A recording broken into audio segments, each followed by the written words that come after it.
October 21, 2019. United States, California, the Sierra Nevada. Tall and lanky Li Ji was standing on a flat patch at the mountaintop assembling his astronomical telescope. The wind on the Sierra Nevada was fierce. If he did not secure the instrument in advance, he would be searching for its shattered remains down the slope by nightfall. Straining as he tightened a mounting screw, Li Ji suddenly heard his phone ringing in his pocket. "Li Ji, where are you right now?" On the other end was a booming voice. Even through the speaker, Li Ji could almost feel the other man's exuberant masculine presence. "Xiongqi, what are you calling me for at this hour? It must be around 4 in the morning back home, right?" Clamping the phone between his head and shoulder, Li Ji kept on twisting the screw. "The Orionid meteor shower, have you forgotten? I was thoroughly dazzled tonight. Over 30 meteors an hour. I made wishes for every member of my family, and still had some to spare." Xiongqi's voice was so loud that even over the line Li Ji felt his eardrums buzz. "How could I possibly forget? I'm on the Sierra Nevada right now. This is the western United States. Thin clouds, clear skies. One of the best places in the world to watch a meteor shower. Here, listen to the elegant rasp of these mounting screws." Li Ji held his phone close to the hardware and gave it a hard twist. The soft rasping sound was not loud, but it still treated Xiongqi to a dose of noise pollution. "So after a few years in America, you haven't learned much else, but you've picked up their sense of humor." Xiongqi grumbled. "Still, I'm a bit envious. The Sierra Nevada, huh? I watched the meteor shower from the roof of my apartment building. The observing conditions between us are worlds apart. By the way, after watching the shower, I realized I forgot to wish for a girlfriend for myself. Remember to make that wish on my behalf. Get lost. You'll scare the meteor shower away at this rate. You'd better honestly wait until artificial intelligence matures and buy yourself a smart girlfriend." With that, Li Ji hung up, not giving Xiongqi any chance to argue back. "Damn it, I've cross-threaded it. All Xiongqi's fault. I just wasted half an hour." Li Ji squatted down in despair to the side, his expression extremely sour. By dusk, the sky was gradually dimming. Traces of light already. This early. Li Ji was sitting on the ground chewing on a not-so-tasty chicken sandwich when he suddenly caught the trail of a meteor in the sky. His frail body exploded with unexpected strength, and he sprang to his feet in an instant. How beautiful these spirits of the night sky. A meteor shower was nothing like what most cartoons or television dramas portrayed, one star after another falling in a ceaseless stream. Even the Leonids, famed as the king of meteor showers, rarely presented such a spectacle. It was something that might appear only once in a century. Generally speaking, if a single meteor appeared within an hour, it already qualified as a meteor shower, though there were merely lighter and heavier showers. "After watching so many meteor showers, I still find the Orionids the most beautiful," he mused. "The rate isn't particularly high, but each one is so exquisitely gorgeous. Perhaps it has something to do with the mysterious aura of Halley's Comet." The Orionid meteor shower was something of an oddity among its peers. Because Halley's Comet orbits in the direction opposite to Earth's revolution, the Orionids it produces tend to have a higher rate in the first half of the night than in the latter half. Ordinary stargazers could watch the shower and still go to bed on time, but for a fanatic like Li Ji, sleep could be sacrificed. Watching the shower could not. How beautiful this dust of a comet. In the vastness of the cosmos, comets and meteors are little more than space debris, yet they still radiate incomparable beauty. It makes one wonder how much mystery and how many unknowns still lie hidden in this star-strewn vault. As the meteor shower's intensity slowly increased, Li Ji watched and sighed in quiet wonder. 37, 38, 39. Li Ji's fingers clicked away at a handheld counter. What a pity it didn't reach 40. The hour from 10 to 11 should be the peak period of the Orionids, and it still didn't break 40. Such a shame. He shook his head and unlocked his phone. The counter was connected via Bluetooth. Each click's data and timestamp were transmitted directly to his device. Wait, that's not right. From 9:40 to 10 o'clock, there were 16 meteors, and counting up to 10:40 makes 51 in total. Over 50 per hour. This qualifies as a major meteor shower. My God. For an astronomy enthusiast, witnessing a major outburst like this was the fulfillment of a dream. I'm satisfied. The only flaw is that I haven't seen a fireball. But one should learn contentment. If I can't see a fireball, then it's simply my fate, something decided long ago. But if I ever get the chance, I'd gladly trade away Xiongqi's lifelong happiness just to witness one fireball. The little technique he was currently using was called the poison jinx. Popular in many gaming communities and said to be uncannily effective, it required sacrificing something as an offering. No way that worked too fast. Before Li Ji could even finish his poison jinx, a brilliant fireball flared into view high above. So bright. This must be the brightest fireball in years. It's almost rivaling the moon, at least magnitude -8. Good heavens. With a fireball this bright, any wish I make has to come true for sure. Li Ji clicked his tongue in admiration, but a moment later, he sensed that something was wrong. Why is it getting brighter and brighter? Could it be a meteorite? It really does seem to be getting larger. Don't tell me this thing is going to hit the ground. Li Ji adjusted the angle of his telescope, tracking this unusual meteor. Warning, warning, fuel depleted, fuel depleted. Entering automatic emergency landing mode, entering automatic emergency landing mode. My God, it's getting bigger by the second. Is this going to be a Comethet Earth event? Should I call 911? Unease surged in Li Ji's chest.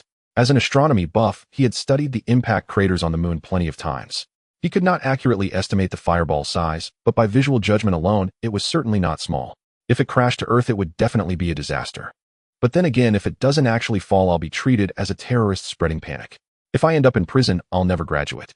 Emergency landing mode failed to initialize. Emergency landing mode failed to initialize. All energy exhausted. All energy exhausted. System entering hibernation. System entering hibernation. 3, 2, 1. Just as Li Ji was torn between options, the fireball's descent suddenly accelerated several-fold. It became as bright as daytime around him. By the time he reacted, it was too late to dodge. He stood there dumbstruck on the Sierra Nevada, watching a perfectly spherical object drop from the sky. Inside the sphere was a baby with black hair and yellow skin, the only difference from Li Ji being he had a tail. Damn it, I really have turned into a baby. When Li Ji's consciousness finally returned, it took him more than 10 minutes to accept the fact that he had fused with the infant inside that spherical spacecraft. The baby's body was still underdeveloped, and every sound he tried to make turned into loud wailing cries of wah wah. Mr. Howard, I think I heard something over there. A sharp-eared agent had caught Li Ji's crying and pointed in his direction. Go take a look. Howard, sporting a vintage sheriff-style mustache and a pipe between his teeth, wore his suit jacket casually draped over his shoulders. He took a drag from the pipe and strode toward the direction the agent had indicated. Several agents jogged ahead and reached Li Ji's location before the others. Reporting, Mr. Howard, we have discovered an unidentified spherical object and a crying extraterrestrial life form. We are currently unable to assess its level of danger or aggression. Do we need to terminate it on the spot? The agent's English carried a thick Montana accent, yet Li Ji understood every word clearly. When he heard them suggest killing him on the spot, his crying grew even louder. York, don't scare the kid. Look at him. Does he look anything like those green-head, short-limbed alien frogs? Howard stepped forward and, separated by a layer of glass, took a look at Li Ji. What an adorable little fellow. Mr. Howard, I hope you won't be deceived by his appearance. Even tiger cubs look adorable when they're small. Look at his hair. What kind of infant has such a thick head of hair? And look at the tail behind his butt. Without a doubt, he is an extraterrestrial life form, the agent declared righteously. Protecting Howard was their duty, and when that duty conflicted with Howard's decisions, they were to prioritize protection.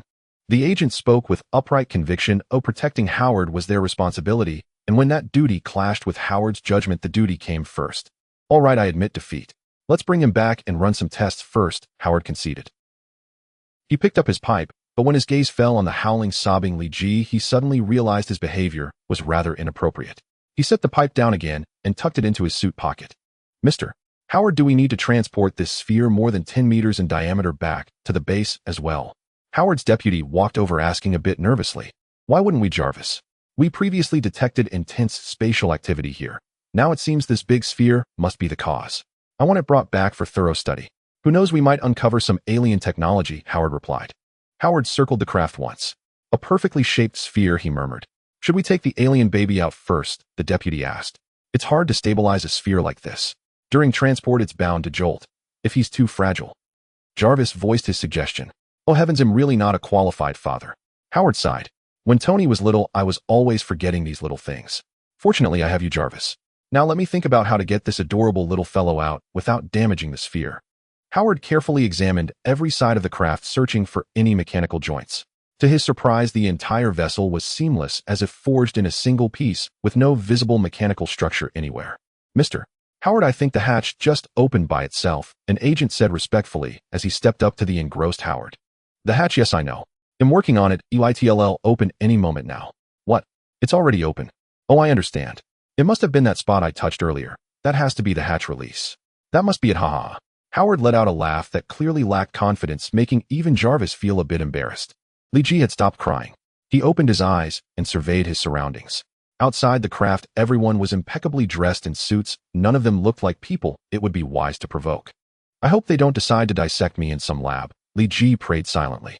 In his current state, he was an alien visitor after all. He had grown up hearing all the tales about alien corpses in places like Area 51. In those stories, the aliens never met with good ends. If they weren't imprisoned, they were cut open. The luckiest ones were still condemned to toil forever in some underground facility. As these legends flashed through his mind, Li Ji seemed to glimpse his own tragic fate. Howard stepped up to the hatch, stuck his head in, and took a look at Li Ji. Little guy, you really are adorable. It's just that you're still so young. A middle part might not be the best hairstyle for you. I suggest you shave your head, or maybe get an AFU haircut like those Chinese kids used to have, he joked. An AFU haircut? Are you trying to make me laugh? Do Chinese kids even still get that cut? Li Ji wanted to retort, but all that came out of his mouth was more wah-wah crying. Oh, he's angry. Ha-ha, boys should get angry more often. ITLL help them mature sooner and start chasing girls earlier. Howard laughed. He reached in and lifted Li Ji out. Wow, such a tiny body, yet not light at all. I have a feeling we'll be changing mattresses quite frequently in the future. Li Ji was still trying to figure out what Howard meant when he suddenly felt an urgent need to pee. Instinctively, he tried to hold it back, but a baby's spine was far from fully developed. There was no way to control it. In an instant, it was as if a floodgate had opened and a warm stream poured all over Howard. A rich, authentic scent of urine. I believe you'll grow into an excellent human being, Howard commented even as his hand came down on Li Ji's butt. 2 crisp smacks later, the baby's backside was bright red. Mr. Howard, you could be sued for child abuse if you keep that up, Jarvis reminded him calmly. Oh, it's fine. Look, this little cutie isn't even crying. I'd bet he really enjoyed that just now. Jarvis, tell me, do you think he likes me? Howard laughed. I'd bet he likes Tony more than he could ever like you, Jarvis replied dryly. The moment Tony, that little rascal, was mentioned, Howard's expression darkened. Let's go back to the base. As for that big fellow, figure out a way to get it transported. I'm heading out first. Li Ji forced himself not to cry. Although he was in a baby's body, his consciousness belonged to a man in his 20s. To burst into tears over a spanking would be more humiliation than he could bear. This retro car model is a bit over the top, Li Ji fretted as he saw Howard's personal vehicle. With a relic like that, what if it stalls halfway, or the brakes fail, and we go flying off a cliff? Unease churned in his heart, and amid that anxious mood, he slowly drifted off to sleep. Children are naturally prone to sleep, and thinking too much only made him drowsier. Howard gently laid Li Ji on the seat, his eyes filled with the warm glow of paternal affection. Have the virus and bacterial screenings been completed? Howard sat anxiously by the entrance to the examination chamber, rising immediately as the doctor emerged and rushing forward to ask. Mr. Stark, preliminary results are in. No unknown viruses, bacteria, or microorganisms have been detected. However, the doctor adjusted his glasses, preparing to continue, but Howard cut him off. No buts. Just none. Since the screening has cleared, I may proceed with adoption, correct? And legally, given your status, submission of a formal application is all that's required. The doctor wisely fell silent. He was, after all, merely a physician, not brave enough to defy a man wielding real authority within S.H.I.E.L.D. Excellent. Howard nodded. May I enter now? In. Yes, but the child is still asleep. Please move gently. The doctor stepped aside. In. Jarvis, prepare the car for departure and draft an adoption petition on my behalf. As Howard entered the chamber, he suddenly paused, poking his head back out. Oh, and one more thing, devise a plausible explanation for Maria. Jarvis grimaced, gave a reluctant nod, and strode toward the garage. And, nurse, may I lift the child now? A nurse stood beside Li Ji, scribbling briskly onto her clipboard, though it remained unclear what precise data she was recording. And on Mr. Stark, you're free to take him. This is merely routine documentation. The nurse stepped aside, resuming her quiet note-taking. And his physical examination revealed no abnormalities, correct?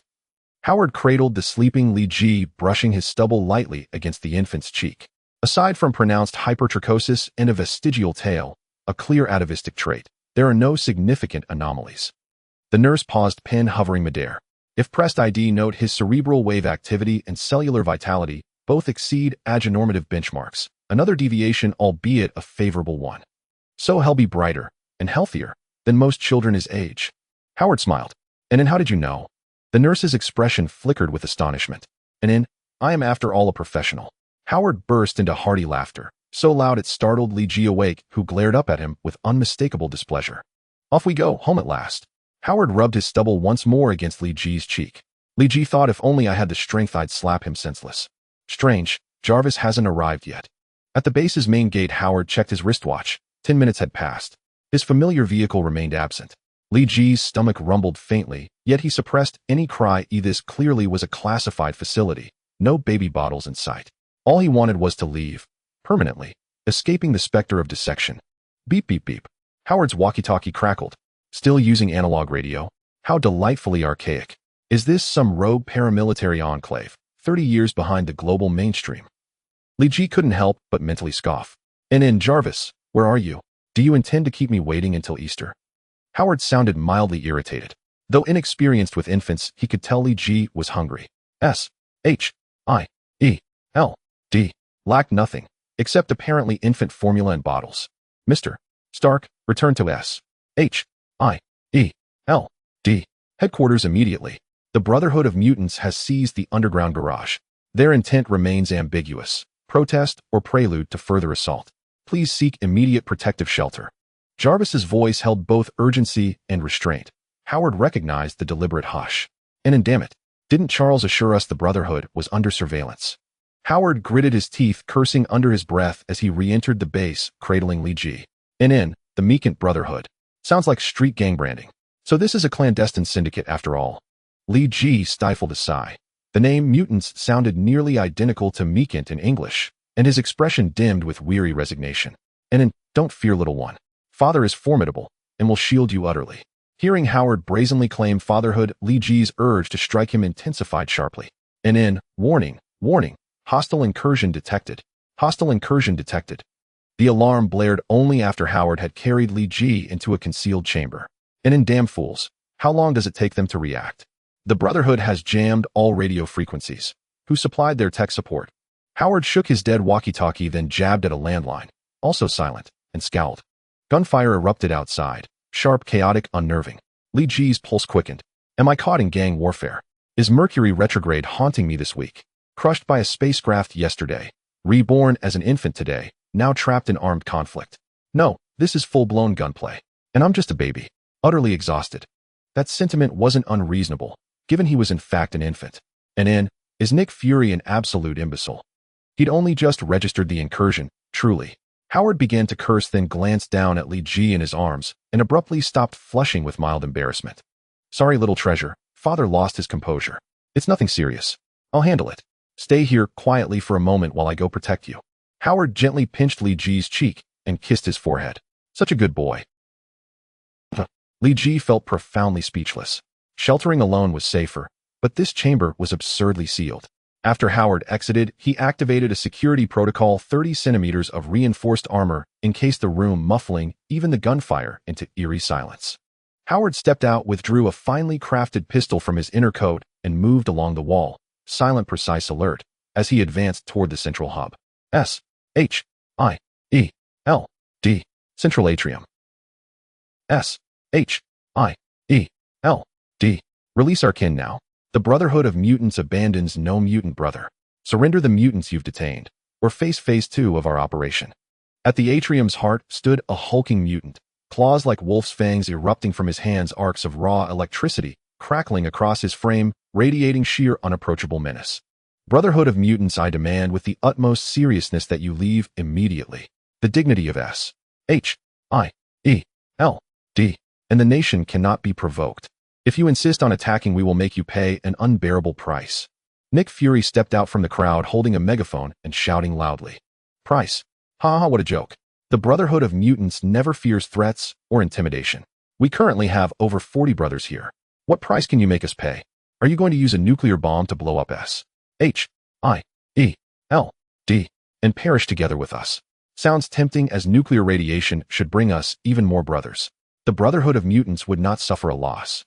The muscular mutant laughed heartily, then shouted, Brothers, do you hear the call of the Brotherhood?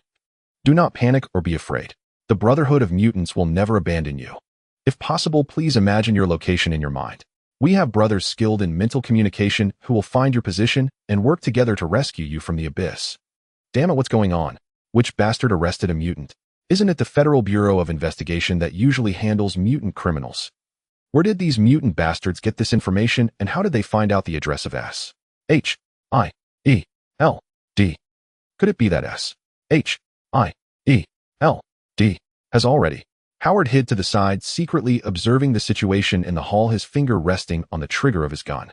Nick Fury felt strange as well. Logically, without Magneto's involvement, the Brotherhood of Mutants should not have the ability or courage to invade S.H.I.E.L.D. They might act recklessly, but they are not fools. They would never come into S.H.I.E.L.D. lair without some backup plan. Should I call Carol? She just left Earth not long ago, and if I call her back rashly, I feel she would be the first to kill me. Nick Fury touched the communicator in his pocket thinking of Carol's angry expression and then took his hand out of his pocket. Right now the special agents are all out on missions. With S.H.I.E.L.D's current agent combat power, we definitely cannot defeat this group of mutants. Powerful firearms cannot be used in such a confined space at the S.H.I.E.L.D. base. Relying solely on handguns and rifles, this group of mutants cannot be taken down. What should we do? Nick Fury tightened his grip on his enhanced handgun, casting a wary glance at the members of the Brotherhood of Mutants. Although this group did not include the main forces of the Brotherhood, they were not something S.H.I.E.L.D's current troops could handle. Of course, Nick Fury could not guarantee that Mystique was not among them. It was even possible that Mystique had transformed into a member of S.H.I.E.L.D. While Nick Fury was deep in thought, the Brotherhood of Mutants lost patience waiting for his response. A mutant stretched his arms over 10 meters long, wielding a large axe, and charged at Nick Fury from the air. "Nick, watch out," Howard shouted, pulling the trigger, and a laser shot from his small handgun, repelling the mutant's giant axe. "Damn it, what kind of weapon is this? I feel a fiery pain in my arm as if it is about to burn up." The mutant's elongated arm returned to its original form, but where it was struck, there was a charred black mark. "George, are you okay? Do you need immediate treatment?" A female mutant asked with concern, her eyes filled with anxiety. "I'm fine, Joanna. This little pain won't affect me much, but it might be hard for me to fight from now on. You should use your recovery ability on other brothers. In the upcoming battle, there may be many brothers injured more severely than I am." George pushed Joanna's hand away, rejecting her kindness. "Howard, I knew it.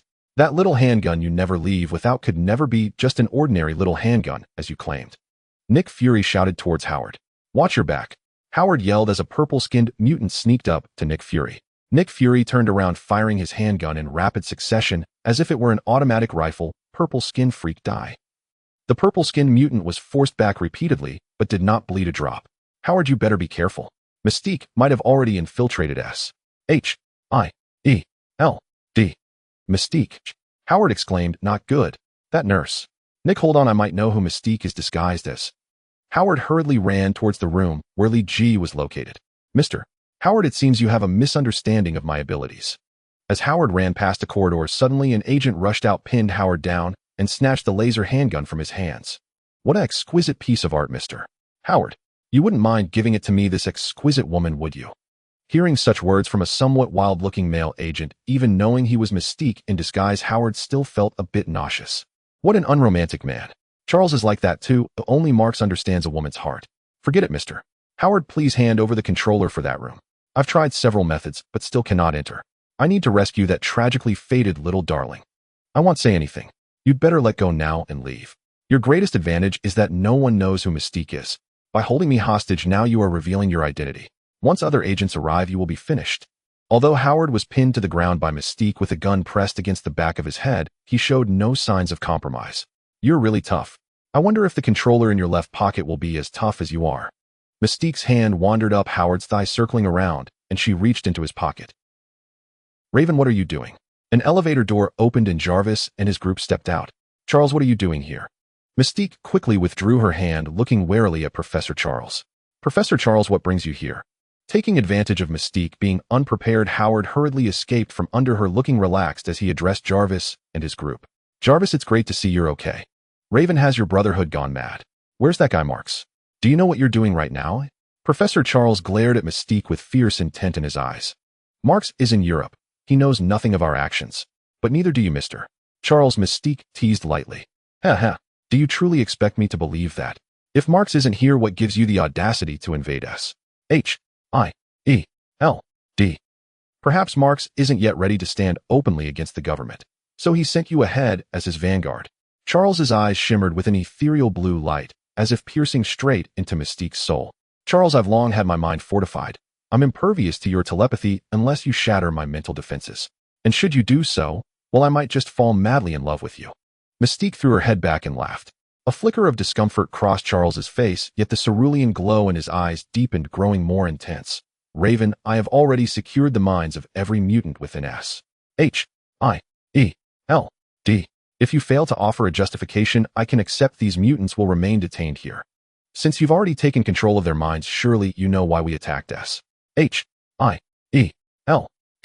They're holding a naturally born mutant, a child, in captivity intending to subject him to genetic experimentation. We must rescue him, not only for his own fate, but for the very survival of our entire species. Mystique's voice soared sharp and resonant. Charles felt his eardrums tremble beneath its force. Hold. S.H.I.E.L.D. Regulations prohibit loud disturbances.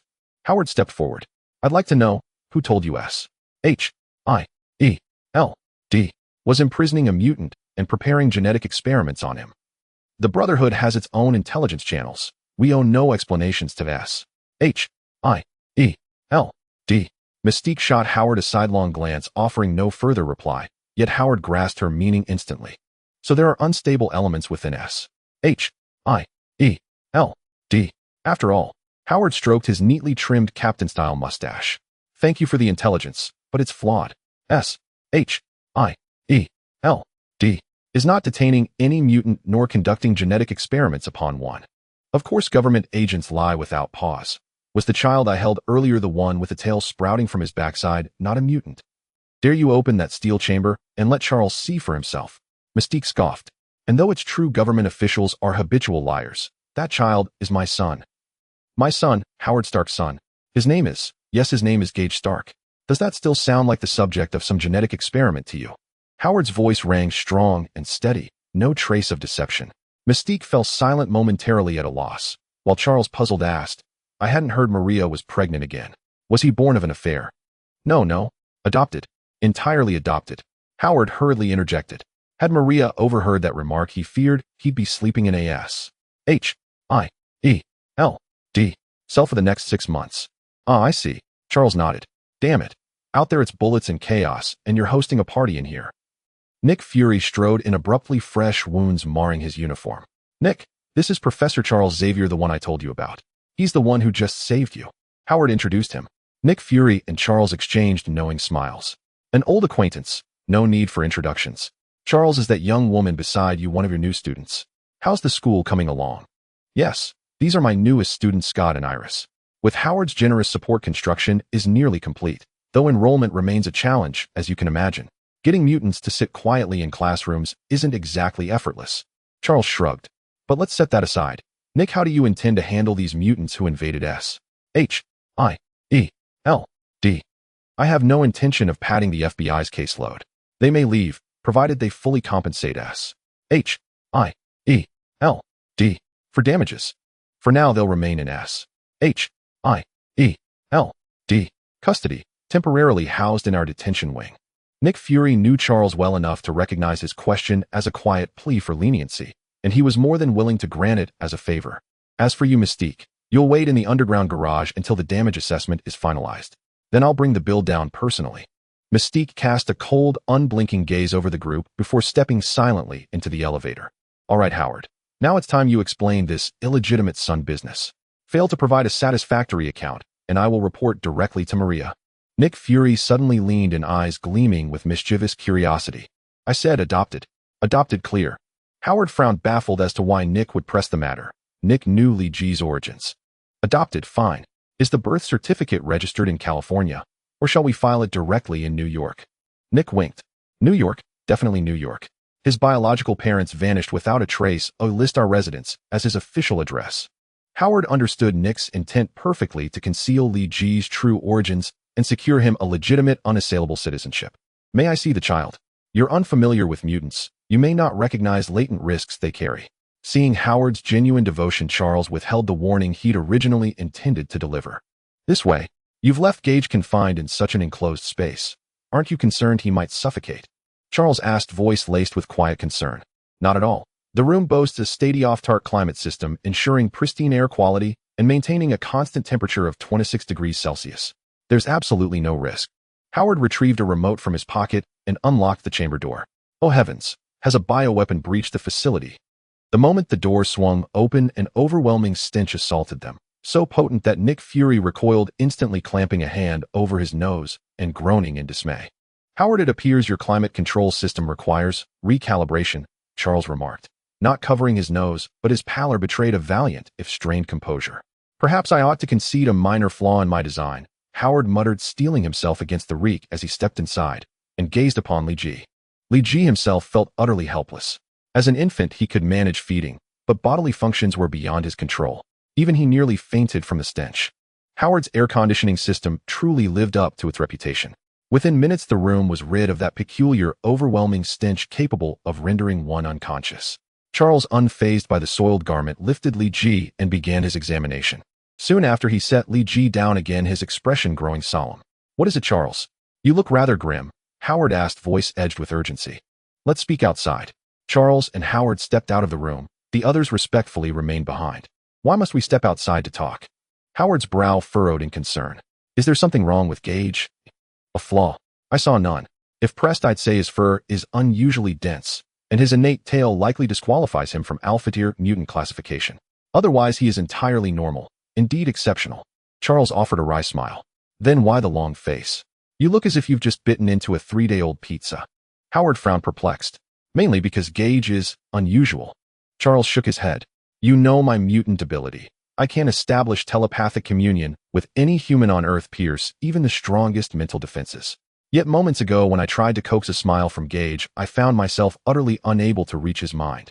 It left me profoundly unsettled. He may be an extraordinary mutant, one whose powers elude even my perception. I cannot determine whether his abilities pose any danger. I hope. So you're saying Gage is perfectly healthy?" Howard interjected. "Yes, completely sound," Charles replied, catching Howard's meaning. "Should his powers prove hazardous, I'll contact you immediately." Howard returned to the room, leaving that single sentence behind. Charles sighed and shook his head. "Jarvis, what's the optimal infant formula?" In the car en route home, Howard asked.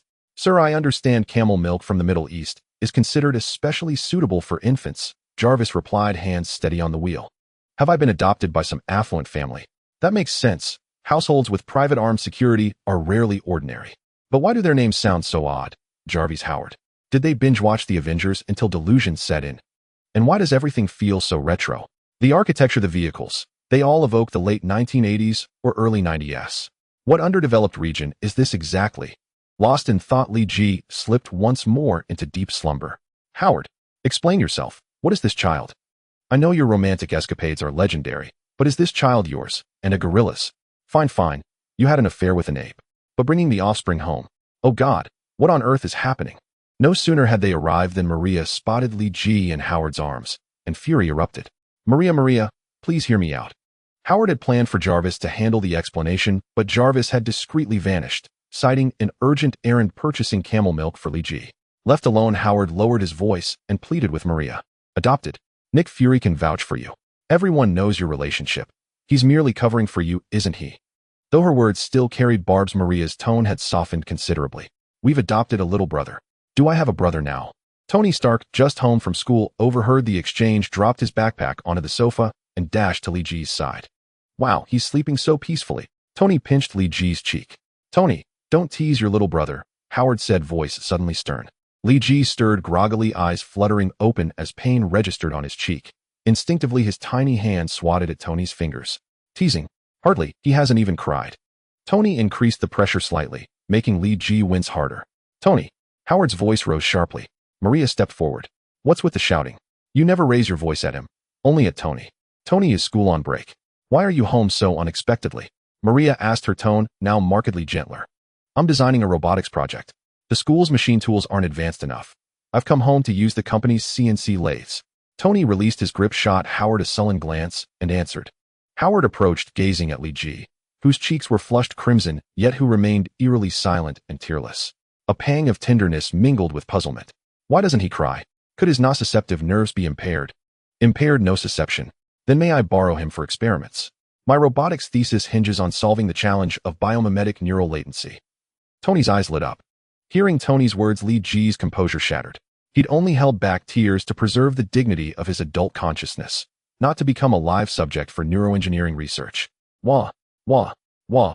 Li Ji burst into loud, deliberately theatrical sobs, convincing enough to dispel Tony's scientific curiosity. "Ah, so it's just an elongated reflex arc. In that case, I'll pass. If my robotic neural response lagged this badly, my thesis would collapse, and Ria's waiting for our date." Tony snatched up his backpack and retreated to his room. Oh, and Maria? Could you bathe Gage? He had an accident during paperwork processing. As Tony disappeared upstairs, Howard added sheepishly, omitting the S.H.I.E.L.D. assault, unwilling to burden Maria with further worry. Why didn't you say so sooner? Maria scooped Lee Ji into her arms, shooting Howard a sharp look. And what about this tale? Is it atavism? Was he abandoned because of atavistic traits? Perhaps. He's a mutant. The origin of the tale remains unclear, atavism or spontaneous genetic mutation. Howard stammered the reply. Luckily, Maria refrained from another outburst. Fill the bathtub with warm water, no deeper than 20 centimeters. Temperature must be precise, above 35 degrees Celsius, below 40. Prepare 2 towels, one soaked in warm water, the other dried and warmed in the dryer. We don't have infant shampoo yet. Skip it today? Buy some tomorrow. Okay, Maria. Howard headed toward the bathroom. Are these people diehard Iron Man fans or obsessive Avengers devotees? Their names match the characters so uncannily. I nearly believed I'd crossed dimensions. Lee Ji brooded inwardly, mute as befitting an infant, until his gaze fell upon the wall calendar and all words failed him. October 21, 1988. How did I end up in the Marvel Universe? Every day, Lee Ji pondered this sorrowful question. The Marvel Universe, certainly no easy place to survive. Had he been reborn decades earlier in his original world, he might have become a tycoon commanding fortunes with a flick of his wrist. But here, a business magnate was merely a side dish. Lee Ji believed himself fairly well-versed in the Marvel Cinematic Universe, and precisely because of that knowledge his outlook on the future grew ever more bleak. Though peace still reigned now, with few ripples on the surface, in another decade or two calamities would descend without cease. Granted, he now had an adoptive elder brother destined to become a savior, but Lee Ji felt it insufficient. One snap of Thanos' fingers and fate might erase him entirely. At such thoughts, a shadow of melancholy would always settle upon his face. Howard, do take a look at Gage. Could he be suffering from congenital depression?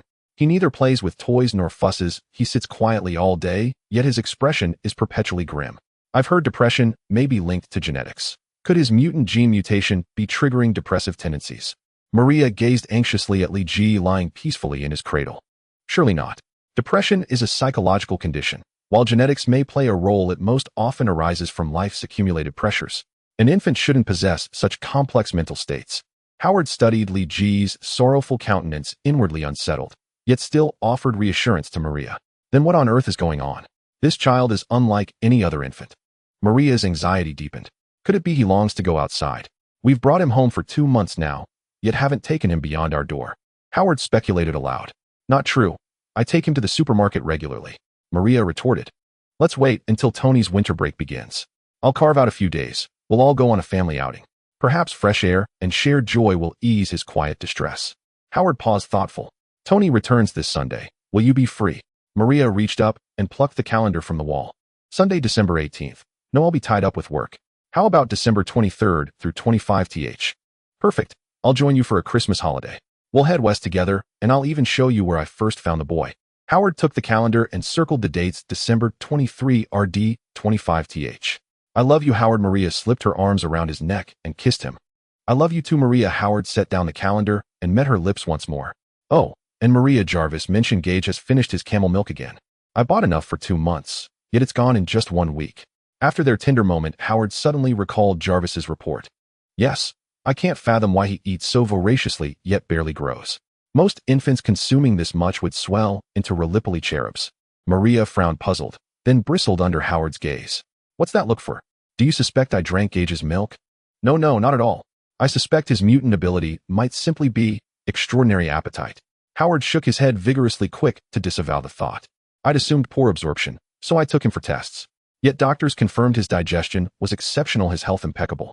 Surely I couldn't withhold milk from a hungry child. Maria chided.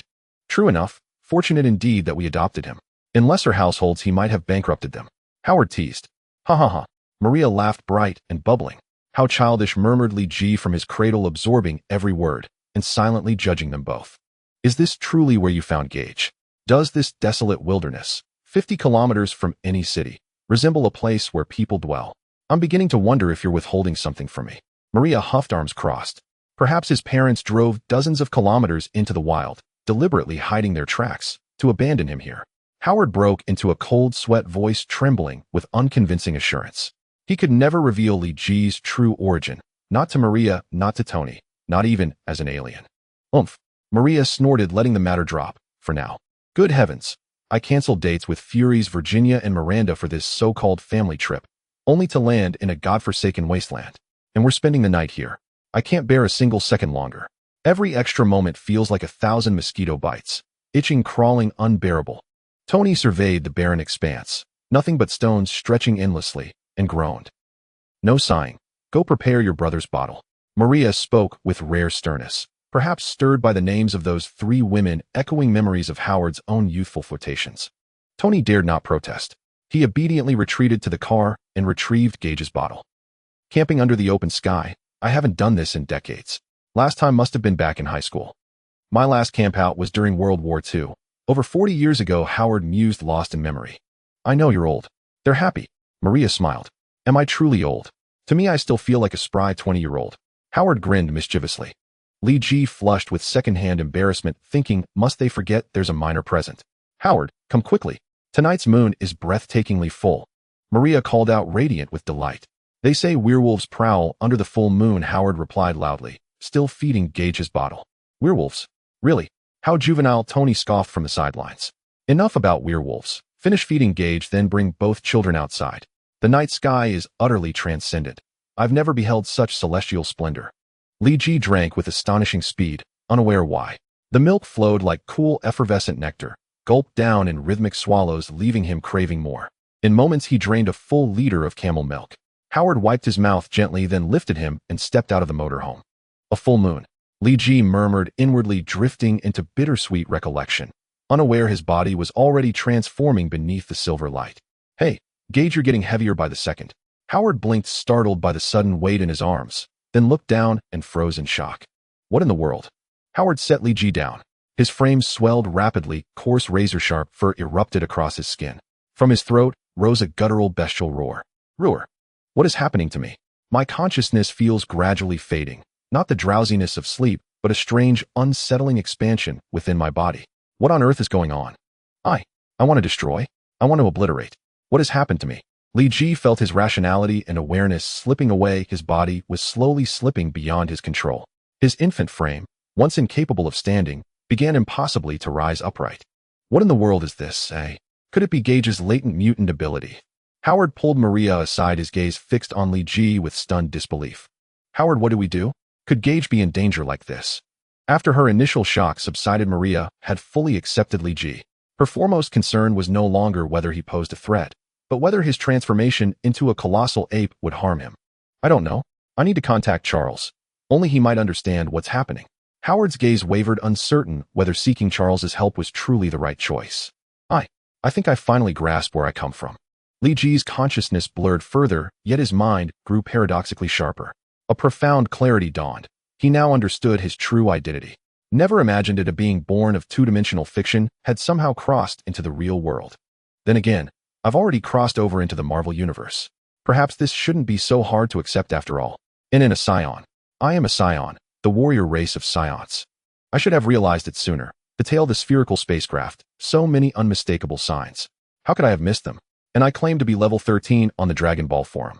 Li Ji had long suspected his origins, but never dared entertain such an utterly preposterous truth. Once I fully transform into the great Simon ape, I'll lose consciousness entirely. The ape form, stripped of reason, is fiercely aggressive, its power immense, its fury indiscriminate. I must put distance between myself and Howard and the others while I still retain some control. But then, his awareness vanished. Roar. The colossal Saiyan ape gazed up at the full moon and unleashed a deafening roar. The shockwaves nearly ruptured Howard's and Maria's eardrums. Charles, I need your help now. I'm in the Nevada mountains. Can you get here as quickly as possible? Howard crouched behind a boulder, speaking urgently into his satellite phone. What's wrong, Howard? What's happened? Charles paused briefly before adding, is it about Gage? You're right. When Gage saw the full moon, he transformed into a monstrously powerful ape, and has since lost all reason. Bring several high-level mutants, otherwise I fear we won't be able to contain him. Howard spoke rapidly. Even over the line, Charles could hear the raw urgency trembling in his voice. Understood. I'll be there as soon as I can. Silently recite the sequence 101101100 in your mind. I'll lock onto your neural signature to pinpoint your location. Do you remember? Hey Howard, why did you go silent? Are you still there? And what the hell is going on out there? It's louder than a nightclub sound system. Tony cursed under his breath as he stormed out of the tent. Earlier Howard had called for him, but Tony ignored it. Now, however, Li Ji's thunderous roar had dragged him out against his will. What is that? A flicker of unease crossed Tony's face as he beheld the titanic ape. He sprinted swiftly to higher ground to survey the chaos. Mother's relatively safe for now. Howard appears to be using a satellite phone. He's hiding behind cover, but it's not truly concealed. Gage hasn't spotted him yet. Perhaps he's hidden, or perhaps. Either way, I need to help Howard. Tony swiftly assessed the situation. Indeed, as Tony surmised, satellite signal constraints forced Howard to remain exposed, unlike Maria, who'd found proper concealment. Yet now transformed into the ape, Li Ji's vantage was vastly different. Howard's position lay fully exposed beneath his enormous, unblinking gaze. Li Ji began leaping across the rocky terrain, closing in on Howard with terrifying speed. And Dad, watch out. Just as Li Ji's colossal palm descended toward Howard, Tony vaulted down from the ridge, seized him, and rolled both of them into a narrow fissure in the stone. Li Ji's massive eyes narrowed toward the crevice. He tested the opening with one enormous hand, finding it too narrow to reach inside. With a furious guttural roar, he turned and bounded away. Howard, what is that colossal ape? Did one of your experiments create it? Where's Gage? Is he in danger? Tony shifted slightly, creating a small but deliberate distance between them. And I'll tell you everything once this is resolved, my dear Tony. Howard fumbled the satellite phone from his pocket, astonished to find the call with Charles still connected. And it's 101101100, right? Yes, Howard. I've locked onto your coordinates. It'll take me roughly half an hour. Stay safe. Half an hour later, Professor Charles arrived on site with Piotr, but Li Ji was nowhere in sight. And Howard, where's the ape? Charles helped pull Howard and Tony from the crevice. And I'm not sure, but he must be nearby. You only brought one person. Though he looks formidable, like one of those elite S.H.I.E.L.D. operatives. Howard brushed dust from his coat. And this is Piotr. You may know him as Colossus. Charles smiled as he introduced him. And as long as you're confident, try not to harm him. Let's begin searching for his trail. Howard offered an awkward chuckle.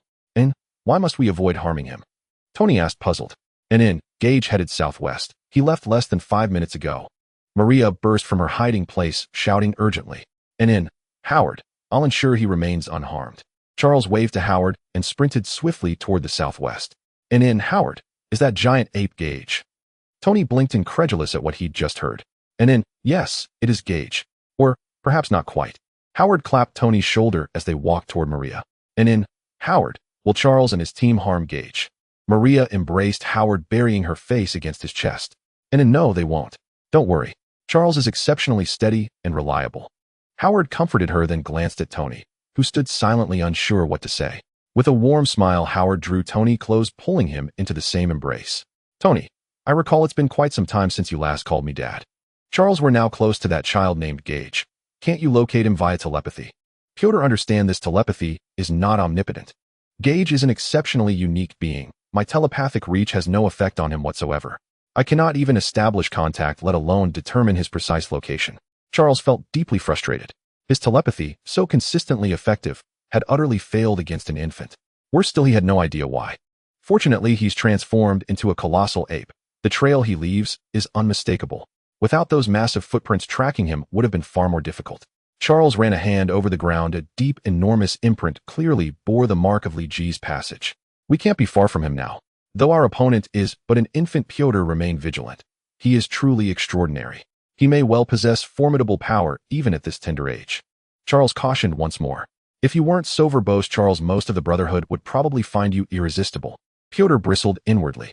Just an infant. How could Charles possibly doubt his ability to subdue him?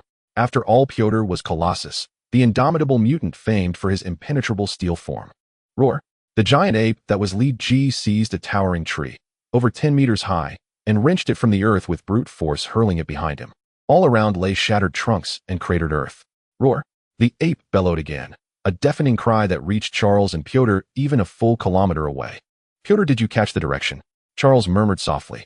Approximately 35 degrees west of south. Piotr recoiled instinctively at the roar.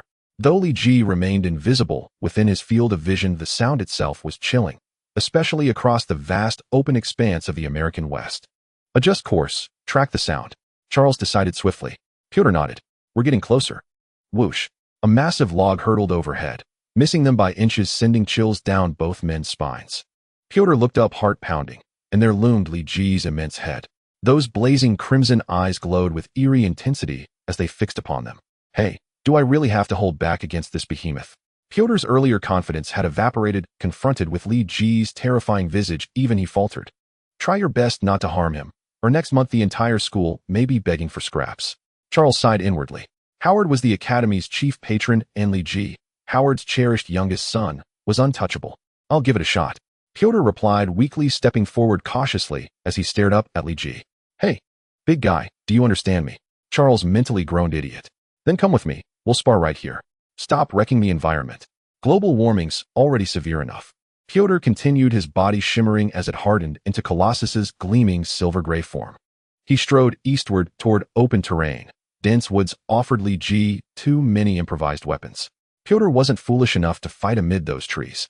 Whether the ape understood Piotr's words, or simply found his silvery luster captivating, the giant actually followed him eastward. Charles was utterly astounded. Come on, big fella, let's test your strength. Before Piotr finished speaking, Li Ji's fist descended like a thunderclap. Piotr barely raised his arms in time. Though swift, he was still driven several inches into the soft earth by the sheer impact. Thankfully, the ground was loam, not stone. Had it been rock, Piotr feared his legs might have shattered beneath that blow. Damn it. No wonder Charles kept warning me he was extraordinary. I should have listened.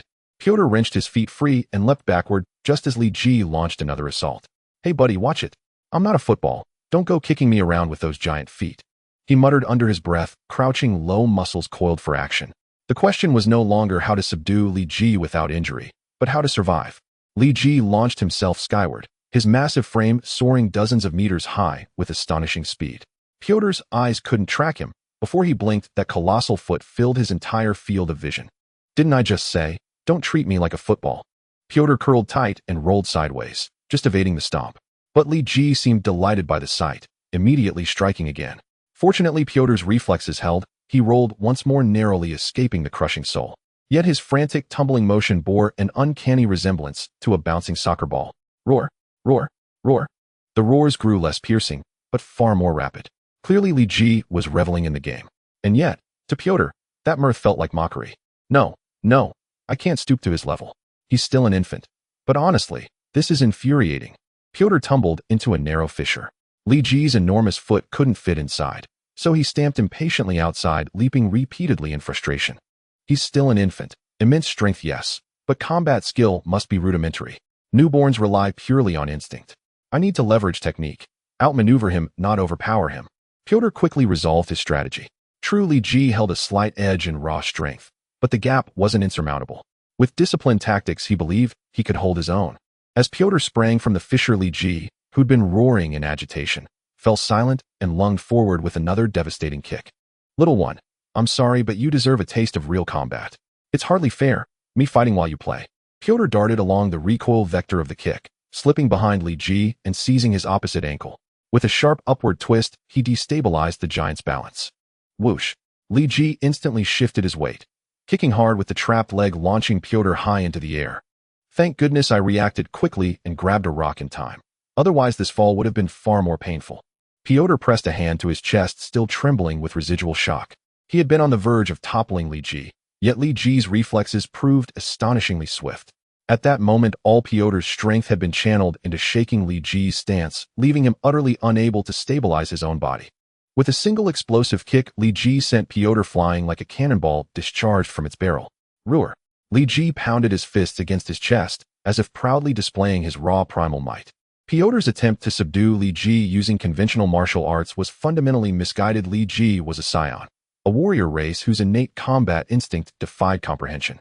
Even without formal training, his battle intuition was peerless. Truly, an unyielding opponent. To claim he won't harm me, Charles must be jesting. If I emerge unscathed, it'll already be a miracle. Piotr confronted reality. Unless he unleashed every ounce of his power, he stood no chance against Li Ji's great Simon form. And even then, victory remained uncertain. He sensed Li Ji evolving at an alarming pace. A terrifying aptitude, flawless in speed, strength, technique, even spirit. Is this why Charles insists again and again that he is unlike any other? Piotr watched Li Ji from a safe distance, unwilling to close in again. Li Ji in turn mimicked his posture with uncanny mimicry, the two locked eyes in silent, absurd standoff. It unsettled Piotr. Ordinarily, he was the one with the imposing gaze, Roar. Li Ji, immersed in his great Simon state, possessed little patience. After only a brief stare, he erupted into guttural roars, leaping wildly in all directions, making his next strike impossible to anticipate. A child's stamina can be worn down. Surely he'll tire soon. Pyotr's reasoning betrayed a touch of naivety. He hoped to exhaust Li Ji's spirit, achieving victory without further combat. That strategy might have worked if Li Ji were not in his great Simon form. In this state, his regenerative capacity, sword of fatigue, barely registered. Worse still, a great Simon acted purely on instinct, rendering mental exhaustion a meaningless concept. Hey big guy, over here. Unaware of the great Simon's true nature, Pyotr drifted ever deeper down a path of fatal miscalculation. An extraordinary aptitude, whether innate or mutant-powered. I've never encountered a being like him. His very existence shatters my understanding of mutant abilities. Charles observed the clash from afar, murmuring softly to himself. Pyotr's attempt to drain Gage's stamina is proving disastrous. After prolonged combat, Gage shows no sign of slowing. His speed and strength remain undiminished, while Pyotr's rhythm grows increasingly erratic. At this rate, Pyotr may collapse from exhaustion, while Gage remains brimming with vitality. By now, Charles had long recognized the imbalance. He'd expected Pyotr to subdue Li Ji, but reality refuted that assumption decisively.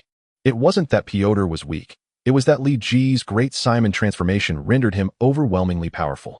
For Saiyan warriors, this form multiplies combat power tenfold. For an infant Saiyan, the amplification is exponentially greater.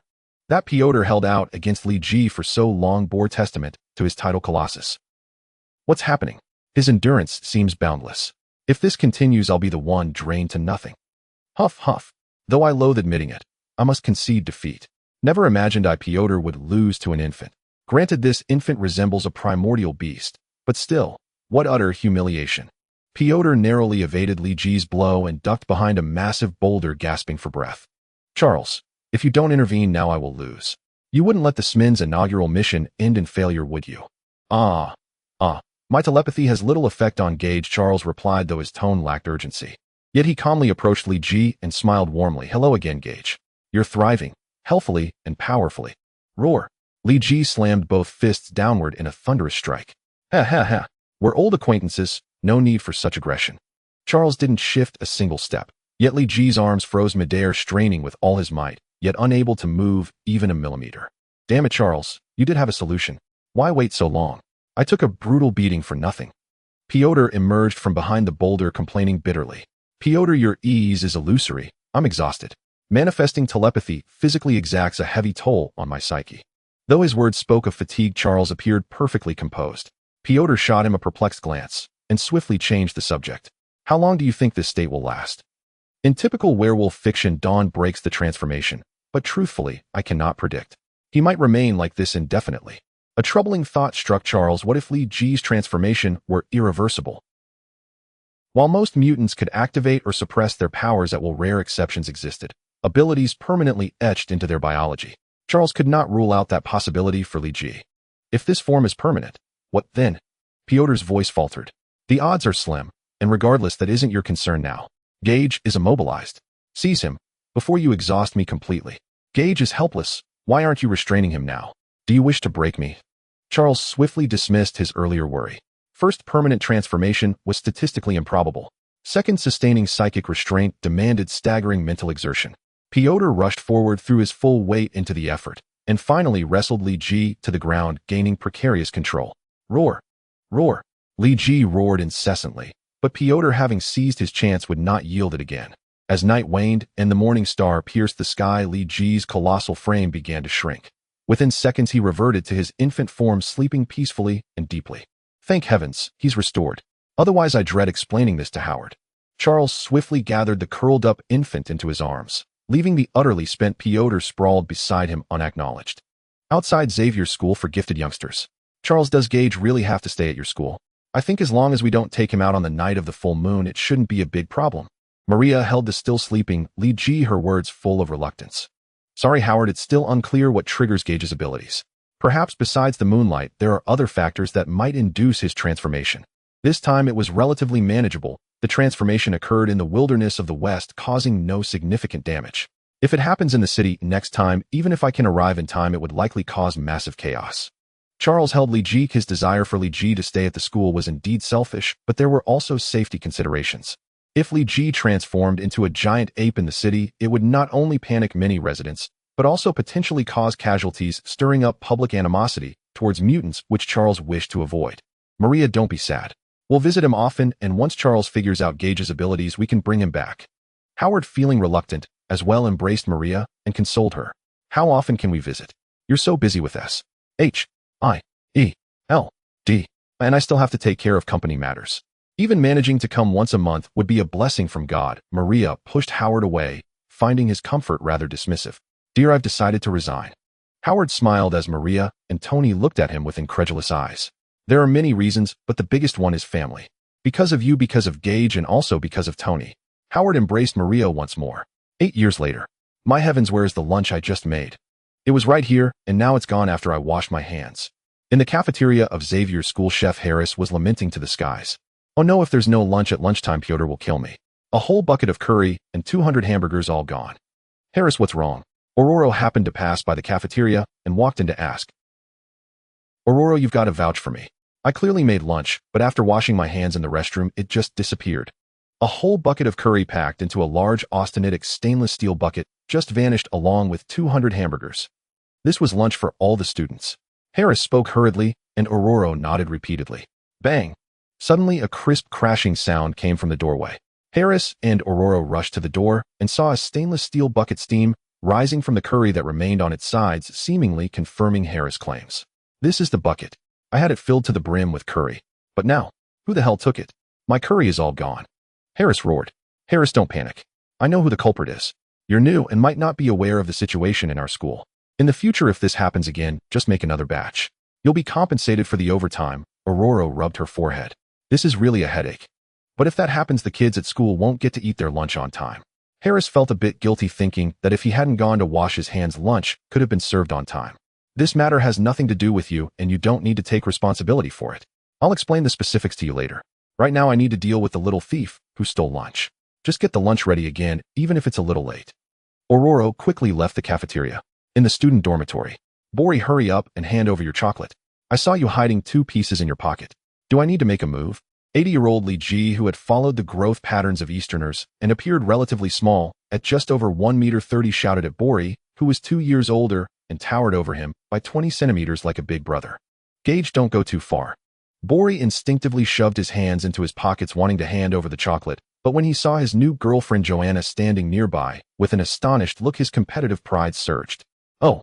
Li Ji punched Bori in the abdomen, causing him to kneel down in pain, hands clutching his stomach, mouth wide open, wanting to speak, but unable to make a sound. Li Ji walked to Bori's side, took out 2 pieces of chocolate from his pocket, and swaggered away. Li Ji, having the heart of a man in his 20s or 30s, shouldn't have been fighting over snacks with children, but the Saiyans' appetite was too great. He had to eat more, or he would be starving. Bori and his friends were used to bullying other classmates, so Li Ji taking their snacks didn't weigh on his conscience at all. Stop right there. A few seconds later, Bori finally caught his breath and shouted at Li Ji's retreating figure. Li Ji turned around only to see Bori's hands crackling with arcs of electricity, which suddenly exploded as Li Ji turned his head, hitting him. Your electricity isn't bad, it should be close to the strength of the bioelectricity within me. To be honest, Bori's attack was neither painful nor itchy for Li Ji. He was merely stating a fact, perhaps with a little exaggeration, yet this still made Bori somewhat indignant. Oh no, it's Aurora. How does she know I'm here?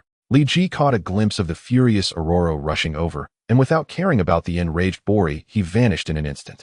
Gage, don't run. Li Ji's speed was beyond the eyes of ordinary people, but for Aurora, it was still easy. She spotted Li Ji appearing on the rooftop of the dormitory. Aunt Aurora, calm down. I don't want to get struck by your lightning. You should teach Bori how to use his lightning abilities instead of chasing me. Li Ji shouted from the rooftop, causing Bori's pale face to turn red. What did you just call me? Aurora's eyes began to glow, and Li Ji realized he might have just stirred up a big mess. Sister Aurora, big sister Aurora. Li Ji quickly corrected himself, but the glimmer in Aurora's eyes showed no signs of fading. Helpless, Li Ji shouted loudly, Hey, Piotr, I just ate all the lunch from the cafeteria. Hurry and catch me. I'm on the rooftop of the 2nd dormitory, if you can catch me within 3 seconds. The Academic Affairs Office of Xavier's Academy for Gifted Youngsters. Piotr looked at the indifferent Li Ji and the still furious Luo beside him, feeling his head swell. I knew it, you actually admitted your mistake voluntarily. It can't be anything good. Do you think that while I'm around, Alualuo wouldn't dare to touch you? I didn't do anything bad, I just finished all the lunch in the cafeteria, casually took some pocket money and snacks from a few troublemakers, and called Alualuo auntie. I'm only 8, she must be in her 20s or 30s. What's wrong with calling her auntie? Li Ji felt quite innocent given their age difference. There was absolutely nothing wrong with him calling Alualuo auntie. The light in Alualuo's eyes surged again, and Pote hurriedly pulled Li Ji into the inner office. If Li Ji and Alualuo stayed together any longer, Pote suspected Li Ji might provoke Alualuo to the point of destroying the entire academy. So tell me, how did you steal food from the cafeteria again? Pote felt helpless against Li Ji. This wasn't the first time Li Ji had done this. He frequently sneaked into the cafeteria to steal food, and his actions were always quick, succeeding every time. The people at school had gotten used to it, except for the newcomers who might not be aware. I was hungry, and when you're hungry you have to eat. If you don't let me eat my fill, I can only find a way myself. Li Ji's words were so grandiloquent that Pote didn't know what to say. Should he claim that the school intentionally didn't let Li Ji eat his fill? You're hungry and want to eat, that's fine, but you eat so much every time that the school can't support it. He remembered that 5 years ago the standard cafeteria meals included steak and pasta, but now they could barely afford curry and hamburgers. Pote wanted to reason with Li Ji, but Li Ji wasn't someone who liked to reason. It's simple, just expel half of the students at the bottom of the rankings, and the school's funding would be sufficient. Xavier's Academy for Gifted Youngsters doesn't charge tuition. All funding is subsidized by the school. It used to be relatively well off, but now with Li Ji the glutton, it can only be considered barely surviving. You should know that most of them are orphans or abandoned children without backgrounds. If they are sent out of the school, they might grow up to become societal pests, even endangering the stability of the nation. Pote was momentarily choked by Li Ji's words and paused for a few seconds before organizing his thoughts. If I can't eat enough, I might go to a nearby restaurant to eat on credit, and then I would become a societal pest too, even a terrorist threatening the nation. Li Ji's reasoning was so compelling that Pote was left speechless. In fact, a few years ago, Li Ji had already determined the kind of life he wanted to lead. Being a Saiyan was both a gift and a burden, especially since he was aware of the developmental trajectory of the Marvel Universe. The power brought by being a Saiyan had become a responsibility. December 16, 1991. Howard and Maria suffered a car accident. Although Li Ji had long known this event was about to happen and had made preparations, pleading with Professor Charles to send Cyclops Scott as their bodyguard, he still couldn't prevent the tragedy from occurring. Though Howard and Maria were fortunate enough not to die, they became permanent vegetative patients and could never regain consciousness. Tony Stark built a giant cryogenic chamber for them, sealing them inside, and hoping that future medical advancements would allow them to awaken. This incident had a significant impact on Li Ji. He had previously been indifferent to everything, extremely mature, because he was a transmigrator and outsider who had always viewed himself from a third-party perspective. However, after this incident, he realized he was no longer a pure transmigrator. He had integrated into the Marvel world, where he now had many things he cared about, people and feelings he couldn't let go of. After feeling sorrow, Li Ji decided to truly integrate into this world. He put aside his previously arrogant demeanor, discarded the advantages of foresight, and became more like a human. Li Ji desired freedom to be unrestrained, but the Marvel world was a terrifying and oppressive place filled with lurking dangers. Terrifying enemies would come one after another in the future. To gain freedom, he needed the power to resist. Driven by a thirst for power, Li Ji often sneaked into the cafeteria to eat. After all, man is iron and rice is steel. In pursuit of freedom, Li Ji lived more casually and tyrannically. He would enjoy his freedom for a time, as there would be plenty of suffering to endure later. Gaiki, I've told you so much. Have you recognized your mistakes? Pote said dryly, but Li Ji remained nonchalant. I didn't catch that. Could you repeat it? Li Ji was lost in thought until Pote's words pulled him back. I said I've explained so much. Have you realized your mistakes? You are consuming all the resources of the entire school by yourself. That's wrong. Pote suppressed his inner anger and reiterated. Not that sentence. I didn't catch all your previous words. I only heard that one sentence. Could you recite everything from before? Li Ji scratched his head, feeling a bit embarrassed. Gaiki, I think you want to be hit. Pote finally exploded. Uncle Pote, I seem to remember that I defeated you when I was just a few months old. Li Ji was the type to bring up things that shouldn't be mentioned, and Pote's neck turned red with anger. That never happened. Come with me to the playground now. Oh, I need to educate you properly. Pote chuckled coldly, alleviating some of the awkwardness. No, let's wait until tonight. It seems like it's a full moon tonight. Uncle Pote, do you want to experience my years of growth and power? Li Ji smiled. Although Pote was a veteran member of the X-Men, and his strength was certainly not weak, he was just coincidentally restrained by Li Ji's Great Ape transformation. Over the years, Li Ji had grown quickly, with significant improvements in combat awareness, skill, and strength. Now, even in a child state, he was likely not much weaker than when he had transformed into a great ape. Pote had also made progress, but against Li Ji in his Saiyan giant form, he would definitely be crushed. You? Forget it, he'll let you off this time. If you dare to steal food from the cafeteria again, I definitely won't let you off easily. He'll lock you up and make you go 3 days without food. Pote had no way to deal with Li Ji and could only threaten him. Then he'll call Tony and ask him to cut off Stark Industries' aid to the school. The higher the path, the greater the devil. Li Ji's threat was quite effective. 80% of Xavier's Academy's funding came from external donations, and among that 80%, at least 90% was supported by Stark Industries. If Stark Industries cut off its aid, the school would probably have to beg on the streets. Li Ji swaggered out of the academic affairs office, but he was deep in thought. Speaking of power, I seem to be lacking. The strongest power of a Saiyan is the energy wave, which I can't seem to master. I might need to find a place to systematically learn it. In Huaxiao on Kunloon Mountain. The techniques of Kunloon Iron Fist suit me best. They emphasize both chi and the explosive power akin to the Turtle School's techniques. However, it is said that Kunloon only appears once every 15 years, and I am unsure if I will successfully find it this time. 12-year-old Li Ji clung to a rock, exerting his arms to leap up and land steadily atop a giant boulder on the cliff of Yushu Peak. Sitting on the boulder, Li Ji gazed at the boundless blue sky, pulling out 2 buns from his pocket and devouring one. I've nearly climbed all the prominent peaks of Kunloon Mountain these past few days, yet I still haven't found the legendary Kunloon City. Fortunately, this place is somewhat of a tourist spot, so I can still buy food, otherwise I would surely starve in this remote mountainous area. Li Ji rested his head on his hand and lay back. Perhaps I should go to Kamartaj, at least I know the specific locations of a few sanctums.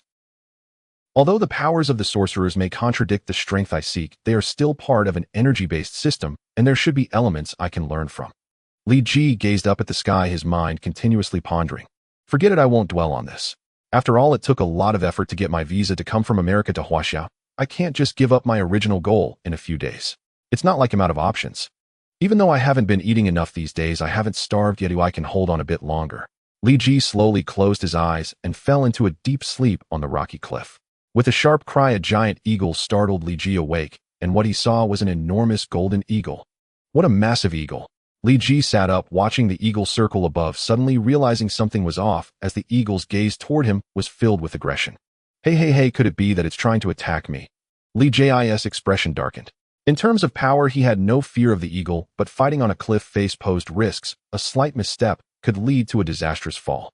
Li Ji hadn't even learned to perform the chi wave, let alone apply chi for flight. The eagle let out another piercing call. In this vast expanse, its clear caw echoed loudly, and if recorded, it would surely go viral online. However, to Li Ji, the eagle's cries were anything but pleasant. The weather on the mountain was unpredictable. The gentle breeze that had surrounded him moments ago suddenly turned fierce, howling against the cliff. The eagle seized this gust of wind and launched a sudden attack on Li Ji. Although the eagle's speed was already astonishing, it came hurtling through the air, reaching Li Ji in an instant. Despite the eagle's speed, the combat instincts of the Saiyan warrior within Li Ji were formidable. The moment the eagle approached, he moved. Pushing off from the boulder with his left foot, he flipped his body sideways, narrowly avoiding the eagle's talons. Caught! The eagle screeched again, flapping its wings violently, sending gusts of wind crashing toward the suspended Li Ji, nearly knocking him off balance. What? This giant eagle can pull off such moves. Li Ji clung to a rock, stabilizing himself on the cliff. If it weren't for the frequent fights with Oroluo these past few years where I got used to her strong winds, I would have truly been caught off guard.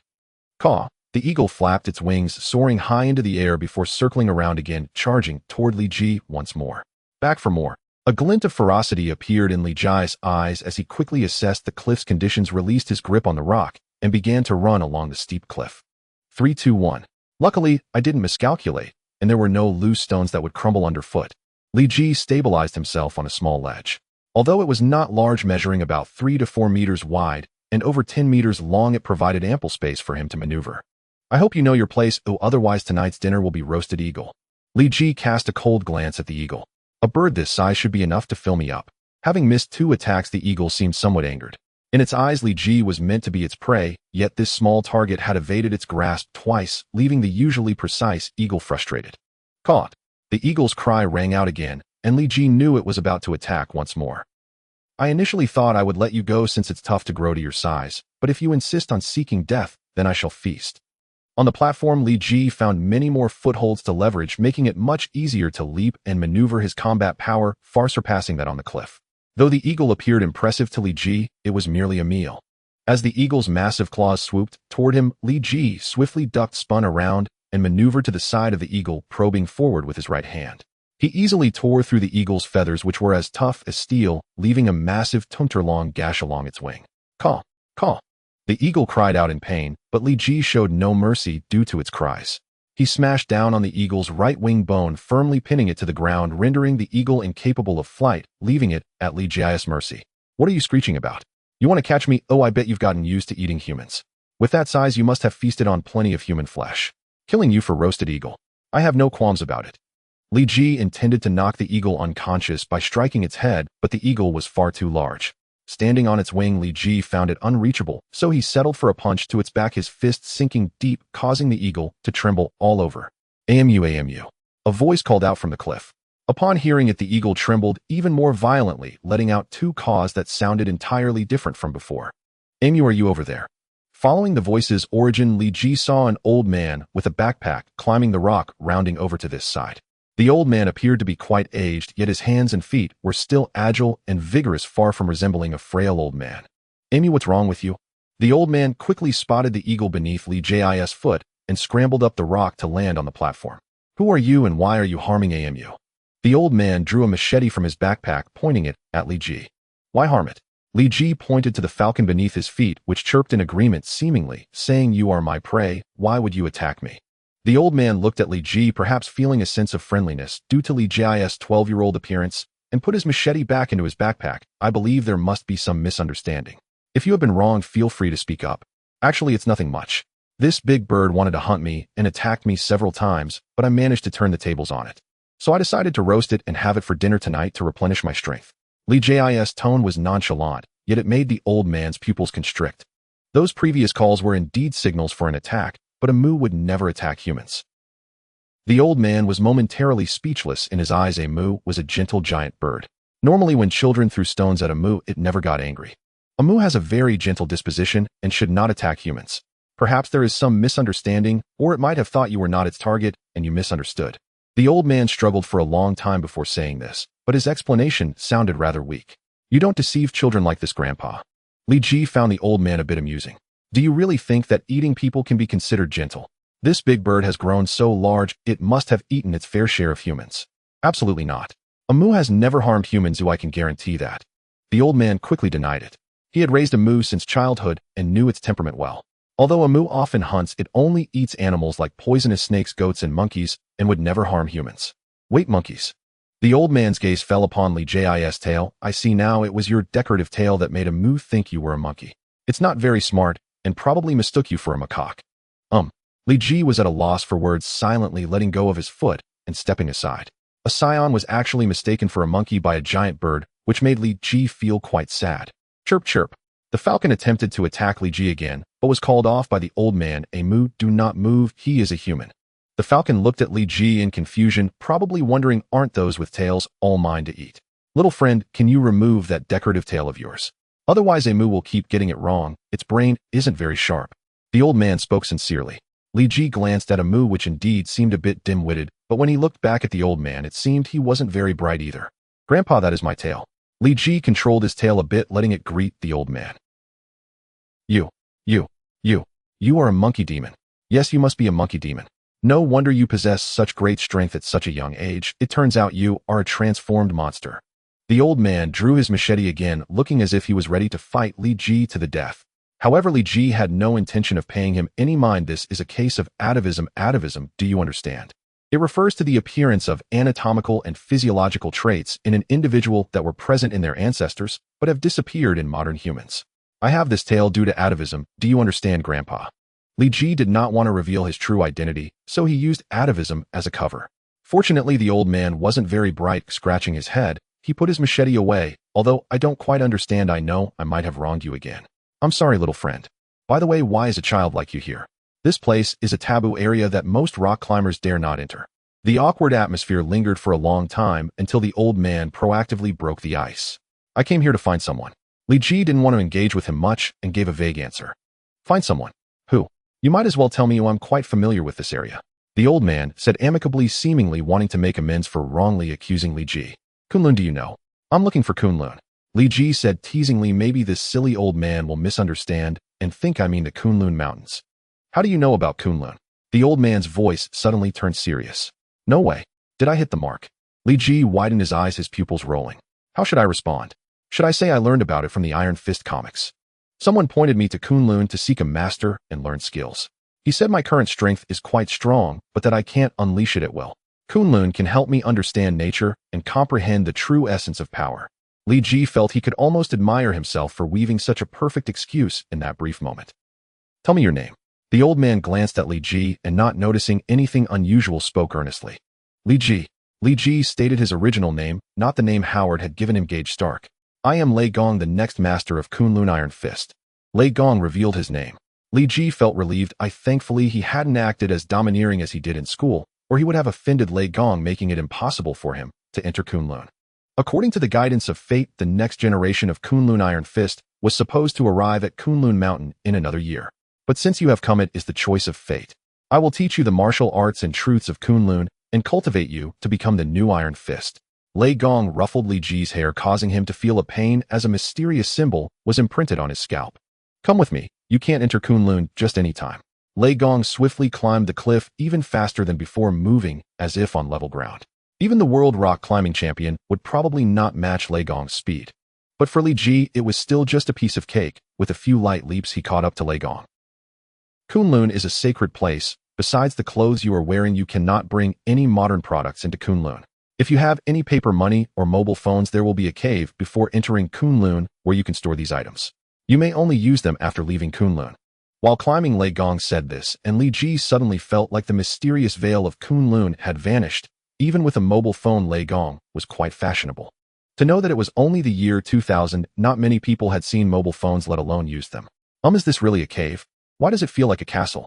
Li Ji put his things inside the cave, only to be startled by the sight within. This was transformed by the previous Iron Fists for living purposes.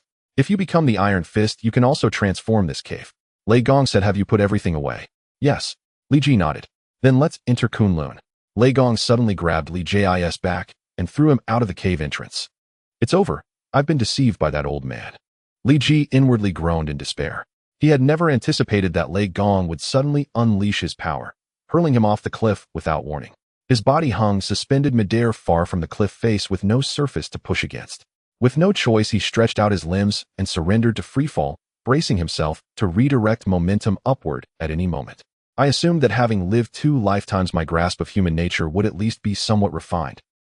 Yet the saying held true: ginger is spicier when aged.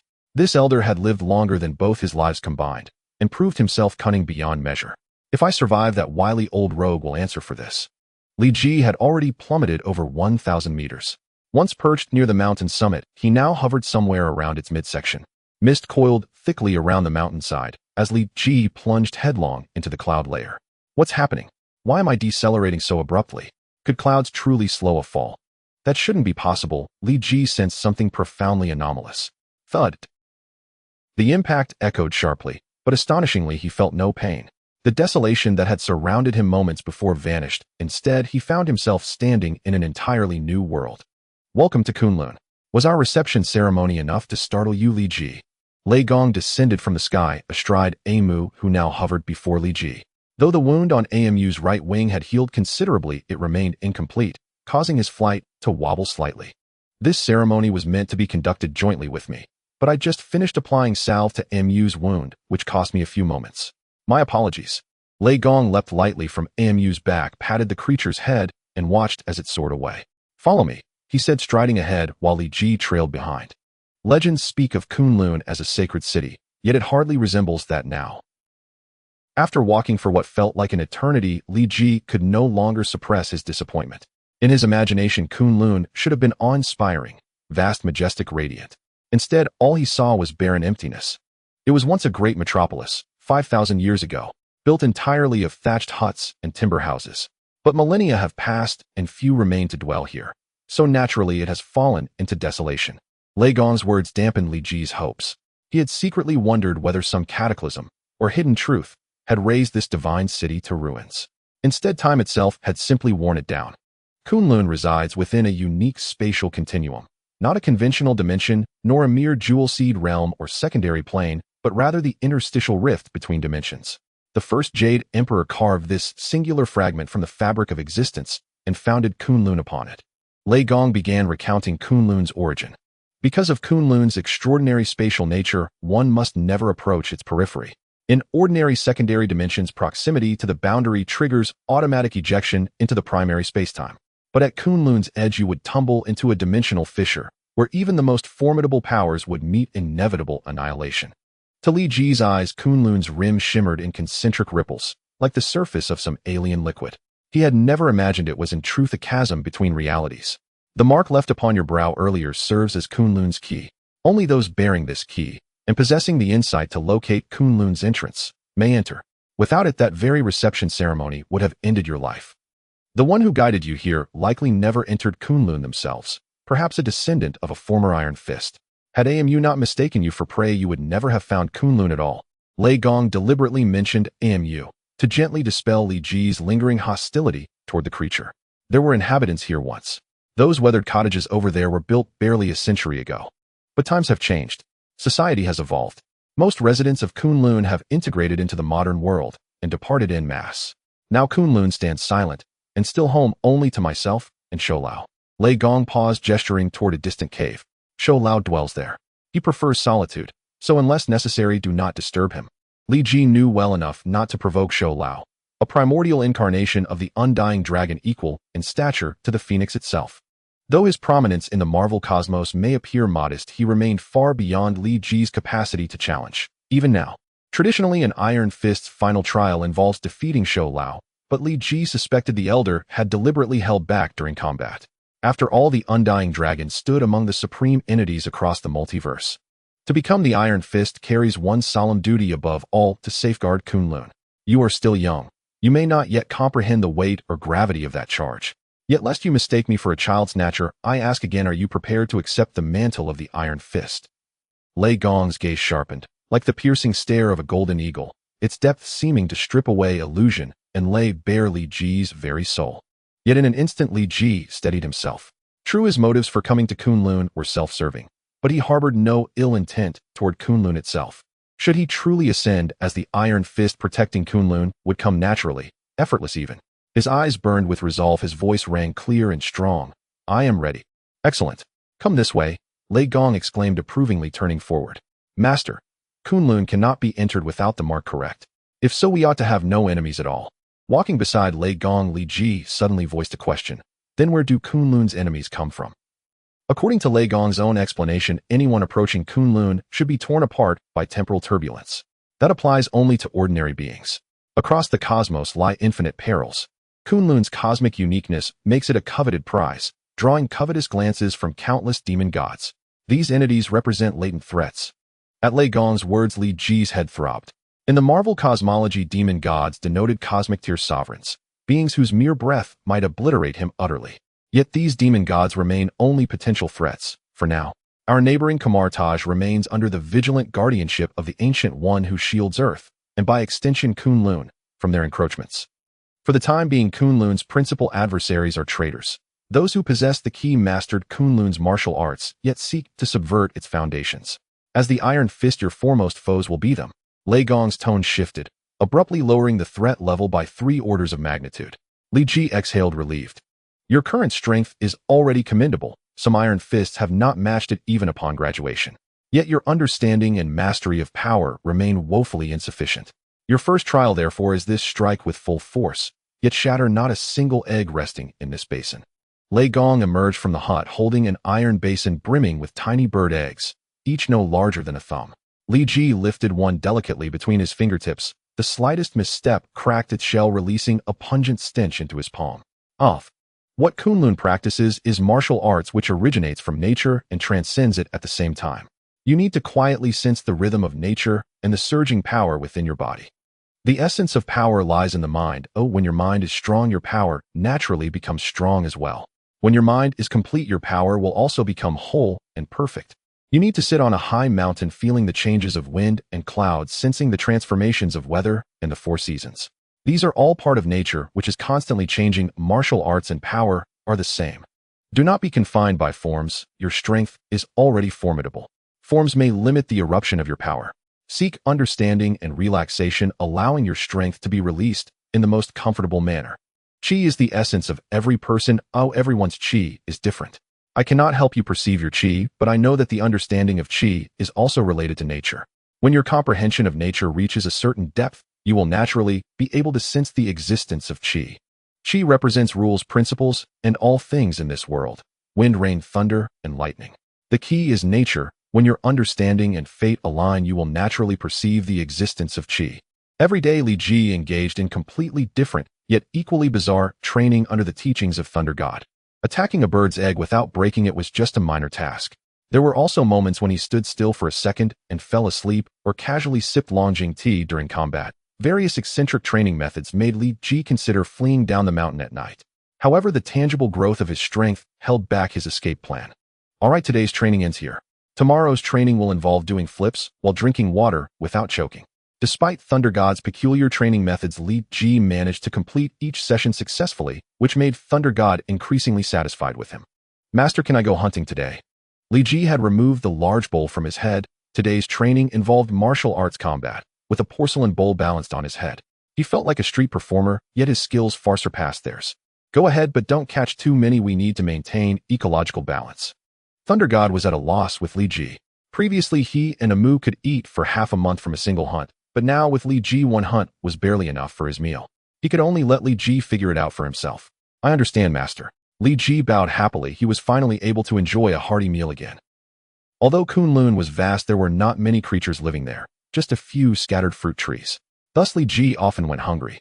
This place was unlike the Zuyir Genius Academy, where he could sneak food from the cafeteria or steal snacks from classmates. To fill his stomach, he had to rely on his own efforts. So every time Thunder God allowed him to go hunting, he would be overjoyed for half a day. What shall we have today? Roasted mountain goat or skewered wild rabbit? Li Ji clung to the rock wall, pondering what today's meal would be. Forget it, I'm tired of those.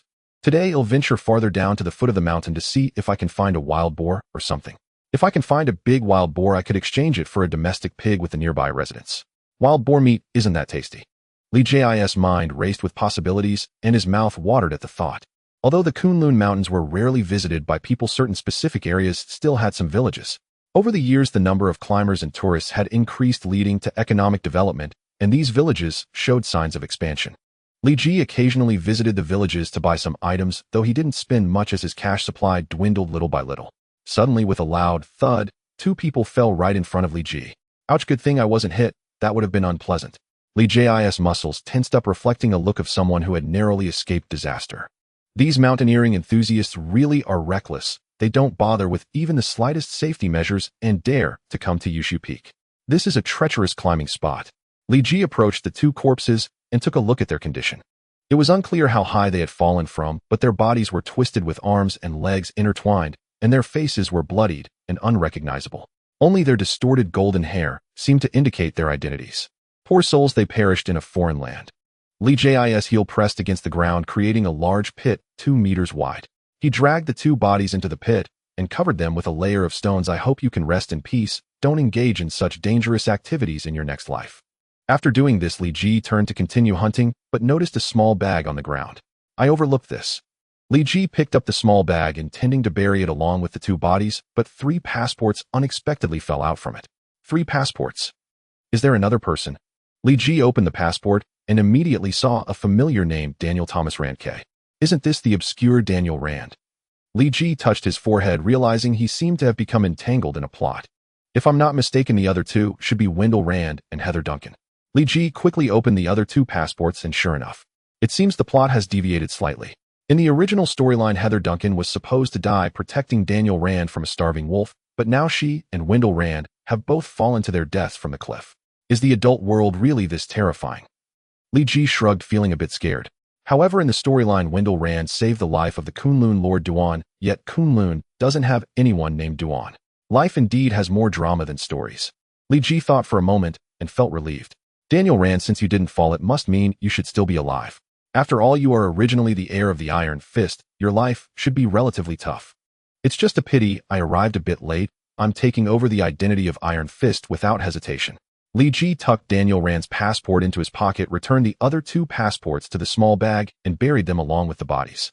According to an old Chinese saying, by taking your identity as Iron Fist, I owe you a karmic debt. If I save you, it should count as repaying that debt.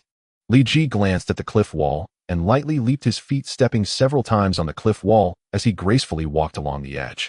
From a probability perspective, he should be along the vertical line where his parents fell. As Li Ji ascended, he observed his surroundings, not missing any trace. I found you.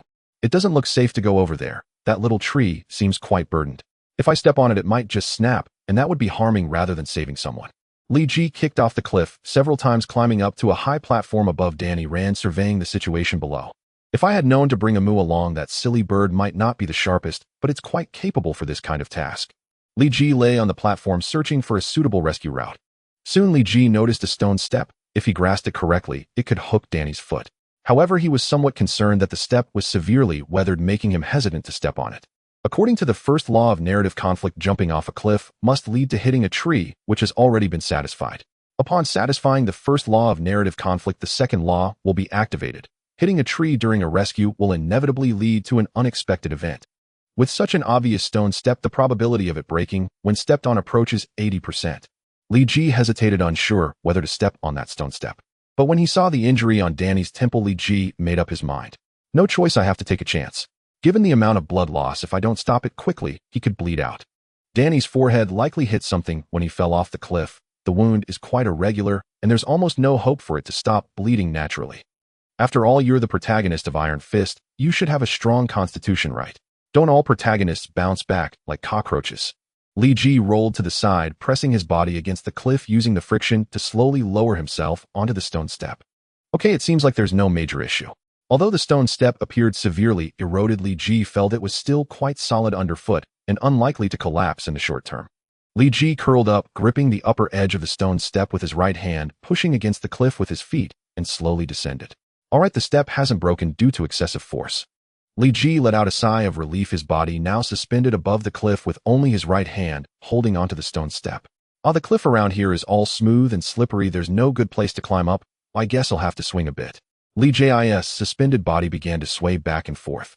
Originally, he thought that simply hooking onto Danny's foot would suffice, but he underestimated the length of his arms. It's been over a decade since I turned into a child, and I still estimate distances with the old habits. Sigh. If someone else saw this, a child hanging onto a crumbling rock swinging on the cliff, they might just have a heart attack. However, this was a case of skill and courage for Li Ji. To him, the cliff was no different from flat ground. Had it not been for Danny's safety, he would have jumped straight onto that little tree. Yet that little tree looked like it was already on the verge of breaking. Li Ji was sure that the moment he jumped on it, it would snap. One more swing, and he'll be able to reach it. Li Ji lightly exerted himself, increasing the amplitude of his swing. Alright, got it. Li Ji firmly grasped Danny's left foot, dragging him down from the little tree, hanging upside down above the sheer cliff. Smash! The weathered rock Li Ji was holding suddenly made a sound of being overburdened. Oh no, I forgot to account for Danny Rand's weight. The combined weight of the two of us means this rock won't hold for long. Li Ji quickly pulled with his right hand, trying to lift them both up, but due to the sudden massive pressure, the weathered rock shattered, and Li Ji and Danny fell off the cliff. Damn. Li Ji cursed himself inwardly. It would actually have been quite simple for him to escape. He could just let go of Danny, use both hands, and quickly climb back up the cliff. But Li Ji couldn't bring himself to do that. There must be a way. Perhaps there's a protruding rock waiting for me below. For now, I need to pull this kid up a bit. Li Ji used his left hand to pull hard, wedging Danny Rand under his armpit to prevent him from hitting any protruding objects during free fall. If only a moo were here, a moo could fly. I wouldn't be in such a predicament. Li Ji thought of a moo again. Actually, given his speed, it would take just about 10 minutes to return to Kunloon and bring a moo back, but he found it troublesome and didn't choose to do so. Now he felt a bit regretful. Right, flying, why not just fly? What was it called in Dragon Ball? The sky dance technique. Control your own chi, feel the flow of power. Relax your whole body, concentrate your chi, concentrate. How do I achieve that? Li Ji closed his eyes, but his mind was filled with distractions, making it difficult to focus even at the most basic level.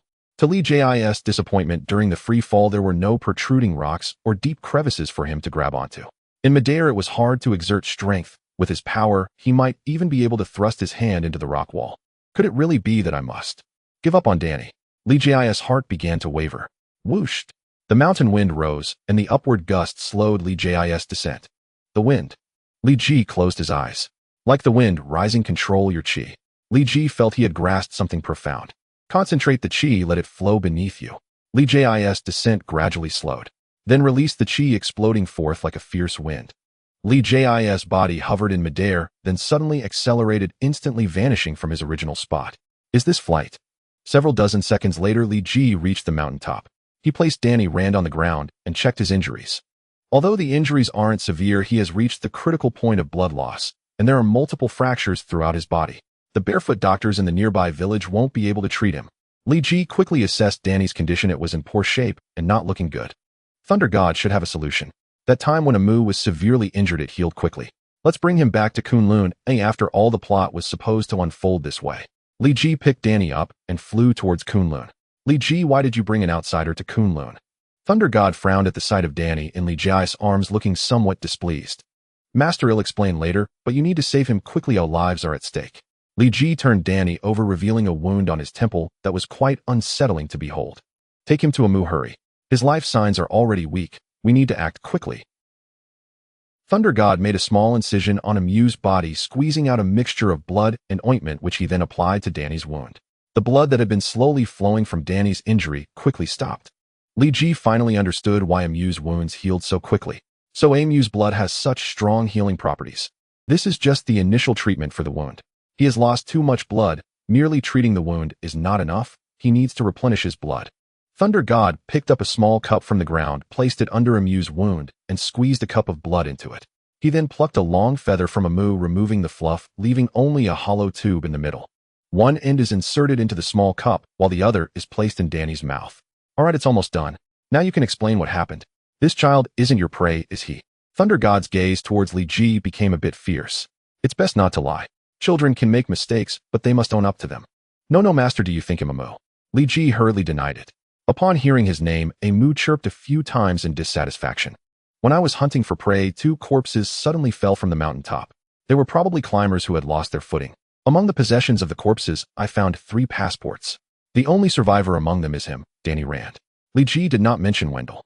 As for the reasons for Rand and Heather Duncan's deaths, after all, he had only accidentally stumbled upon their demise. If he knew the cause of death too clearly, it would only raise Thunder God's suspicions.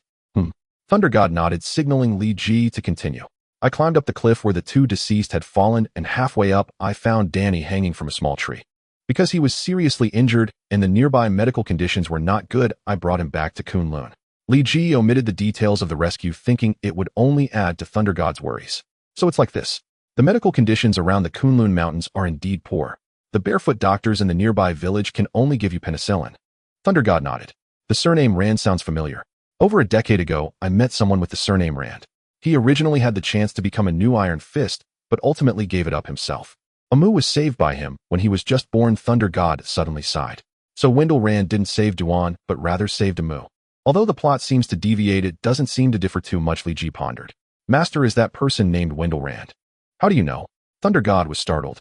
Could it be that one of the 2 deceased is Wendell Rand? Thunder God's tone held a hint of disbelief, yet Li Ji nodded heavily. How could that be? Wendell has lived in Kunloon for a long time. He is quite familiar with this area and shouldn't have lost his footing. He also learned some Kunloon martial arts, and although he is not proficient, he is quite agile. Thunder God still found it hard to believe. After saving Amu, Rand was allowed to live in Kunloon for a long time. He must have climbed all the nearby peaks, so it's unlikely he would slip. Something's off. Even if Wendell accidentally fell from the cliff, it's improbable for all 3 to fall in the same place. There must be more to this matter. Thunder God, being an ancient relic who has lived for who knows how many years, immediately sensed something was wrong. Wendell once sent me a fax saying he had started a big company in America with friends. He also mentioned that his partner Harold particularly likes martial arts and plans to bring his family and partners to Kunloon to visit me. Thunder God meticulously analyzed and actually pinpointed the real culprit. If I'm not mistaken, Harold is likely the mastermind. Thunder God's analysis left Li Ji in awe. Indeed, the elderly are wise. Despite appearing somewhat dim-witted through this analysis, he deduced the true culprit without even seeing the bodies or the crime scene. Li Ji, I've decided to take Danny as my disciple as well. You don't mind, do you? Thunder God suddenly asked. Li Ji scratched his head. Does that mean I'll have another younger brother? Yes, Thunder God nodded, explaining originally, I planned to send him out of Kunloon once he was healed, but his parents have already died unexpectedly, and he has some ties to Kunloon, so I thought about it and decided to let him stay. Li Ji had no objections to Thunder God taking Danny in. After all, he had brought Danny back hoping Thunder God would take him as a disciple to help him get back on track. Why so quiet? Are you not happy? I know the guidance of fate indicates that the new generation of Iron Fist may be Danny. But with your talent and ability, you can surely break free from the shackles of fate. Thunder God comforted him, thinking Li Ji was unhappy. No, master, I'm not unhappy. Li Ji quickly shook his head, but Thunder God smiled, feeling that Li Ji was just hiding his feelings. Having a younger brother is good. He can encourage you to practice harder. Don't always think about going out to hunt and eat more. Although eating more is good for your health, you won't starve if you eat less, right? Practicing more is the true path. Thunder God started preaching again, and Li Ji felt the calluses in his ears growing more. Master, wait, I still have something to ask. What is it? Thunder God's tone softened. Because I saved someone, I forgot about hunting. Can I go out to hunt again? Li Ji scratched his head, feeling a bit embarrassed. Go away. That night Danny woke up. You're awake. Li Ji greeted Danny in English. Danny looked at Li Ji's face, puzzled, and blurted out in Chinese, aren't you Chinese? Why aren't you speaking Chinese? Oh, so you can speak Chinese, Danny. Li Ji felt that he had wasted his efforts, thinking Danny Rand wouldn't know Chinese. Chinese I can. Who is Danny that you mentioned? Is that my name? Where is this place? How did I end up here? Danny's tone was so calm that it surprised Li Ji, yet the contents of his speech made Li Ji frown. Could it be amnesia? Encountering a classic plot again. Li Ji stroked his chin, unsure whether to tell Danny the truth. Are you saying that Danny has amnesia and forgotten some things? Thunder God asked. Yes, it seems so. He appears to have forgotten who he is and what happened to him, but his basic reasoning and discernment are still intact. So he has amnesia. Well, it's fine, he's still young, only 9 years old, and it's probably better that he doesn't know some things. Master, why can senior brother sit and cultivate while I have to keep fanning the fire? Danny, who had just turned 10 yesterday, looked at the iron sand in his fire pit, his swollen hands, and the cross-legged Li Ji sitting nearby, feeling that this world was so unfair. Your senior brother's strength has already reached a certain level. What he lacks is experience and temperament. As for your strength, you are still far behind, so of course you need to improve it first. Legong didn't even glance at Danny, savoring his tea alone. And, I understand, master. Although Danny said this, he felt particularly unconvinced inside. In fact, Li Ji also felt that this training method was a bit silly. Legong had him sit and feel the power that burst forth from the growth of the grass beneath him. Although Li Ji knew that the growth of grass, sprouting and breaking through the ground, all required immense strength, that power accumulated over many years, not a sudden explosion. Li Ji asked himself if he had a decent grasp of power, but regarding this requirement, he could only say disciple cannot accomplish this. Li Ji, do not be too impatient. I have told you before that the essence of Kunloon martial arts lies in nature, and naturally. Calm your mind, enjoy, perceive, and resonate with nature, becoming one with it. Listen to the principles of nature and comprehend its essence. At that point, you will truly understand. Legong then looked at Li Ji and saw the bitter expression on his face, knowing that Li Ji's heart must be unsettled. Legong was very satisfied with Li Ji's strength, and one could say that among the past Iron Fists, Li Ji was one of the most outstanding. Especially since he had not yet graduated, this was truly unprecedented, so Legong paid even more attention to cultivating Li Ji's temperament. Legong could tell that Li Ji was hiding something. His long tail showcased his uniqueness. After all, Legong had lived a long time, and although he seemed foolish on the surface, he was actually very perceptive. However, Legong did not care about Li Ji's secrets. To him, as long as Li Ji did not endanger Kunloon, everything else was irrelevant. What he needed to do was cultivate a more perfect Iron Fist to enhance Kunloon's strength. And Li Ji did not respond to Legong's words, took a deep breath, and continued to close his eyes to feel. Master, when can I sit and feel the grass growing like senior brother? I feel that I might have a higher talent in some aspects. You probably won't need to do such cultivation in your lifetime, Legong said with a smile. Why? Is it because I have high talent and possess such abilities by nature? Then I must try it quickly. Danny walked away from the fire pit and sat down on the ground. Legong shook his head with a smile, knowing that Danny was definitely trying to slack off. And, master, sitting on the ground makes my bottom itchy. Is this the power of the grass? After sitting for a while, Danny felt a bit itchy and hurriedly stood up. And in yes and no. Legong walked over, ruffled Danny's hair. Let's continue with strength training for now. Itchy. Li Ji seemed to have heard a key word. There are many possible reasons for itching on the bottom. The skin coming into contact with such soft things can naturally trigger biological electrical currents in the nerve endings, causing an itchy sensation. However, it could also indeed be caused by the power of the grass growing. But this is what is felt on the bottom, while on the tail, the grass touching the tail would not directly produce an itchy feeling. If the tail feels a bit itchy, it must be because the grass is growing and developing its power, pushing against the fuzz on the tail, causing the itchy sensation. Li Ji felt that he was not far from completing this cultivation. And in tail, Li Ji concentrated on the sensations in his tail. Did I grasp some key point? Lei Gong's gaze was drawn to Li Ji. That shouldn't be so quick. Once this hurdle is crossed, it would be as if one foot has stepped into the true martial realm. Though Lei Gong said this, he still held great expectations for Li Ji in his heart. In past cultivations, Li Ji had repeatedly surprised Lei Gong, constantly refreshing Lei Gong's understanding. Thus, Lei Gong was filled with anticipation, eager to witness the birth of a true martial artist. The tail feels a bit itchy, as if there is a sense of expansion. The grass beneath the tail seems to want to lift it little by little. Li Ji seriously felt the sensations in his tail. Is this the power of the grass? Although the power is small, it is continuous. Is this what they call the persistent power of water dripping through stone? Despite being weak, it still exudes vibrant vitality, like a gathering of chi bursting forth in waves. Is this the feeling of natural power? Li Ji opened his eyes, his right palm spread wide, the chi from his body slowly gathering in his palm, emitting a faint glow. I should understand now. Oh, it's this feeling. Li Ji closed his right palm, and the chi that had gathered instantly dissipated. Controlling the chi with one hand is still not very proficient. It's easy to make mistakes. It's better to use both hands together. Li Ji pressed his palms together, then suddenly spread them apart. The chi began to gather between his hands. I understand why Wukong learned the Kamehameha first. It turns out that controlling chi with both hands is much easier than with one hand. The chi sphere between Li Ji's hands grew brighter and rounder, radiating vast light all around. What is this? Lei Gong stood up, his eyes fixed intensely on Li Ji.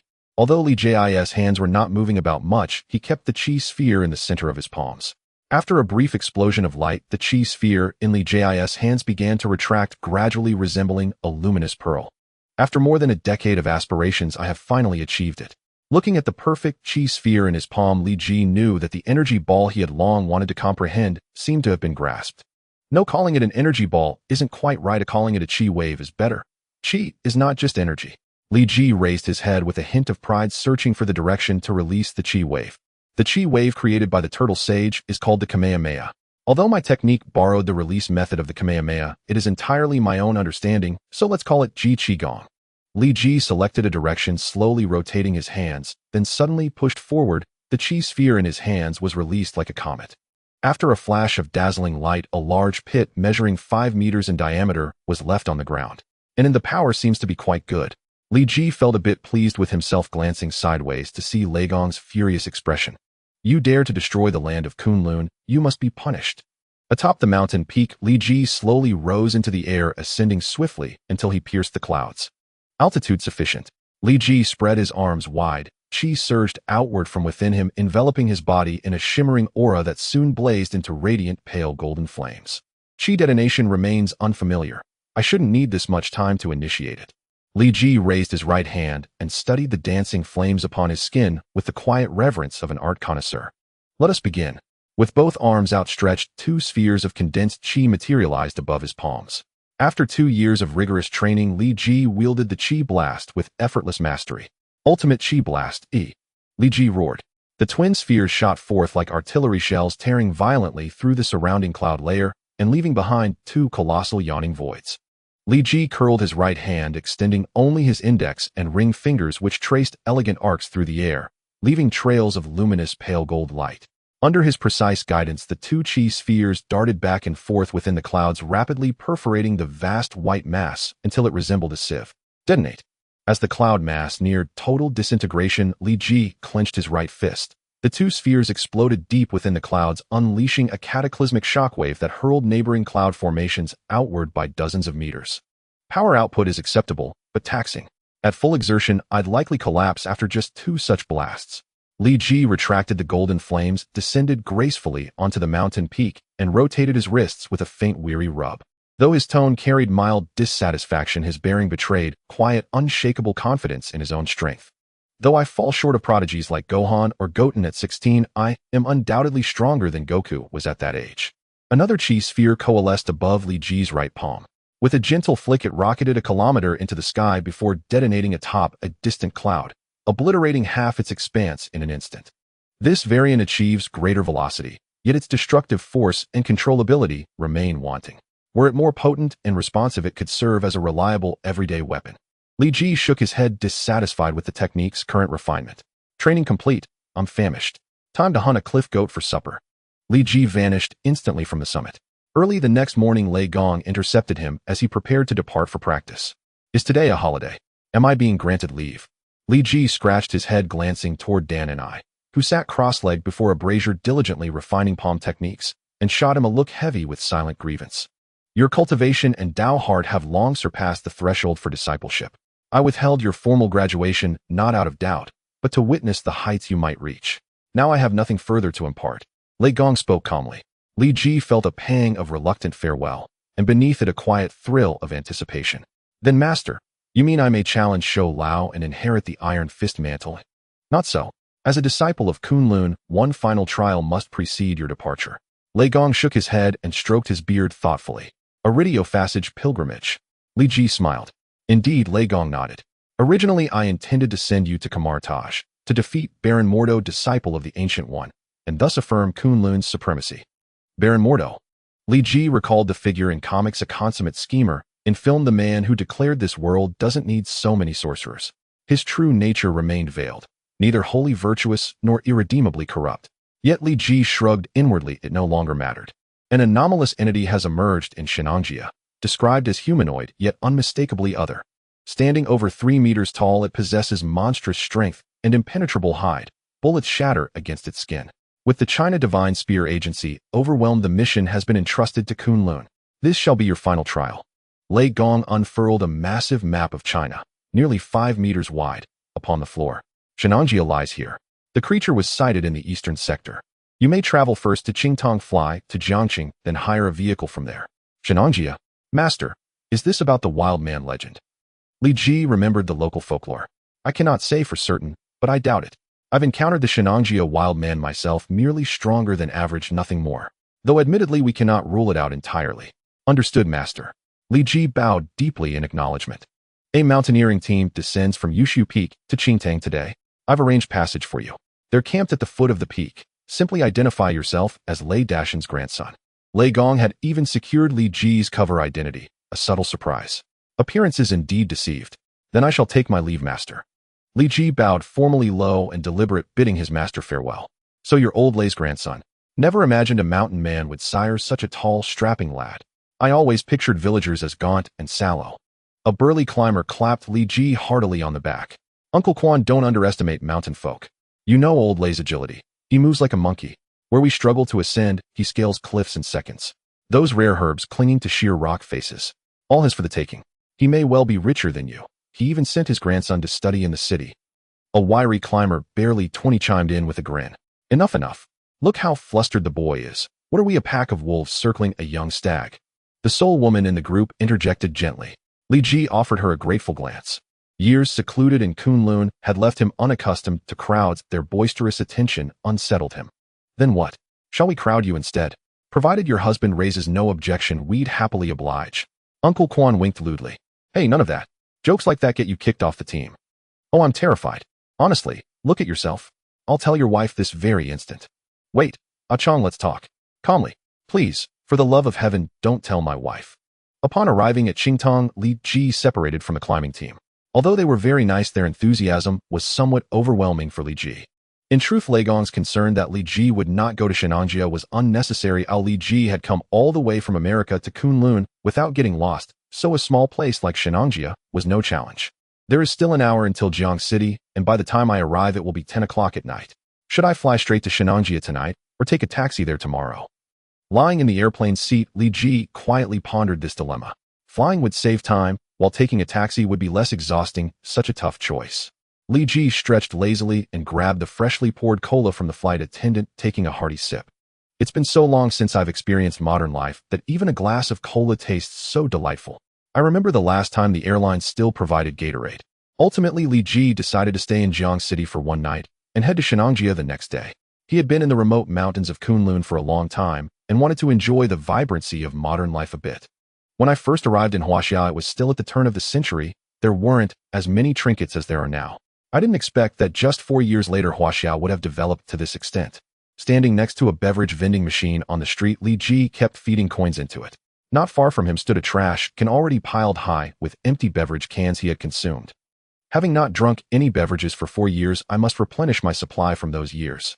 Li Ji finished another can of Sprite, and with a gentle squeeze of his right hand, the aluminum can was crumpled to the size of a coin before he tossed it into the trash can. I've had too much, the trash can can't hold anymore, so I have to crush them into small clumps. Li Ji looked at the overflowing trash can. His shooting skills were quite good, not a single can fell outside the trash can. However, the overflowing trash and the expectant gaze of the nearby scavenger made him feel a bit uncomfortable. Forget it, I've had enough to drink for now. It's late at night, I think I'll grab some crayfish to eat. Li Ji fed more coins into the machine, purchasing 2 bottles of cola. He took one for himself, sipping it as he walked while leaving the other beside the vending machine, smiling at the scavenger before walking away. The crayfish in Jiang City were quite famous in Li Ji's previous life, but in the year 2004 crayfish were not yet well liked by the general public. They were very affordable, priced at 8 yuan per kilogram and buy 3 get 1 free. Upon entering, Li Ji ordered 60 kilograms, leaving the owner astounded. Are you sure you want 60 kilograms instead of 6? Li Ji pulled out his wallet from his pocket, counted out 5 of the newest 5th edition RMB notes, and handed them to the owner. 60 kilograms is 480, right? Buy 3 get 1 free, so remember to give me 80 kilograms. After saying this, Li Ji found an empty table to sit down. The owner took a purple laser and checked the 5 RMB notes for a few minutes before confirming that Li Ji was not trying to pass off counterfeit money. Sir, would you like any drinks besides that? Knowing Li Ji was a big customer, the owner hurriedly bent down beside him, asking respectfully. No need, just some ice water will be fine. Li Ji had a bit of a buzz from the drinks earlier and his diaphragm was a bit restless, but he held back from burping. All right, sir. This crayfish restaurant was not large. 80 kilograms of crayfish couldn't be cooked all at once, so the owner had to divide it into 4 batches, cooking 20 kilograms each time. Hey sir, hey, race your crayfish. I only have 20 kilograms ready now. I'll bring the remaining 60 kilograms shortly. The small shop can't cook more than 20 kilograms at a time, sorry about that. The crayfish shop owner brought out 20 kilograms of crayfish, holding a 20 yuan note in his hand. By the way, sir, hey, race your change. I'll leave it here. Li Ji nodded, took the money from the table, pocketed it, put on his gloves, and prepared to dig in. Sir, aren't you waiting for your friends? The crayfish shop owner kindly reminded him. I'm eating alone, why would I wait for friends? Li Ji rubbed his hands together, ready to feast. Is this hotel fully booked too? Today doesn't seem to be a holiday for couples, so it shouldn't be so crowded. Li Ji scratched his head, feeling a bit strange. This was already the 3rd fully booked hotel. I heard that wild men have been spotted in Shenangjia. Most of these guests are here to see them. The front desk smiled and explained to Li Ji. Is it just for the spectacle, eh? Li Ji felt a bit speechless. This was not a good spectacle at all. Since it involved the Divine Spear Bureau, it surely had to do with supernatural forces. Young man, are you also here to see the wild men? A dapper uncle in a suit approached Li Ji from behind. I suppose so, Li Ji replied, unsure of how to explain to the uncle. Did you not make a reservation for the hotel? Then you've miscalculated. All the major hotels in Jiang City were fully booked. Maybe only a few family inns in the alleys had a few rooms left. You might have to sleep in an internet cafe for the night. The uncle shook his head, patted Li Ji on the shoulder, grabbed a room card from the front desk, and walked into the elevator. This is quite a trouble now. Li Ji rushed to an internet cafe, logged onto a computer, and searched for the keywords Shenangjia and wild men on a search engine which displayed over 21 million results. Li Ji casually opened a forum where there was even a so-called wild man party activity where people gathered to enter Shenangjia in search of traces of wild men. He glanced at the replies. Hundreds of people had already joined the event. If they all enter Shenangjia and the monsters there are highly aggressive, that would be disastrous. The more Li Ji thought about it, the more uneasy he felt. He shut down the computer, forgetting even to log out. Crossing the busy street, he entered a secluded alley, floating into the air and flying towards Shenangjia. Where did that kid go? How did he disappear after entering this alley? Just 10 seconds after Li Ji flew away, a group of thugs entered the alley with knives. Could he have exited through another entrance? You idiot, this alley is a dead end. Oh, where's the second exit? So what do you think happened? People can't just vanish into thin air. Could it be that he... Buddha bless, Buddha bless. Don't talk nonsense, scaring yourselves. Buddha bless, Buddha bless. Li Ji's flying speed was quite fast. In just a little over half an hour, he reached the skies above Shenangjia, at the place marked by Leigong where the monsters appeared. It's time to get to work, time to get to work. Li Ji landed in Shenangjia where everything was quiet and serene. I never expected that the first time I'd protect the Earth would be during a late-night shift. In the past, I used to observe celestial bodies all night long. Could it be that I was born to toil? As he wandered through the dense forest of Shenanjia, Li Ji searched for traces of the monster while muttering to himself. Fortunately, today is the 5th day of the Lunar New Year, or I wouldn't dare step outside. Li Ji looked up at the sky where a crescent moon hung in the air. Despite the thick woods of Shenanjia, moonlight filtered through the gaps, illuminating a large footprint on the ground. This big footprint TSK.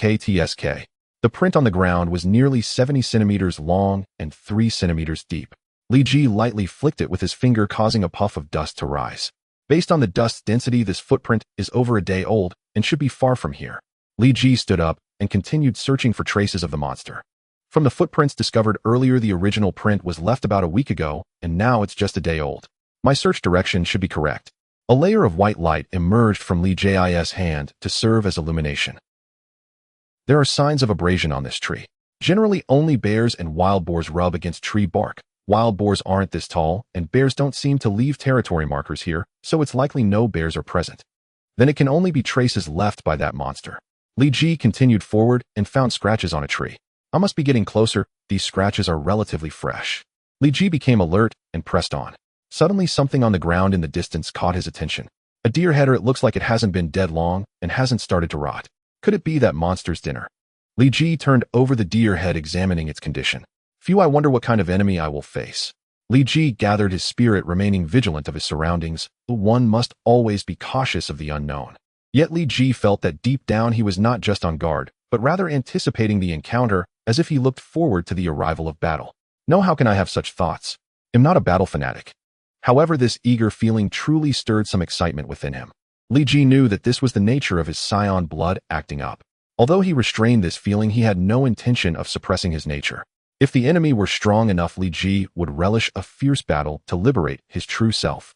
Unfortunately, my ability to sense energy is still lacking. I can only sense familiar people's energy. Otherwise, I would have found that monster long ago. Li Ji tried to sense the monster's energy, but unfortunately failed. But even in Dragon Ball, even with the strength of Sun Wukong and Vegeta, I still cannot sense the energy of some weaker beings. Perhaps it's not about me. Maybe this monster is just too weak for me to sense his energy. Li Ji suddenly thought of another possibility, but quickly dismissed it. Forget it, compared to them, I'm weak too. I shouldn't jinx myself. If I really end up getting hurt, it would be troublesome. It's already 3 a.m. Oh, I need to be quick. Li Ji glanced at his watch. Dawn was not far off. Although those who came to see the wild man in Jiangxing wouldn't arrive for several more hours, Li Ji couldn't be sure that there were no people in the closer cities. According to my master, this monster should not have harmed anyone yet. Initially, I planned to spare it after completing my mission, but now it seems inappropriate. Li Ji kept a watchful eye on his surroundings while contemplating how to handle that monster. I can either kill it and bury it on the spot, or take it with me. In any case, it absolutely cannot be allowed to roam freely in Shenanjia, or who knows what kind of trouble it might cause. Li Ji determined the monster's fate. What is that smell? Suddenly he caught a whiff of a foul odor. Although not overpowering, it was quite pungent. It smells a bit like urine. Cough cough, this stench is truly unpleasant. Li Ji realized that he was getting closer to the enemy. A sudden sound broke the silence of the forest, and Li Ji quickly turned his head, but saw nothing. So it can tease me, that's interesting. However, your teasing seems to be ineffective. Li Ji finally sensed the monster's aura and looked in its direction, spotting a terrifying creature with green skin. Hulk! Li Ji exclaimed. Hulk! Hulk's voice was piercing as he uprooted 2 giant trees and hurled them at Li Ji. Damn it, how did Hulk end up here? Or rather, how did he enter China? Li Ji flew up, dodging the attack of the 2 giant trees, but his expression was less than favorable. This truly complicates matters. Li Ji hovered in the air, looking down at Hulk, which only aggravated Hulk further. He furiously threw stones and trees, leaving the primitive forest of Shenanjia in disarray. Based on the intensity of this attack, it doesn't seem too strong. However, Hulk appears to grow stronger the angrier he gets. That cannot be overlooked. If I underestimate him, it'll be enough to make me regret it. Li Ji's body swiftly changed form midair, causing Hulk's attacks to be in vain, which only fueled Hulk's fury, seeming to increase the speed of his attacks. Since it's Hulk, I can only incapacitate him and then take him away. Although I'm not sure if I can do it, let's give it our all in this fight. Li Ji's spirit surged instantly, his gaze becoming resolute and icy as he charged toward Hulk in the air. Why is Hulk in China? Why are there rumors of wild men in Shenanjia? Is this a coincidence, or is someone manipulating it on purpose? Li Ji had many questions, but he didn't dwell on them. All he wanted now was to fight.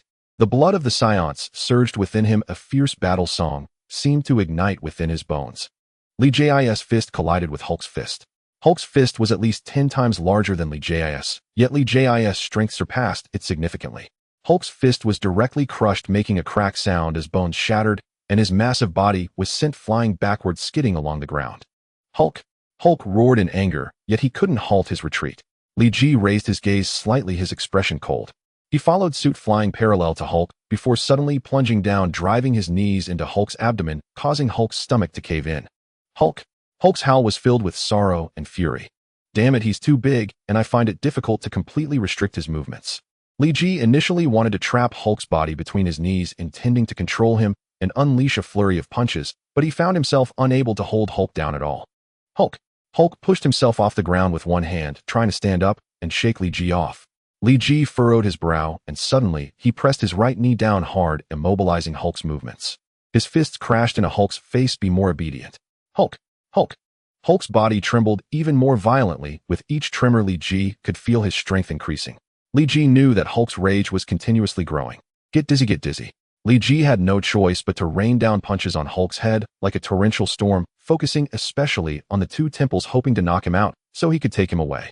However, despite being hammered into the ground for dozens of centimeters, Hulk showed no signs of fainting. Instead, his strength was swelling. Get dizzy already. Li Ji's aura surged several centimeters, and he stood up, his powerful fists seemingly carrying the weight of thunder, striking Hulk's temples and sending him flying dozens of meters away. Hulk let out a roar and stood up from the ground. Although his body was already battered and bruised, he was healing at an astonishing speed. Damn! Li Ji cursed. He realized he had been a bit too impatient. He had intended to defeat Hulk in one blow, but instead, he had let Hulk break free. Hulk seemed to notice that Li Ji's mindset was a bit off balance. He stomped his massive foot on the ground, leaving behind 2 deep footprints over 10 centimeters, and then unleashed a punch to Li Ji's face. Although Li Ji reacted quickly, he was still a step too late and was sent flying. You've got some skills, he thought, floating in midair, wiping the blood from the corner of his mouth, glaring at Hulk with anger in his eyes. Despite Hulk's extraordinary strength, he lacked the ability to fly and could only stand on the ground, roaring. Hulk, I didn't expect to be counterattacked due to a momentary lapse. Li Ji activated a unique healing technique from Kunloon, and his violently churning internal organs quickly calmed down. I truly worry that if I go berserk, I might end up killing you. Li Ji exhaled and coldly gazed at Hulk, realizing something was amiss with his own condition. Li Ji originally thought he should remain rational in battle, but that recent outburst made him realize he couldn't fully control his Saiyan bloodline. The bloodthirst and combativeness of the Saiyans are innate. Li Ji suspected that if he continued to fight at full strength, he might unwittingly strike Hulk with lethal intent. Li Ji had both the ability and potentially the motive for that. Although your strength is formidable and far from reaching its peak, you are still quite vulnerable. Li Ji conjured a small chi sphere in his right hand and flicked it lightly toward Hulk. The sphere instantly flew beneath Hulk's feet, leaving a large crater 5 meters wide. Hulk jumped back in shock, knocking down several big trees. I wonder if you can withstand such power.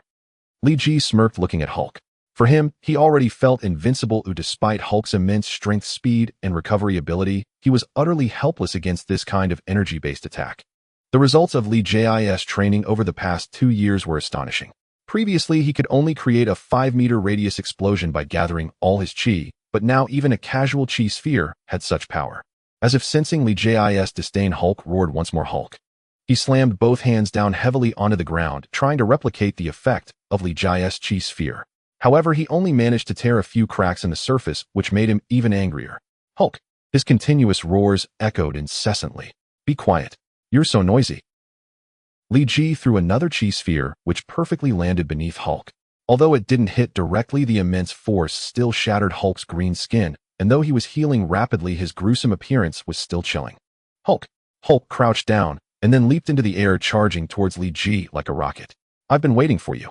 Li Ji quickly dodged, evading Hulk's direct charge. When Hulk reached the peak of his jump, Li Ji locked his neck and unleashed an astounding speed, slamming Hulk back down to the ground.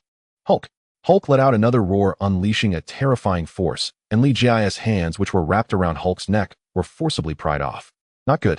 Li Ji sensed something was wrong. Hulk's power was unprecedentedly strong, at least twice what it was before. Li Ji immediately surged with speed, trying to distance himself from Hulk, but it was too late. Hulk grabbed Li Ji's hand and yanked him forward, tightly locking him in his embrace, and they both crashed to the ground. Cough. Li Ji elbowed Hulk away, stood up, while feeling his heart area, coughed once, and then spat out a mouthful of blood. Hulk was even more severely injured, He couldn't control his falling direction, landing on his back and suffering a tremendous impact far greater than what Li Ji experienced. Then after being struck by Li Ji's furious elbow, he was further injured, and even the Green Giant's terrifying recovery ability could not get him up for a while. Now I understand why my master always says I lack practical combat skills. It seems I do have significant shortcomings. Li Ji quickly adjusted his breathing and walked over to Hulk's side. To be honest, I really want to use a powerful chi blast to kill you. Li Ji stood over Hulk, looking down at him. However, considering the good impression your movies have left on me and the fact that you might be useful in future battles, I will let you go for now. Of course, while I can spare you from death, you want to escape punishment. Li Ji's fist landed squarely on Hulk's face. Already dizzy Hulk was knocked out completely by this punch. No transformation back to Banner. Oh, right at this point in time, Banner must have just transformed into the Hulk and hasn't yet found a way to revert back to himself. In the plot, the Hulk disappeared for several years before returning and being able to transform. Did he come to Huaxia? However, it would be a problem if he couldn't turn back into Banner. How should I handle him? Li Ji suddenly thought of a troublesome question. Hulk was resolved, but the subsequent matters were even more complicated. Perhaps I should just kill him. After thinking it over, Li Ji decided to use the most cumbersome and labor-intensive method to resolve the follow-up troubles. He tied one of Hulk's feet and flew into the sky, hanging Hulk upside down, intending to take him back to Kunloon. As for why he didn't take a plane, could the Hulk sit on a commercial airliner? To resolve this trouble, I've truly made myself a laborer. The Shenangjia is nearly 2,000 kilometers away from Kunloon. Li Ji flew intermittently, taking many detours to avoid attracting the attention of passers-by, taking a total of 7 to 8 hours to return to Kunloon. During this time, Hulk woke up several times, but was knocked unconscious again by Li Ji, leaving no chance for Hulk to resist. Legong was the first to see Li Ji, not noticing that Hulk was being dragged behind him. The news about the wild man from Shenangjia has spread. Oh, we must resolve this overnight. Li Ji pulled hard, and Hulk fell to the ground of Kunloon, which felt a bit cramped for him. Is this the monster? Hulk's iconic massive body and his green skin immediately caught Legong's attention. How did you bring him to Kunloon? Legong's tone was somewhat reproachful, seemingly questioning why Li Ji had once again brought someone into Kunloon so casually. Master, please forgive me. There has been a strange trend on the internet about going to Shenangjia to see wild men. To guarantee their safety, I had no choice but to transfer this monster to Kunloon. Li Ji explained somewhat meekly. Why not just kill him directly? Are you feeling merciful? Or is there another reason? Legong asked again. Li Ji didn't know how to explain. Could he really tell Legong? This is Hulk, one of the key players in the upcoming Earth Defense War. When I fought him, he briefly exhibited human form. I suspect he wasn't born a monster, but transformed from a human, so I brought him to Kunloon to see if you have any way to help. Li Ji quickly thought of a quite reasonable explanation. Although it didn't match the actual events, it wasn't a lie either. Really? Legong walked over to Hulk, crouching down, placing his palm against Hulk's heart area. There is indeed a strong mutation response. He isn't a born monster. However, Kunloon has no research on such matters, so we might not be able to help him revert to human form. Legong stood up, stroking his beard while deep in thought. It seems you need to make a trip to Kamartaj. Ancient One has a deeper understanding of these things. Go find her. She should have a way to resolve it. After pondering for a while, Legong turned back to Li Ji. Ancient One has long battled the powerful demons of the universe, and her body has absorbed the powers of the Dark Realm, making her more adept at handling situations like Hulk's compared to Kunloon. Go to Kamartaj. Li Ji felt a flicker of anticipation. Kamartaj was far more famous among Marvel enthusiasts than Kunloon. The residence of the supreme sorcerer, the place where Doctor Strange studied the final line of defense against the cosmic demons attacking Earth. Countless legends have been left on the small land of Kamartaj. What? Don't want to go. That place is indeed a bit dreary, with too many demons having fallen there. Entering it feels quite eerie. Unlike our Kunloon, where demons perished in the time-space rift, leaving no trace behind. Those mages have an air of superiority, and I don't particularly like going there either. When Legong started to speak ill of Kamartaj, it was as if a floodgate had opened, and he went on and on. If you don't want to go there, why not just deal with this monster instead? If you don't want to take action yourself, just throw him to the edge of Kunloon. The time-space rift will erode him. Legong's words frightened Li Ji, who hurriedly replied, Master, I am willing to take him to Kamartaj. Master, what kind of place is Kamartaj? Can you take me to see it too? In the distance, Danny, who was training hard, shouted from afar. None of your business. Keep cultivating. Legong rudely rejected Danny's small request. Kamartaj is a bit hard to find, roughly at the junction of Nepal and China, situated between two gigantic peaks in a sheltered valley. But it's not really that difficult, and as you approach that place, those mages will proactively come to trouble you. You just need to beat up the leading mage, and then show them the Kunloon mark on your head, and they will take you to Kamartaj. Lei Gong's words made Li Ji sense the deep malice Lei Gong had towards Kamartaj. Why do I have to beat up the leading mage? Li Ji asked weakly. They deserve it, is that not okay? Lei Gong exhaled through his nostrils, causing his beard to flutter, and Li Ji dared not refute him. Hulk. The previously unconscious Hulk touched his forehead and woke up.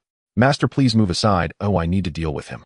Lei Gong instantly retreated 10 meters away, and Li Ji punched Hulk's head into the hard ground, causing Hulk to faint again. That was a bit barbaric. As a martial artist, you could have been more artistic. Lei Gong pulled out a small vial from his pocket and tossed it to Li Ji. The medicine inside, one pill can make a normal person faint for a month. I can't say how effective it will be on this monster, but it should have some effect. Thank you, Master. Li Ji took the small vial, tucked it into his pocket, and took to the skies once more, leaving Kunloon with Hulk. If possible, remember to bring back some local specialties from Kamartaj. Lei Gong shouted from afar. How did I realize that I truly am a workhorse? I haven't rested since yesterday morning. After continuous high-intensity work for several hours, I really admire myself. While flying in the air, Li Ji suddenly felt a hint of sadness. Maybe I shouldn't go to Kamartaj, or I have to beat up the leading mage, and it's going to be exhausting. A gentle breeze brushed by, and Li Ji sensed something was off. What's going on?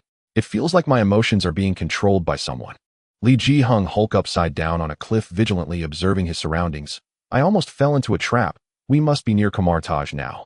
No wonder Master dislikes the mages of Kamartaj. These silent, stealthy individuals are indeed quite unlikable. Over there.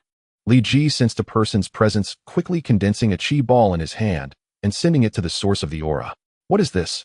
The mage that appeared in the air quickly drew circles with both hands, creating a portal that transferred Li Ji's chi ball into outer space, but the airwave from the chi ball still knocked the mage back several meters. Who are you, and why are you approaching the residence of the Supreme Sorcerer, Kamartaj, and attacking the mages of Kamartaj? Several mages appeared again in the air, their hands glowing with magical power, intertwining together, trapping Li Ji in a circle of encirclement. I am Li Ji, a disciple of Kunloon, following my master Lei Gong's instructions to visit the Supreme Sorcerer at Kamartaj. Li Ji smiled. Then why did you attack Brother Wang without cause? My emotions were disturbed, leading me to take some irrational actions that should be understandable, right? Li Ji's words left the mages momentarily speechless. It is indeed true that a person's rationality decreases when their emotions are disturbed, and the spell that disrupted Li Ji's emotions was cast by themselves. Li Ji, I remember you. Your master mentioned you to me. Li Ji dragged Hulk into the grand hall of Kamartaj, where the Ancient One sat cross-legged upon the floor, gazing at him with a gentle smile and a slight nod. It is my honor to be remembered by Master Ancient One. Li Ji remained impeccably courteous before her. After all, she harbored an unsettling habit, extracting souls from their bodies. Li Ji had no desire to experience astral projection firsthand, especially not when he couldn't even confirm whether his soul matched his physical form. Should the Ancient One discover the mismatch, the consequences would be catastrophic. I see you're somewhat afraid of me. Has your master been speaking ill of me behind my back? The Ancient One rose and approached Li Ji. Though petite, she stood far shorter than him. He towered over her by a full head, yet he sensed immense primordial power coiled within her slender frame. Outside Kamartaj, Li Ji had felt nothing of her presence. Now within its sanctum, he perceived it clearly, a dangerous, overwhelming aura radiating from her very being. And no, not at all. Li Ji stammered, his tongue suddenly clumsy. Good. Heed your master's words sparingly. He is merely an unscrupulous elder who abuses his seniority to gossip endlessly about others. Do not emulate him. The Ancient One returned to her original seat. Li Ji silently mused, so you two hold each other in mutual disdain. Your master called me some days ago, saying you'd arrive at Kamartaj to thrash my disciple Karl Mordo. Yet 2 days ago he informed me you'd taken on another mission and spared Karl's life. So why have you come today? Has your master been toying with me?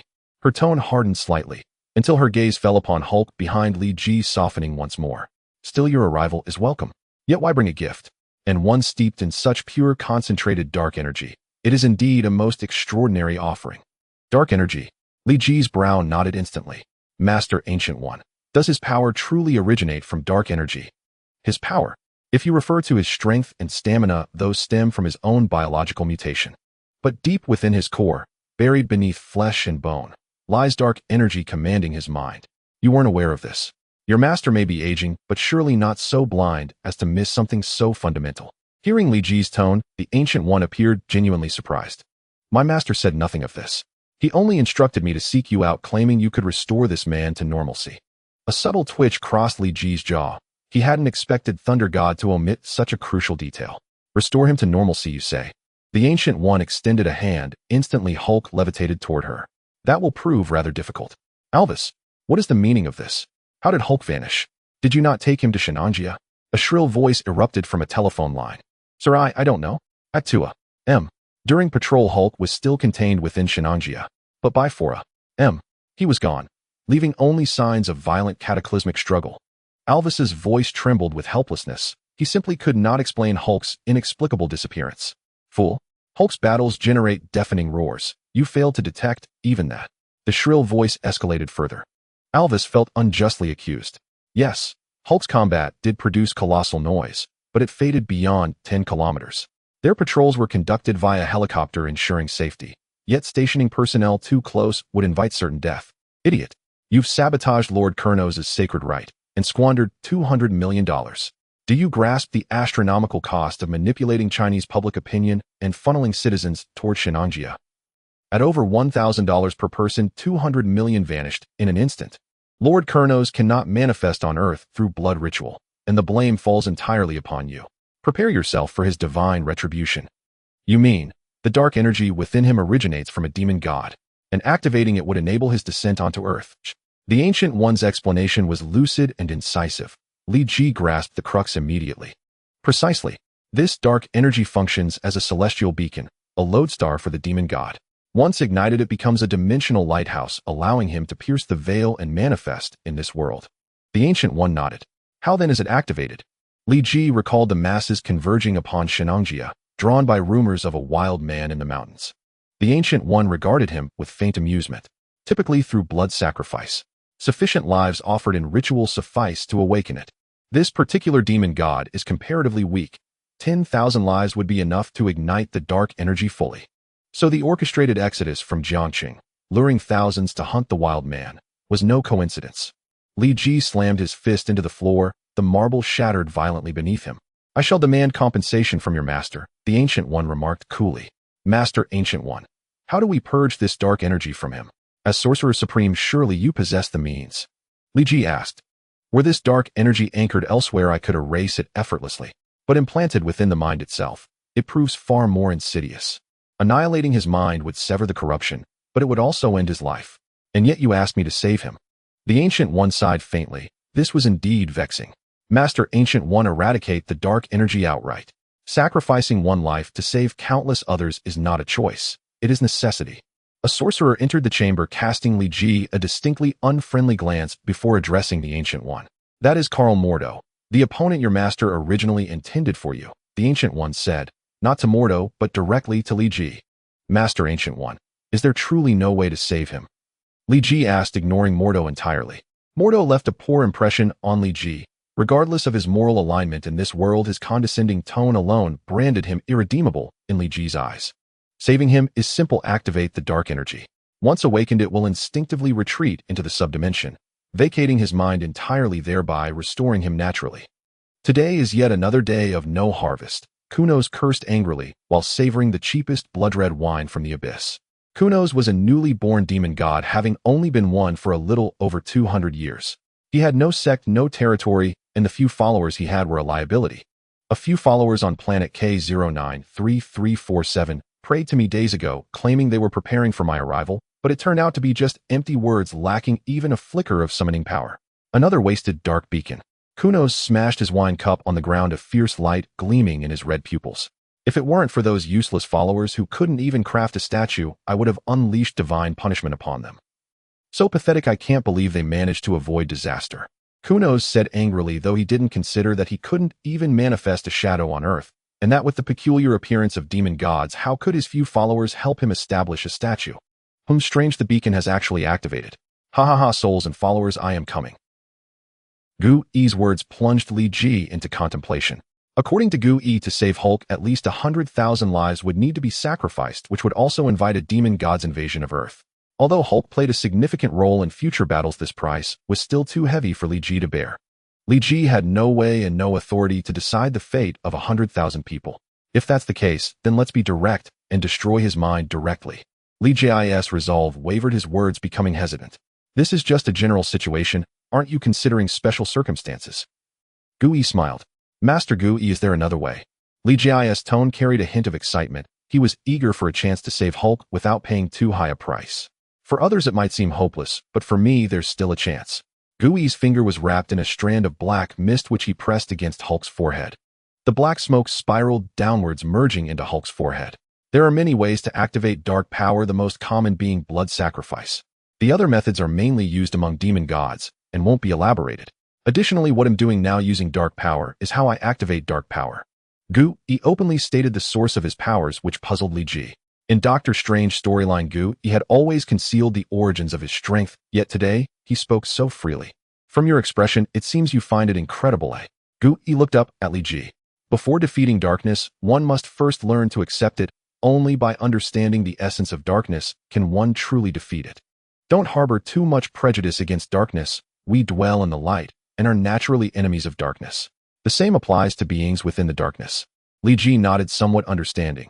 However, Master Gui, if you say it so directly, aren't you afraid it will cause panic among your mages? Gui's voice was soft, but Li Ji didn't think the other mages couldn't hear what he said. Turn around and take a look. A mysterious smile appeared on Gui's lips. Li Ji looked around and saw everyone else appeared frozen, their bodies motionless, not even blinking an eye. When I began using dark power, I had already paused their time with the time stone, Gui explained. Then why am I an exception? Li Ji wondered why he was the only one not affected. Their futures are limited, making them fools is fine, but your future is filled with infinite possibilities.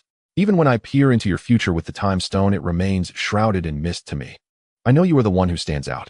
For some things, ignorance is better than knowledge for them, but for you, it's the opposite. As Gui finished speaking, the last bit of black mist from his fingers melded into Hulk's body. Remember what I said and don't disclose it lightly to others.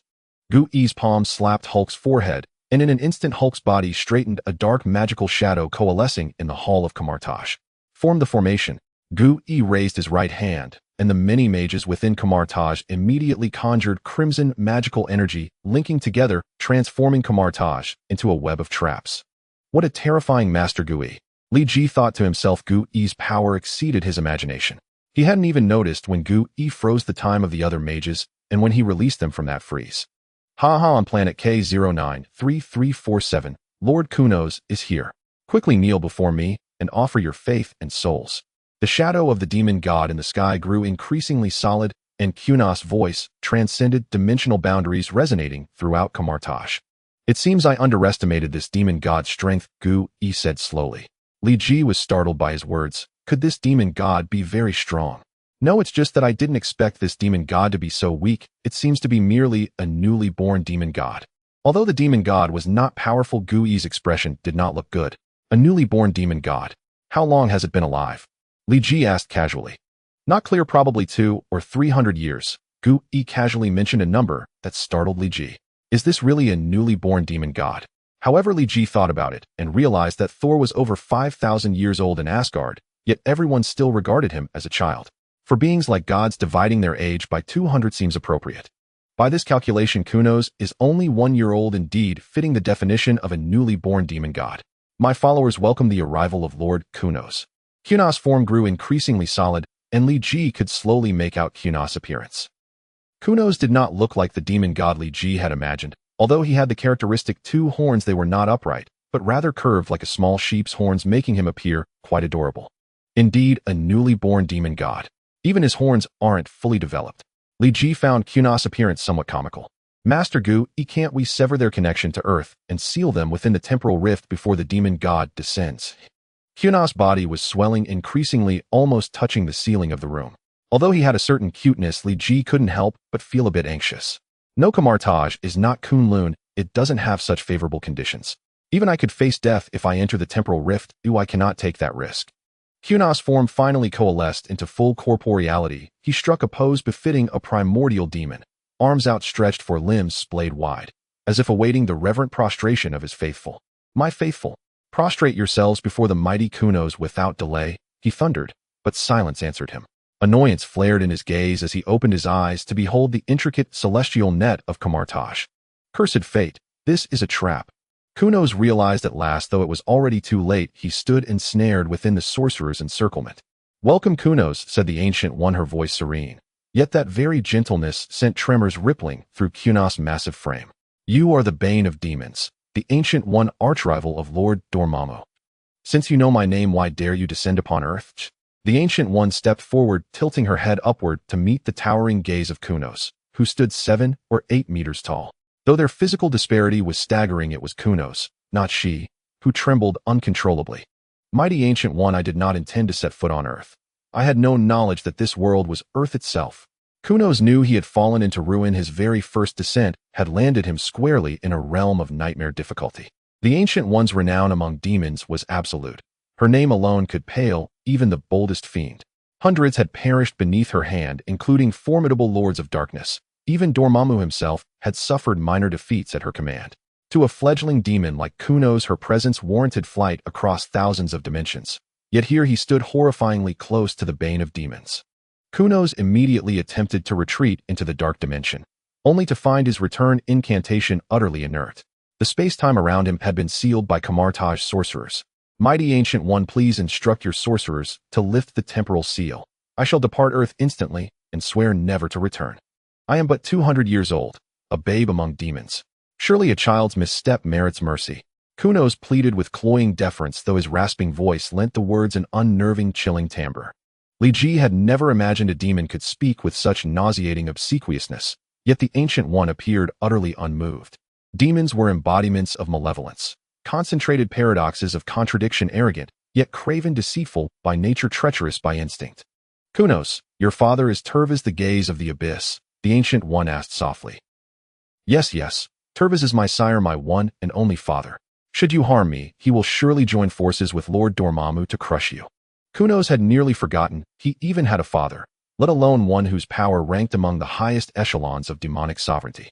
Though Kunos had never laid eyes on Terviz since birth, that did little to hinder his eager invocation of his sire's name as a shield. So you truly bear Terviz's blood. That explains why your dark essence awakens so sluggishly, and why your own strength remains so pitiful. The Ancient One nodded faintly. Yet you claim to be Terviz's sole heir. Do Dignes and Portius, his true blood Saiyans, concur? The two names she uttered belonged to Terviz's legitimate offspring, demons whose might and renown eclipsed Kunos's by orders of magnitude. Mighty Ancient One, I am but a demon child, starving and shivering in the dark dimension, forced to drink only the cheapest crimson blood wine from hell's scarlet depths. Please, release me as one might dismiss a mere puff of wind. His voice cracked with theatrical despair, an act so convincing that Li Ji nearly gaped in astonishment. Were it not for Kunos's grotesque visage, he might have believed the demon destined for stardom. Kunos, from the moment your eyes fell upon me, you should have known your fate. I, the Ancient One, have always been merciless. A quiet laugh escaped her lips, laced with irony, mocking his naivete. And do you truly believe your father's vengeance would spare me? I assure you, it is beyond your comprehension. Do not mistake Dormammu's temporary retreat for parity with my father, or with Dormammu himself. Kunos's shift from whimpering supplicant to venomous threat was swifter than turning a page, his plea dissolving into menace in the span of a breath. Releasing you would invite Terviz himself, not prevent him. You see, Terviz has long coveted the throne of the dark dimension. Yet he lacks both the strength to dethrone Dormammu and the deeds to eclipse him. Thus he fixates upon Earth, a world where Dormammu once suffered humiliating defeat, a prize through which Terviz seeks to prove his supremacy. With each measured word, Kunos's trembling intensified, his colossal frame quaking as if struck by invisible blows. Dormammu, of course, refuses to yield his title, and so has kept all knowledge of Earth rigorously sealed from Terviz. That is likely why you descended here blindly. You possessed no true awareness of Earth's spatial coordinates. Li Ji inwardly marveled. No wonder she has lived centuries, truly a master of perception, just like Master. These elders see the whole cosmos in a single grain of sand. Though perhaps, with the exception of this one, and Thor naturally. So tell me, do you truly believe I would let you return bearing Earth's coordinates to Terviz? I had feared Terviz himself had uncovered Earth's location and sent you ahead as a vanguard. My pulse quickened accordingly. How ironic, then, that only a hapless little mouse stumbled in by sheer accident. In truth, the Ancient One exhaled in quiet relief. Had Terviz truly discovered Earth's coordinates, she would bear complicity. After all, she had awakened Kunos's dark power. Veil of darkness. None anticipated Kunos's sudden assault. The chamber plunged into absolute, suffocating blackness. Ancient One, you forced this upon me. His voice cracked with anguish as though enduring unbearable torment.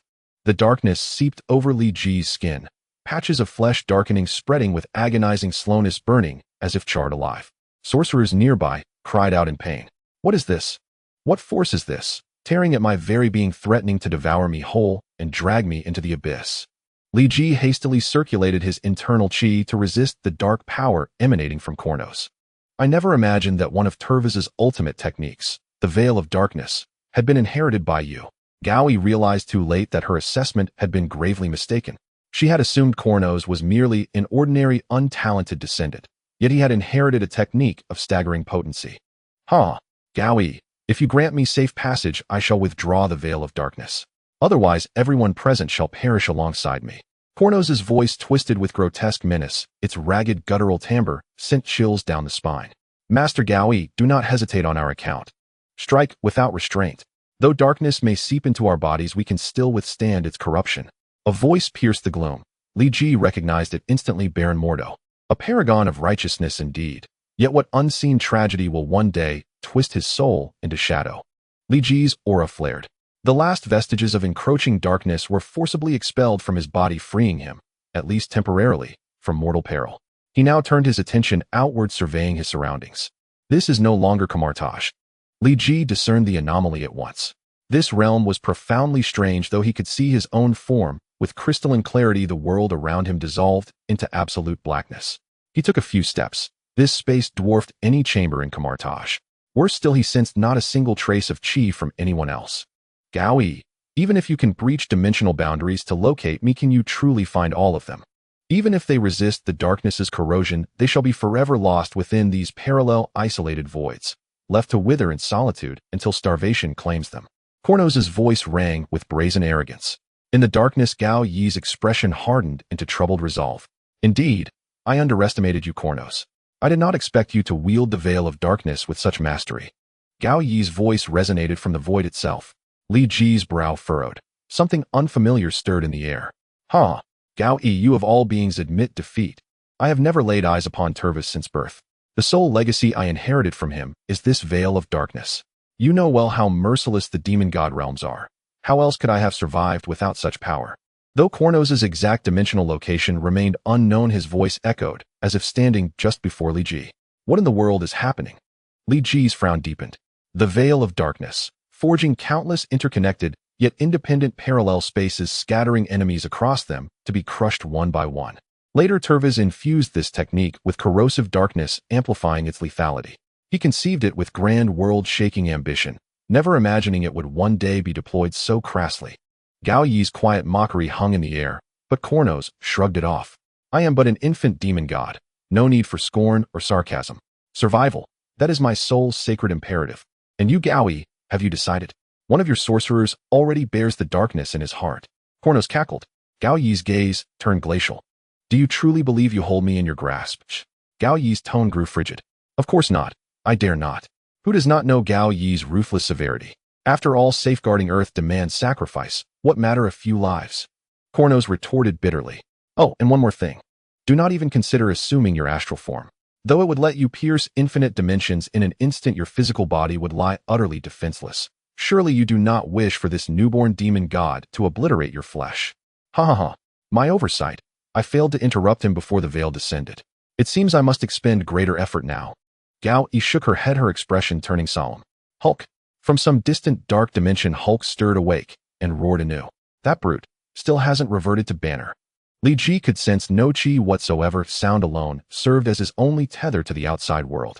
Such is the insidious nature of the Veil of Darkness. Though dimensions remain severed, sound flows freely between them.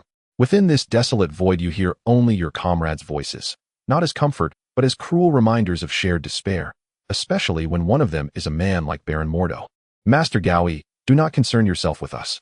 Our deaths are trivial. Letting a demon god escape is catastrophe. Should we fall, guard yourself well. Though Baron Mordo's words held logic, they struck an uneasy chord, particularly amid such suffocating hopelessness. Enough, Carl, no more. I shall act as I deem fit. Gao Yi rose, suspended midair within the dark dimension. From the pendant at her chest, a luminous emerald gem detached and floated upward, serene and radiant. Kornos, you know my title, Scourge of Demon Gods. Yet do you recall the other name I cherish more? Gao Yi smiled faintly. Kornos's compound eyes flickered, recognition dawning like a creeping dread. Master Gao Yi, my earlier insolence was born of ignorance. I beg your mercy. Spare me, for I am but a child bewildered and unformed. He remembered, too late, the second title. Less famed than Scourge of Demon Gods, it had slipped his mind entirely. Until now, when he felt the crushing weight of his own catastrophic folly. The Arbiter of Time and Space. Gao Yi spoke the title slowly.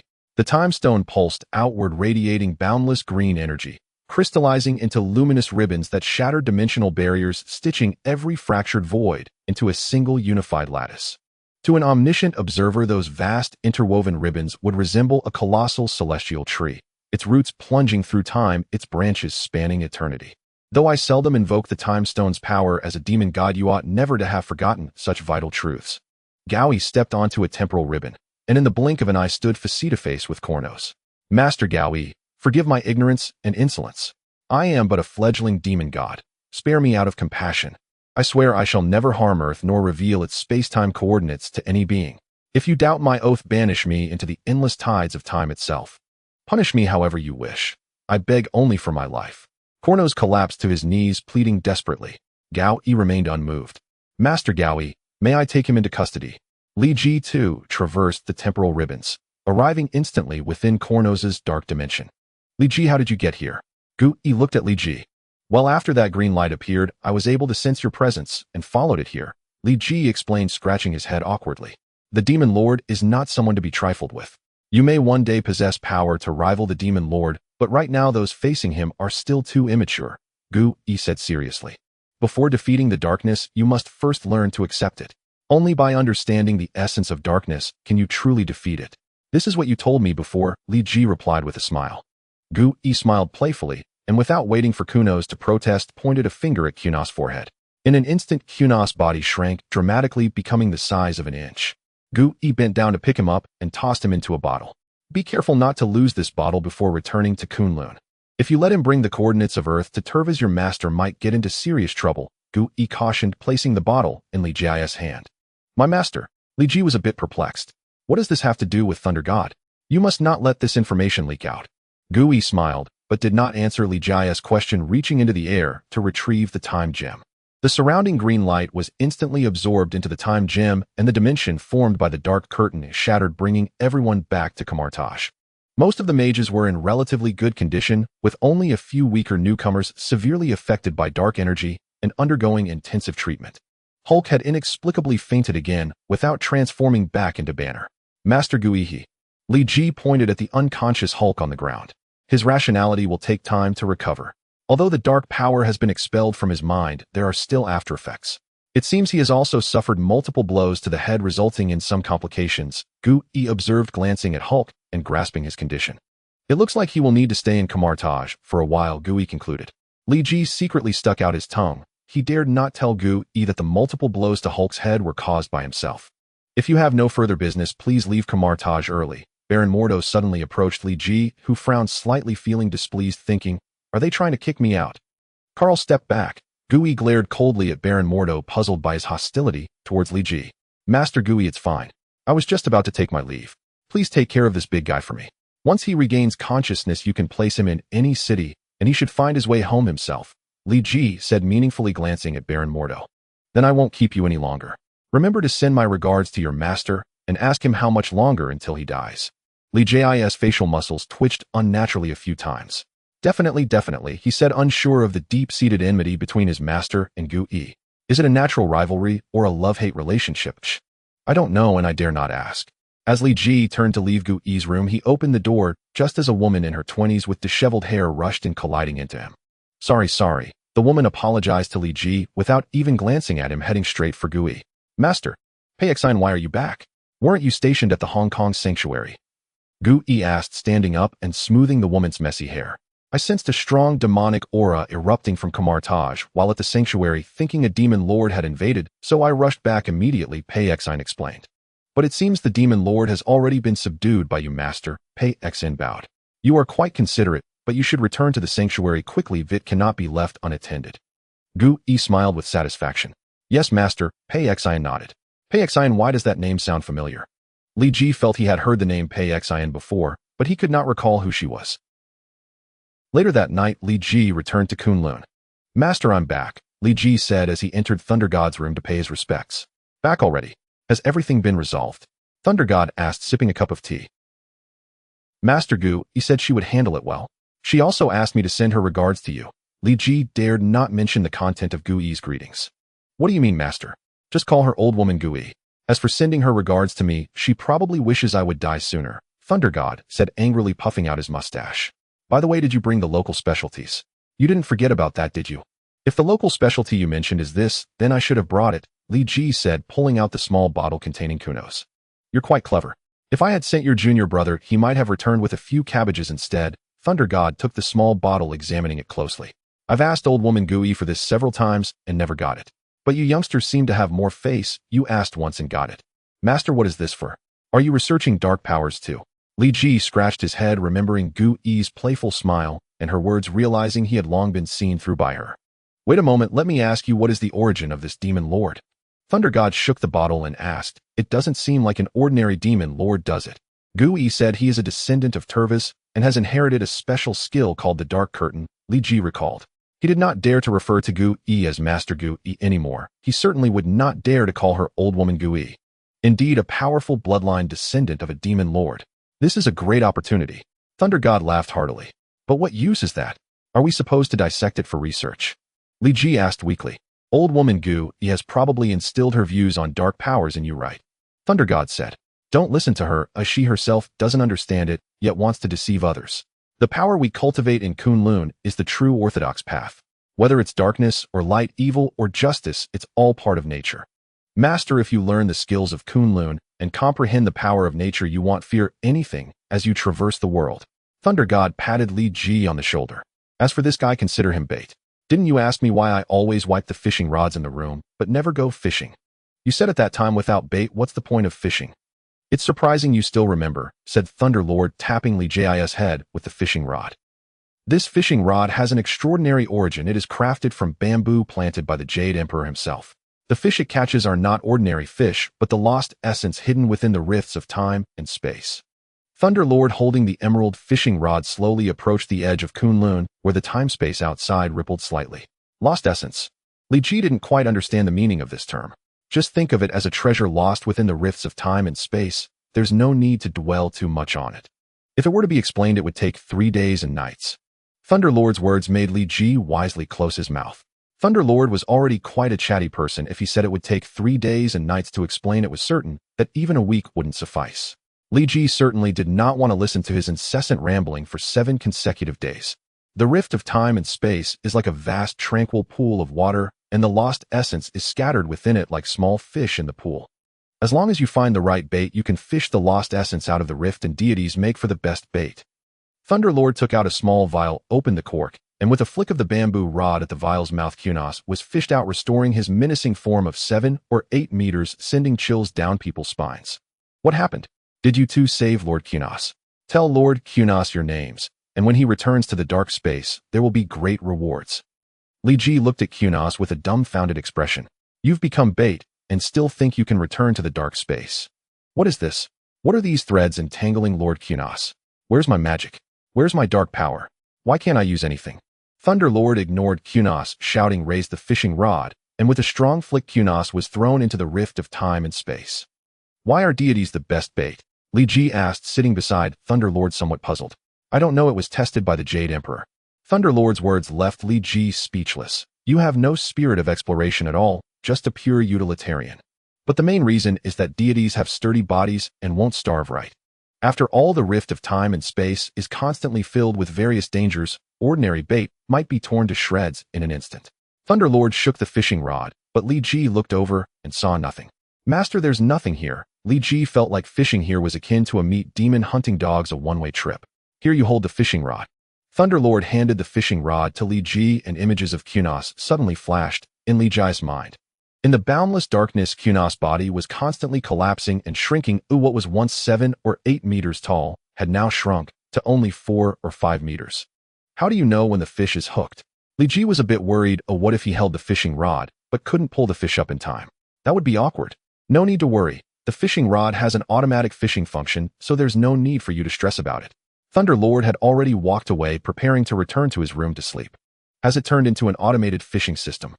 Li Ji was somewhat amazed, not expecting that a fishing rod made many years ago could have such advanced features. Master, can I go back to my room to sleep? Li Ji shouted loudly. No. If no one holds the fishing rod, it could easily fall into the rift of time and space. Thunderlord returned to his room and closed the door. This? Li Ji had nothing to say. Does that mean I've become a tool person working continuously for dozens of hours without sleep and without pay? No, I must resist. I will start by rejecting the tool person system. Although he said so, tool person Li Ji still dared not directly throw the fishing rod away. After all, keeping the fishing rod meant he was still just a tool person. If he threw it, he might end up like Kunos being thrown into the rift of time and space as bait by Thunderlord. Amu, come here for a moment. Li Ji shot a puff of air towards Amu's nest, waking him up. Amu glanced at Li Ji, chirped, and unexpectedly flew straight out of the Kunloon exit. It seemed he often played the role of a tool bird, and Li Ji couldn't fool him at all. Why should a tool bird make things difficult for a tool person? Li Ji covered his face, gripping the fishing rod tightly. Within the rift of time and space, Kunos' body continued to collapse, endlessly pressed by the tides of time and space, with constant chaotic currents washing over him. His body was like plastic in a fire, compressing continuously. No wonder Master said one shouldn't approach the rift of time and space. Going in means certain death. Now it seems that dying quickly is still considered a good, and this way of dying is truly terrifying. Although Li Ji couldn't hear Kunos' voice, he could see the changes in Kunos' expression. Originally, Kunos had a somewhat ferocious face, but now it was utterly shattered with half of his face missing. Yet even so, it was clear to see his distorted expression, hinting at the unspeakable agony he endured. Gu-I, may you have a horrible death. Kunos could not voice his anger, only able to curse wildly in his heart, hurling the most vicious curses at Gu-I. Gu-I was indeed taking the blame. What does Thunderlord's fishing have to do with me, Gu-I? However, Kunos had no idea who had thrown him into the rift of time and space, and could only furiously curse the only name he knew, Gu-I. So sleepy it feels like my eyes can barely stay open. Li Ji yawned wildly. When there were tasks, he could work continuously for dozens of hours, a truly valuable tool person, but now that there was nothing to do, the encroachment of sleep was incredibly hard to resist. If I fall asleep like this, will I let go of the fishing rod? Li Ji yawned again, feeling he truly couldn't hold on anymore. If possible, he would love to just fall asleep right now. No, I can't sleep. If I let go of the fishing rod, I could be pulled into the rift of time and space, and that would be the end. Li Ji shook his head violently, becoming a bit more awake. In the rift of time and space, Kunos had already shrunk to only a few decimeters in size. Once he completely collapses, I should be able to sleep right. Li Ji's head bobbed up and down like a chick pecking at rice.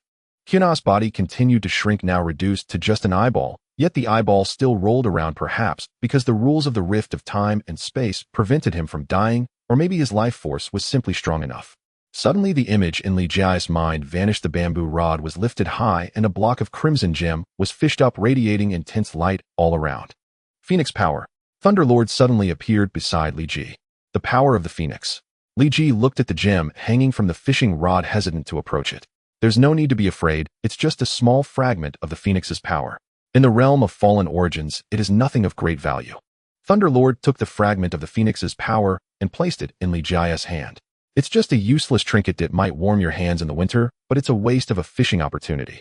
Li Ji took the fragment of the Phoenix's power. It indeed lacked the scorching heat he felt when he first fished it out, maintaining a constant temperature of about 40 to 50 degrees in his palm. However, I never expected you to know of the existence of the Phoenix's power, Li Ji. It seems you have hidden quite a bit. Thunderlord's words made Li Ji feel a bit ashamed, lowering his head. No need to explain. I have lived for so long, I believe I have an eye for people. You may have ulterior motives for coming to Kunloon to learn, but I know that you won't do anything to harm Kunloon, and that is enough. Thunderlord smiled. It's just that your luck is a bit poor. The Phoenix will soon return, and the fact that you caught this fragment of the Phoenix's power is the best proof of that. Once it returns, it will definitely come to settle the score with Kunloon, and you will be the first on its list. Li Ji's face immediately turned sour. Being targeted by the Phoenix was certainly not good news. But there's no need to worry too much. When I say soon, what I mean is within the next 10 years at the earliest. Thunderlord reassured, but Li Ji knew of something that Thunderlord was unaware of. His senior sister Qin Golei harbored the Phoenix's power, and it was far from 10 years before it would erupt.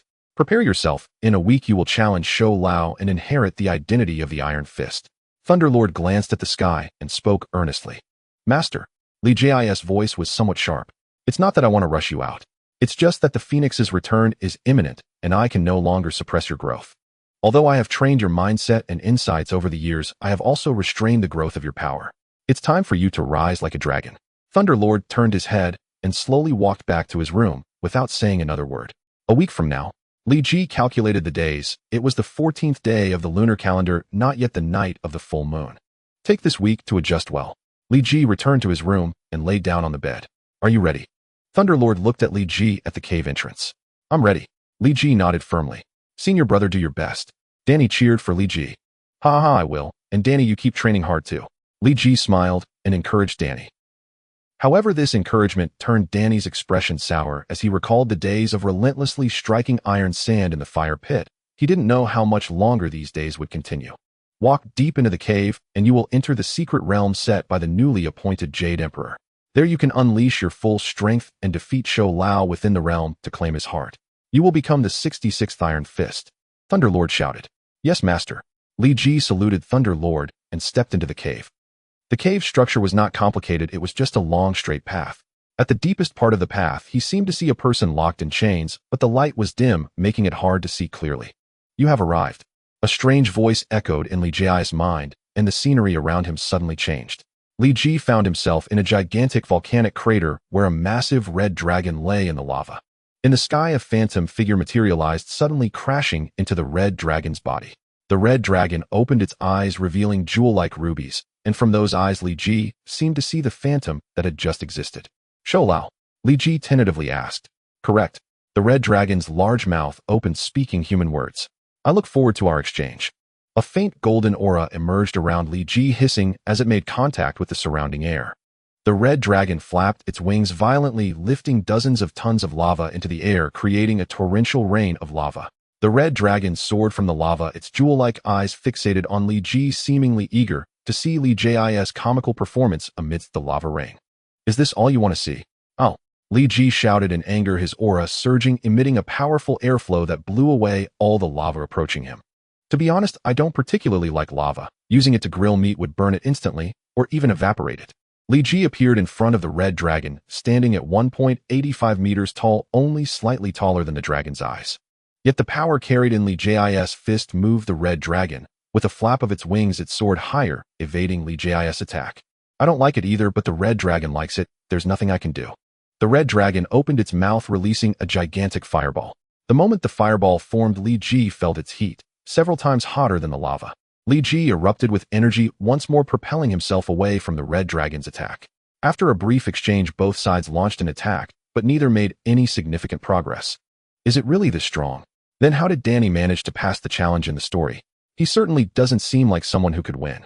Li Ji somewhat underestimated S.H.I.E.L.D's strength, originally thinking that if Danny could pass the assessment, he could easily do so as well. He didn't expect the strength to be so formidable. Every challenger encounters the ancient dragon with different strengths. The stronger you are, the stronger the ancient dragon will be. Naturally, the rewards for winning will also be greater. The red dragon's claws grazed Li Ji's face. Li Ji slightly turned his body, landing a punch on the red dragon's abdomen, but he was also struck by the dragon's tail, plummeting down to 3 meters above the ground before he barely managed to stabilize himself. So what is your current strength compared to the ancient dragon? Li Ji swung his right hand, launching several energy blasts towards the red dragon. The red dragon folded its wings, defending against the energy blasts, but a few charred spots appeared on its wings. Among the ancient dragons captured by the Heavenly Emperor, this red dragon is the strongest. The red dragon spread its wings, and 3 fireballs flew above Li Ji. Li Ji brought his hands together, unleashing a massive wave of energy that struck through the 3 fireballs, heading straight for the red dragon. Too slow, you won't hit me like this. The red dragon spun gracefully in the air, gliding through a beautiful arc, evading the fierce energy wave from Li Ji. I don't know why the secret realm would have me use this red dragon to test you. Although your strength is formidable, the gap between you and this red dragon is still quite apparent. The red dragon danced in the air, its voice melodious. Is that so? Then let's see. Li Ji's aura surged even higher. In the air, Li Ji and the red dragon had collided dozens of times, leaving the surrounding air infused with the scorching aura of their battle. Li Ji's fist was like that of a celestial deity, swift and powerful, capable of devastating destruction, yet the red dragon's defense was formidable. When Li Ji's fist struck the red dragon, it only dented its skin a few inches before failing to penetrate further. However, the dragon's claws were sharper than the finest blades, and with a mere swipe left a trail of blood on Li Ji's body. Li Ji's clothes were already torn, with several large rips, and blood was continuously dripping from a wound on his chest. How's it feel? Do you sense the gap in strength? This isn't even the full strength of the red dragon. As the dragon flapped its wings, countless wind blades rushed towards Li Ji. Indeed, quite impressive. I'm getting excited. Li Ji grinned, completely oblivious to his injuries. He leaped back, releasing a barrage of energy bullets from his body, effectively blocking the fierce wind blades. By the way, is it illegal to slay a dragon? As long as you can kill it, it's not illegal to wipe out the dragons in this secret realm. The red dragon looked at Li Ji with surprise. Originally, Li Ji's mastery of energy bullets hadn't been so proficient, but after just a few dozen exchanges, he had shown such terrifying growth, which indeed astonished the dragon. Then let me try this move, Extreme Chi Technique, E. Two massive energy bullets manifested in Li Ji's hands and were hurled towards the red dragon. Why can't you learn your lesson? Such slow attacks, are they effective? The red dragon mocked as it spiraled in the sky. Is that so? Li Ji chuckled, pointing his right hand forward, causing the energy bullets to accelerate several times, rapidly charging towards the red dragon. A flicker of surprise crossed the red dragon's enormous red eyes, but it didn't dwell on it for long. It immediately tightened its wings and dove towards the ground, moving as swiftly as lightning as the energy bullets grazed its back, leaving charred marks and causing the dragon to let out a pained grunt. You truly have talent, but that's still not enough. The Iron Fist assessment requires more than just talent. Strength is. Li Ji interrupted the dragon. It's not over yet. The red dragon was startled, looking up to see two energy bullets less than 10 meters away from it. There was no time to evade, so it could only close its wings and defend with all its might. With a booming explosion, the energy bullets detonated against the red dragon, and even such a massive body was lifted by the shockwave, directly blasting it into the volcano. Its wings were riddled with hundreds of holes, and its back was left in a bloody mess with blood raining down around. Is it really that tough? This is just some superficial damage. Li Ji panted heavily. That last move took quite a toll on him. With a whoosh, the red dragon emerged from the magma, its eyes filled with menace as it glared at Li Ji. Suddenly, it dove towards him, and Li Ji sprang off the ground, soaring several dozen meters high, only to be struck by the dragon's tail and sent crashing underground. Oh! Li Ji shouted loudly, his aura surging once more, breaking through the surrounding rocks and returning to the sky. I admit I underestimated you, but because of that I will unleash my true power against you, the red dragon said with some arrogance. Now that's truly exciting. Li Ji wiped the blood from his mouth, and countless energy bullets appeared around him, pursuing the red dragon. Li Ji's body, concealed within the energy bullets, gradually approached the red dragon. Roar! The red dragon unleashed an endless torrent of flames from its mouth, engulfing all the energy bullets Li Ji had sent forth in scorching fire, forcing him to abandon this attack. I'm a little curious, how are you still able to fly with your wings in such a state? Li Ji, retreating in the air, said with a hint of mockery. Dragons do not rely on their wings to fly. Wings are merely a symbol and weapon of the dragon. The red dragon opened its mouth wide, preparing to surround Li Ji with dozens of massive fireballs. No wonder there's no meat on your wings, they must be inedible. Li Ji grinned, darting swiftly among the dozens of fireballs, managing to avoid even a single hair. Not bad. The red dragon rarely offered a compliment, but you're still far from passing the assessment. Just because you say so, it doesn't mean it's true. Li Ji's body somehow reached near the red dragon's tail. Instinctively, the dragon attempted to strike him with its tail, but Li Ji seized a fleeting opportunity and wrapped his arms around the dragon's tail tip. That's a bit slippery, I guess I'll have to make you suffer a bit. Li Ji gathered energy in his hands and unleashed it directly on the red dragon's tail, causing the dragon's tough scales to burst, leaving Li Ji's hands bloodied. What do you think you're doing? The red dragon turned its head to look at Li Ji, shouting loudly. Nothing much. Li Ji held on tightly to the red dragon's tail, exerting all his strength, managing to swing the 100-meter-long dragon around in the air, twisting it like a giant top. With a loud bayou, Li Ji flung the red dragon, crashing it directly into a mountain peak ahead. Li Ji gathered his hands, once more channeling an unmatched energy wave aimed at the red dragon. Nice little scheme you've devised. The red dragon's massive form suddenly vanished, and its voice came from behind Li Ji. He immediately turned around, redirecting the energy wave, but it missed. I already mentioned I'm assessing your strength. Don't play these little tricks, come and truly defeat me. The red dragon exhaled a ball of dragon fire into the sky, turning the whole expanse into a fiery red. Did you cheat? Li Ji suddenly thought of a possibility. Indeed, I utilized the rules of this secret realm a bit, but it's for your own good. The red dragon charged at Li Ji, its massive hind claws imbued with fiery power, visibly unsettling. Perhaps just a little less, but your luck fell a little short. The red dragon coldly glanced at the dark fissure in the ground, a ball of fierce fire held in its mouth, which it spat into the chasm. You should practice for another year or so before coming back. With your current strength, there is no way you can pass. The red dragon soared into the air, seemingly uninterested in Li Ji's movements. Is it necessary? A voice echoed from the fissure, perhaps due to the reverberation. It sounded very prolonged. Accompanying the voice was an endless barrage of energy blasts swiftly shooting toward the red dragon. How is it so fast?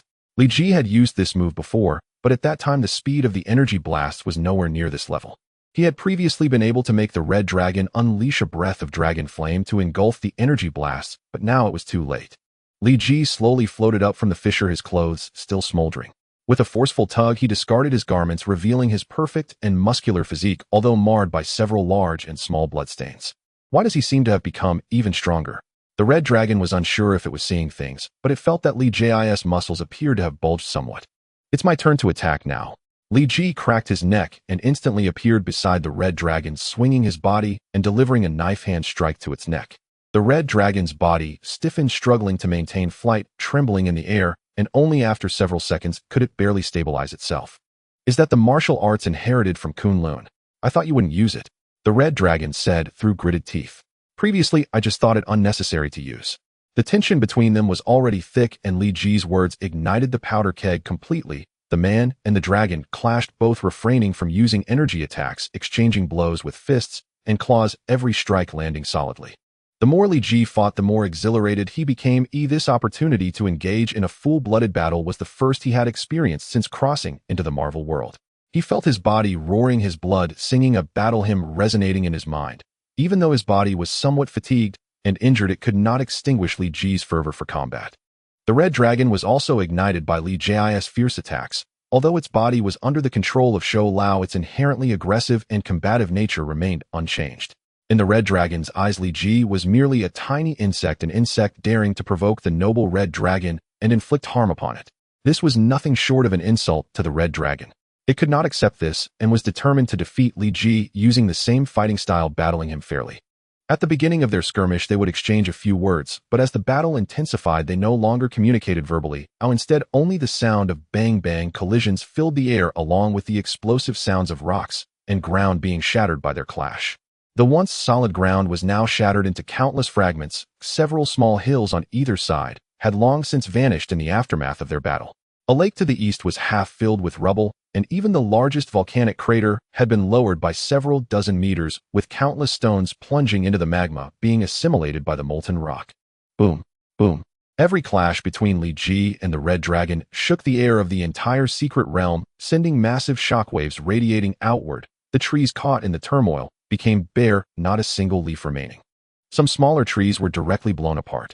With a loud splash, Li Ji was smashed into the lake by the red dragon, instantly creating waves dozens of meters high, and he was plunged deep underwater, swallowing a few mouthfuls of raw water. Oh! Li Ji roared as he shot out from the water's depths, his body hovering above the surface, the waves of energy erupting around him, creating a vortex several meters wide on the lake. Li Ji glanced at the red dragon and instantly dashed back to its side to continue the fight. Li Ji had entered the secret realm at 6 in the afternoon, and now it was already 3 in the morning of the next day. In other words, their battle had been ongoing for 9 hours. After several rounds of counterattacks, Li Ji finally found an opportunity and elbowed the wound on the red dragon's back. The injury that had been somewhat healed was torn open again, causing the red dragon to howl in pain, its wings flapping wildly as it struggled to regain control, sending fierce winds that nearly knocked Li Ji off his feet. Grabbing onto a massive rock, Li Ji's fingers dug into the stone, barely managing to halt his retreat. The red dragon circled above, not giving Li Ji a chance to attack, likely trying to ease the pain. Li Ji tried a few times, realizing there was indeed no chance for an attack, then stood at the highest point of the volcanic crater, glaring sharply at the red dragon circling above and the bright full moon. The moonlight is making me uncomfortable. Oh, it affects my rationality a bit, and during battle, it puts me at a disadvantage.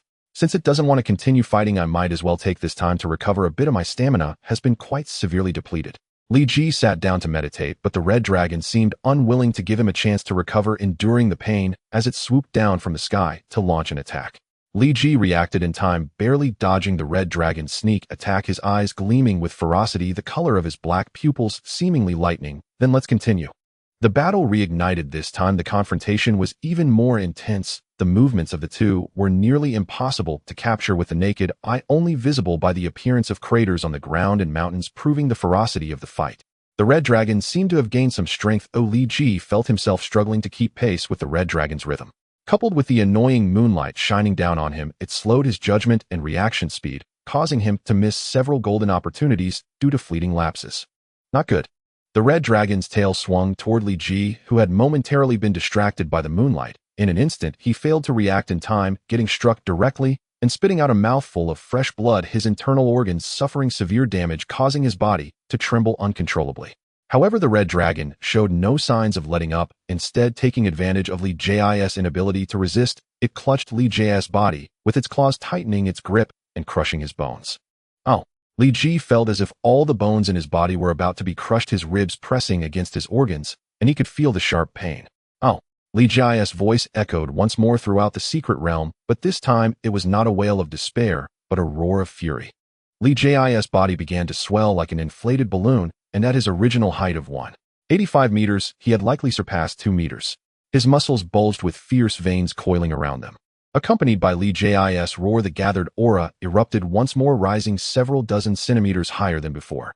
The color of Li Ji's eyes had turned very pale, almost pure white, with only a hint of gray remaining in the pupils.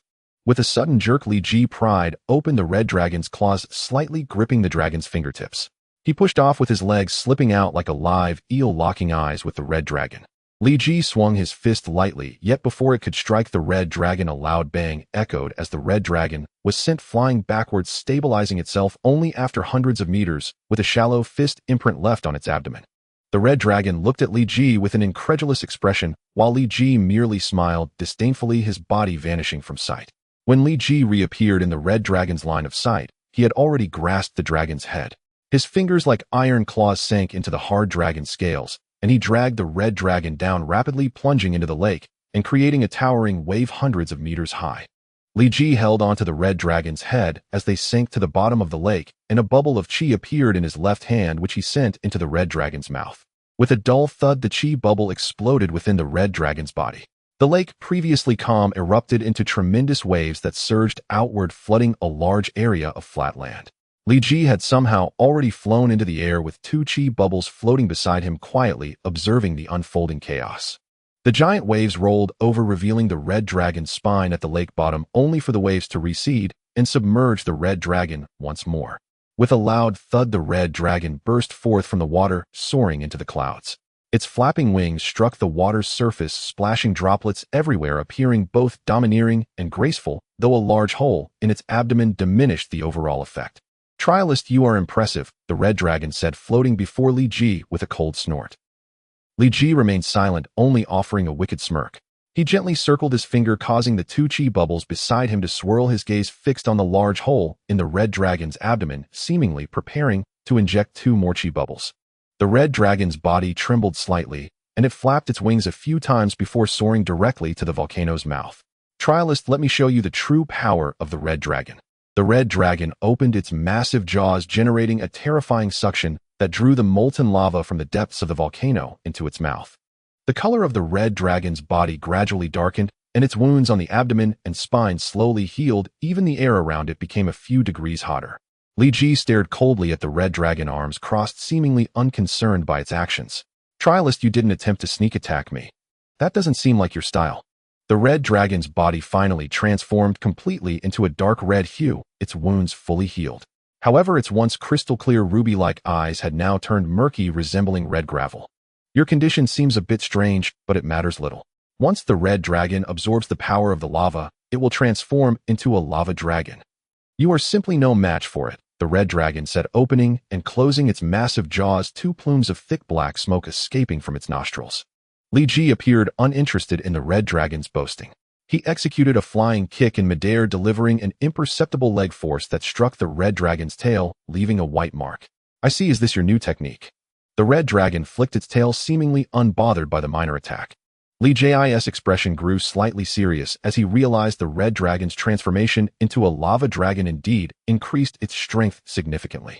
Its defenses had risen considerably. Previously Li Ji's punch had directly created a dent in the dragon's body.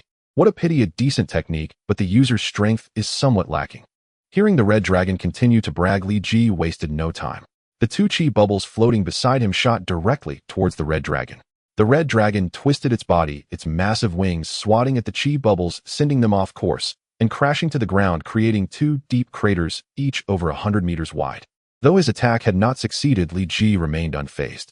His aura erupted as he instantly appeared near the back of the red dragon's head, gathering a larger chi bubble in his hand. Did you think a technique that has been used once would work a second time?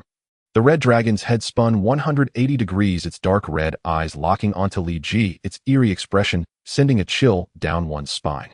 Li Ji thrust the chi bubble forward, aiming for the red dragon's eyes. However, the dragon opened its mouth, unleashing an endless torrent of scorching flames. Li Ji was caught off guard, engulfed by the flames. Face reality. The power of the lava dragon is beyond your capability to contend with. The red dragon flapped its wings, soaring several hundred meters upward, opening its jaws as hundreds of fireballs rained down. Li Ji shouted in anger, his aura breaking through the flames surrounding him, but the fireball assault quickly followed. He felt something in his pocket heating up, but there was no time to care about what was happening there now. Li Ji rolled and jumped repeatedly, finally dodging the red dragon's attack. He spotted a rock several meters in size on the ground, sweeping his left leg to send it hurtling towards the red dragon. Using the rock as cover, he approached the dragon, preparing to deliver a powerful blow. Useless, useless. The red dragon exhaled a blood-red flame, instantly melting the rock upon contact. If not for Li Ji's quick evasion, he would have been drenched in lava. However, it seems some still splashed onto Li Ji, making his right thigh feel as though it might be burned. Its speed has increased again. The red dragon glanced at Li Ji, noticing his growth from the beginning of the battle until now. Li Ji was becoming increasingly fatigued, yet his strength was growing more formidable. He must have become 4 to 5 times stronger than at the start. No, I must end this battle quickly, or there may be unforeseen complications. The red dragon murmured, its eyes fixed intently on Li Ji. It seemed to sense a familiar power within him. Though not strong, it was highly irritating, intensifying its hostility towards Li Ji. With a flap of its wings, the red dragon shot towards Li Ji like an arrow released from a bow. Li Ji maneuvered in the air, his speed increasing, yet each time he was detected by the red dragon. The burn on his right leg seemed to worsen, making it difficult for Li Ji to land, lest he be discovered by the red dragon. Got you. The red dragon's tail struck Li Ji squarely in the chest, shattering his defenses. Immediately thereafter, its massive wings whipped up a gale-force wind. Li Ji forcibly erupted with chi to stabilize himself. But even as he did, the dragon's claws descended, seizing his body and pressing him downward with crushing force. Li Ji roared wildly, straining with every fiber of his being to break free, yet all his efforts proved futile. Having absorbed the magma's raw power, the red dragon had grown vastly stronger than before. Though Li Ji's own strength continued to surge, it remained far short of what was needed to shatter this draconic restraint. Your strength has increased again, but still falls woefully short. It is time to end this. The red dragon plunged its body into the molten magma. Scorching torrents instantly engulfed Li Ji from head to toe. Yet the dragon, seemingly unsatisfied with the magma's heat alone, unleashed a colossal jet of draconic flame directly upon him. Li Ji floated upon the magma's surface, his aura barely shielding him, yet utterly insufficient for any further action. The dragon's claws remained locked tight around him. Were they to loosen even slightly, Li Ji might yet unleash one final burst of power and escape this searing crucible. Truly tenacious. By all logic, he should have long since been deemed unfit and expelled from the trial realm. The red dragon cast Li Ji a glance of unexpected respect. Enough. Withdraw from the trial. With your innate talent, success is all but assured. Merely wait half a year, and you shall pass without question. The dragon's voice resonated softly beside Li Ji's ear. Li Ji slowly closed his eyes. His aura did not fade. It persisted, waging a silent, desperate war against the surrounding inferno. Yet the heat pressed ever inward, and his aura dwindled, shrinking like embers in a dying fire. What is it about him that unsettles me so? His talent, strength, and temperament are all perfectly suited, yet I find myself unwilling to let him pass. A quiet self-questioning stirred within the red dragon. In truth, the Iron Fist trial was not inherently formidable. During past trials, the ancient dragons, under the guidance of S.H.I.E.L.D, had often deliberately eased their restraint, inflicting even minor injury upon them usually sufficed for passage. But this time something was amiss. S.H.I.E.L.D had abandoned his customary mercy, adopting an uncharacteristic severity. Li Ji lay suspended in the magma. Though his aura offered scant protection, the unbearable heat still seeped through, desiccating his skin, bleaching his lips pale, and cracking them open like parched earth. Unbeknownst to Li Ji, the fragment of phoenix power concealed in his pocket had fully melted, transforming into a viscous, syrup-like substance that now seeped steadily into his body. The phoenix power's searing intensity dwarfed even that of the magma. especially as it coursed beneath his aura where Li Ji could mount no defense. His thigh was instantly charred black, nearly carbonized beyond recognition. Still resisting even after all this time. The red dragon fixed its enormous eyes upon Li Ji, whose skin hung in tattered flaking layers, and glared with unmistakable hostility. That loathsome aura grows ever stronger. The dragon hurled several fireballs at Li Ji, not merely as assault, but as deliberate intensification. Trapped between inner and outer conflagrations, Li Ji was consumed by unrelenting agony. Kunloon, I shall reclaim every ounce of suffering I endure. A woman's voice echoed suddenly within Li Ji's mind, jolting his hazy consciousness into momentary clarity. What is happening? How did I fall into magma? And who spoke just now? His appearance has shifted, reverted to his original form. He must be nearing collapse. The red dragon's eyes narrowed, noting the subtle transformation in Li Ji's features. How strange. I feel no heat, yet my face is withered and desiccated. Li Ji touched his cheek and recoiled at the sensation of brittle, lifeless skin. Why? If I feel no heat, why am I so thoroughly dried out? Have my sensory nerves failed entirely? Li Ji strained to expand his aura once more, only to realize the effort was utterly in vain. He could neither loosen the dragon's grip nor sense any shift in his condition. Resigned, he withdrew his aura entirely. Torrents of magma swallowed him whole, yet still not a whisper of heat reached him. Are these flames illusory? Or is it my perception that has fractured? For a fleeting moment, Li Ji could not discern reality from delusion. He had already lost consciousness some time ago. Precisely from the instant his eyes turned white, his awareness had dissolved into pure instinctive combat reflex.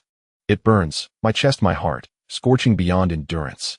The phoenix power surged through Li Ji's body, finally converging upon his heart and plunging deep within.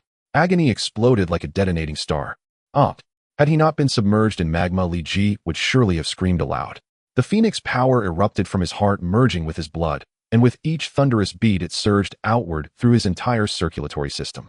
From the great arteries it coursed through organs, tissues, and capillaries alike, then returned via the veins to the heart. Each full cycle became a sacred baptism, a purification and transfiguration of his very flesh. How is this possible? He possesses no resistance whatsoever, yet endures within magma longer than any mortal should. Is he even human? All right, he bears a tail. Clearly he was never ordinary to begin with. The red dragon grew restless. It had expected Li Ji's failure, an expulsion from the trial realm, within mere seconds. Instead, he endured with unnerving resilience. Perhaps I absorbed too much volcanic energy earlier, lowering the magma's temperature. Then I shall reignite the blaze. The red dragon exhaled a ceaseless torrent of draconic flame, engulfing Li Ji completely in incandescent fire. Yet the flames inflicted no harm. Instead, they were drawn inward, absorbed by Li Ji's body, as the phoenix power accelerated its flow through his veins. After Li Ji's vital essence sank to its nadir, an entirely new presence began to emanate from him, growing ever clearer, ever more potent. No, Phoenix. Now I understand the source of that revulsion. It is Phoenix power, that treacherous avian scheme to ensnare Kunloon's chosen heir. I must remove him from the magma, immediately. If this fusion continues, the Phoenix power will become irrevocably one with him. At last the red dragon grasped the truth. The fragment of Phoenix power hidden on Li Ji's person was the root of the anomaly. But realization came too late. After hundreds of heartbeats, the Phoenix power achieved perfect unity with Li Ji. Lifted aloft by its radiant force, he rose from the magma, his entire being wreathed in sacred crimson light, noble, divine, transcendent. Too late, the fusion is complete. There remains only one recourse: eliminate him. A flash of resolute intent crossed the red dragon's gaze, and the trial realm shimmered, shifting in response. Now if you wish to leave this secret realm, you must slay me and claim the heart of immortality. The red dragon gazed at Li Ji with calm indifference, supremely confident in its own power. Even knowing Li Ji had acquired the Phoenix's power, it felt no concern. Then let us test it. Li Ji suddenly appeared high above the red dragon, leaving behind only a crimson afterimage where he had stood. You've grasped it so swiftly, truly worthy of being the heir of Kunloon, the one who triggered the ultimate trial. Yet what a pity the Phoenix has deceived you. The red dragon's body recoiled backward, narrowly evading Li Ji's strike. Li Ji knew only fragments of the ancient feud between Kunloon and the Phoenix. His knowledge came solely from Marvel Comics, vague and incomplete, mentioning only that millennia ago Wu Fengji, the Iron Fist of Kunloon, shattered the Phoenix upon its arrival on Earth, subdued its essence, fused it with the immortal dragon force, and then soared into the cosmic void. Yet judging by Lei Gong's and Shou Lao's behavior, the truth appears far more complex. No matter, Once integrated into my body, it is mine. Shall I reject such power merely because its origin is enigmatic? This world teems with countless unfathomable beings. Compared to them, even the Phoenix's power pales in significance. Li Ji ceased dwelling on the matter. The outermost layer of his aura now blazed with incandescent crimson flame. Though formidable, you've absorbed only a minuscule fraction of the Phoenix's power. This sliver is insufficient to defeat me. The red dragon roared fiercely, unleashing a fireball hundreds of meters in diameter. The previously pitch-dark realm flared into sudden, searing illumination. Have you too fallen into the very mistake you once taught me? The fireball's sheer magnitude rendered it nearly impossible for the dragon to propel forward. Its flight speed dropped to barely a dozen meters per second, sluggish as a tortoise's crawl against Li Ji's velocity. At this pace, I could sit down and sip a cappuccino before your attack lands. Li Ji chuckled lightly, darting upward to hover hundreds of meters above the dragon's head. Does the Phoenix's power amplify speed so drastically? Li Ji glanced downward, slightly embarrassed. He'd intended to close in beside the dragon, but miscalculated his velocity and overshot entirely. The red dragon trembled its wings and shot upward, leveling itself with Li Ji. Its colossal eyes locked onto him, steam curling from its nostrils. Li Ji smiled faintly, then launched a barrage of punches. Dozens of afterimages streaked across the air, striking the dragon like a tempest of wind and rain. Roar! The dragon bellowed, folding its wings to shield its body against Li Ji's lightning-fast onslaught, then lashed its tail toward Li Ji's waist and back. Li Ji tilted his head upward and twisted sideways. The dragon's tail sliced past his body, mere millimeters away, narrowly missing its mark. The red dragon spread its wings wide, and countless translucent wind blades shrieked toward Li Ji. Nearly invisible against the night, their presence betrayed only by the ceaseless, piercing shush-shushish of cleaving air. If evasion is impossible, then let us not evade. Li Ji clenched his fists, attuning himself to the flow of chi within, then unleashed a torrential burst. His blazing aura repelled every wind blade outright, leaving only dazzling sparks in the sky, embers of phoenix fire wreathing his aura. Wind feeds the flames. Thank you. With a sharp snap of his fingers, the scattered phoenix fire coalesced once more around his body, not diminished, but burning fiercer than before. Humph. The red dragon snorted coldly and charged again, but Li Ji's form blurred like a phantom, slipping past the assault to appear directly behind the beast. He drove both feet hard into the dragon's spine. The creature instantly stiffened, losing all control of flight, plummeting straight downward. I'm beginning to grasp the Phoenix's power, not merely an all-encompassing enhancement, but also a potent instrument of illusion and misdirection. Li Ji raised his hands overhead, gathering a basketball-sized sphere of condensed chi, ringed with flickering phoenix fire, then hurled it downward with explosive force. It struck the dragon's spine dead center. A gaping crater exploded across the dragon's back, revealing bone beneath torn flesh. Even one of its wings was blasted clean off. Phoenix fire raged across the dragon's wounds, relentlessly corroding its flesh, a tenacious parasitic blaze that racked the beast with unceasing agonized shrieks. Phoenix, I will never forgive you. The dragon roared, finally regaining mobility. Beating its sole remaining wing, it veered sharply toward the volcanic caldera. Moi. Li Ji narrowed his eyes. Something was amiss. That colossal fireball the dragon had expelled earlier was now descending precisely into the same caldera. So that fireball was never meant to strike me. A disquieting suspicion stirred in Li Ji's mind. He lunged to intervene, but the dragon had already plunged headlong into the fireball. Awakened divine might of the immortal dragon.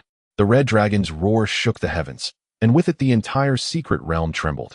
Golden sigils erupted across its scales. It reared back and exhaled a column of radiant golden dragon flame, heralding the descent of the immortal dragon's sacred power. Kill him now. A woman's voice echoed insistently within Li Ji's mind, urging him to strike without delay. His eyes narrowed, unreadable, lost in silent contemplation. I cannot decide whether to call you noble or foolish. You refused to strike me while I was vulnerable, almost admirable. Its lone wing flapped awkwardly, lending the dragon a strangely lopsided appearance. Yet even if your honor remains untarnished, I shall still destroy you. Blame the phoenix for that. The red dragon spat a jet of golden dragon flame. Instinctively, Li Ji raised his aura to block it, only to find his defenses breached. He staggered violently backward, a charred patch, nearly 8 centimeters wide, searing his chest. A sliver of the immortal dragon's power pierced his flesh, rampaging inward.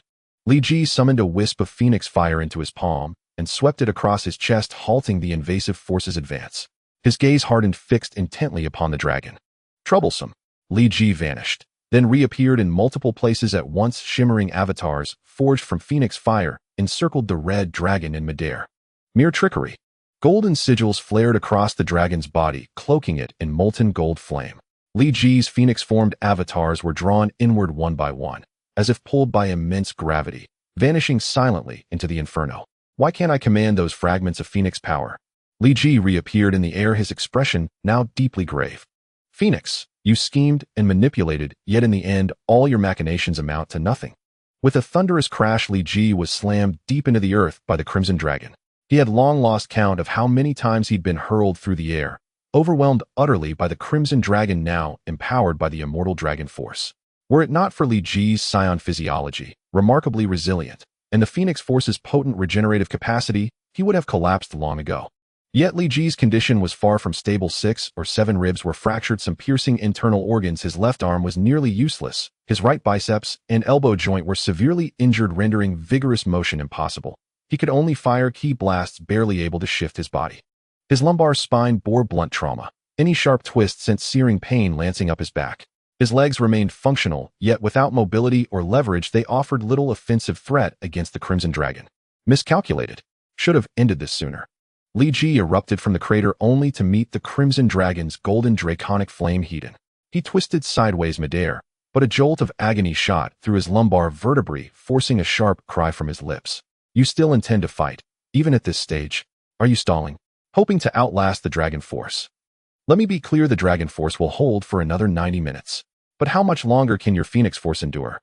The Crimson Dragon pursued Li Ji, relentlessly exhaling shimmering golden fireballs as it spoke. I'll grant you this. You possess unimaginable talent. Even under my absolute domination, you continue to evolve at an astonishing pace. It's a pity, though, the gulf between us is simply too vast. No matter how swiftly you ascend, you cannot close that chasm. Li Ji offered a wry, bitter smile. Who could have foreseen the Crimson Dragon, now fused with the immortal Dragon Force, would become this formidable? What now? Shall I transform into a Super Saiyan? If only I could, but my strength won't allow it. He glanced upward. The sky hung thick and gray, the moon veiled behind dense cloud cover. With quiet self-mockery, he shook his head. Earlier moonlight made my skin crawl. Now I crave its power boost. How very human of me. One last gamble. Things can hardly worsen. Li Ji shot skyward, carving a faint golden arc across the heavens, ascending toward the clouds. Flying in open air, you're merely painting yourself as prey. The Crimson Dragon beat its lone wing and surged after him. Damn it, slower than him. Li Ji pushed himself to full speed, yet the gap narrowed rapidly. At less than 100 meters distance, the Crimson Dragon unleashed 3 golden fireballs, homing unrelenting. No evasion possible. Mirroring your own tactic. The dragon fired 3 more. 6 blazing spheres converged, sealing every escape route, leaving Li Ji no choice but to act decisively, take one blast heaten, then shatter the clouds. Li Ji reoriented mid-flight, compressing a key sphere into his right palm before driving it straight into the descending fireball. Roaring draconic flame instantly engulfed him, heat so intense it threatened to suffocate. Shielded by the key's luminous aura, he thrust his scorched right arm outward and launched the sphere. Ultimate Key Blast, E. It accelerated violently, vanishing into the cloud layer, zigzagging wildly within the mist. That trick again, though you've aimed it poorly. The Crimson Dragon sneered as the remaining 5 fireballs merged into the one, trapping Li Ji, pressure surging exponentially. What desperate gambit remains? The dragon mocked, just as the sphere detonated within the clouds. A colossal shockwave ripped through the thinning vapor, scattering it wide, and moonlight poured down like liquid silver. So, you drew power from the moon before. Still banking on that now? Too late. The Crimson Dragon exhaled another torrent of draconic flame, shattering Li Ji's defenses entirely. For a fleeting instant, Li Ji saw his own silhouette consumed by fire, his arms blackening flesh seeming to evaporate under the inferno. Roar! A deafening roar tore from the heart of the blaze. 2 massive fur-covered arms burst forth, then drew inward, compressing the entire fireball into a single trembling orb clutched in monstrous hands. What is this, a colossal ape? Has that man transformed into a monkey? The Crimson Dragon did not comprehend, but sensed unmistakably this titanic ape was Li Ji, and upon its hulking frame pulsed the one energy it loathed most, the Phoenix Force.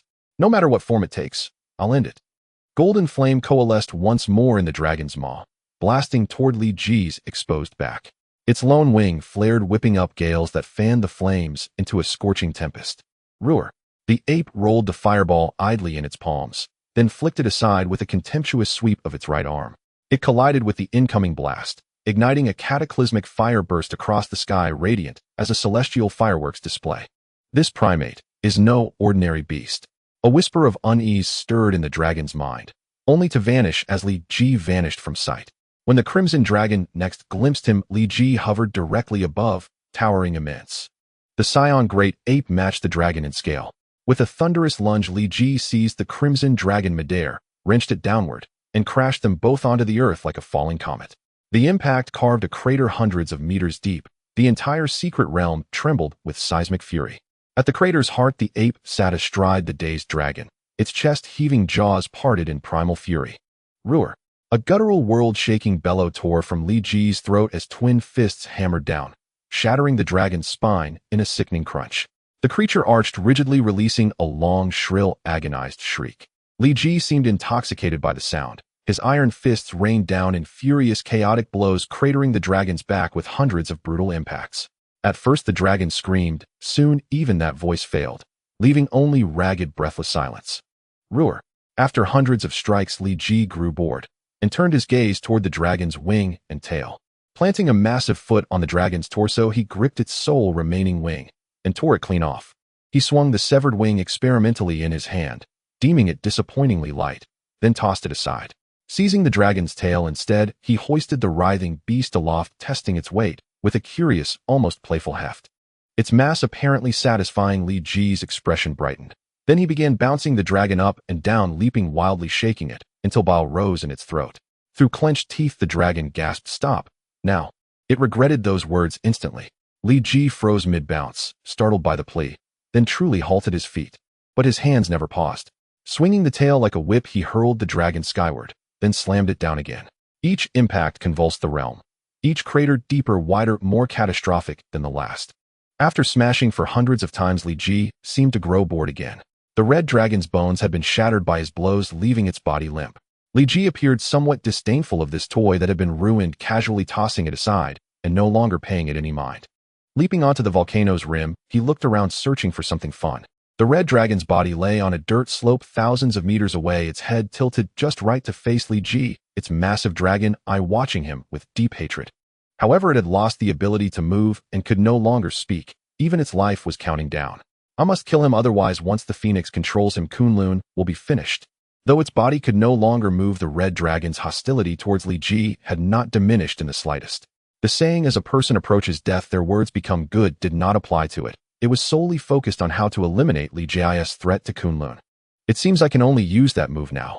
Although the red dragon could no longer speak, it was still scheming in its mind. It prepared to use forbidden means to perish alongside Li Ji. Li Ji continued to squat on the volcano's rim, feeling somewhat bored. The surrounding area had been nearly destroyed by the battle between him and the red dragon, and he could find nothing of interest. Roar!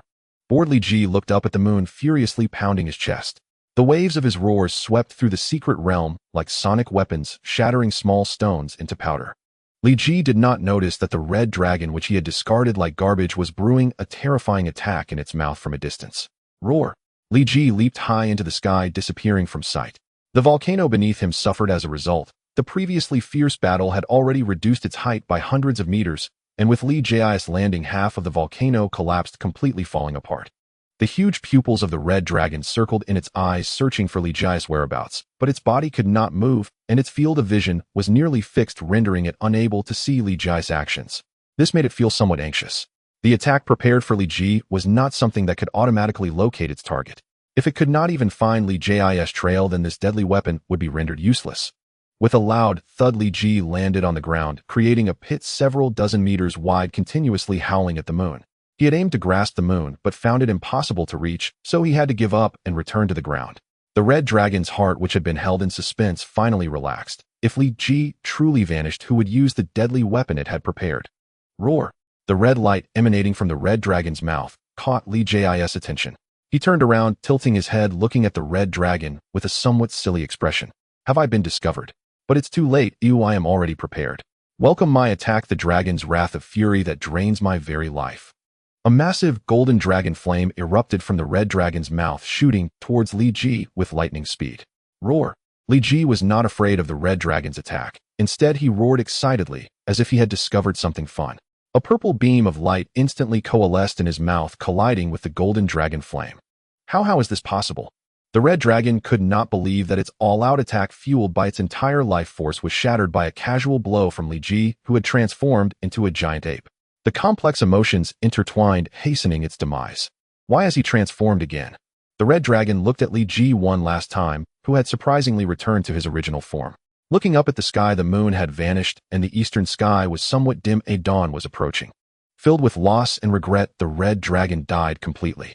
The phantom of the ancient elder departed from its body, not knowing where it had gone, while its heart transformed into a stream of light, falling into Li Ji's hands. Master Senior Brother seems to have come out. Danny shone a strong flashlight into the cave, and Li Ji's body was teleported from the secret realm lying within the cave. Thunderbolt quickly snatched the flashlight and stepped into the cave briskly. What happened? How could the trial take so long? When he saw Li Ji, he was once again shocked. Li Ji's upper body was completely charred, with hardly a part of him remaining intact. What on earth happened? Thunderbolt quickly carried Li Ji to a Mew's nest and began treatment. 3 days later, Li Ji, who was wrapped in bandages like a mummy, finally woke up. You're awake. Thunderbolt was sitting beside Li Ji, helping him clean the towel wrapped around his head. Li Ji hurriedly sat up, wanting to get out of bed, but was pressed down by Thunderbolt. You can't move around yet. Just lie there and tell me about your battle. Why were you injured so severely? The ancient dragon controlled by the Elder shouldn't have been using its full strength. I fused with the power of the Phoenix, and the Elder seemed to be very hostile towards that. After a fierce battle, I barely defeated him, but was also gravely injured. Although Li Ji did not recount the entire battle, he still conveyed the most crucial information to Thunderbolt. The power of the Phoenix. Thunderbolt's brows furrowed. You probably can't inherit the identity of the Iron Fist anymore. Li Ji nodded, accepting this fact. He opened his palm to reveal the immortal heart, about 3 to 4 centimeters in size. Then this I will give to you, Master. No need, keep it for yourself. Although fusing the power of the Phoenix after fusing the dragon's power is difficult, it is not impossible. I believe you will definitely succeed. Thunderbolt helped Li Ji change to a cold compress, his expression somewhat strange as he left the room. Once your injuries heal, you should leave Kunloon. Li Ji did not ask Thunderbolt for the specific reason, nor did Thunderbolt voluntarily explain. The two maintained a mutual silence. By the way, why did I transform into a giant ape again? Li Ji flipped through the calendar and finally discovered the problem.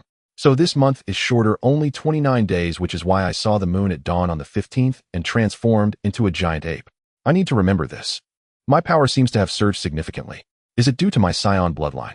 After being gravely injured and nearing death, my strength would increase several times. Now I probably don't even need to transform into a giant ape to defeat that red dragon.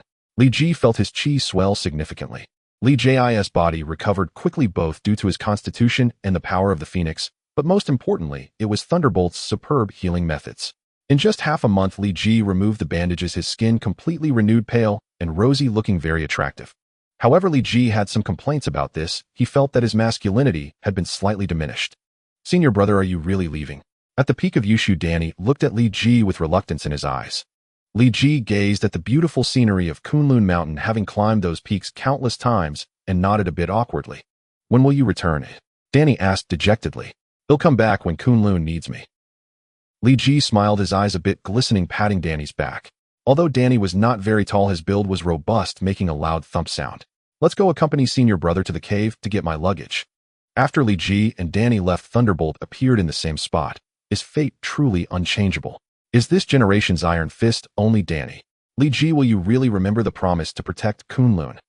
Just as Zhang Li settled into his seat on the flight from Shanghai to Los Angeles, the man beside him caught his attention. Bundled head Toto, in a heavy overcoat, a woolen felt hat, and a thick scarf wound tightly around his neck. His entire figure nearly vanished beneath layers of clothing. Though December air was frigid outside, the cabin's climate control maintained a comfortable 20 degrees Celsius. Wearing such heavy attire wasn't merely unnecessary for warmth. It risked suffocation. Of course, that was only one reason he drew Zhang Li's notice. The other was far more unsettling. Zhang Li sensed the unmistakable aura of a demon sovereign.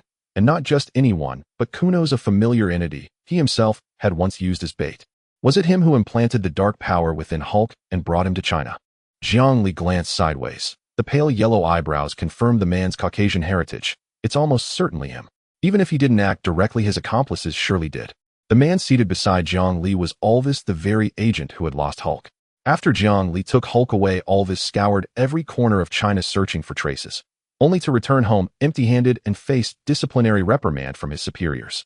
Yet fate dealt an uncanny hand. They now shared the same aircraft and sat side by side in first class facing each other across the aisle. So the Wild Man expedition in Shenanggeo was likely orchestrated by him and his associates as well. Their true objective must extend far beyond merely summoning Kunos. Zhang Li stroked his chin deep in thought. All this had sealed himself off behind layers of fabric. Approaching him outright would be awkward, even risky, and being mistaken for someone with unsavory intentions was best avoided. As the aircraft prepared for takeoff, a disheveled man rushed aboard at the last possible moment, nearly missing boarding time entirely. He carried a grimy, overstuffed backpack and shuffled down the aisle shouting in heavily accented English, "Excuse me, please move aside." His bulging bag brushed against Alvis's side, knocking his brand-new Nokia phone onto the floor, where it slid to rest at Zhang Li's feet. Yet the man seemed utterly unaware, striding onward without pause. Alvis flinched, scrambling to retrieve the device, but Zhang Li bent smoothly and picked it up. A new model color screen Nokia, quite stylish. "My apologies, brother. This phone holds vital family data. If you like it, I'll buy you a brand new one upon landing in Los Angeles." "No need," Zhang Li replied. "Just point me to a few electronics malls once we arrive. I've always had a fondness for cutting-edge gadgets." Rising, Zhang Li extended his hand. "I'm Zhang Li." Alvis shook it firmly. "Alvis, I'll personally drive you to the finest, most cutting-edge electronics markets in LA." He offered no alias. Zhang Li nodded with a faint smile, his gaze lingering, studying the subtle shifts in expression hidden beneath Alvis's scarf. Alvis's eyes flickered, distracted, evasive, as if deliberately concealing something. Yet Zhang Li made no further inquiry. Now that they were acquainted, tracing Alvis's network would prove far easier. "I owe that man thanks. He handed me the perfect pretext to strike up conversation." For a moment I half suspected he was my own hired actor. Reclining, Zhang Li closed his eyes as the plane began its slow acceleration. The 12-hour flight from Shanghai to Los Angeles stretched before him, an interminable, monotonous expanse of time. In truth, he could fly back to the U.S. in under 3 hours using his own abilities, but having entered China legally on a visa, he deemed it prudent to depart through official channels. International flights were long and tedious. The overhead screens offered nothing worth watching. Zhang Li chose instead to rest, conserving energy. "Excuse me. Sorry, please move aside." That familiar curry-scented English drifted into his ears again. Opening his eyes, Zhang Li saw the same disheveled man, still lugging his bulky backpack, apparently en route to the lavatory. Curious, why carry it into the restroom? Perhaps something valuable inside, Zhang Li mused, then closed his eyes once more. The man remained locked inside the lavatory for over half an hour, far too long. Zhang Li cracked an eye open, glancing toward the door. Something felt deeply off. A sudden shrill alarm pierced the cabin, followed by a muffled thump, and the aircraft lurched violently, shuddering as if struck midair. Zhang Li's gaze sharpened instantly. The disheveled Indian man was indeed no ordinary passenger. The flight attendant's face paled, yet she forced composure. "Ladies and gentlemen, our aircraft has encountered a sudden burst of severe updraft. This may cause brief turbulence. Please remain seated and calm. Normal flight operations will resume shortly." Inside the cockpit, the Indian man pressed a silenced Desert Eagle against the pilot's temple. Beside him, his backpack lay open atop the instrument panel, spilling grenades and other explosive devices. No one knew how he'd smuggled such an arsenal past security and onto the plane. "What do you want? If it's money, I can contact my company. They'll pay anything, any amount of dollars." The pilot's voice trembled. He'd never faced death so intimately, so coldly, before. "Silence. Answer only what I ask, nothing more, nothing less. One stray word and your skull explodes." The Indian man snarled. The pilot glanced at his co-pilot, slumped lifeless in a pool of blood, and nodded mutely. "Are we approaching Australian airspace now?" "We should be over northern Australia," the pilot began, only to be struck hard across the skull with the pistol's grip. "Yes or no? That's all I want." Zhang Li rose and walked toward the lavatory. Instantly, the flight attendant stepped forward. "Sir, I'm sorry. The lavatory is occupied. Please wait a moment longer." Good heavens, the curry-scented Indian fellow's been in there for 30 minutes straight. I suspect the whole stall reeks of curry now. Could you kindly urge him to hurry? And tell him to flush thoroughly. No one wants to relieve themselves amid curry fumes. Zhang Li feigned exaggerated exasperation, then sank back into his seat, his eyes briefly scanning the attendant. "She's suspicious too. This flight seems unusually crowded with anomalies. $3 million, are you sure your company will pay this ransom?" The Indian man's speech was rapid, and his curry-scented English almost made it difficult for the pilot to comprehend, but fortunately the pilot caught the figure of $3 million and nodded sincerely. "Absolutely." "Very well, now write down my card number. I will only say it once, and if you don't remember it, I'll blow your head off." CH521822055. Did you get that? Repeat it. CH52152182055. In a desperate bid to save his own life, the pilot strained to memorize and actually remembered the Indian man's bank card number on the first try. Good, now contact your company and tell them to transfer the money within 20 minutes. $5 million. Remember, it's 5 million, not 3 million. The Indian man said with some pride. This? The pilot seemed a bit reluctant. The Indian man's voice was drawn out as the gun barrel pressed firmly against the pilot's temple. I will contact them right away. The pilot grabbed the radio nearby and began to reach out to the airline. And what did you say? The plane has been hijacked. My God. $5 million. Did they only demand cash compensation? Thank heavens, tell him we agree to the ransom. The $5 million will be transferred to his account within 15 minutes. The Indian man also wore a radio headset, one that belonged to the already sacrificed co-pilot. Hearing the affirmative response from the other side, he satisfactorily removed the headset. I didn't expect your company's executives to be so understanding. Inside the airline company. Boss, are we really going to transfer the money? I don't have the authority to approve a $5 million transfer. Please enter your password. The financial officer holding a laptop approached the company CEO. Idiot. Hurry up and contact the Swiss bank. Check the remaining balance on this card, then forge a transfer notification from the Swiss bank and send it over. The CEO snatched the computer, immediately closing the transfer interface, and shouted angrily. But boss, if we don't transfer the money, the hijacker will really kill Hand, and everyone on the plane will perish with him. The value of the plane is far more than $5 million. The financial officer defended himself aggrievely. Who knows if Hand is trying to deceive us? Perhaps he orchestrated this himself. So far, none of the other crew members have sent us any messages. We can only rely on Hand's one-sided account to assess the real situation. Boss, it might be difficult to retrieve information from the Swiss bank. They are known for their confidentiality. Another financial officer reminded. Idiot, this kind of problem can be solved with money. I don't need customer information. I just need to know the balance in the card and the notification method. The CEO roared, and the financial officer knew he was on the brink of exploding, quickly following the CEO's instructions to get to work. Soon the Indian man's satellite phone received a text message, which was the forged transfer notification from the airline. Ha ha ha. 5 million, just like that.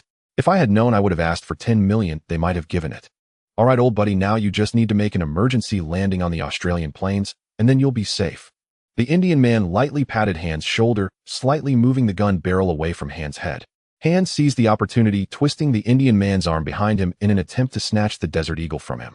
Let go of me, or I'll shoot. The Indian man was a bit flustered. He didn't understand why Hand suddenly fought back, and his hand holding the gun started to sweat. Give me the gun, you stupid, semi-civilized monkey. Hand's insults seemed to infuriate the Indian man, and in the scuffle he unexpectedly pulled the trigger. Hand clutched his chest, slowly collapsing to the ground. My God, what happened? I only intended to scare him with the gun. How could it have gone off? The Indian man knelt on the ground, holding his head in disbelief at what he had just done. God, I really didn't mean to kill him. If I kill him, who will fly the plane? The flight attendant in first class hurried into the cockpit and soon came back out. Dear passengers, I now have some good news. Due to the recent strong turbulent airflow, the plane has been shaking continuously, affecting everyone's flying experience. To compensate, the crew has decided to prepare a commemorative gift for each passenger, which will be distributed as the plane prepares to land. At the same time, there is a special gift for one lucky passenger, which is a visit to our cockpit. However, to ensure the safety of the cockpit, only passengers with flying experience can participate. We hope all passengers understand. The flight attendant's voice was melodious, but it sounded particularly jarring to Li Jie's ears. He knew something bad must have happened. Inside the cabin, the passengers were discussing fervently. What kind of special gift is this? If I could fly a plane, would I still be on a flight? Is the crew out of their minds? I will definitely lodge a complaint once I get off this plane. Not only will I complain, but I will also post it on my blog and Facebook. Let everyone see what kind of character the airline has. Flight attendant, I can fly a plane. Can I visit the cockpit? Li Jie stood up once more. You? The flight attendant looked at Li Jie in disbelief as he appeared very young. Don't be fooled by my age. I've flown my family's private jet many times. If you count flight hours, I might have already exceeded 1,500 hours. Li Jie casually fibbed. All right, then since you can fly a plane, you are the lucky passenger this time. The flight attendant announced. Li Jie followed the flight attendant to the cockpit door as she knocked, and said, once you go in here, you'll be in the cockpit. Please do not touch any of the instruments inside. They are crucial to the safety of everyone on board. Li Jie nodded, of course, certainly. The other passengers were still discussing. However, the target of their criticism had shifted from the crew to Li Jie. They felt that Li Jie was too young, and entering the cockpit carried great risks. Li Ji pushed the door open and walked into the cockpit, where the sight of two corpses instantly widened his pupils. He turned his head, and the Indian man holding the Desert Eagle immediately pressed it against Li Ji's temple. Be obedient. Raise your hands and don't move. Ooh, can you fly a plane? The Indian man's tone was very skeptical. Li Ji's age did not resemble that of an experienced pilot. Yes, I can. I've flown my family's private jet. Li Ji raised both hands. So you didn't invite me to the cockpit for a visit, but because you killed the pilot and co-pilot, and now you need to find a pilot.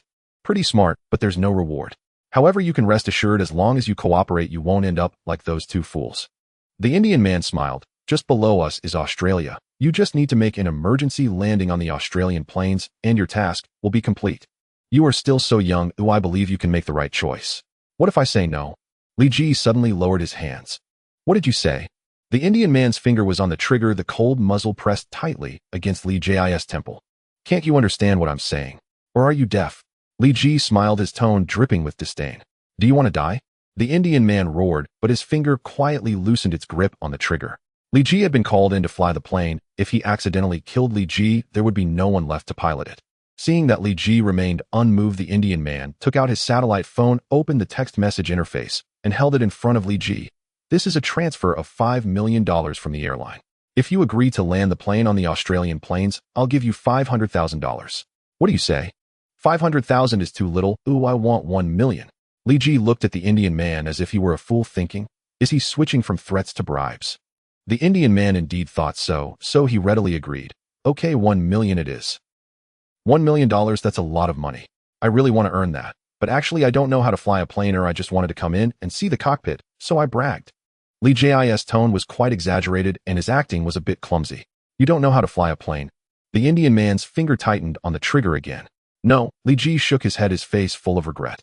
With a loud bang, the Indian man pulled the trigger and a shell fell to the ground, but Li Ji remained unscathed. What happened? The Indian man's face was filled with terror. You scared me. Luckily your aim is poor, otherwise I would have been shot dead by you. Li Ji also wore a look of panic, but it was feigned. A Desert Eagle bullet could not harm him at all. Hearing Li Ji's words, the Indian man began to doubt if his aim was too poor, accidentally misfiring due to the recoil. He raised his gun again, aiming at Li Ji. Let's see if you die this time. Li Ji suddenly found it boring. With his current strength, it was no fun to toy with an ordinary person. In front of the Indian man, Li Ji's body vanished, and the Indian man frantically searched for Li Ji's figure. A hand strike landed on the back of his neck, and the Indian man fainted without resistance. Li Ji crouched down to check the condition of the captain and co-pilot. The co-pilot had already bled to death, and Li Ji couldn't do anything about it. After all, he wasn't a divine dragon and couldn't revive the dead. The captain was still hanging on by a thread, but it would be very difficult for him to regain consciousness in a short time. Li Ji transmitted a bit of phoenix power to the captain, helping him stop the bleeding.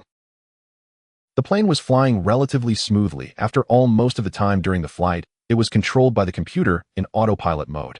Only during takeoff, landing, and emergencies would it switch to manual control. The plane continued to follow its flight path, flying automatically. It seems we really need to make an emergency landing, considering no one can fly the plane. Landing on the sparsely populated Australian plains is better than landing in Los Angeles. I really can't fly a plane, but I can fly. Although Li Ji couldn't quite understand the instruments on the dashboard, he recognized on and off. Soon he found the engine switch and flipped it. Suddenly, the plane lost power and began to glide downward. Although landing in Los Angeles wouldn't be different, it would be too easy to get noticed that way. Li Ji's body vanished and reappeared below the plane. This was another instant use of the Phoenix power, allowing Li Ji to transform into the Phoenix power and penetrate matter. It doesn't feel as effective as teleporting, but it's good enough. Li Ji raised his hands to support the plane. Inside the cabin, the situation had become chaotic. What's happening? We've only been flying for less than 6 hours. Why are we starting to descend? It must be that kid who just came in messing around, causing the plane to descend. Flight attendant, hurry and get that kid out of the cockpit. Flight safety is no joke. This is a civilian airliner, not a military fighter jet. We can't perform stunts. Ladies and gentlemen, we apologize. Due to previous turbulence, there has been a minor malfunction with the plane's turbine blades. Initially, we thought adding a pilot could maintain normal flight, but it was ineffective. Thus, the captain has decided to make an emergency landing.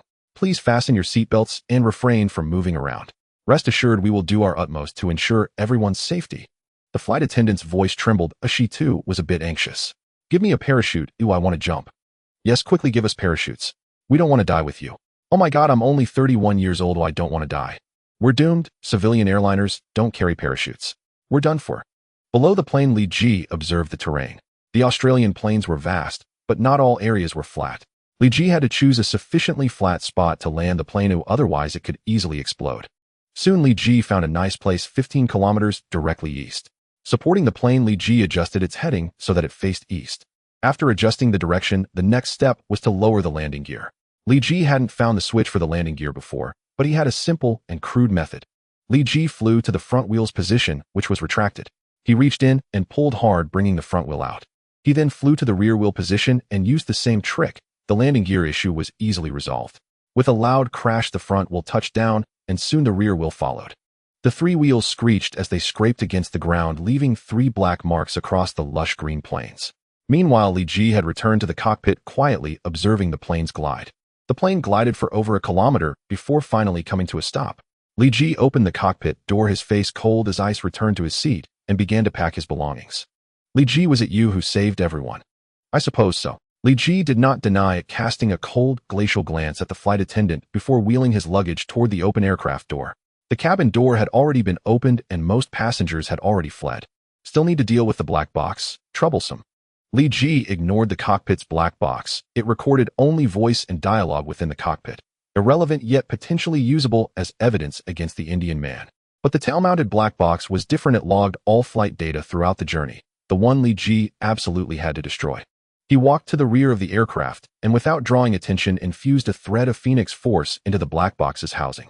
Instantly, it melted away. Satisfied, Li Ji nodded and departed the plane.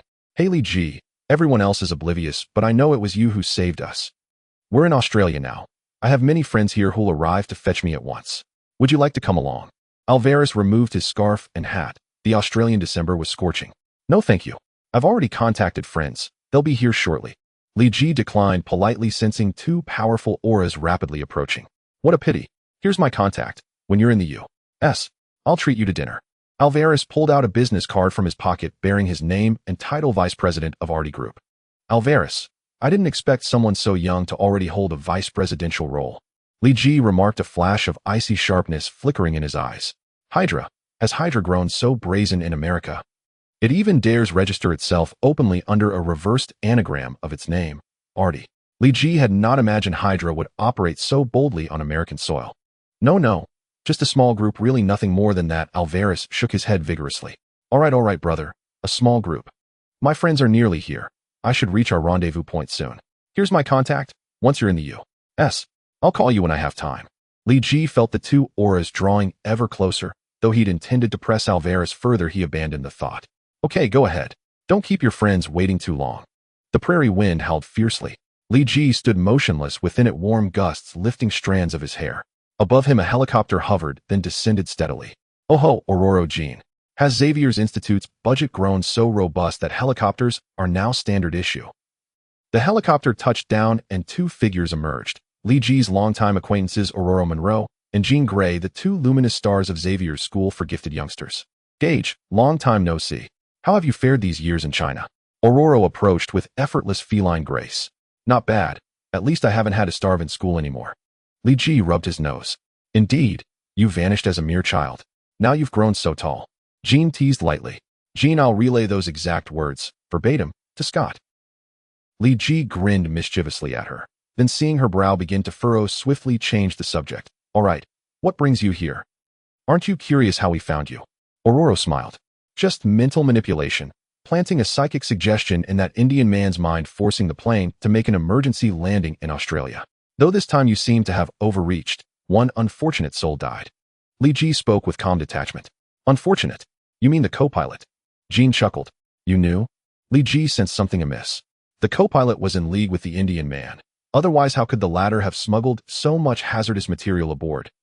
They'd originally staged the whole incident for the captain's benefit, planning to shift blame onto him at the end. But the Indian man harbored his own hidden agenda and turned their charade into grim reality. Aurora explained. I see. So they brought it upon themselves. Still, I'd like to know why you chose to manipulate me into this as well. Li Ji's voice sharpened, edged with steel. Gage, we simply needed to understand what you've truly been doing in China, and why you vanished there for over 4 years. Jean spoke gently, her demeanor radiating warmth and approachability, though it held little sway over Li Ji. What I've done in China is none of your concern. I filed my withdrawal request long ago. Apologies, it was never approved. Professor Xavier never signed it. Ororo produced in A4 sheet Li Ji's withdrawal form, its principal signature conspicuously blank. Fine, no choice then. I'll tell you I spent 4 years studying in China, and just graduated. Are you mocking me? America boasts the world's finest education system. Why choose China? And Chinese universities graduate in June. We're aware of that. Ororo challenged sharply. Li Ji's expression darkened. State your true purpose. This clearly runs deeper than it appears. Very well, Gage. We'd like to invite you to join the X-Men. Jean began explaining the X-Men's origins, until Li Ji cut her off. No need.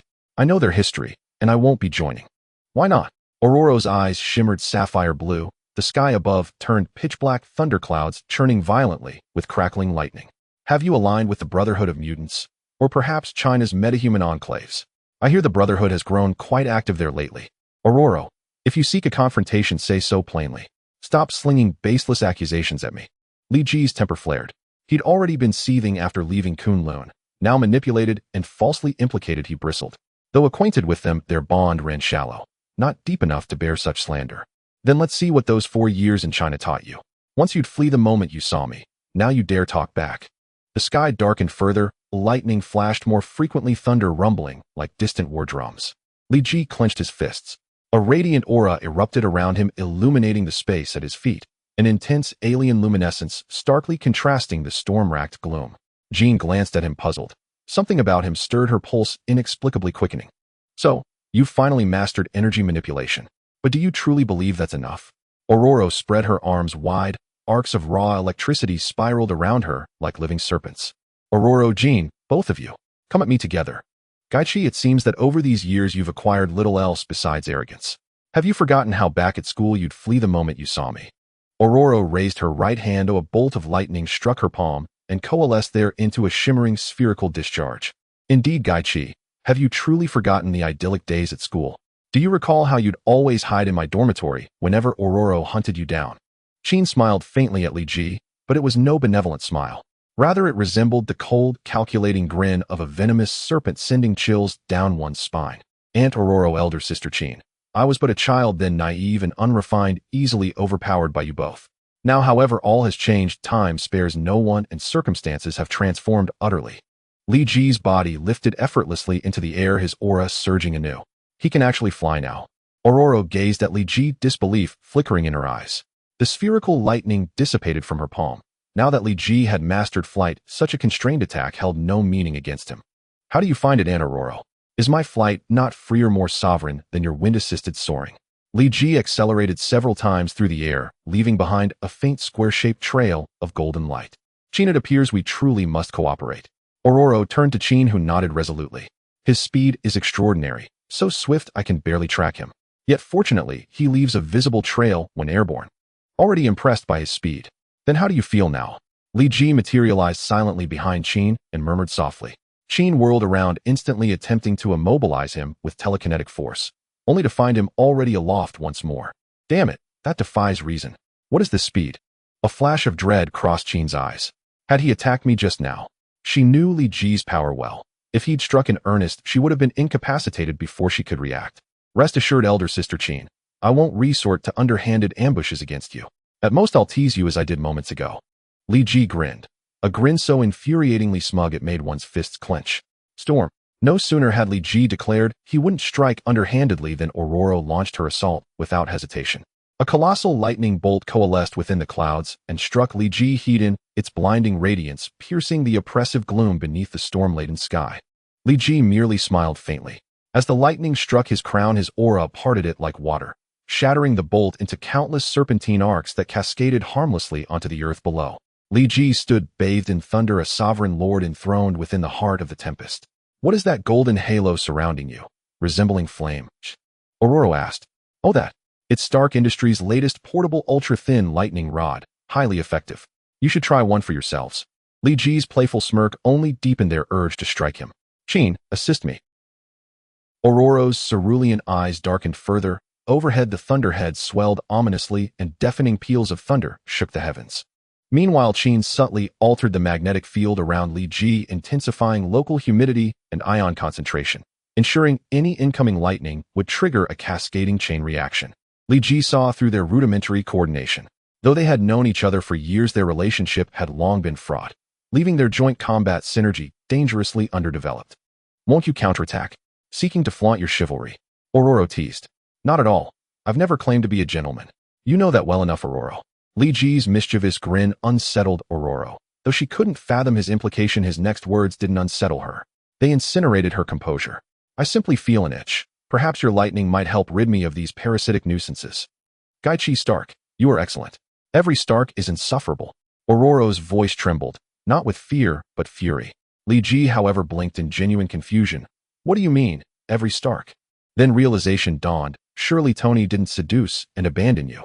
If so, is he even still alive? While Li Ji was lost in thought, Ororo seized the opening. A lightning bolt, vastly larger and more potent than before, slammed into him, igniting a violent conflagration of sparks where it met his aura.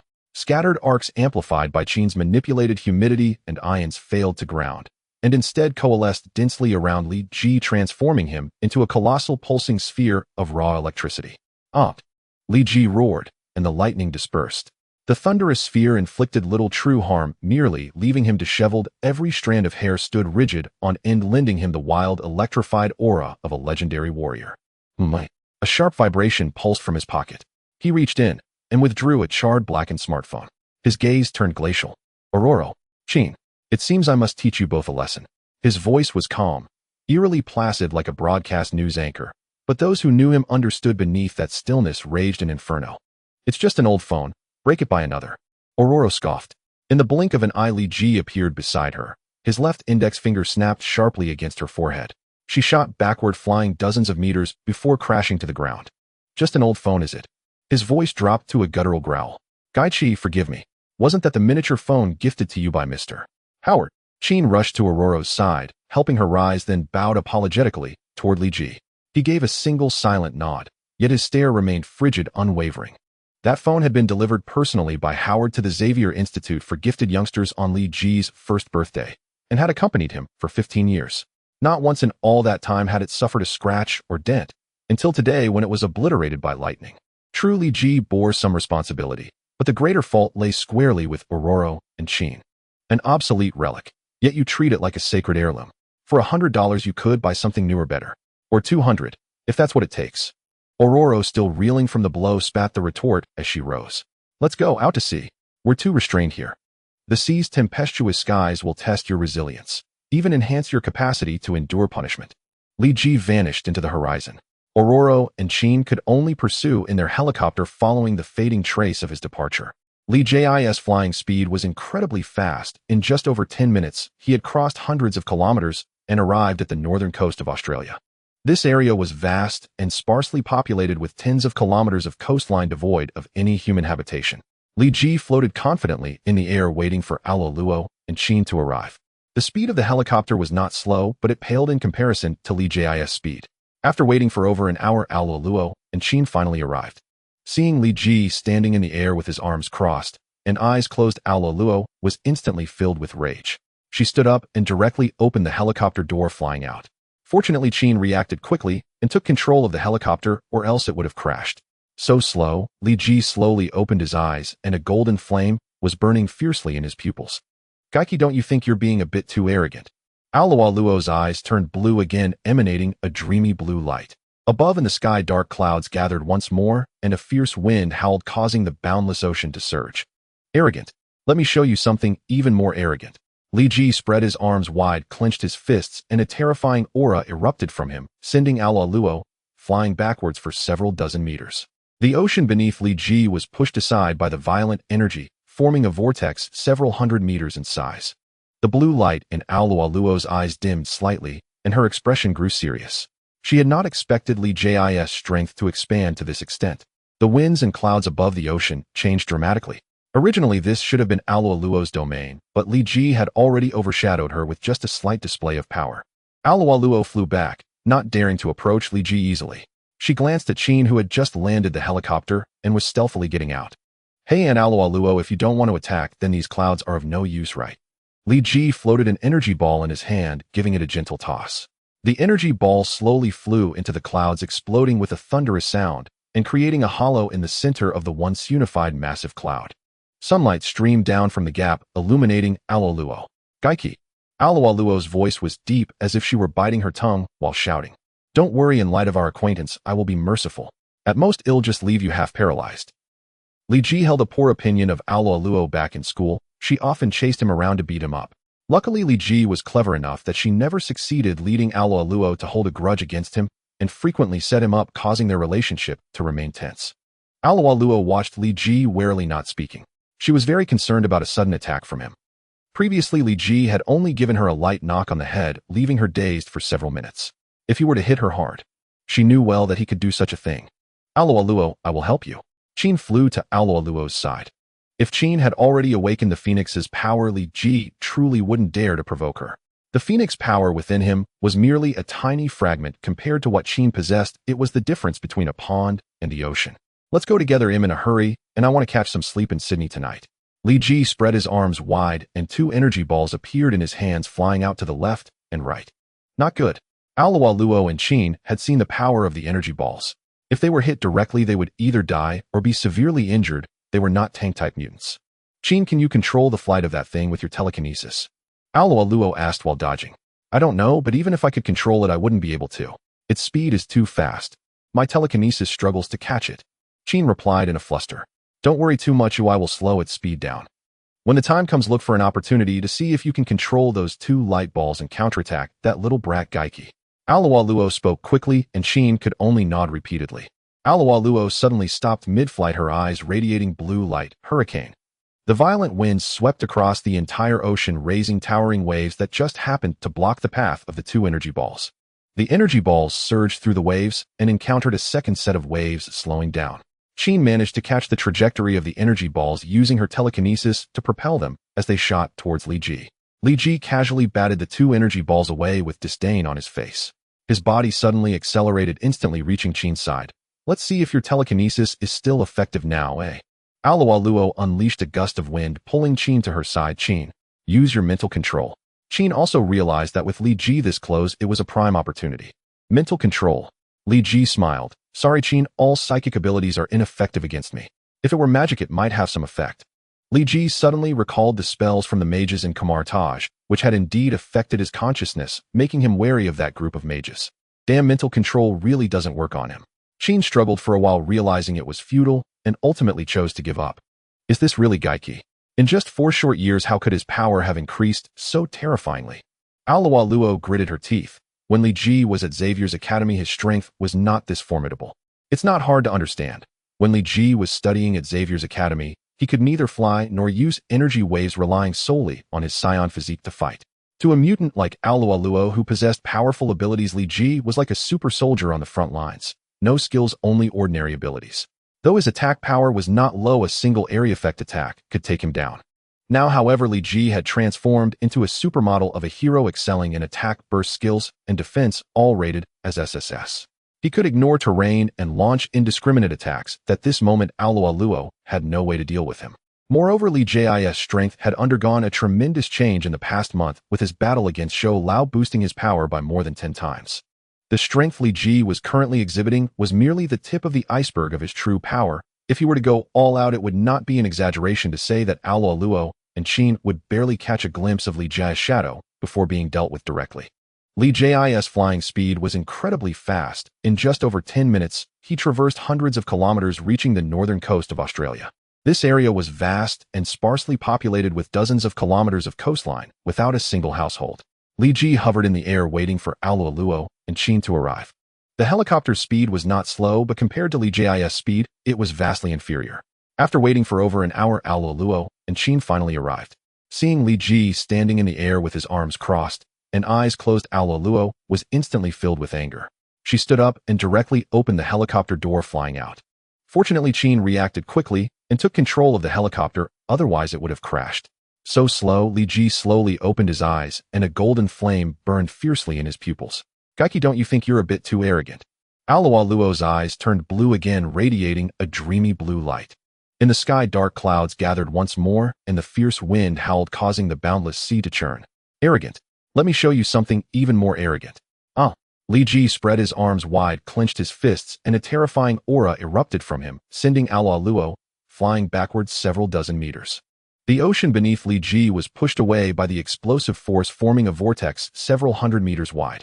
The blue light in Luo's eyes diminished somewhat, and her expression grew serious. She never expected Li Ji's strength to have inflated to this extent. The weather above the ocean changed dramatically. This area should have been Luo's domain, but Li Ji had already begun to overshadow her with just a slight display of strength. Luo flew backward, not daring to approach Li Ji easily. She glanced at Qin, who had just landed the helicopter and was stealthily stepping down. Hey Luo, if you don't want to attack, then these clouds are of no use, right? Li Ji floated a chi orb in his hand and gently tossed it into the clouds, which exploded with a thunderous sound, creating a void in the center of the once united massive cloud. Sunlight poured down from above, illuminating Luo. Gaiki. Luo's voice was very low, as if she were biting her tongue while shouting. Don't worry, for the sake of our acquaintance, I will show mercy. At most, I will only leave you half paralyzed. Li Ji had a poor impression of Luo. Back in school, she often chased him around to fight, and luckily Li Ji was clever enough that she never succeeded, which led to her always holding a grudge against him, frequently setting him up. Their relationship was never harmonious. Luo watched Li Ji warily, not saying a word. She was very concerned about a sudden attack from him. Previously, Li Ji had only given her a bump on the head, leaving her feeling dizzy for several minutes.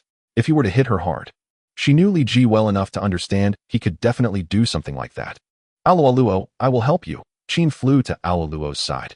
If Qin had already awakened the phoenix power, Li Ji would truly not dare to provoke her. The phoenix power within Li Ji was merely a small fragment, vastly inferior compared to that within Qin. Let's go together, I'm in a hurry, and I want to take a nap in Sydney tonight. Li Ji spread his arms wide and two chi orbs appeared in his hands, flying out to the left and right. Not good. Luo and Qin had just witnessed the power of the chi orbs. If they were hit directly, they would suffer serious injury, as they were not meat shield type mutants. Qin, can your telekinesis control that thing's flight? Luo asked while dodging. I don't know, but even if I could control it, I wouldn't be able to. Its speed is too fast. My telekinesis has a hard time tracking it. Qin answered, somewhat flustered. Don't be too nervous, I will slow it down. When the time comes, look for the right opportunity to see if you can control those two light spheres and counterattack that little brat Gaiki. Luo spoke quickly, and Qin could only nod repeatedly. In mid-flight, Luo suddenly stopped, her eyes shining with blue light. Hurricane. The violent wind swept over the entire ocean, stirring up a tremendous wave just in time to block the path of the two chi orbs. The chi orbs surged through the waves, but encountered a second wave, slowing down. Qin precisely tracked the path of the chi orbs, using her telekinesis to send them hurtling toward Li Ji. Li Ji casually batted the two chi orbs away, a look of disdain on his face. His body suddenly accelerated and instantly rushed to Qin's side. Let's see if your telekinesis is useful now. Luo unleashed a gust of wind, drawing Qin to her side. Qin, use mental control. Mental control. Li Ji chuckled. Sorry, Qin, all abilities related to the mind are ineffective against me. If it were magic, it might have some effect. Suddenly, Li Ji recalled the spells of the mages in Carmitage, which had actually impacted his consciousness, making him more wary of that group of mages. Damn, mental control really doesn't work on him. Qin struggled for a while, realizing it was futile, and ultimately chose to give up. Is this really Gaiki? In just 4 years, how could his strength have grown so terrifyingly? Luo gritted her teeth. When Li Ji was at Xavier Academy, he was not this powerful. It's not hard to understand. When Li Ji was studying at Xavier Academy, he couldn't fly or utilize energy waves, relying solely on the Saiyan's strong physique to fight. To Luo, a mutant with powerful abilities, Li Ji was like an overpowered soldier. No skills, just ordinary attacks. Although his attack power was not low, a single area attack could take him out. Now, however, Li Ji had grown into a supermodel hero: attack, burst skills, defense. All at the SSS level, capable of ignoring terrain and launching indiscriminate attacks. At this point, Luo found herself helpless against Li Ji. Moreover, Li Ji's strength had undergone a tremendous transformation in the past month. His battle with the Elder had boosted his power more than tenfold. What Li Ji was showcasing now was merely the tip of the iceberg of his true strength. If he truly went all out, it would not be an exaggeration to say that Luo and Qin might not even catch a glimpse of Li Ji's shadow before being dealt with directly. Orolo, what should we do? Orolo and Qin were hiding in the water with Qin using telekinesis to create a bubble at the bottom of the sea. The two of them were concealed within the bubble. I don't know. Why has his strength expanded to this extent in just 4 years? No wonder the professor wants him to join our team so much. Sheen, have you ever seen a mutant whose power grows this quickly? Orolo said resentfully. If I had to name one, it would probably be Robert. But Robert's abilities are completely different from his. Although Robert's powers are strong, their destructive and deterrent capabilities are much weaker, and his speed is incomparable. He is like a fighting machine seemingly born for battle. Although Orolo disliked Li Ji, his assessment of Li Ji was still fairly objective. It's really terrifying. I suspect that if he joins us, the bloodshed we experience may increase tenfold at the very least. Sheen was a bit worried that after Li Ji joined the X-Men, they might turn from a protective organization into a violent one. Stop thinking about these pointless things. He might have already joined the Brotherhood of Mutants. Magneto has been very active in East Asia lately, and you know that. Orolo held a deep resentment towards Li Ji. It shouldn't be the case, right? Sheen's tone was somewhat doubtful. In his impression, Li Ji was just a somewhat mischievous kid who had never done anything bad except for frequently raiding the cafeteria. Who knows? Orolo didn't want to argue with Sheen at that moment. If it were at school, anyone who dared to speak well of Li Ji would face Orolo's scorn. I wonder when the others will arrive. We probably can't hold out much longer. In southern Australia, Sydney, a fighter jet had just taken off. Hey Warren, can you locate Orolo and Sheen's position? On the fighter jet, Scott's voice was very anxious. I can only locate the helicopter's position. I can't be sure if Orolo and Sheen are next to the helicopter. The one piloting the aircraft was Warren, full name Warren Kenneth Worthington III, the heir of a wealthy family in New York and a renowned superhero, Angel. The X-Men had become affluent thanks to his substantial financial support. Damn it, how far is the helicopter? Scott stomped his foot, somewhat dissatisfied with the number Warren provided. If we go at full speed, it should take about 40 minutes. My fighter jet has been modified under the guidance of Mr. Tony Stark and can fly at Mach 5. Warren pointed to the aircraft's instrument panel, and the jet's acceleration suddenly increased, causing Scott and Robert, who had been silent, to be pushed back against their seats due to inertia. Let's proceed at this speed. That kid Gage Stark is quite a tough character. Once the aircraft's speed stabilized, Scott touched his rapidly beating heart and said. Li Ji was wandering in the sky, seemingly searching for the traces of Orolo and Sheen, which eased their anxiety a bit. The two were hiding in the bubble, waiting for reinforcements. However, in reality, Li Ji had already discovered their whereabouts. He relied on his chi perception rather than just sight. The two of them emitted a vast amount of chi, which for Li Ji was as glaring as a high beam in the dark.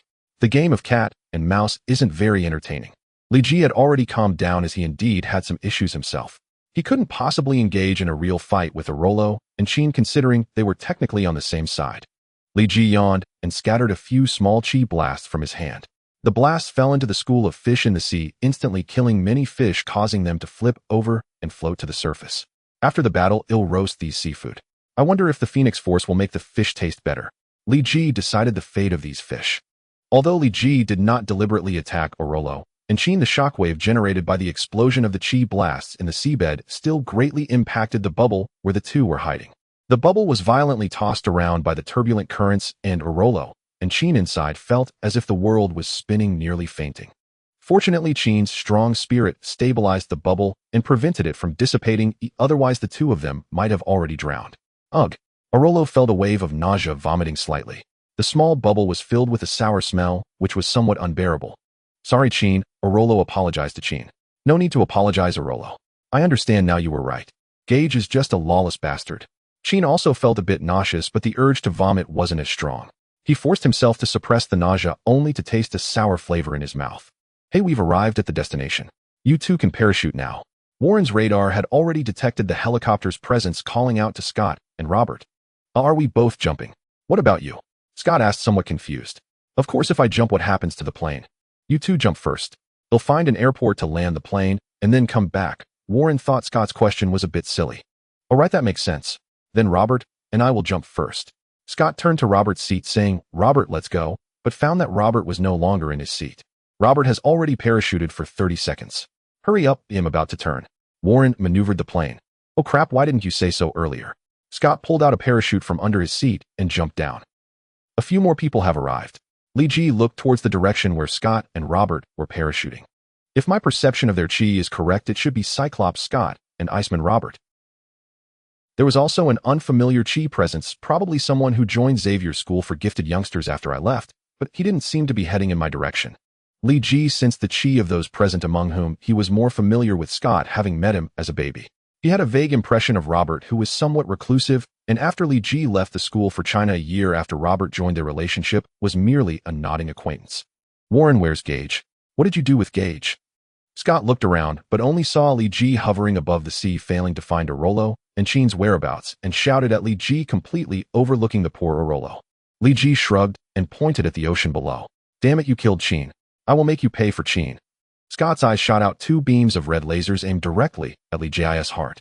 Li Ji flicked his finger, and two chi blasts accurately intercepted Scott's lasers, creating a colorful firework in the sky. Why does it feel strange? Shouldn't it be you who sacrifices yourself? Robert, freeze the entire sea. Preserve Jean's body. Do not let marine creatures desecrate her remains. Professor Xavier may yet find a way to resurrect her. Scott grabbed Robert's hand and shouted fiercely. Robert flushed, snatched his hand back, and hid it behind his back. And then forget it. His intellect is unlikely to grasp my meaning. Li Ji rubbed his forehead. Scott's lapse was hardly unprecedented. Had his judgment not been so severely impaired, Howard and Mary would never have fallen into vegetative states. Scott bore no resemblance to the calm, composed X-Men leader Li Ji remembered. Instead, he resembled nothing so much as an absolute, unyielding, wife-obsessed devotee. Li Ji gathered another spirit energy orb in his palm and hurled it into the sea. It detonated precisely 10 meters beneath the translucent psychic bubble, shielding Ororo and Jean, its violent shockwave blasting the bubble clear out of the water and high into the air. Gage, how dare you defile Jean's corpse? Scott roared, his voice piercing and shrill, so sharp it reverberated directly into Jean's ears. She dispelled the psychic bubble, her body trembling as she floated shakily towards Scott, and stammered, Who died? Sorry, darling. I assumed Gage had killed you both and dumped your bodies at sea. The more Scott explained, the paler Jean grew. Recognizing his blunder, Scott wisely fell silent. Ororo flew over moments later. Her condition far worse, her face ashen, limbs leaden, her mind fogged like thick sludge, her stomach churning violently. Hey, Scott, don't you even care about me? Ororo asked, irritation sharpening her tone, but Scott ignored her entirely. High above, Li Ji descended with palpable impatience. How much longer will this idle chatter last? Shall I brew you some civet coffee to keep you alert? Gage, I ask you once more, will you join the X-Men? Jean stepped past Scott and addressed Li Ji with solemn gravity. No need to ask again. I refuse. I have my own path, my own future, and it lies nowhere near Xavier's Institute. No persuasion, however eloquent, will sway me. Then there is no alternative. We must fight. Jean's gaze upon Li Ji held a strange, sorrowful weight. Once she had regarded him as a younger brother, affectionate, easygoing, harmonious. Now he stood before her as an adversary.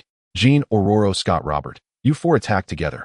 Consider it training. I'll hone your battlefield synergy for old Charles, a modest repayment for his kindness. Li Ji soared out over the open sea. And then, hey, you said we'd all fight together. I can't fly. How am I supposed to battle you on the sea? Scott protested. Li Ji halted midair, regarding him with the same detached, pitying stare one reserves for the profoundly unintelligent. Robert, you can freeze the ocean, correct? Robert nodded. Jean and Ororo exchanged disdainful glances before subtly distancing themselves from Scott. And, hey Robert, why didn't you say so earlier? Scott reached again for Robert's hand, only for Robert to step aside, leaving Scott stranded alone, radiating sheer awkward mortification. Robert strode to the water's edge, lightly tapped the surface, and instantly a vast expanse of sea froze solid. Its icy plain stretched endlessly, indistinguishable from the frozen wastelands of Antarctica. Brilliant work, Robert. Scott sprinted onto the ice. Jean and Ororo followed close behind. Li Ji observed them from above. The ice Robert had forged was impressively thick, averaging 20 meters, solid, unyielding, utterly secure underfoot. Yet to Li Ji such thickness was trivial. A single effortless strike would shatter the entire sheet into jagged ruin. Robert, your power proves remarkably practical. You've just turned the ocean into a ready-made, self-chilling seafood warehouse. Should the X-Men ever fold, I'll personally recommend you to a premium fresh fish distributor. Li Ji teased, then launched several spirit energy orbs toward the quartet. And then, I'll intercept the two central ones. Scott's greatest strength lay in his eyes, not merely for their ability to fire optic blasts, but for their extraordinary visual acuity.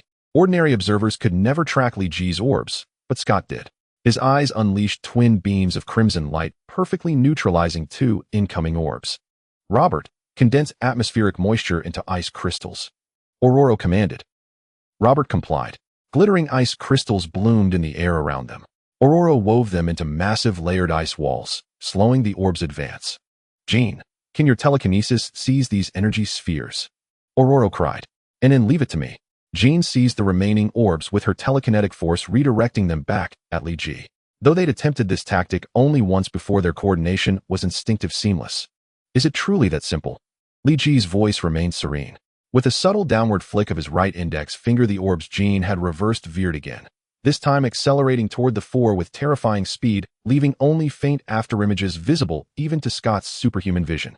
The orbs shattered Aurora's ice barriers as if they were parchment, then surged into the danger zone. Had this been Mortal Kombat, they would already lie dead amid the blast. Fortunately, Li Ji sought only to humble them. The orbs streaked past the group and plunged deep into the ice, triggering a cataclysmic fracture across the entire frozen expanse. Aurora and Scott, unluckily positioned atop the fissure, lost all footing, plummeting instantly into the frigid seawater below. Robert's mutant power was no mere parlor trick. The sea's temperature now verged on lethal cold.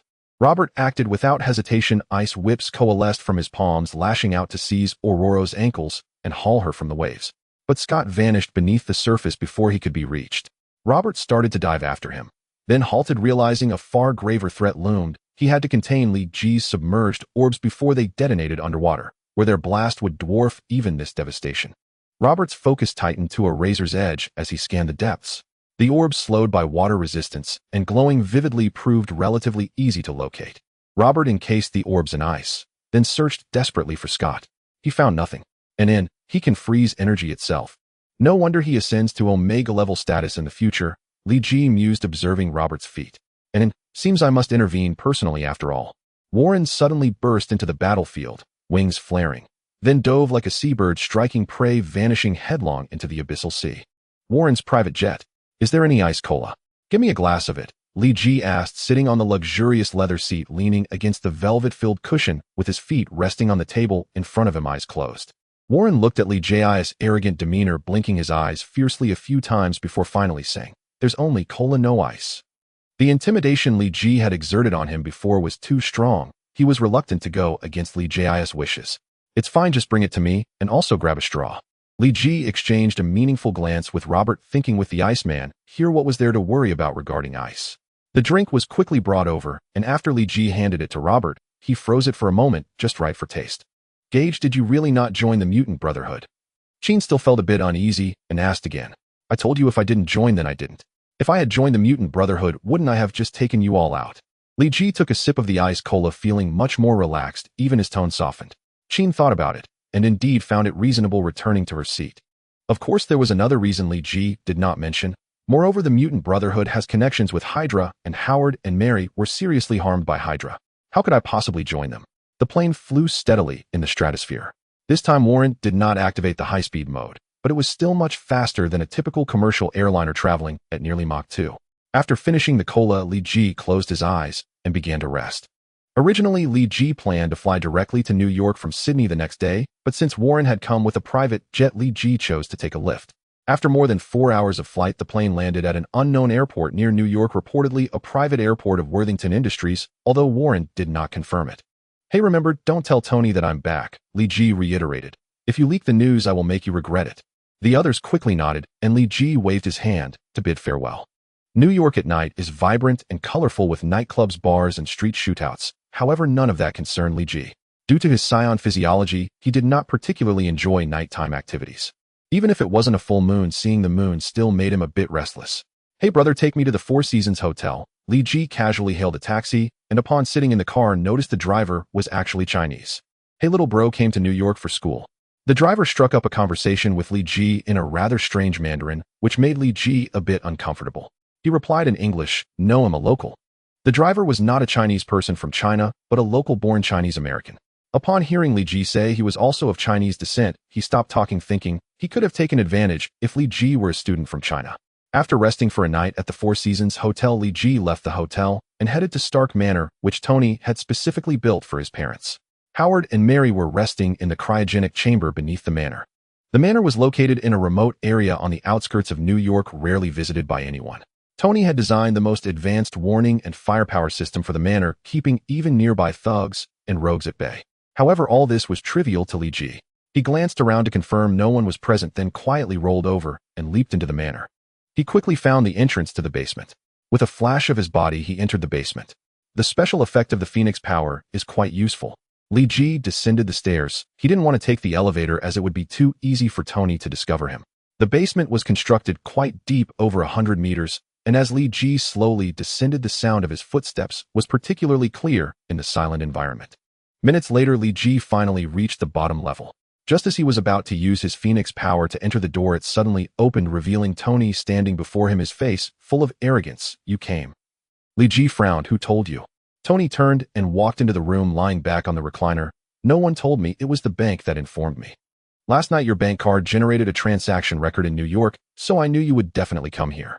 I can allow you to visit your parents for 15 minutes first. We will sort out our business slowly afterward." Li Ji nodded and walked into the room. Howard and Mary's cryogenic chambers were placed in the center of the room, and through the glass they appeared as if they were simply asleep. "Don't worry, Howard, Mary, I will definitely find a way to wake you up." Li Ji clenched his fist, planning to ask the sorcerers at Kamartaj if they had such an ability. Finished visiting. Seeing Li Ji coming out from the back, Tony spoke his tone, making Li Ji feel somewhat uncomfortable, but he still nodded. "So what have you been doing in China all these years? Don't tell me you were studying in China. I checked with people in Chinese education, and there are no records of you. There were also hardly any transactions on the bank card except for one a little over a month ago, 4 years ago. Could it be that you went to China to trace your roots?" Tony's finger glided over the armrest. "I think it's possible. I heard you even took a Chinese name, Li Ji. Did you find relatives in China?" Seeing that Li Ji was about to speak, Tony continued, "Don't rush to explain. I want to ask you, are you Gage Stark or Li Ji now?" Li Ji frowned, but Tony did not seem inclined to let him off easily. "If you are Gage Stark, what does it mean that you haven't come back to see your parents in over 4 years? If you are Li Ji, what are your intentions now that you're back?" Li Ji's face turned cold, and he replied icily, "I am both Gage Stark and Li Ji. Of course, if you choose to regard me as one or the other, that is your freedom." "Well then, Gage Stark, can you explain why you left China quietly and haven't returned for years? Do you still consider this your home?" Tony questioned. "I also don't know whose phone I dialed a dozen times, but couldn't get through, so I had to send an email to tell him I was going to China to cultivate and might not return for years." "Was that you, Tony Stark?" Li Ji smirked coldly. "What email, eh?" Tony asked, completely puzzled. In the basement, there was a computer. Li Ji logged into his email, pointing at the sent email and looking at Tony. "This one." Tony looked at the email, his expression growing serious. "You know, I have been running around for world peace, so missing an email is quite normal. Tony, world peace won't be achieved just by you climbing onto all the beauties of the world." Warren plunged into the water like a hunting waterbird, instantly locking onto Scott's position. He dove down, grabbed Scott by his belt, and pulled him up, throwing him onto the ice. "So cold." Warren shook off the icy water on his body, but the biting chill still left his back icy. Scott lay on the ice. His body temperature had dropped below normal, his face pale and body stiff, yet a single touch to him would result in violent shivering. "Chin, quickly use your telekinesis to remove the water from Scott's clothes. His condition is dire right now," Aurora urged Chin, who was standing nearby in a daze. Chin finally reacted. "Oh." Chin placed her hands on Scott's chest, channeling her telekinesis to expel the water from his clothing. Scott's body gradually stopped shaking, but his face remained unchanged, still incredibly pale. Li Ji hovered in the air, condensing a bit of Phoenix power at his fingertips, flicking it into Scott's body. However, this Phoenix power was so minuscule that several members of the X-Men didn't even notice it as it shot into Scott's chest. "What is this?" Chin's eyes widened as she watched the Phoenix power merge into Scott's body. She felt a strange, yet familiar force. "Gage, what did you do? If anything happens to Scott, you will become our eternal enemy." Aurora stood up, glaring at Li Ji, and shouted. Li Ji shrugged, saying nothing. Aurora was not one to reason with, and Li Ji felt no need to explain himself. "Aurora, look at Scott." Chin tugged at Aurora's clothes, looking toward Scott. The Phoenix power Li Ji released was gentle. It circled within Scott's body, expelling the cold energy before vanishing into thin air. Scott's fingers moved, and he slowly opened his eyes. "I just felt a warm force swirling within my body." "Was it you, Chin?" "No, it was Gage." Chin looked at Li Ji with a mix of gratitude and confusion. "Gage, it seems you're not completely useless after all." Scott stood up, no longer hostile toward Li Ji, but didn't have anything nice to say either. "So this is the troublemaker you all mentioned, Gage Stark." Warren pointed at Li Ji. He had recently joined Professor X's team and didn't know Li Ji. "Yes, that's Gage Stark. I remember, Mr. Tony Stark has a brother named Gage Stark. Are they the same person?" Warren was somewhat surprised, but he clearly looks Asian, totally unlike Mr. Tony Stark. "He is Mr. Tony Stark's brother, adopted by Mr. Howard Stark," Chin explained. "Oh my, if I harmed him, would Mr. Tony Stark do something to my plane like removing a part?" Warren exaggerated deliberately. "That would require you to be capable of that. Li Ji appeared beside Warren holding a bubble of energy. Aurora suddenly shouted, "Qin, quickly control that energy bubble." She couldn't allow Li Ji to release it at such close range. She knew the power of the energy bubble, and if it exploded at this distance, all 5 X-Men present could perish. Qin tried to manipulate the energy bubble with her telekinesis, but found it twice as difficult to control than before. She couldn't counterattack Li Ji and could only throw the bubble into the sky.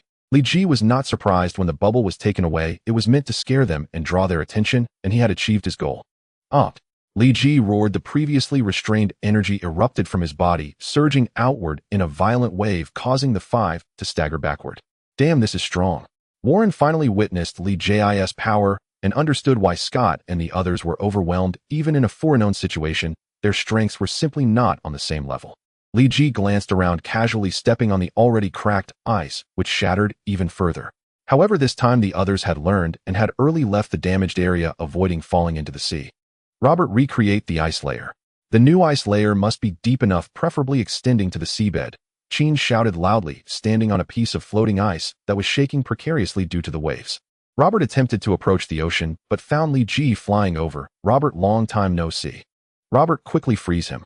Scott shot 2 beams of laser at Li Ji, blocking his path and exposing him to Robert's powers. As the powers entered his body, Li Ji felt as if he had plunged into an icy pool, every part of him emanating cold air, as if the moisture in every cell was about to crystallize. Seeing Li Ji's discomfort, the others felt a bit of joy. "Are we about to win?" Aurora, Qin, and Warren, who could all fly, approached Li Ji and Robert.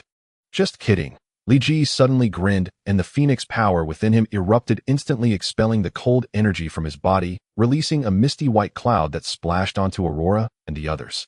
The biting cold caused the 3 to stiffen instantly and fall from the sky.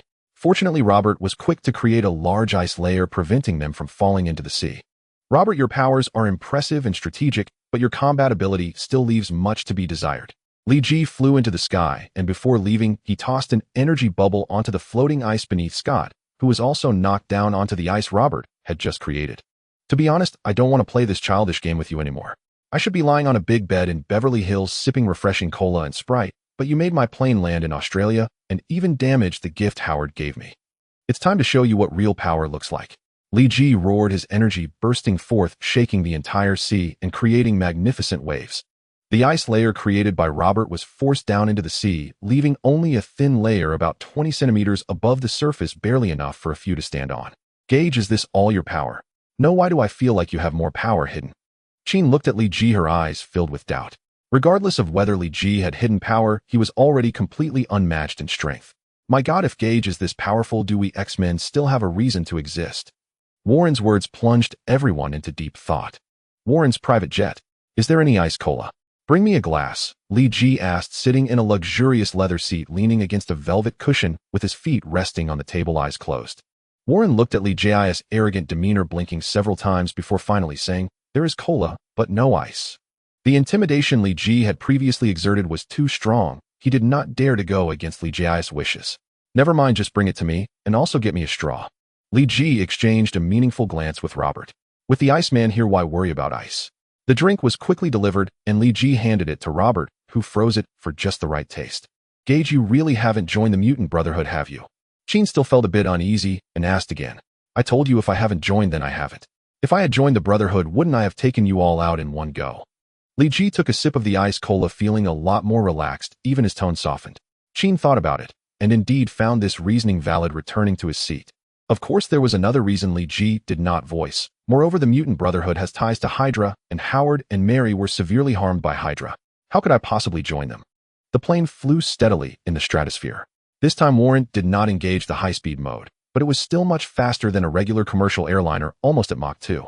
After finishing his cola, Li Ji closed his eyes to rest. Originally, Li Ji planned to fly directly to New York from Sydney the next day, but since Warren had flown in with a private jet, Li Ji chose to hitch a ride. After more than 4 hours of flight, the plane landed at an unknown airport near New York, reputed to be a private airport of Worthington Industries, although Warren did not confirm it. "Hey, remember, don't tell Tony that I'm back," Li Ji reminded again. "If you leak the news, I will make you pay for it." The few nodded hurriedly, and Li Ji waved goodbye to them. The night in New York is vibrant with nightclubs, bars, and street gunfights, but none of that concerned Li Ji. Due to his Saiyan physique, he didn't particularly enjoy nighttime activities. Even if it wasn't a full moon, seeing the moon still made him a bit restless. "Hey bro, take me to the Four Seasons Hotel." Li Ji hailed a taxi, and upon getting in noticed that the driver was actually of Chinese descent. "Little brother here to study in New York." The driver struck up a conversation in a somewhat strange version of Chinese, which made Li Ji uncomfortable. He replied in English, "No, I'm a local." The driver was not a Chinese from mainland China, but a local-born Chinese American. Upon hearing Li Ji say he was also of Chinese descent, he fell silent. If Li Ji had come to study from mainland China, he could have made a profit. After resting for a night at the Four Seasons Hotel, Li Ji left the hotel and headed to Stark Manor, which was built by Tony for his parents, where Howard and Mary lay in cold storage underground. The manor was located in a remote area on the outskirts of New York, and few people came here normally. Tony had designed the most advanced warning and firepower system for the manor, so even nearby thugs dared not approach. However, all of this was trivial to Li Ji. He glanced around to confirm there was no one, then gently turned and leapt into the manor. Familiar with the route, Li Ji quickly found the entrance to the basement. With a flash of his body, he entered the basement. The special effect of this phoenix power is quite useful. Li Ji descended the stairs. He didn't want to take the elevator as it would be too easy for Tony to discover him. The basement was constructed very deep, over 100 meters down. As he descended slowly, the sound of his footsteps was particularly noticeable in the silent environment. After a few minutes, Li Ji finally reached the bottom level. Just as he was about to use the phoenix power to enter the door, it suddenly opened, and Tony stood before him with an arrogant expression. "You're here." Li Ji frowned. "Who told you?" Tony turned and walked into the room, lying back in a recliner. "No one told me. The bank informed me. Last night your bank card had a transaction record in New York, so I knew you'd definitely come here. I can allow you to visit your parents for 15 minutes first, and we will sort out our matters later." Li Ji nodded and walked into the room. Howard and Mary's cryogenic chambers were placed in the center of the room, and through the glass they looked as if they were simply asleep. "Don't worry, Howard, Mary, I will definitely find a way to wake you up." Li Ji clenched his fists, planning to ask the sorcerers at Kamar Taj if they had such abilities. "Finished visiting?" Tony said as he watched Li Ji walk out from the back, his tone making Li Ji a bit uncomfortable, but he still nodded. "So what have you been doing in China these past few years? Don't tell me you were studying there. I've checked with education personnel in China, and there's no record of you. There have been hardly any transactions on your bank card. Only a month and more than 4 years ago was there a record. Did you go to China to trace your roots?" Tony's fingers slid over the armrest. "I think it's possible. I heard you even took a Chinese name called Li Ji. Did you find your relatives in China?" Seeing Li Ji about to speak, Tony interjected, "Don't rush to explain. I want to ask you, are you now Gage Stark, or are you Li Ji?" Li Ji frowned, but Tony showed no signs of letting up. "If you are Gage Stark, what does it mean that you haven't come back to see your parents in over 4 years? If you are Li Ji, then what are your intentions in returning now?" Li Ji's face turned cold as he replied, "I am both Gage Stark and Li Ji. Of course, if you want to regard me as either, that is your choice." "Well then, Gage Stark, can you explain why you left China quietly and haven't returned for years? Do you still consider this place your home?" Tony questioned. "I also don't know whose phone I called dozens of times without getting through. In the end, I could only send an email telling him that I was going to China to train and might not return for years. Was it you, Tony Stark?" Li Ji smirked coldly. "What email, eh?" Tony asked, puzzled. In the basement, Li Ji logged into his email on the computer, pointing to the sent mail and looking at Tony. "It's this one." Tony looked at the email, his expression becoming somewhat serious. "You know, I've been traveling around for world peace, so missing one email is quite..." Tony, world peace isn't achieved just by climbing onto the bellies of all the beautiful women in the world. After quarreling with Tony, Li Ji left the Stark Manor. He had anticipated this situation, so he specifically instructed Chin and the others not to let the news slip, yet it was still discovered by Tony. Truly a testament to his high intelligence in the Marvel Universe. "You've really gone too far freezing my bank card. Thankfully, I withdrew 50,000 from the hotel ATM last night." Li Ji felt a bit relieved by his foresight. "Let's leave it at this for now. There's nothing pressing. My master also advised me to cultivate in the mundane world, although he probably doesn't know that I've already struggled for 20 years in my past life." Coney Island in New York has a traditional event, a hot dog eating contest held every year on Independence Day.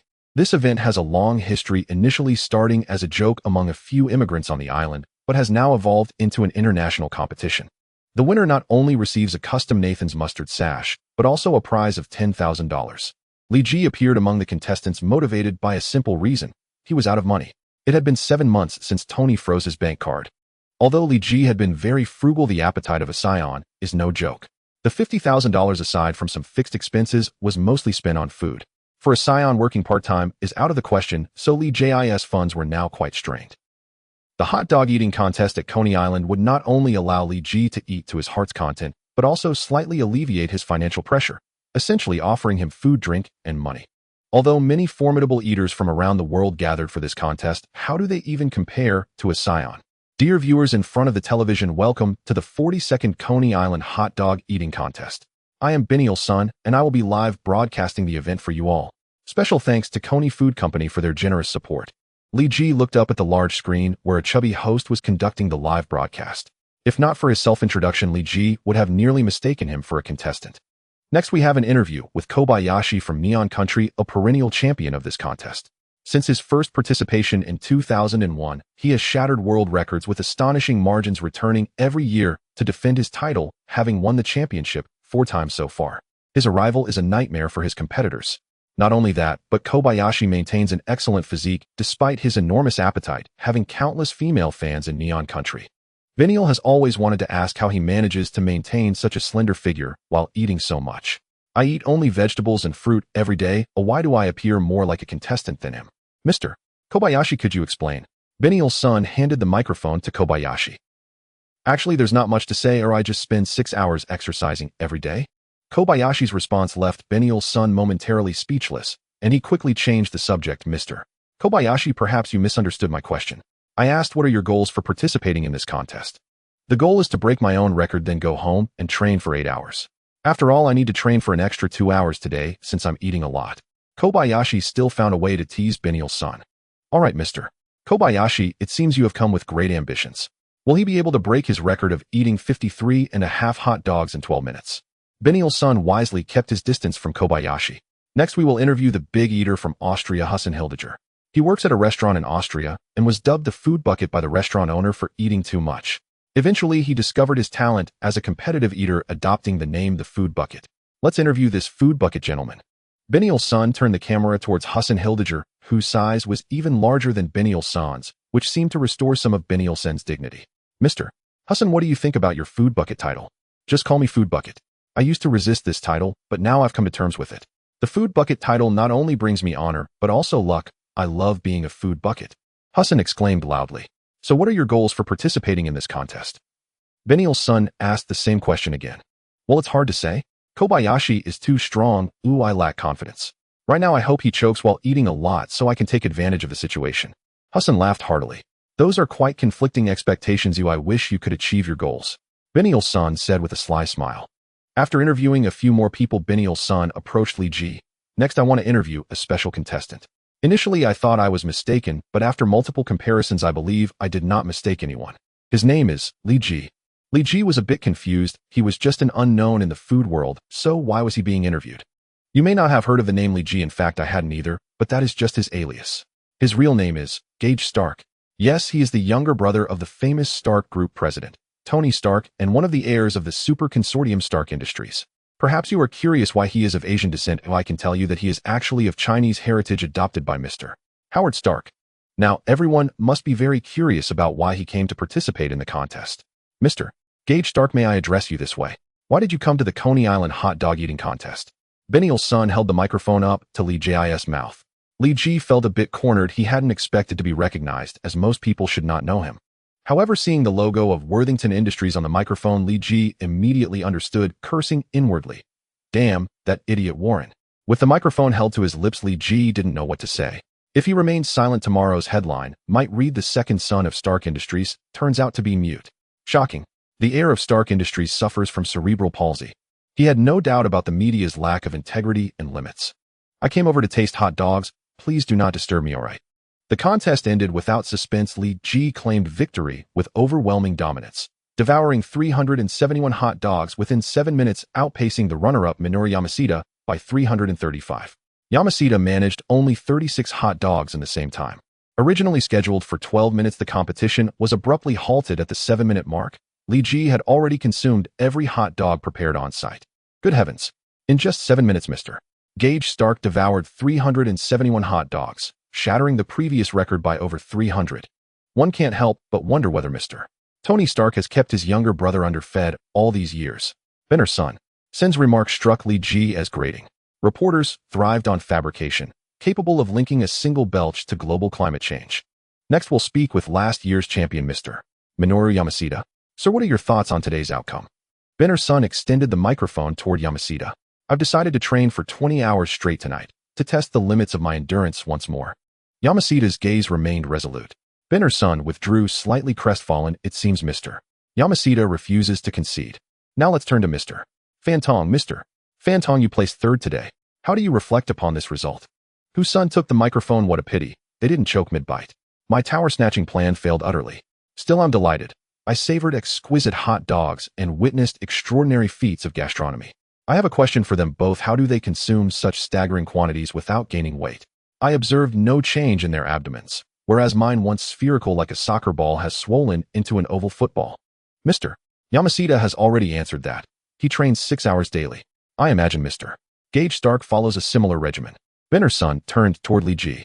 Li Ji had hoped to claim his prize and depart immediately, indifferent to further interviews. Yet the organizers appeared determined to withhold payment until all interviews concluded, leaving him no choice but to comply. For next time, I hope the organizers prepare far more hot dogs. No more premature endings due to exhausted supplies. Li Ji concluded the interview with effortless poise, collected his $10,000 cash prize, and departed the venue. Moments later, he strode through a narrow alley in Brooklyn, New York. Hey boss, are we really going after that guy? Sure, the live stream claims he's Tony Stark's brother, but that sounds like pure clickbait. A car tailed Li Ji. From the back seat, a subordinate addressed the man beside the driver. Idiot. Even if he isn't Tony Stark's brother, he's carrying $10,000 in cash. If he is, we strike gold. If not, we still profit handsomely. Either way, these feeble Chinese Americans won't dare resist. So many people find me intriguing. 3 separate groups are tailing me. They truly see me as soft prey. Then this alley shall become your grave. Li Ji deliberately advanced deeper into the alley, a place he knew well. It's dead and housed an abandoned factory, once a gang stronghold, long since cleansed by Daredevil, and now utterly forsaken. Is this kid even from Brooklyn? He just walked into a blind alley. No need to hide anymore. A jeep accelerated toward Li Ji, still 20 or 30 meters away, preparing a sharp drift to halt beside him, only to freeze as Li Ji stood motionless in the center of the road, smiling calmly. Li Ji planted one foot atop the jeep's front bumper and stomped down, lifting the entire vehicle onto its rear axle. A second kick sent it soaring into the derelict factory. Inside, the thugs lay unconscious. The second car arrived just in time to witness the carnage, and instantly reversed. Li Ji sprinted forward, seized the driver's side door, and wrenched it clean off its hinges. Husun Hildreth, what brings you here? Li Ji frowned, startled to recognize the man behind the wheel. Husun faltered, struggling to fabricate a plausible excuse. Husun Hildreth, how fascinating. You're descended from that individual, or at least bound by blood. Li Ji smiled faintly, having already pierced through Husun's origins. Husun shook his head frantically, then catching Li Ji's knowing expression, nodded slowly. Perhaps I'll call upon you for assistance someday. For now, go. Drive carefully, you might otherwise fly out of the vehicle. Li Ji tossed the door aside indifferently and made no move to strike Husun again. Husun hastily reversed and sped out of the alley. The third car arrived late. Li Ji waited 3 full minutes before it rounded the corner. A man and woman stepped out. You've been waiting for us. The man approached Li Ji. Indeed, Agent Coulson. Agent Melinda. You know who we are. Coulson looked mildly surprised. S.H.I.E.L.D. Strategic Homeland Intervention Enforcement and Logistics Division. Li Ji smiled. Then you understand why we're here. Shall we talk? Melinda offered a practiced professional smile. No need. I hold little interest in S.H.I.E.L.D.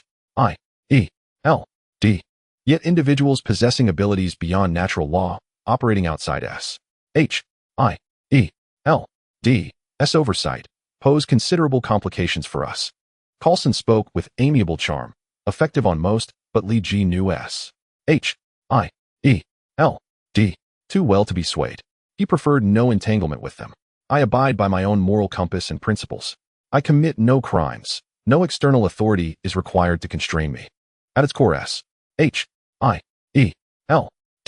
remains a legally sanctioned apparatus of force, riddled with factionalism and ideological polarization. I have no intention of wading into that quagmire. Li Ji's bluntness stripped S.H.I.E.L.D. of all diplomatic veneer, leaving Coulson and Melinda momentarily unsettled.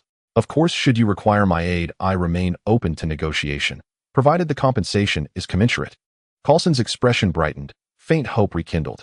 Might you assist us with a certain organized crime problem? The request struck Li Ji as peculiar. Why would S.H.I.E.L.D. intervene in street-level gang affairs? Several vigilantes actively combat gang terrorism. We find them compelling candidates for recruitment, possessing innate aptitude for covert operations. Coulson trailed off meaningfully. Understood. I accept the assignment. But this cannot be rushed. Hasty action risks civil unrest. I guarantee completion within 3 years, and in return S.H.I.E.L.D. will disburse $200,000 monthly as operational funding. Li Ji's terms were modest, well within Coulson's discretionary authority. By the way, incidents involving electrical failures leading to spontaneous combustion in gang-owned buildings pose no issue, correct? He conjured a translucent energy sphere in his palm and hurled it at the thug's vehicle. The car erupted into roaring flames. Like this. And no issue at all, Coulson murmured, realizing, with quiet dread, that he may have just summoned a true harbinger of chaos. Gaichi. Tony's call came through. Li Ji felt slightly unsettled. Howard's phone was irreparable, rendering its registered number unusable. He'd switched numbers, yet somehow Tony had tracked him down. Finding your number is easier for me than picking up a date.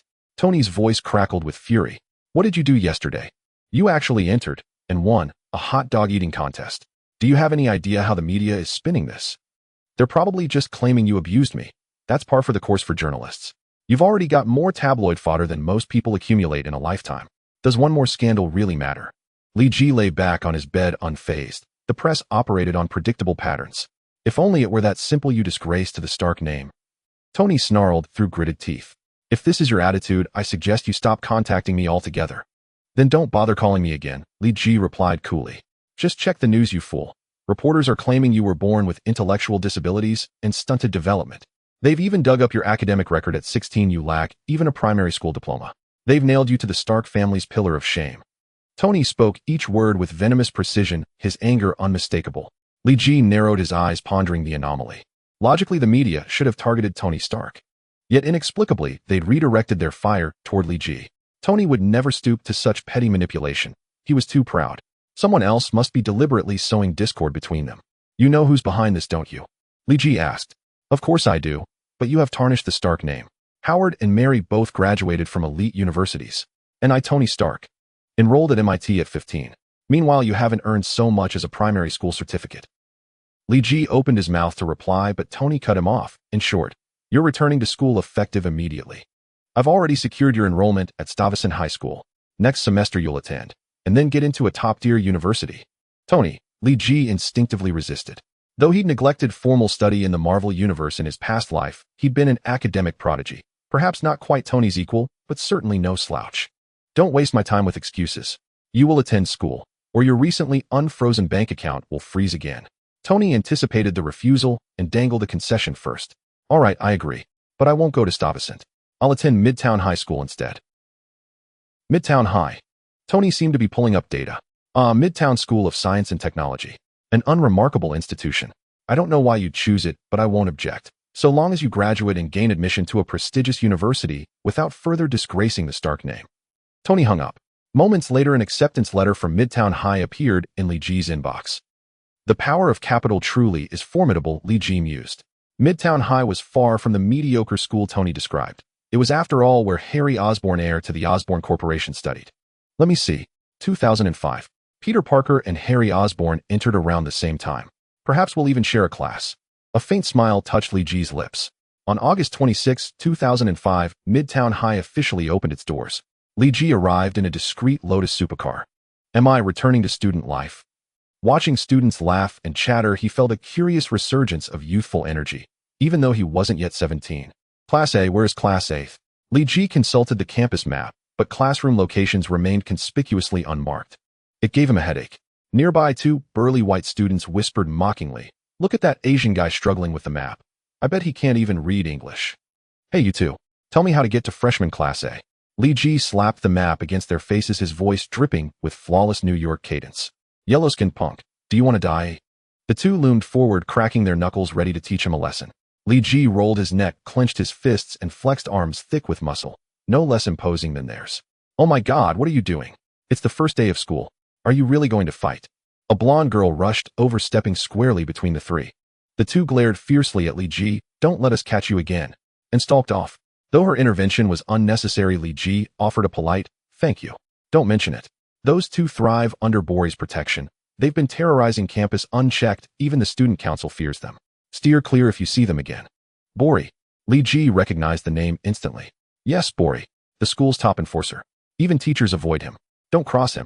From her tone, Li Ji sensed genuine fear. By the way, you're a freshman, right?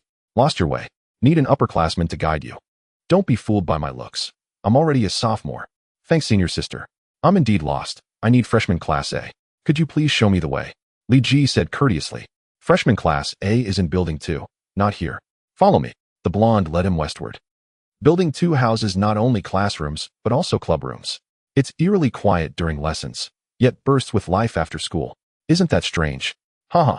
She chatted animatedly while Li Ji responded half-heartedly, distracted by her lingering gaze on his Patek Philippe watch. Suddenly she froze mid-step and fell silent. What's wrong? Li Ji followed her line of sight. There stood the 2 bullies from earlier grinning maliciously, and beside them loomed a hulking figure over 2 meters tall weighing well over 300 pounds. Li Ji smiled faintly. He'd suspected as much. Bori, hurry over and hand your allowance to Grandpa. The familiar lines made Polly tremble. He could not forget the 10 years he was bullied by this very phrase. He struggled to widen his eyes, which were nearly invisible due to the fat on his face, and smiled in a way that was uglier than crying, Geiki, it's you. Yo, Polly, you've been doing quite well these years, even starting to recruit little brothers. Li Ji walked over to Polly and patted his chubby belly. It seems that the reason you gained so much weight is that you haven't had your pocket money and snacks confiscated these years. For your health, you need to come to Class A of the first year every morning before class and hand everything over to me. Li Ji's words made Polly's 2 little brothers want to explode, but Polly stopped them definitely. From now on, every morning at 6 o'clock, I will come to your seat to hand over my pocket money and snacks. After saying that, he ran off with his 2 little brothers. Despite being as round as a ball, he was surprisingly quick. Li Ji turned to the golden-haired girl who was frozen like a statue. Senior, you still need to take me to the classroom. All right. The golden-haired girl finally reacted. By the way, my name is Wendell Su. I'm a student in Class B of the second year.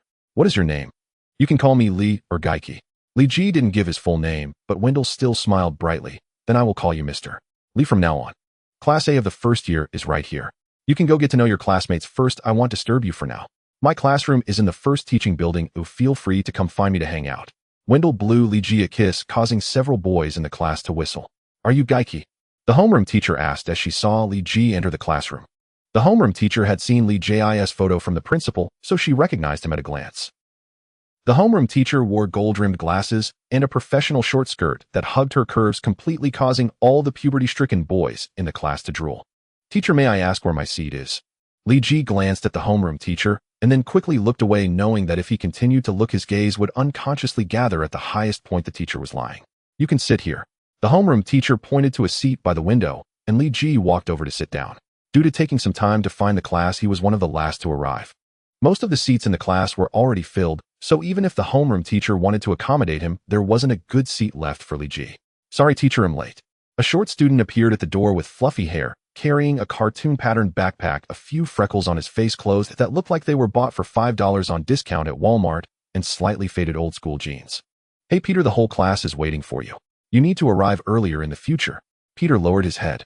Just find a seat to sit. There aren't many left in the class. The homeroom teacher checked off a name on the roster and spoke to Peter.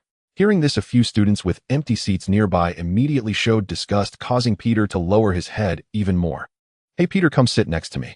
Li Ji stood up and waved his hand. Goodness, that was Spider-Man.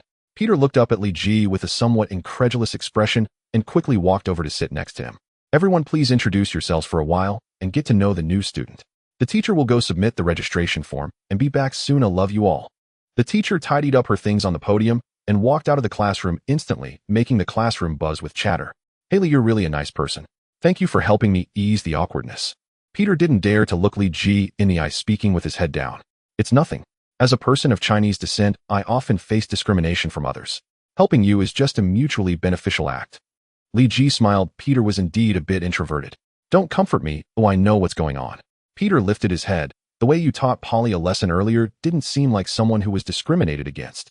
You saw that? Li Ji felt a bit embarrassed. Don't worry. I won't tell anyone. Even if I did, no one would probably believe me. If I hadn't seen you in action, how would I know your name? You haven't introduced yourself yet either. Peter smiled and turned his head towards Li Ji. Then let me formally introduce myself. My English name is Geiki Stark and my Chinese name is Li Ji. You can call me whatever you like. Li sounds better. It's short and very pleasant to hear. I really love this name. Peter shook Li Ji's hand. There was something Li Ji didn't say. Actually, with your talkative nature, calling me by my full name might be more fitting. My name is Peter Parker. I feel like this name is a bit ordinary. If there was another letter between Peter and Parker, it would be better, but my uncle and aunt won't let me change my name. It's really too painful. Oh, really? Thank you so much. I often think that too, but those heroes on TV always seem to have a letter in their names, so I think having a letter would be cooler. What do you think about R or G? Li Ji scratched his head, not responding. By the way, Li, can you do Chinese martial arts? The way you chased off Polly was so cool. You're of Chinese descent, you must know martial arts, right? Just like Bruce Lee. Da. Peter's thoughts jumped around, suddenly leaping from renaming to Chinese martial arts. P.S. Bruce Lee refers to Li Xiaolong. Sort of. Li Ji nodded, saying he practiced Chinese martial arts wasn't wrong, as the martial arts learned from Kunloon could indeed be considered a form of Chinese martial arts. Oh, really? That's so cool. I want to learn Chinese martial arts too, but Aunt May always says no. Uncle supports me, but we don't dare go against Aunt May. Peter Parker indeed had the trait of being talkative. Li Ji originally thought he was quite talkative himself, but unexpectedly they couldn't be compared.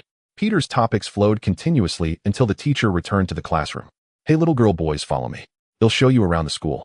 In the school square there stood a statue of Howard, and Li Ji felt a bit emotional. The mustache doesn't quite look right. Howard publicly claimed to have died in a car accident, but only a few like Li Ji and Tony knew the real situation. Midtown High School erected a statue of Howard back in 1992. Strange, where's Harry Osborn? I remember he was in the same class as Peter Parker. Why haven't I seen anyone with that name in class?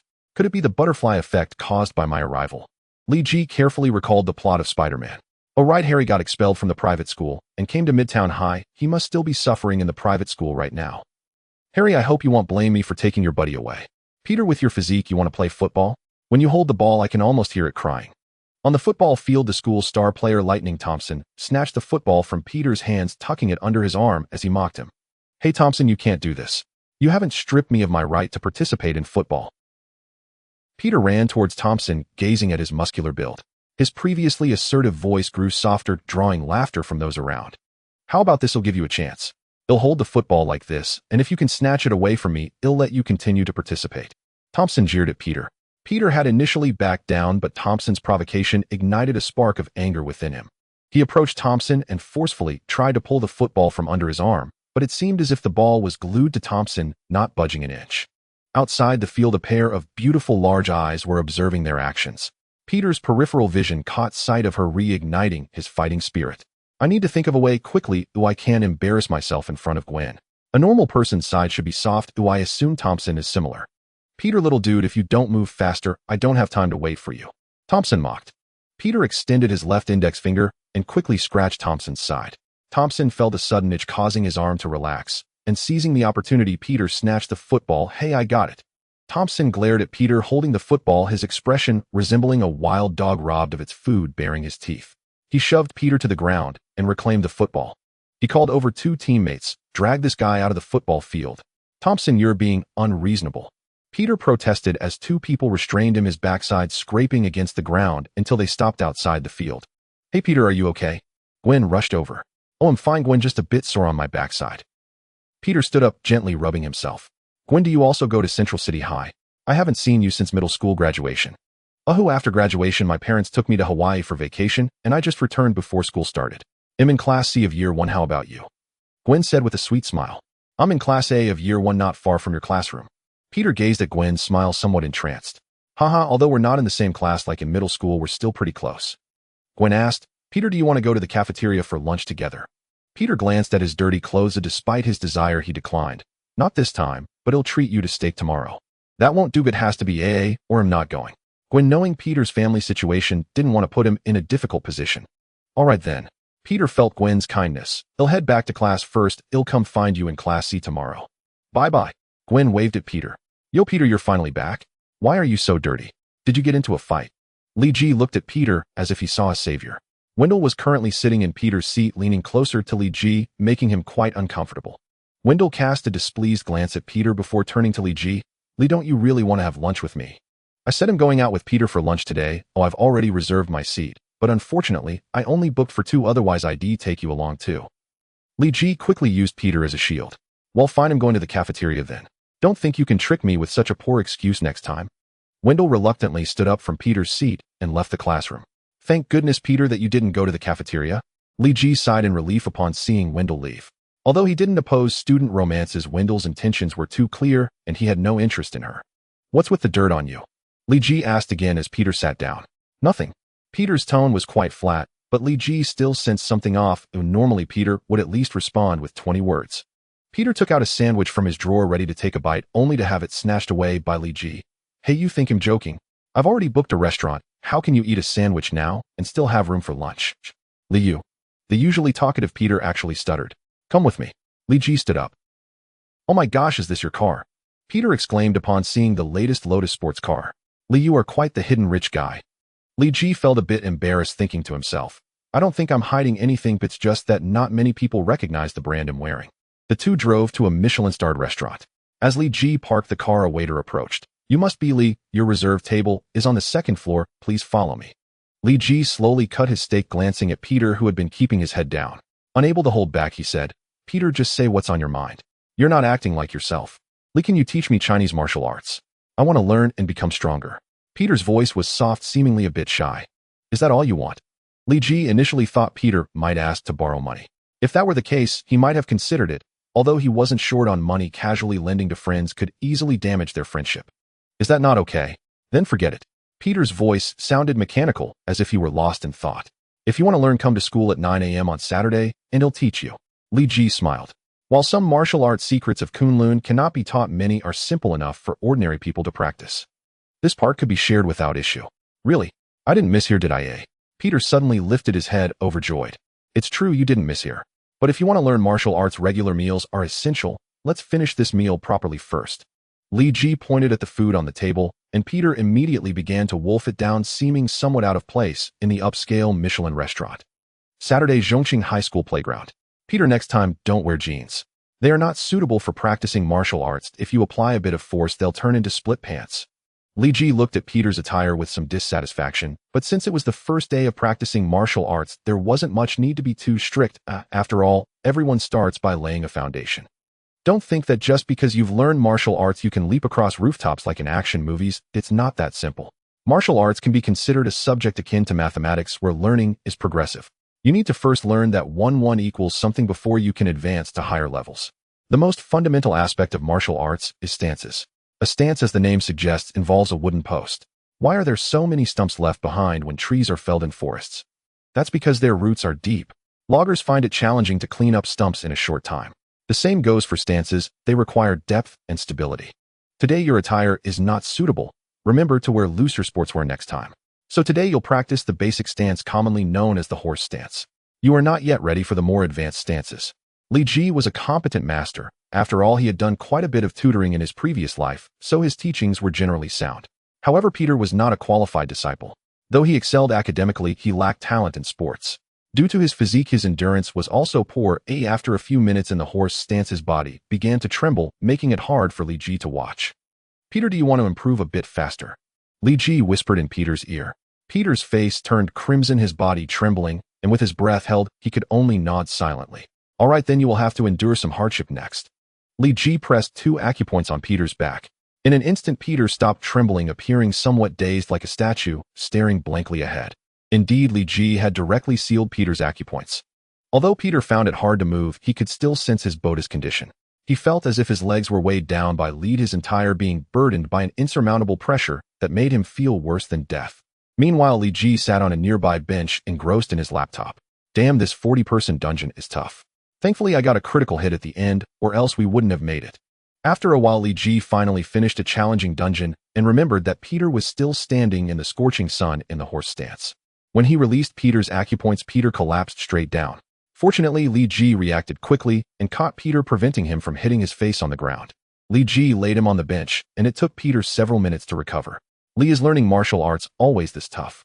Peter took a sip of the pure water Li Ji handed him and slumped back, asking weakly, is there even harder stuff to come? Be prepared mentally. Oh my goodness. Peter's resilience was impressive, something Li Ji could affirm. Over the past 2 months, Peter had contemplated quitting countless times, yet he persevered. Although he hadn't grown much taller, his previously frail physique had started to develop some muscle. Peter, I think you're about ready to graduate. Watching Peter complete a set of long fists, Li Ji remarked. I can graduate. Does that mean my strength is enough to defeat Polly now? Peter said excitedly. That's impossible. Li Ji shook his head jokingly. Polly has lightning abilities, it's not happening. Peter felt a bit down, but Li Ji's next words cheered him up, but beating Thompson shouldn't be too difficult. Really? Peter's eyes lit up. He'll start with a straight punch to Thompson, dazing him, then follow up with 2 hooks to keep him off balance. While he's frantically trying to regain his sense of direction, he'll land a kick to his backside, making him lose balance, then finish him off with a stylish shoulder throw. Li Ji watched Peter's over-the-top enthusiasm with a bit of helplessness, yet Peter did indeed possess this level of skill. Particularly, Peter had a developed brain that allowed him to strategize the battle in his mind, tipping the scale of victory further in his favor. Let's head to the football field. I know the school team is training today, and Thompson must be there. Peter eagerly wanted to teach Thompson a lesson. Li Ji wasn't interested in such childish fights, waving his hand. I think I'll head back to the classroom. The sun is making me a bit sleepy. Peter had no choice but to walk alone toward the football field. Hey, Thompson. Peter shouted to Thompson, who was training on the field. Thompson glanced at Peter. Oh, it's the Little Mop again. Are you here to clean the field today? Little Mop was the nickname given to Peter by the football team. Ever since the last time when 2 team members dragged Peter off the field, this name had become famous throughout the school.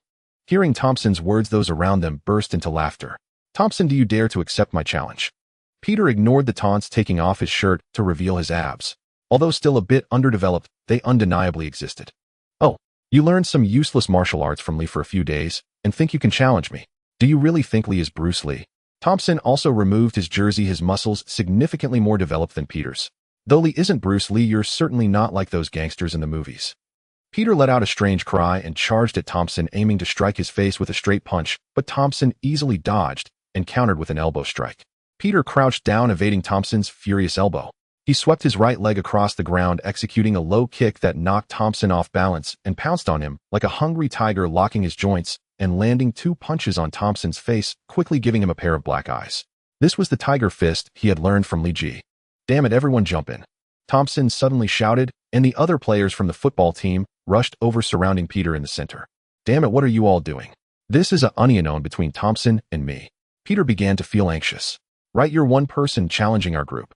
Feeling the grip on his joints weaken, Thompson quickly flipped over, throwing Peter off. You guys are cheating, Peter shouted helplessly. Fortunately, Li Ji's teaching was comprehensive. Not only did he teach how to fight, but he also taught how to run when outmatched. After taking a few hits, Peter found an opening and fled, though he still ended up with a bruised face.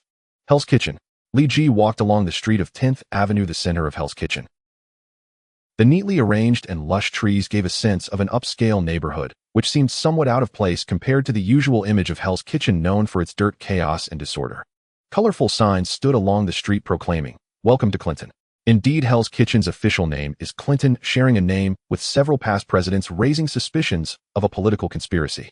The people in the roadside restaurants and shops were working diligently, but little did they know that a portion of them would suddenly transform into terrifying gangsters during certain special times. After crossing a few blocks, Li Ji saw the street sign indicating 42 ND Street. Realizing he had arrived at his destination, Li Ji came to Hell's Kitchen this time, mainly due to pressure from Colossus. S.H.I.E.L.D had been providing Li Ji with operational funds for several months, yet Li Ji had accomplished nothing. Colossus, unable to withstand the pressure from above, called Li Ji several times before Li Ji reluctantly agreed to his request. Tomorrow evening at 6 o'clock at the intersection of 10th Avenue and 42 ND Street, a gang will conduct a large drug and arms transaction disguised as a food delivery. Your mission is to stop this transaction and try to capture the mastermind behind it. Be aware that the enemy may possess heavy firepower, and always pay attention to your own safety. This was the message sent to Li Ji by Agent Melinda last night. The commanding tone of the message left Li Ji somewhat displeased, so he wasn't planning to follow Melinda's instructions. Li Ji walked into a roadside restaurant, ordered a hamburger and fries, while keeping an eye on the intersection. S.H.I.E.L.D.'s intelligence was indeed quite reliable. Around 5:50, a delivery truck appeared at the intersection, and soon after several official vehicles showed up. The handover between both parties was swift. By 6 o'clock, several vehicles had already left. The gang was extremely vigilant, using multiple official vehicles for the handoff, but only one vehicle contained the real goods, while the others carried genuine takeout. The escape routes were also very dispersed, likely confusing ordinary police, but such tricks couldn't escape Li Ji's keen eyes. Although the routes of the 5 vehicles were different, their final destination was near Matthew Playground, so it is certain that the gang's hideout is over there. Li Ji stood on the rooftop observing the action routes of the 5 vehicles in full view. That delivery truck is suspicious, as well it actually came from a Walmart warehouse. This gang has quite a bit of power. However, it seemed that the cleverness backfired. The gang used Walmart's warehouse to hide their goods while S.H.I.E.L.D. capitalized on this to obtain first-hand information about the transaction. I wonder if it's the Jean Bing gang. They are likely the only ones with such power in Hell's Kitchen. Li Ji quietly approached Matthew Playground searching for traces of the gang. The transaction earlier involved hundreds of kilograms of drugs, which is not something an ordinary gang could handle. Li Ji's movements attracted some attention. A few people were willing to come to Matthew Playground at night, as it has long been rumored to be haunted by the soul of Matthew. Legend has it that beneath Matthew Playground lies a malevolent spirit named Matthew who emerges at night devouring the lives of passersby. Having been discovered, Li Ji no longer bothered to hide. He snapped his fingers, revealing a finely crafted handgun in his hand, aimed at a passerby who was hiding a gun under a newspaper. In such dim streetlight, you still read newspapers. Your acting skills deserve a golden raspberry, idiot. Li Ji's loud voice quickly caught the attention of those around him, who soon dropped their disguises, their dark gun barrels aimed at Li Ji. Looks like I haven't come to the wrong place. Li Ji smirked, pulling something from his clothes with his left hand. A long object wrapped in black electrical tape fell to the ground, emitting a beeping sound. The people around him instantly scattered, distancing themselves from Li Ji. Observing their panic, Li Ji couldn't help but cover his mouth and laugh.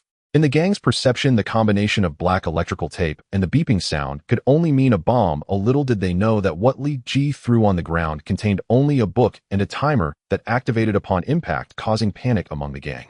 Li Ji's aim was not to eliminate the gang. If that had been his goal, he would have taken out the gang members when they surrounded him. Li Ji had his own objectives. Although he wasn't directly eliminating the gang, his ultimate goal was the same. The gang members soon realized they had been tricked, but when they turned to look at Li Ji, they found he had already vanished. From their earlier escape routes, Li Ji deduced the entrance to the gang's hideout. At this moment, Li Ji stood before an iron gate.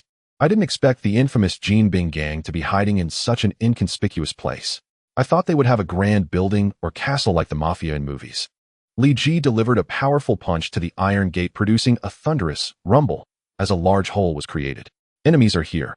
The gang inside the hideout reacted instantly to the rumble sound, springing into action. They took cover behind barriers, aiming their guns at the entrance while the gang outside quickly swarmed in. Li Ji strode confidently into the hideout. Despite the hostility surrounding him, he remained unfazed. With his current physical strength, he didn't take the gang's armed forces seriously. He walked straight into the center of the hideout and shouted, "Excuse me, is this the Jean Bing gang?" Jean Bing was currently in the innermost secret room of the hideout, counting the quantity of drugs from the transaction. However, Li Ji's voice was far too loud and penetrating, easily heard even within the secret room. Damn it, who is it that's come? Didn't Sheriff Brian tell me everything was handled? No one was supposed to find out. Jean Bing retrieved an automatic rifle from the wall, while 2 tall black henchmen behind him carried rocket launchers and stepped out of the secret room. Mike Adam, tell me the current situation. How many enemies are there? What is their firepower? Do they have heavy armored weapons? Jean Bing spoke into a walkie-talkie, addressing one of his henchmen. Boss, the situation is strange. There is only one enemy, and the only weapon is a modified handgun. We currently have no information on their identity or whether reinforcements are present. Mike Adam was perplexed, unable to fathom what Li Ji was thinking by charging into the gang's hideout all alone. Seeing the large muscular man with a face full of scars approaching, Li Ji knew it had to be Jean Bing. Jean Bing's real name was Wilson Grant Fisk. His father was a minor mob leader who died in a gang fight. As a result, Jean Bing developed a deep understanding of the law of the jungle, vowing to establish his own criminal empire and changing his name to Jean Bing. Wilson, you finally decided to come out. Li Ji called him by his real name, which Jean Bing despised the most. Do you want to die? Jean Bing's voice was deep and slightly raspy, sounding like the whisper of a demonic god. Li Ji ignored his retort and looked at him as he walked over to Mike Adam's side. Mike Adam, you said the enemy only had a reinforced pistol. How did the large hole in the iron gate come about? Boss, Jean Bing, I really don't know about that. Mike Adam was equally perplexed about how the iron gate suddenly had a large hole. He only heard a loud bang and then saw Li Ji swaggering in. Were you talking about the iron gate? I smashed it open with a punch. This base of yours is quite nice. It feels like home to me as I entered. Li Ji pulled the trigger, hitting the concrete cover in front of Mike Adam. The power of the reinforced pistol blasted a fist-sized hole into the concrete cover and the shattered stones fell right on Jean Bing and Mike Adam. Fire. Jean Bing felt insulted as no one had ever dared to provoke him by shooting like that. Jean Bing had encountered many opponents who took the initiative, but they all shot directly at him. No one had ever deliberately shot at the cover in front of him. To him, it was a humiliation. Jean Bing's gang was well-trained, which was a crucial factor in his dominance over Hell's Kitchen. After Jean Bing ordered the shooting, dozens of gunshots rang out almost simultaneously, attacking Lee Jis' position. A charming smile curved Lee Jis' lips as he stood still, his hands dancing around him like butterflies. A second later, his hands were filled with shell casings, and he looked at Jean Bing with a hint of mockery. "Wilson bullets aren't cheap, let me return them to you." Lee Ji suddenly flicked his hands. The bullets grazed Jean Bing's cheek, leaving dozens of blood streaks before hitting the gas tank of a Jeep deep in the warehouse, causing it to explode. Jean Bing turned around, dumbfounded. Blood mixed with sweat dripped onto the ground. "Did you think you had a rocket launcher and a chance to turn the tables?" Lee Ji found a beam, jumped up, and sat down, pulling out 2 playing cards from somewhere. With a swift motion, he shot them out. The rocket launcher, carried by 2 of his subordinates, was unexpectedly sliced in half, the cut surfaces smooth and without a single burr. Jean Bing knew that Lee Ji was definitely a tough nut to crack, and unlike those he couldn't beat, but could run away from facing, Lee Ji meant he might be done in one encounter. "You know, you this esteemed guest, may I ask what brings you to our gang?" Jean Bing's voice, which was bone-chilling, suddenly asked like this, making Lee Ji feel a bit grating. Lee Ji jumped down from the beam and walked towards Jean Bing. As he passed a pillar, he kicked it, breaking it cleanly, adding to Jean Bing's growing panic. "What are you afraid of? I'm a good person." Lee Ji pressed against the concrete cover in front of Mike Adam, his fingers digging into the wall. Mike Adam's eyes instantly widened. "I'm working for the government. You should know what mistake you made today." Lee Jis' relaxed tone only made Jean Bing more flustered. To him, Lee Jis' sunny expression was more terrifying than the most fearsome demon, and his heart raced as sweat streamed down his forehead, mixing with the blood trickling down his cheeks. "Emperor Engine." Lee Ji uttered a term that Jean Bing couldn't comprehend, asking nervously, "What is Emperor Engine?" "Oh, it's nothing." Lee Ji waved his hand. "Forget it, seeing that you're not too bright, I'll just say it directly. How much drugs did you procure today?" Just as Jean Bing was about to speak, Lee Ji suddenly grabbed him and dragged him dozens of meters away. "Be honest, tell the truth. Later, when I ask your subordinates, anyone who gives me a lower number, I'll take care of them." Jean Bing initially wanted to conceal a bit, but under Lee Jis' pressure, he no longer had the courage to hide and had to reveal the number: 620 kilograms. "You really have it, 620 kilograms. Lee Ji kicked Jean Bing down to the ground, knowing the dangers of drugs. 620 kilograms of drugs is enough to ruin hundreds or thousands of middle-class families, and this is just the amount for one transaction. Find a scapegoat to turn himself in, and let the police deal with this batch of drugs and their headaches." Lee Ji kicked Jean Bing again. "Hurry up and agree, otherwise no one will be your scapegoat, and he'll send you straight in. Don't think I don't know buying drugs in such large quantities means you get them at a very low price." To be honest, Jean Bing really didn't want to agree to Lee Jis' request. Indeed, as Lee Ji said, he bought drugs at a price significantly lower than retail, but 620 kilograms of drugs was still not a small sum. However, Lee Jis' godlike strength left Jean Bing feeling anxious, and he didn't dare to defy Lee Jis' wishes. "I'll do it right away." Next to them was a sedan. Lee Ji ripped off the car door and got inside. "Actually, the government sent me this time to completely wipe out your gang. But I'm a good person and don't want to kill. Do you understand?" Jean Bing nodded quickly, like a little puppy. "Therefore, this time I plan to keep you for now. However, if you continue like this, the next person who comes may not be as kind as I am. To put it bluntly, you're just our performance metrics." Lee Jis' words struck deep. Jean Bing thought of himself as a powerful figure, but in others' eyes he was merely a performance metric. "So after this matter ends, get rid of anything you can dispose of quickly, and then leave Hell's Kitchen for the West. Over there I have tasks to assign to you." Lee Ji patted Jean Bing's shoulder, making him feel as if a heavy weight had pressed down on him, causing him to kneel instantly. "Very good, you know your place." Lee Ji smiled and slowly walked out of the warehouse. He didn't have the time to manage gangs across the country. Such matters were better left to professionals responding to violence with violence.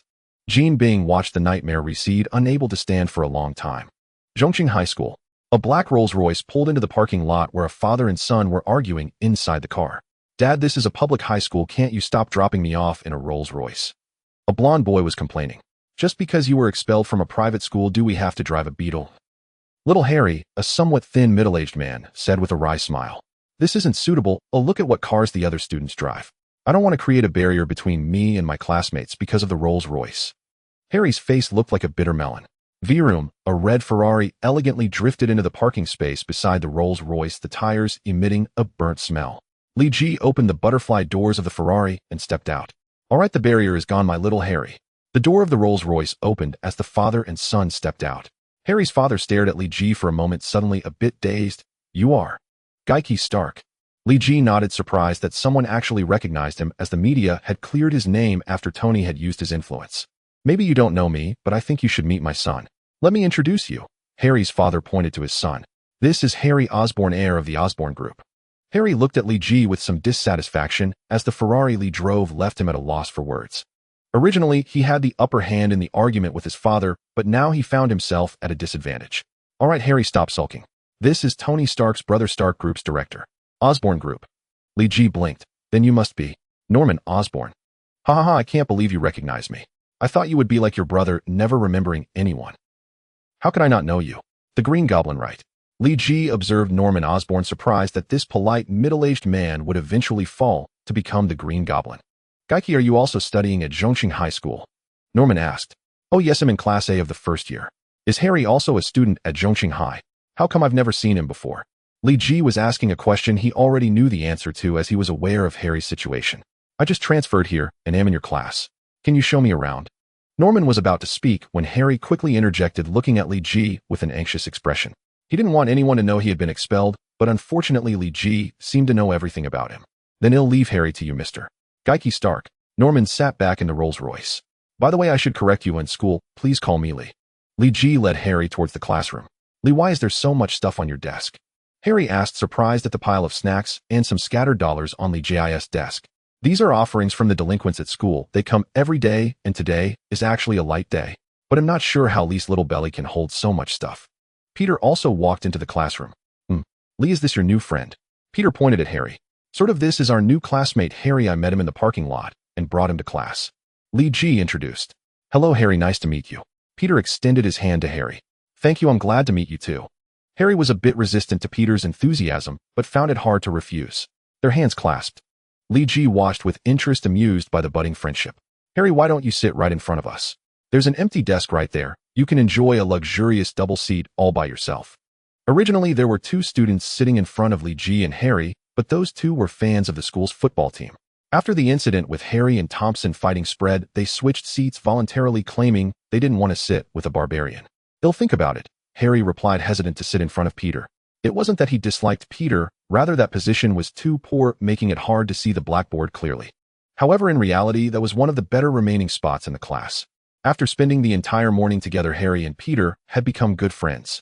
In the end, Harry chose to sit in front of Peter and Li Ji because he realized there were no better spots left in the class. Let's go out for lunch, my treat, Harry suggested. Oh, sorry, Harry, I have plans with some others. You and Li can go eat. Li has a car, a really cool Lotus sports car. Peter shook his head. He had promised Gwen to go to the cafeteria with her. Harry felt a bit down, having been rejected on his first invitation at his new school. Li Ji laughed, saying, Peter is going on a date with his girlfriend. Oh, let's not disturb him. Li, Gwen isn't my girlfriend, Peter hurriedly explained, and after saying this he dashed out of the classroom, because Gwen had already arrived at class's door. By the way, Li, didn't you drive a Ferrari? Harry asked curiously. Tony gave it to me a few days ago, saying it was my birthday gift, forgetting my birthday was already 2 months ago. Li Ji shrugged. Come on, I'll take you to the most expensive restaurant nearby. Oh, after all your treating. The fare won't be cheap, Harry replied with a laugh. Harry adapted quickly and soon became very close friends with Peter. They discussed football, TV shows, games, and girls. Li Ji rarely participated in their conversations, as he harbored a soul nearing 40, making it quite difficult to find common ground with teenage boys. Peter, so you really have a crush on that girl named Gwen? Harry said as they leaned against the railing beside the football field. I think so, maybe. But Gwen is very popular with many suitors. I have no advantages at all. Harry's tone was a bit down as he glanced at Gwen from afar. She was sitting and chatting with classmates, surrounded by 3 or 5 boys who were making her laugh. Bro, you do have quite a few competitors, Harry clapped Peter on the shoulder. Speaking of which, Harry, you've known Li for a while. What kind of person do you think he is? Harry suddenly mentioned Li Ji. To be honest, having been desk mates with Li for so long, I still can't quite figure him out. He seems so laid back, yet he always keeps a distance from people. You might not know that Li is also excellent at martial arts. He is a mysterious person. Peter thought for a moment and answered seriously. Am I that mysterious? Li Ji suddenly appeared behind Peter. Artie Group. All this, you mentioned that when you returned home last year, a person named Li Ji saved you. Deep within the group, Alvis was confined in a room.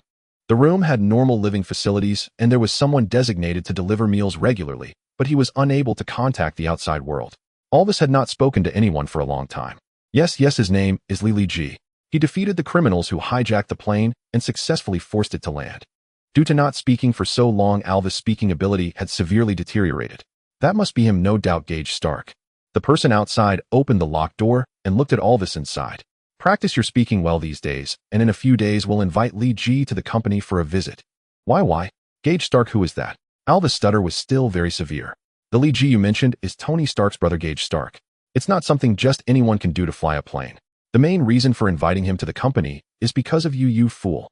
If it weren't for you wasting over $200 million of the company's investment, how could the company be facing financial difficulties now? The person outside slapped Alvis and said angrily, remember, practice your speaking well these days and tidy up your appearance. Even if you have to deceive, you need to secure an investment for me. Hi, Miss Pepper, why are you calling me? Li Ji was puzzled as to why Pepper would call him. A person named Alvis called the company saying he is your friend and wants your contact information. He accurately provided the number you once used. I think he might really know you, just wanted to confirm by calling you. Pepper spoke calmly, making her sound very pleasant. Alvis. After thinking for a long time, Li Ji finally remembered who this person was, the vice president of S.H.I.E.L.D group he met on the flight back from China. Li Ji had initially contacted him a few times, but Alvis' number was unreachable, which made Li Ji think he had given a fake number, and he gradually forgot about it. Oh, I remember now, he is indeed my friend, someone I knew in China. It's been a long time since we've met, please give him my new number. Li Ji did not know what game Alvis was playing, but he was clear that it had been almost a year since Alvis called, and he surely had ulterior motives. However, Li Ji didn't care about that, he just wanted to extract something from S.H.I.E.L.D group. Alright, I'll reply to him right away, but I think he might have some bad intentions, you need to be cautious. Pepper, perhaps used to being Tony's assistant, even remembered to remind him. Li Ji of course knew something so obvious, and casually responded with an ahu before hanging up. Alvis' call came in quickly, indicating he indeed had something urgent. Li Ji felt he could plan well. Li, my brother, I finally found you. I called your phone hundreds of times and couldn't get through, almost thought you abandoned me. Alvis' voice was very sincere, but his thick Western accent made Li Ji feel a bit strange, but Alvis didn't have any accent before. Actually, this was mainly because Alvis' speaking recovery training had been supervised by a few people from New Mexico in recent days, causing his accent to unintentionally shift. Alvis, brother, I couldn't reach you either. Li Ji also exaggeratedly said. Don't mention it, my business in China failed, leading to me being confined at home for a long time. I just got released recently. Brother, why aren't you using your previous phone number? Alvis' words were a mix of truth and lies. Li Ji almost laughed out loud. Failed in business. Did you lose the Hulk? The demon you wanted to summon Kunloon was also used as bait. It was indeed quite a failure. Oh, brother, I feel sorry for your unfortunate experience. I hope you don't wallow in self-pity and find a new direction soon. Li Ji felt that this tone of speaking was quite disgusting, mainly to cooperate with Alvis' act. By the way, brother, are you free this week? I want to meet up with you. As they chatted, Alvis finally got to the point. Li Ji was almost falling asleep. I'm free this weekend, but where are you? I'm in New York. I won't go too far since I have classes on Monday. Li Ji yawned. Acting with Alvis was a bit sleepy. What a coincidence, I'm also in New York. Why don't you suggest a place? I'll drive over to pick you up. Alvis said excitedly. Let's meet at the entrance of Midtown High School. I'll be there at 10 a.m. on Saturday. If I don't see you within 10 minutes, I'll leave. It's a bit cold to stand outside in the winter. Li Ji didn't want to reveal his location, so he gave the school's address. Okay, I'll definitely be there on time. Alvis' voice was filled with joy. The two chatted for a while before hanging up. Li Ji yawned repeatedly. He never thought chatting with someone could have such a strong hypnotic effect. After washing his face, he collapsed into bed and fell asleep. Midtown High School. It's not far at all, no need to arrange a helicopter. You can just drive that modified stretch Lincoln, and remember, don't be late. This matter is very important for our group. If you mess this up again, you should know the consequences. Alvis shivered. Although he was in a room with a constant temperature of 26 degrees, he still felt cold in his hands and feet. On Saturday, it snowed. In the early morning, the weather suddenly turned bad with fierce winds and heavy snow invading New York. By the time it was past 9, when Li Ji was ready to go out, the ground was already covered with a thick layer of white snow. Li Ji stepped in, and it was at least 30 centimeters deep, which made him doubt today's appointment. Oh, with such bad weather, will the fish still bite?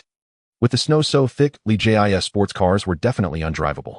His figure moved through the deserted streets, and soon he was only a block away from Midtown High School. From here on, I can only walk slowly. There are more pedestrians in this block. Li Ji walked through the snow, taking steps that were sometimes deep and sometimes shallow. Soon he spotted the stretched Lincoln, which was stuck deep in the snow in front of the school entrance.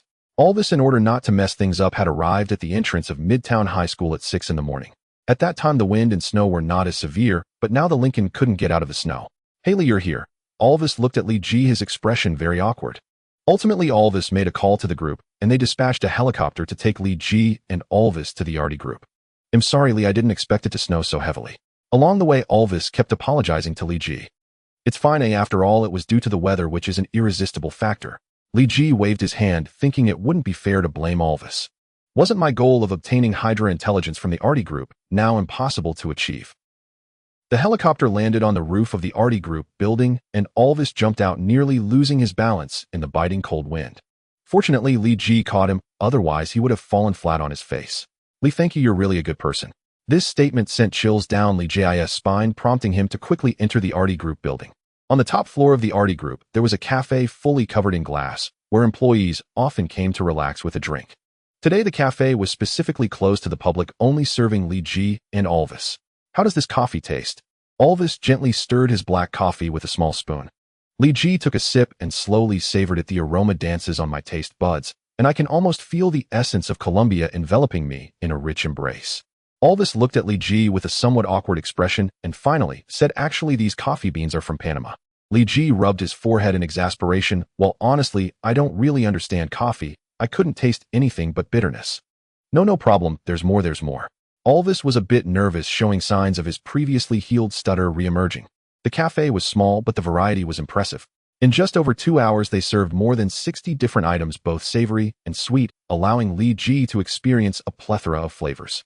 Alvis looked at Lee Ji in surprise. In the past, when faced with so many dishes, others would barely taste them, eating less than a tenth of a plate. He had never seen anyone like Lee Ji who finished cleanly over 60 plates. "Lee, the weather is bad, and there's not much fun outside. How about I show you around the company?" Alvis suggested, hitting the nail on the head, as Lee Ji had wanted to see what the RD group was all about. Following Alvis into the elevator, Lee Ji discovered many interesting things within the RD group. Although the group was large, there weren't many people, and many areas looked quite tidy, though Lee Ji could tell that it had been tidied up recently. It seems that this Hydra division has encountered an economic crisis, laying off many employees, and there appears to be internal strife. "This is worth my careful planning." Lee Ji maintained a stoic expression, but his mind was racing. "By the way, Lee, I stumbled upon the news that you are one of the heirs of Stark Industries, which is how I managed to contact you through Stark Industries. Why didn't you tell me about your identity before?" Alvis led Lee Ji on a tour and finally couldn't help but ask. Lee Ji found this question a bit strange, since Alvis had never asked him before. He found a reason: "At that time we had just met, and I was holding back a bit, but now you know, right?"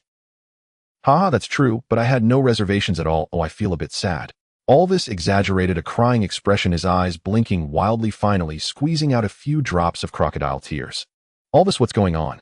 Haven't you finalized the matter yet?" A voice suddenly came through Alvis' invisible earpiece. "Lee, I'm sorry, I need to go to the restroom. My stomach suddenly hurts." Alvis suddenly clutched his stomach. Lee Ji nodded, thinking, "Did someone give you new instructions?" "Commander Lee Ji, oh no, Gage Stark seems to be a tough nut to crack. He hasn't given me a chance to make any requests. So let's go with Plan B and take him to the S experimental zone." The voice on the other end was very angry, and Alvis felt a slight pain in his eardrum. "Yes, Commander." "Lee, I'm really sorry, my stomach pain was so severe that it left you alone here for such a long time."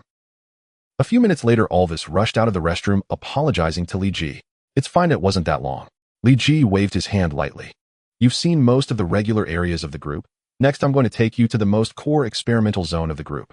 That place is generally not open to outsiders, and I had to work hard to obtain this opportunity for a visit from the board."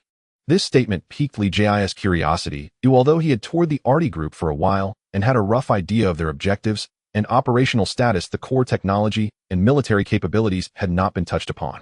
There was no need to think about military power. It was certainly not open for visits. As for technology, being able to visit was already quite good. It was just right to see how the Hydra division's technological level had developed. Lee Ji was not afraid of any tricks from the RD group. With his current strength, destroying the entire RD group would be as easy as popping a balloon. If not for wanting to gather some useful information here, Lee Ji would have made his move long ago. Alvis took Lee Ji into the elevator, swiping a red magnetic card, and the LED screen showed a floor that didn't exist on the elevator panel 9F. The elevator descended for a long time, and Lee Ji estimated the depth to be around 200 meters. So deep it seems they are hiding quite a lot.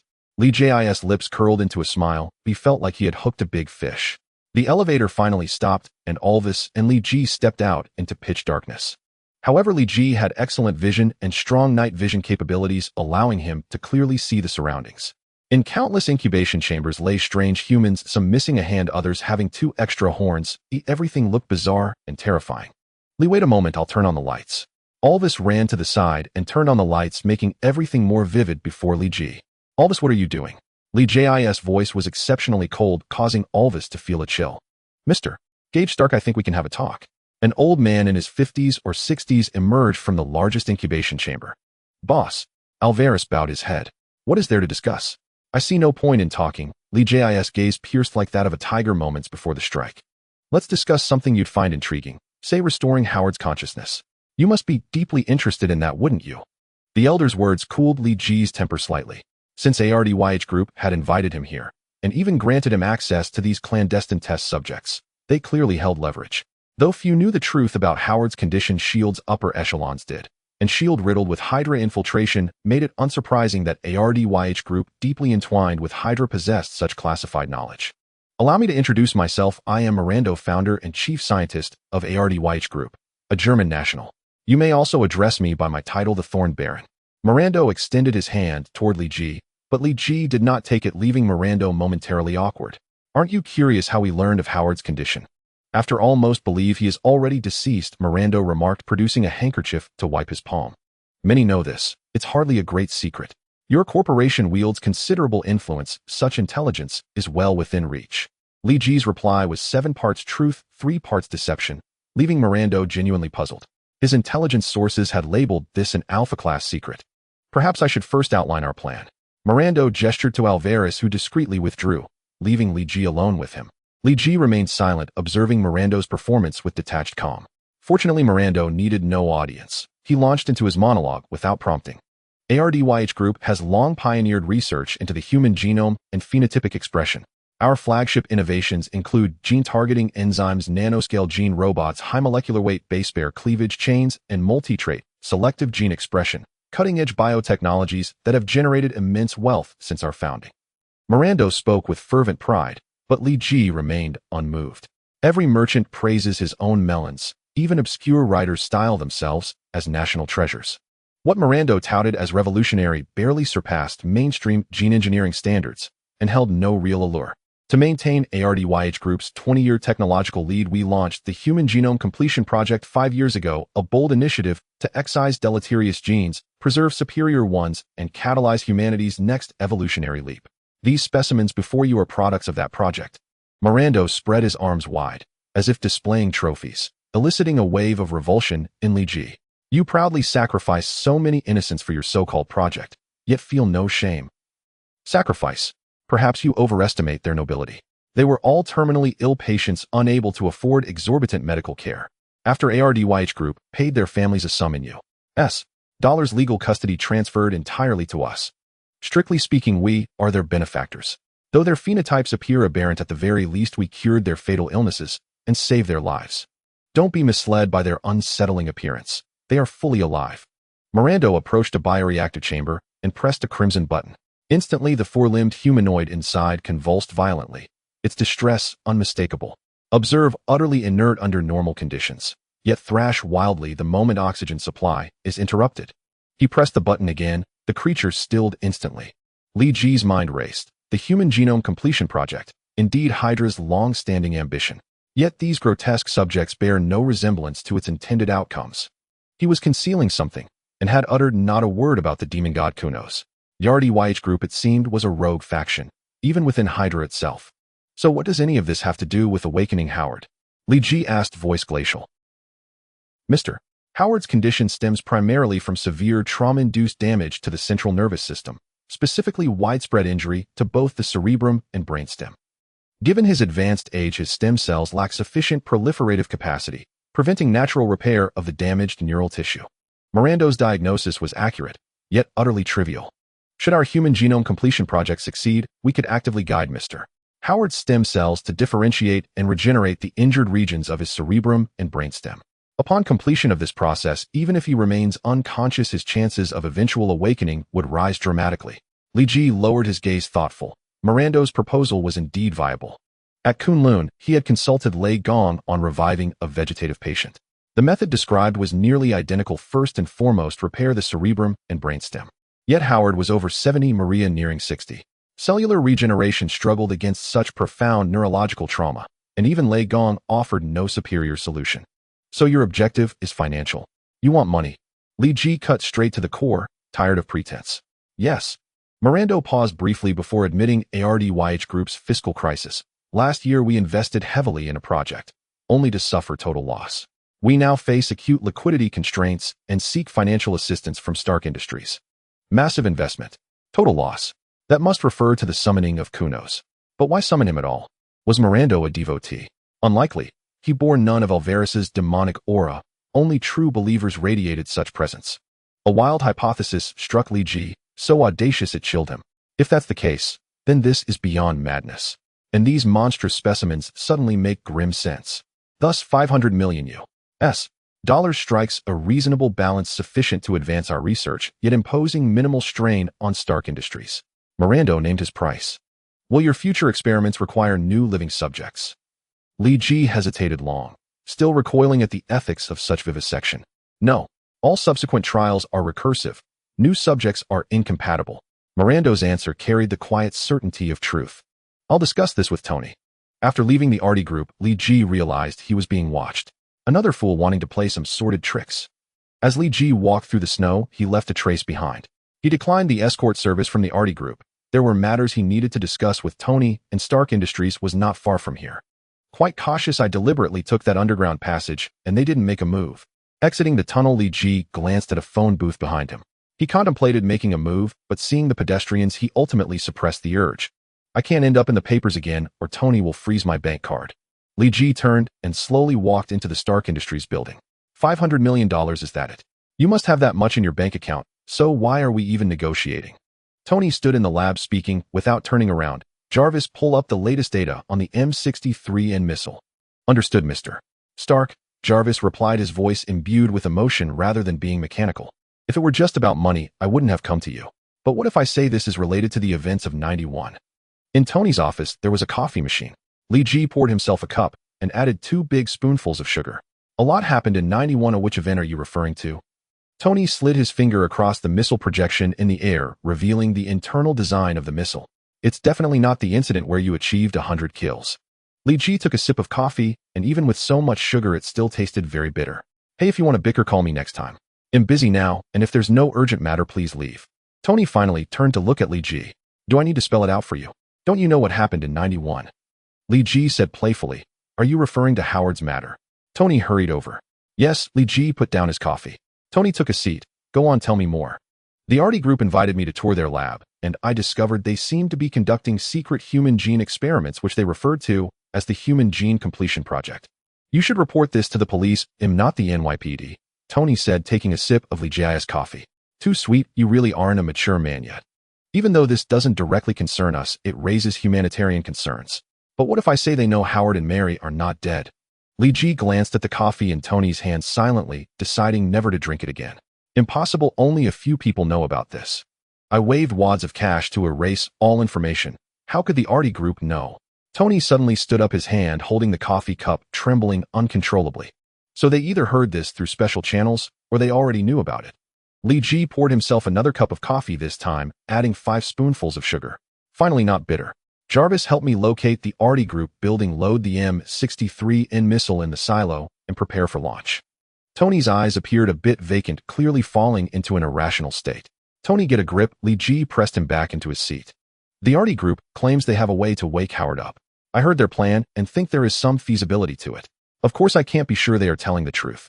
Li Ji's words brought Tony back to his senses. Since they dare to say it, it indicates a certain level of truth.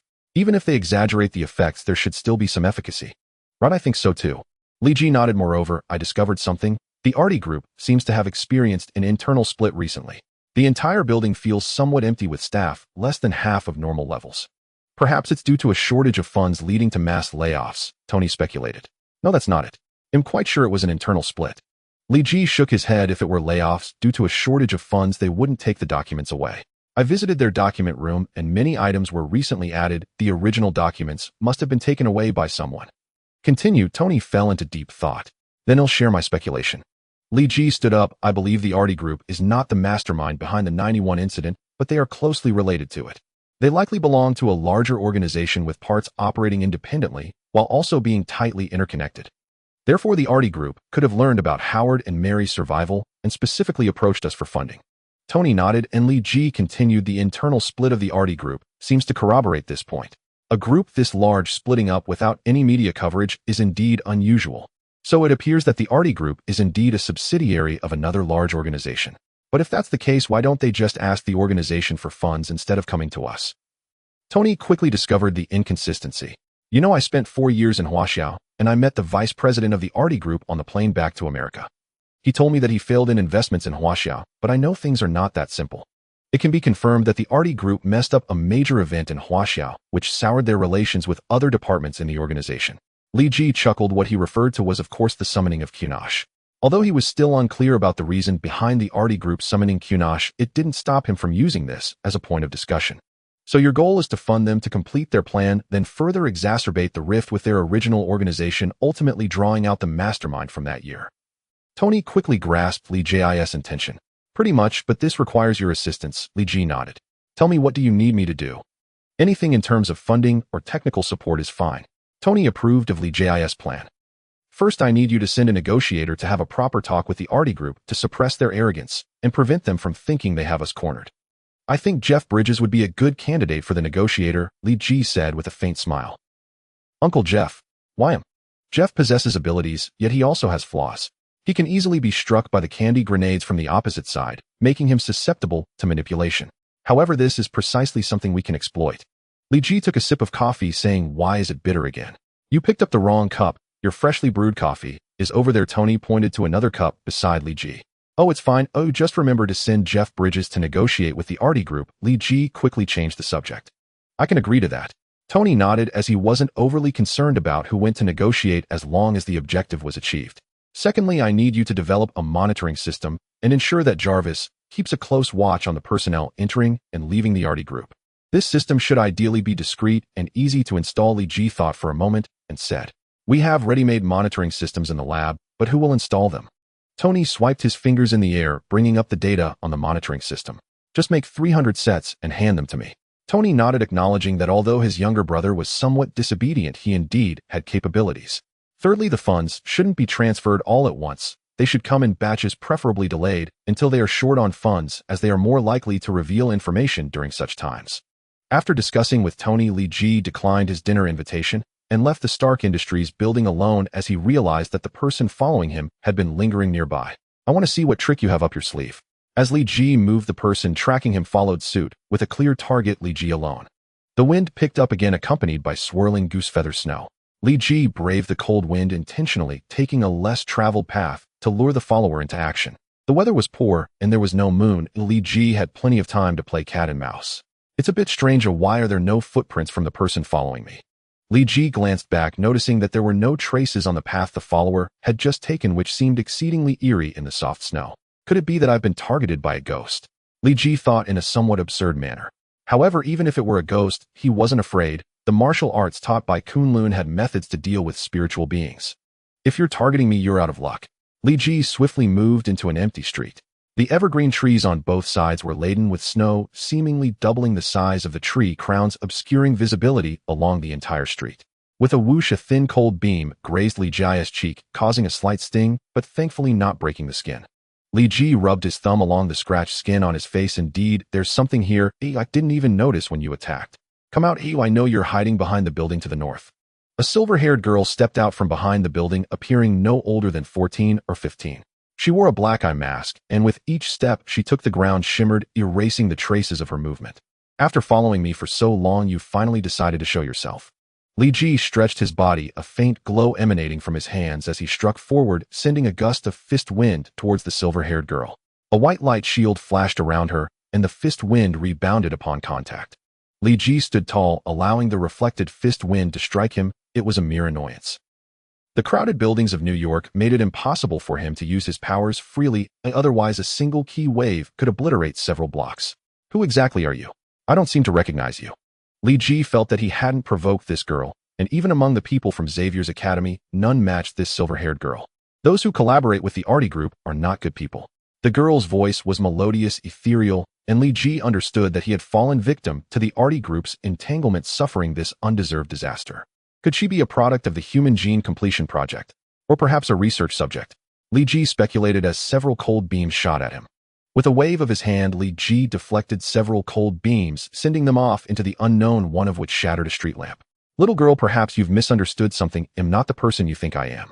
Li Ji's figure appeared beside the silver-haired girl, whipping up a gust of wind that caused her silver hair to float shimmering in the air. So you actually have naturally silver hair, and it's not dyed. Li Ji squinted. Mutant, inhuman, or something else? You. Though the silver-haired girl wore an eye mask, her perception was quite acute. The warmth radiating from Li Ji made her feel uneasy, and with a slight gesture, dozens of cold beams converged upon him, revealing their crescent-shaped form. Did you really think these attacks would be effective? Li Ji's body trembled, shattering the small crescent blades before they could even launch their assault. The silver-haired girl stepped back a few paces, distancing herself from Li Ji. With her palm extended, a silver-gray light began to gather in her hand. The power of this silver-gray light was not weak. It could easily destroy a heavy truck.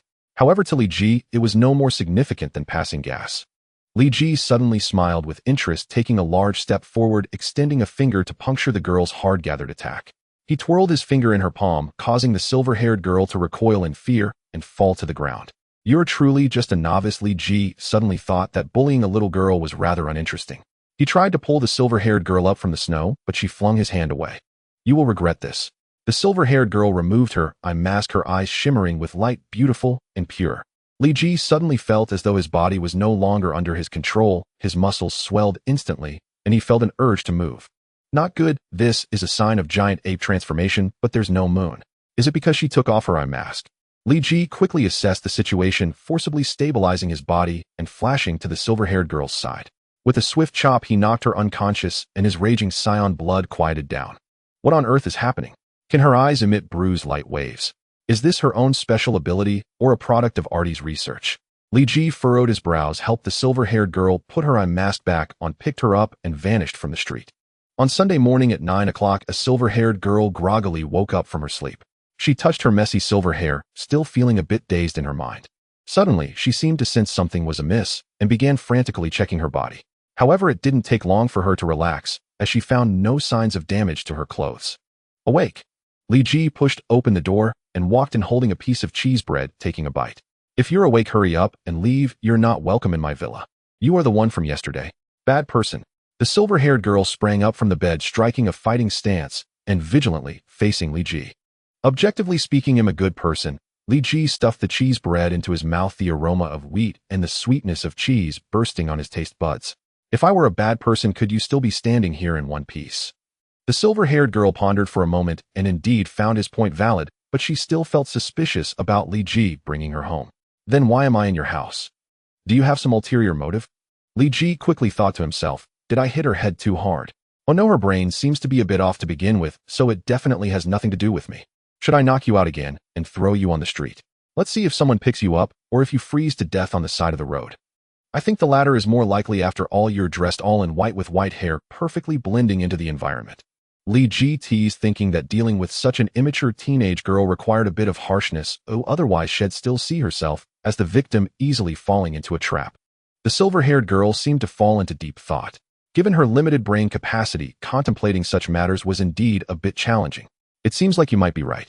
So are you really not a bad person? Aunt Jesus said that the Artie group is filled with bad people. Those who collaborate with the Artie group are also bad people. I am not collaborating with the Artie group, I just want to have a cup of coffee, that's all. Li Ji initially thought that this silver-haired girl might know some insider information, but now it seemed she was just a naive girl. Dealing with such a silly person, he could easily mislead her. Oh, then I misunderstood you. The silver-haired girl nodded, wanting to remove her eye mask. Hey, don't take off the eye mask, Li Ji hurriedly intervened. It's fine, I'm not using that ability right now. The silver-haired girl took off her eye mask, revealing a pair of starry eyes. After confirming that she indeed showed no signs of transforming into a giant ape, Li Ji finally let out a sigh of relief. You should leave quickly, otherwise your Aunt Giza will start to worry. Aunt Giza has already passed away. The silver-haired girl suddenly lowered her head. I'm sorry, Li Ji shrugged. Well, I really should leave now. The kids at the Sandra orphanage will cry if they don't see me for a day. The silver-haired girl looked up, revealing a smile. Her messy hair added a touch of beauty to her. Goodbye. Li Ji waved his hand as he roughly guessed the source of the living beings from the S.H.I.E.L.D group. My name is S.H.I.E.L.D. What's yours? The silver-haired girl introduced herself. You can just call me Li. Li Ji didn't want to get too entangled with her. After all, his ability to emit Bruh's light waves was too restrictive for him, so he didn't reveal his full name. Aunt Jiza also said that people who don't reveal their full names must have ulterior motives. S.H.I.E.L.D stepped out of the room, waving her small fist. Li Ji shrugged his shoulders to show his innocence, and then closed the door. Li Ji was not a pushover. Although the Sandra orphanage might have gone through some unfortunate incidents with S.H.I.E.L.D's protecting it now, there shouldn't be any major problems with food. However, it might be a good idea to set up a camera near the Sandra orphanage to see what kind of dirty dealings the S.H.I.E.L.D group is up to. On Monday, at Zhongqing High School, Li, let's go see the nature exhibition together this Saturday. I heard there will be not just specimens, but also live exhibits. Don't those animals hibernate in winter? Li Ji remembered that he rarely saw spiders during winter. The nature exhibition has temperature-controlled boxes, so even hibernating animals won't be asleep in them. Li, are we going together? I think the nature exhibition is so cool. Peter exclaimed excitedly, and Li Ji had no choice but to nod in agreement. Okay, I'll go with you then. Li, you're truly my best friend. Peter joyfully hugged Li Ji. What about me? Harry happened to walk in through the door. Harry, just go away. Oh, I don't love you anymore. Peter waved at Harry. Oh, how heart-wrenching. I must go to France for a grand meal to mend my broken heart, Harry exaggeratedly performed. All right, stop acting like Romeo and Juliet. Harry, do you want to join us for the nature exhibition on Saturday? Li Ji invited. I'm fine with it. Harry sat down in his seat. Haley, there's a very important masquerade ball this Saturday. Can you accompany me? During lunch, Wendell approached Li Ji's table again. Wendell, I'm sorry, but I've promised Peter to go see the nature exhibition. Li Ji scooped a spoonful of corn, speaking with a blank expression. The masquerade ball starts at 10 o'clock, so it doesn't conflict with the nature exhibition's timing. Wendell knew that Li Ji's words were a silent rejection, yet she still didn't want to give up. Wendell, I'm really sorry, I must go to sleep by 9 o'clock. If I accompany you for dancing and then fall asleep, that would be too embarrassing. Li Ji told this lie without batting an eyelid. Even Peter next to him shot him a disdainful glance, thinking to himself, I wonder who was gaming with me until 1 o'clock last night. Wendell walked away looking a bit dejected. Once she left, Peter couldn't help but ask Li, why do you always keep people at arm's length? I think Senior Wendell is quite nice, generous, sexy, and more importantly, she seems to be quite infatuated with you. Because I have options unlike you who only has Gwen. Li Ji forked a piece of bacon and put it in his mouth. What are you talking about? Peter's face turned red and he stumbled over his words. Saturday Natural History Museum. Oh my God, look over there. What is that? Peter exclaimed, pointing excitedly to a massive dinosaur skeleton in front of him, resembling a child in joy. That is a dinosaur fossil model created by a modeling company. I've seen real fossils in my dad's collection, and they don't look like this. Harry poured cold water on Peter's enthusiasm. Can't you treat it as a real fossil? Damn capitalists, Peter said angrily, placing his hands on his hips, looking rather adorable. All right, wow, I can't believe such gigantic creatures once existed on Earth. The creator is truly magnificent. Harry's performance was exaggerated, causing Peter and Li Ji to burst into laughter. Let's not talk about that. Look at that female staff member under the dinosaur fossil. Isn't she underdressed for winter? Isn't she cold? Peter pointed at a girl in a museum uniform appearing to be around 25, with a curvaceous figure resembling a ripe peach. Peter, since you know the live exhibits at the Natural Exhibition have temperature control, you should also understand that the Natural History Museum has air conditioning. Feel your back, don't you feel a bit sweaty? Li Ji said with a smile. The three exchanged glances and laughed heartily. Haley, what a coincidence. Are you here for today's Natural Exhibition too? A familiar voice came from behind, but Li Ji wasn't keen on hearing it. If he had to rank the people he least wanted to see in this world, this person would definitely be in the top 3, Wendayer. The other two were Professor Charles and Solace. What a coincidence, Wendayer. Aren't you supposed to be preparing for the masquerade? Li Ji turned around with difficulty, forcing a rather unpleasant smile. Since I couldn't find a male partner, I decided not to go and chose to visit the Natural History Museum to see the latest exhibition instead. I didn't expect to run into you all here. What were you three talking about just now, laughing so heartily? Can I join your conversation? Wendayer's reasoning was flawless, and she found an excuse to join Li Ji and the others. We were betting on the age of that T-Rex fossil and agreed that the winner would treat everyone to a meal. I guessed 80 million years, Harry guessed 70 million years, and Peter guessed 15 million years. I think Peter deliberately guessed wrong to avoid treating everyone to dinner. Li Ji casually fabricated. Well, poor Peter's calculations are off. That T-Rex fossil is a model made 5 years ago. Although 15 million years is still a significant deviation, it is the closest estimate, so it looks like Peter will be footing the bill for lunch. Wendayer smiled slightly, while Peter blinked speechless. The subsequent tour of the exhibition didn't go very smoothly. Wendayer kept trying to link arms with Li Ji. He had to take off his heavy down jacket and hand it to her. This way she had her hands full and couldn't link arms anymore. Currently, there are more than 42,000 known species of spiders, most of which live in tropical and subtropical regions. The order Araneae is divided into two suborders, Mesotheli and Episthetheli. The Episthetheli is further divided into the suborder Nephelingena and the suborder Araneomorphae. The four of them entered the spider exhibition hall, where there was a 10-meter-wide simulated ecological system in the center, housing some tropical spiders surrounded by densely packed glass display cases, each showcasing different species of spiders, totaling over 1,000 species. I can't believe how cool these guys are. Don't you think so, Lee? Harry asked Li Ji, who ignored him. Harry turned back to him. What do you think, Harry? I think you're the cooler one. Harry nodded. Each type of spider has different abilities. Some spin webs while others hunt using venom. For example, this spider from Australia can catch prey by jumping. An Asian woman in the exhibition hall was explaining the habits and hunting methods of various spiders to the audience. Wow, I still think knowledgeable girls are the most beautiful, Peter whispered to Li Ji, prompting a cold glare from Wendayer. The next spider belongs to the suborder Nephelingena, a special web-weaving spider that can spin a funnel-shaped web as strong as steel cables used in construction. Peter pressed his face against the spider display case, only to be pulled back by security. If I see you doing something dangerous again, I'll have to escort you out of the museum. This type of spider uses reflexive actions to hunt. Its reflexes are incredibly quick, and most researchers believe it possesses a precognitive ability, allowing it to sense danger in advance. Although they cannot explain why spiders have this ability, they call it spider sense or the sixth sense of spiders. Just as Peter was arguing with the security guard, Li Ji suddenly narrowed his pupils. Spider sense. Isn't that one of Spider-Man's powers? In recent years, the International Spider Research Association has mapped the genetic blueprint of spiders. With this DNA data, many impossible things have become possible. The association can use synthetic deoxyribonucleic acid to create entirely new genomes, granting spiders more unique abilities.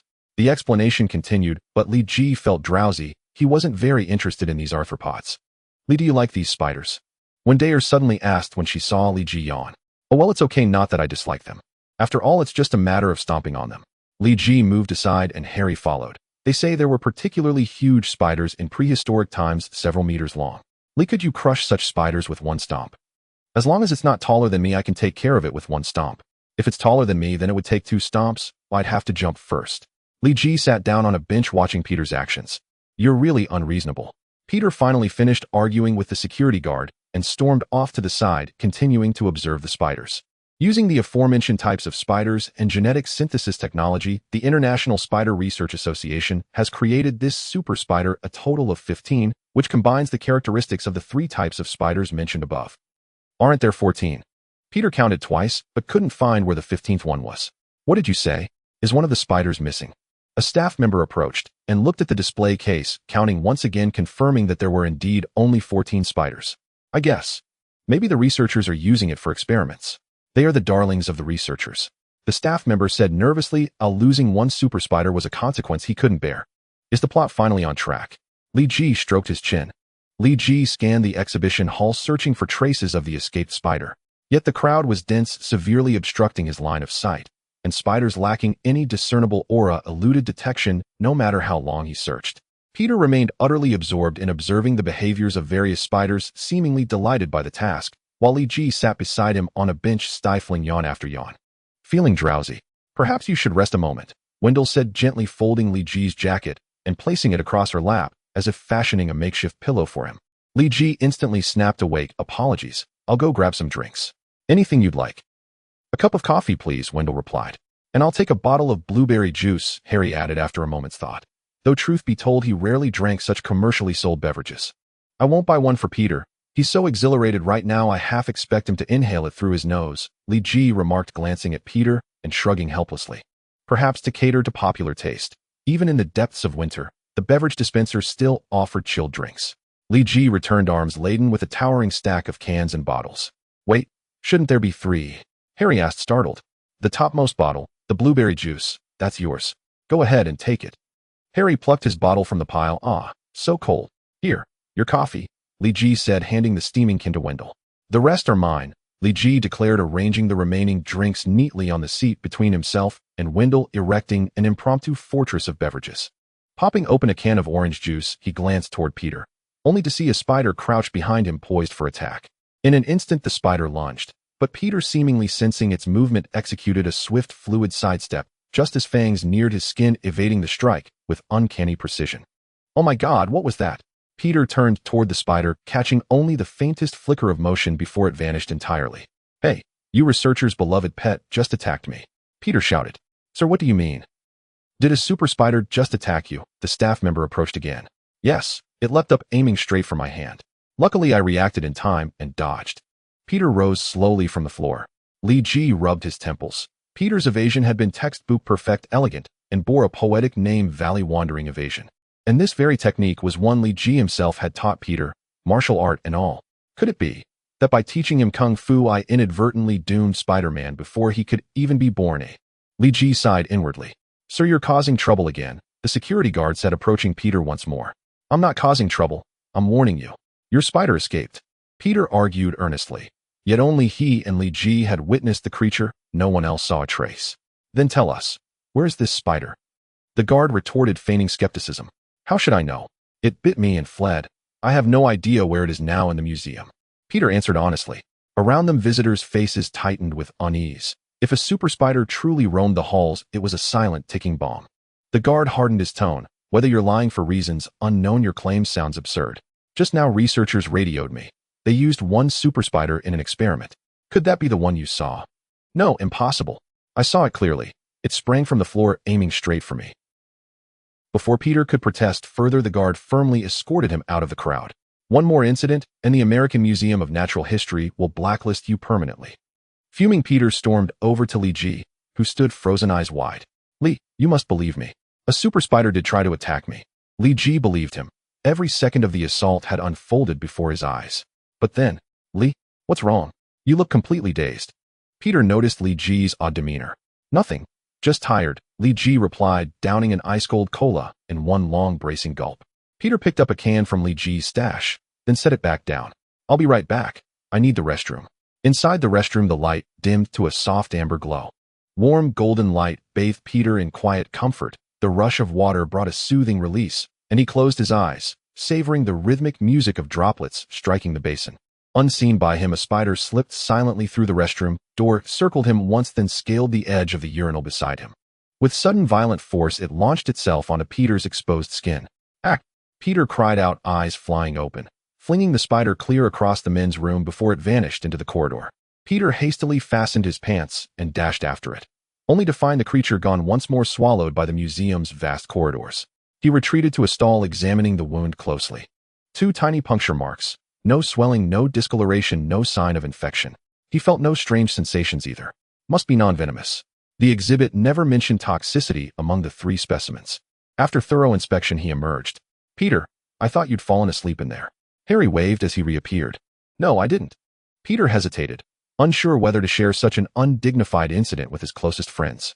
After prolonged silence, he finally spoke. Harry, Li, could you both come with me for a moment? Li Ji and Harry rose and followed him to a secluded corner. Wendell started to join, until Peter gently stopped her. Sorry, senior sister Wendell. We're discussing something best kept between us 3. Harry, Li, you're not going to believe this, but just now in the restroom, that damn spider bit me. Right there. He'd rehearsed the confession endlessly, yet the moment it left his lips, Harry burst into laughter. Harry, you. Peter bristled, affronted. Sorry. Couldn't help it. Are you all right? That spider isn't venomous, is it? Harry quickly apologized, concern replacing amusement. Probably not, though I did go from 1 hole to 3, and it stings a little. His voice dropped, cheeks flushing crimson. Peter, are you serious? Did it really bite you? Li Ji felt a sudden surreal clarity, as if lost paths had unexpectedly converged. He'd feared he'd accidentally erased Spider-Man from fate, yet here was fate twisting irony into destiny. Is this preordained? Li, why do you sound pleased about this? The first semester at Zhongxing High School is about to end, and the students are particularly busy preparing for the final exams. Peter, what do you want from me? Gwen walked out of the classroom. There's a great baseball game on the playground later, and I want to invite you to watch it with me, Peter said. Come on, Gwen, let's go together. You need to balance study and relaxation. Don't overwork yourself, Peter invited again. All right, let's go watch it then. When now? Gwen thought that Peter's words made some sense. Right now, but you need to put on your coat first. There's no air conditioning at the field. The teams competing are both amateur squads from nearby communities. One called Susan's Fried Chicken is delicious, and the other named Humble Team with no sponsorship. The Humble Team used to be called Tom's Bar is the best, but Tom's Bar closed down last month and they lost their sponsorship, so they renamed themselves the Humble Team with no sponsorship. Peter stood beside the field sharing some insider jokes with Gwen, making her giggle. As soon as the game started, the Humble Team took the lead, catching Susan's Fried Chicken team off guard. Although they fought hard to catch up, the score continued to widen in favor of the Humble Team. It seems like the Humble Team is stronger. Why isn't anyone willing to sponsor them? Gwen found it a bit strange. Logically, the stronger team should have a higher chance of getting sponsorship. The two teams were evenly matched before. Perhaps Susan's Fried Chicken team is just having a bad day today, Peter said awkwardly. A game where one team overwhelmingly dominates the other isn't very enjoyable, especially without a home team. When it was Susan's Fried Chicken team's turn to bat, the batter seemed a bit jittery. He had already lost his confidence and wasn't batting properly. With a clang, the bat struck the baseball. Watch out. Peter suddenly pushed Gwen down. Peter, what are you doing? Gwen was thrown to the ground, somewhat confused by Peter's actions, her tone a bit stern. Peter shook his head. He didn't know why, but he suddenly felt a sense of danger approaching, prompting him to push Gwen down. Yet it seemed nothing had happened. A second later, a baseball flew over Peter and Gwen's heads. If they had remained standing, the ball would have surely hit them. Peter, I'm sorry, I thought you. Gwen stood up, grabbed Peter's hand, and helped him up. It's fine, Gwen. I just felt a sudden sense of danger and didn't have time to warn you. I should be the one apologizing, Peter said. Peter, you're amazing. I didn't even see where the ball went, Gwen said with admiration, and Peter bashfully scratched his head. Uncle Ben, Aunt May am back, Peter announced. That evening, Peter returned home. He found something odd. The lights in the hallway, which were usually dim, had been replaced with bright new lights illuminating the corridor as if it were daytime. Even the vacant apartment next door was lit up. Peter walked inside, where Uncle Ben and Aunt May were happily chatting with a well-dressed Asian man. Hey Peter, come here. I want to introduce you to someone, Aunt May called out as Peter approached the Asian man. This is Martin Lee, a well-known philanthropist who frequently sponsors and shelters some homeless people. I often volunteer at his place. You can call him Uncle Martin or Uncle Lee too, Aunt May introduced. Martin Lee stood up from the sofa. Hi there, Peter Parker. Your aunt often talks about you, saying you're a great young man. It's nice to finally meet you in person. Martin Lee extended his hand for a handshake, and Peter nervously extended his own. Peter Parker. As soon as Peter's hand touched Martin Lee's, it felt like an electric shock, and he instinctively pulled his hand back, his heart racing with fear. Peter, how rude. Mr. Lee is a good person. The vacant apartment next door has been rented out by him specifically to shelter the homeless, Aunt May said, somewhat displeased. It's all right, May. I think he might have static electricity on his hand. It tends to happen in winter, Martin Lee explained for Peter. Peter hurriedly ran off, feeling ashamed. That feeling just now was exactly the same as when I was watching the game with Gwen this afternoon. Oh, it felt like a warning of danger, but I can't be sure yet. I can experiment with it tomorrow. Peter lay on his bed, kicking off the blanket, creating a large hole. Oh crap, is the quality of this blanket that bad? Lee, throw the baseball at me and see what happens. The next afternoon, Peter brought Lee to the playground. Huh, are you sure? Lee held a baseball, weighing it in his hands. This is a hard baseball with a tough leather exterior and a rubber filling, quite solid. It's fine. Oh, I'm 20 meters away from you. Just throw it with all your might. Peter stepped 30 paces away, about 20 meters from Lee. Then I won't hold back. Lee released the baseball. Yes, that's the feeling. As Peter expected, that strange sensation returned to his mind. Haha, I should dodge to the left. Before Peter could move, the ball hit him. Up. He cried out in pain, falling to the ground. I don't know why you want to subject yourself to this, but I'm reluctantly agreeing to your request, Lee commented, finding Peter's actions a bit foolish. Although Peter anticipated the danger, he was unable to avoid it. After all, Lee's strength was overwhelming. If I really threw it with all my might, Peter would probably end up as a pile of mush. Peter, do you want another ball? Lee asked. No, I don't want any more, Peter quickly replied. Peter felt something strange these days. Everything he touched seemed to break easily. He broke his toothbrush while brushing his teeth, tore a towel while washing, and almost broke the doorknob when going out.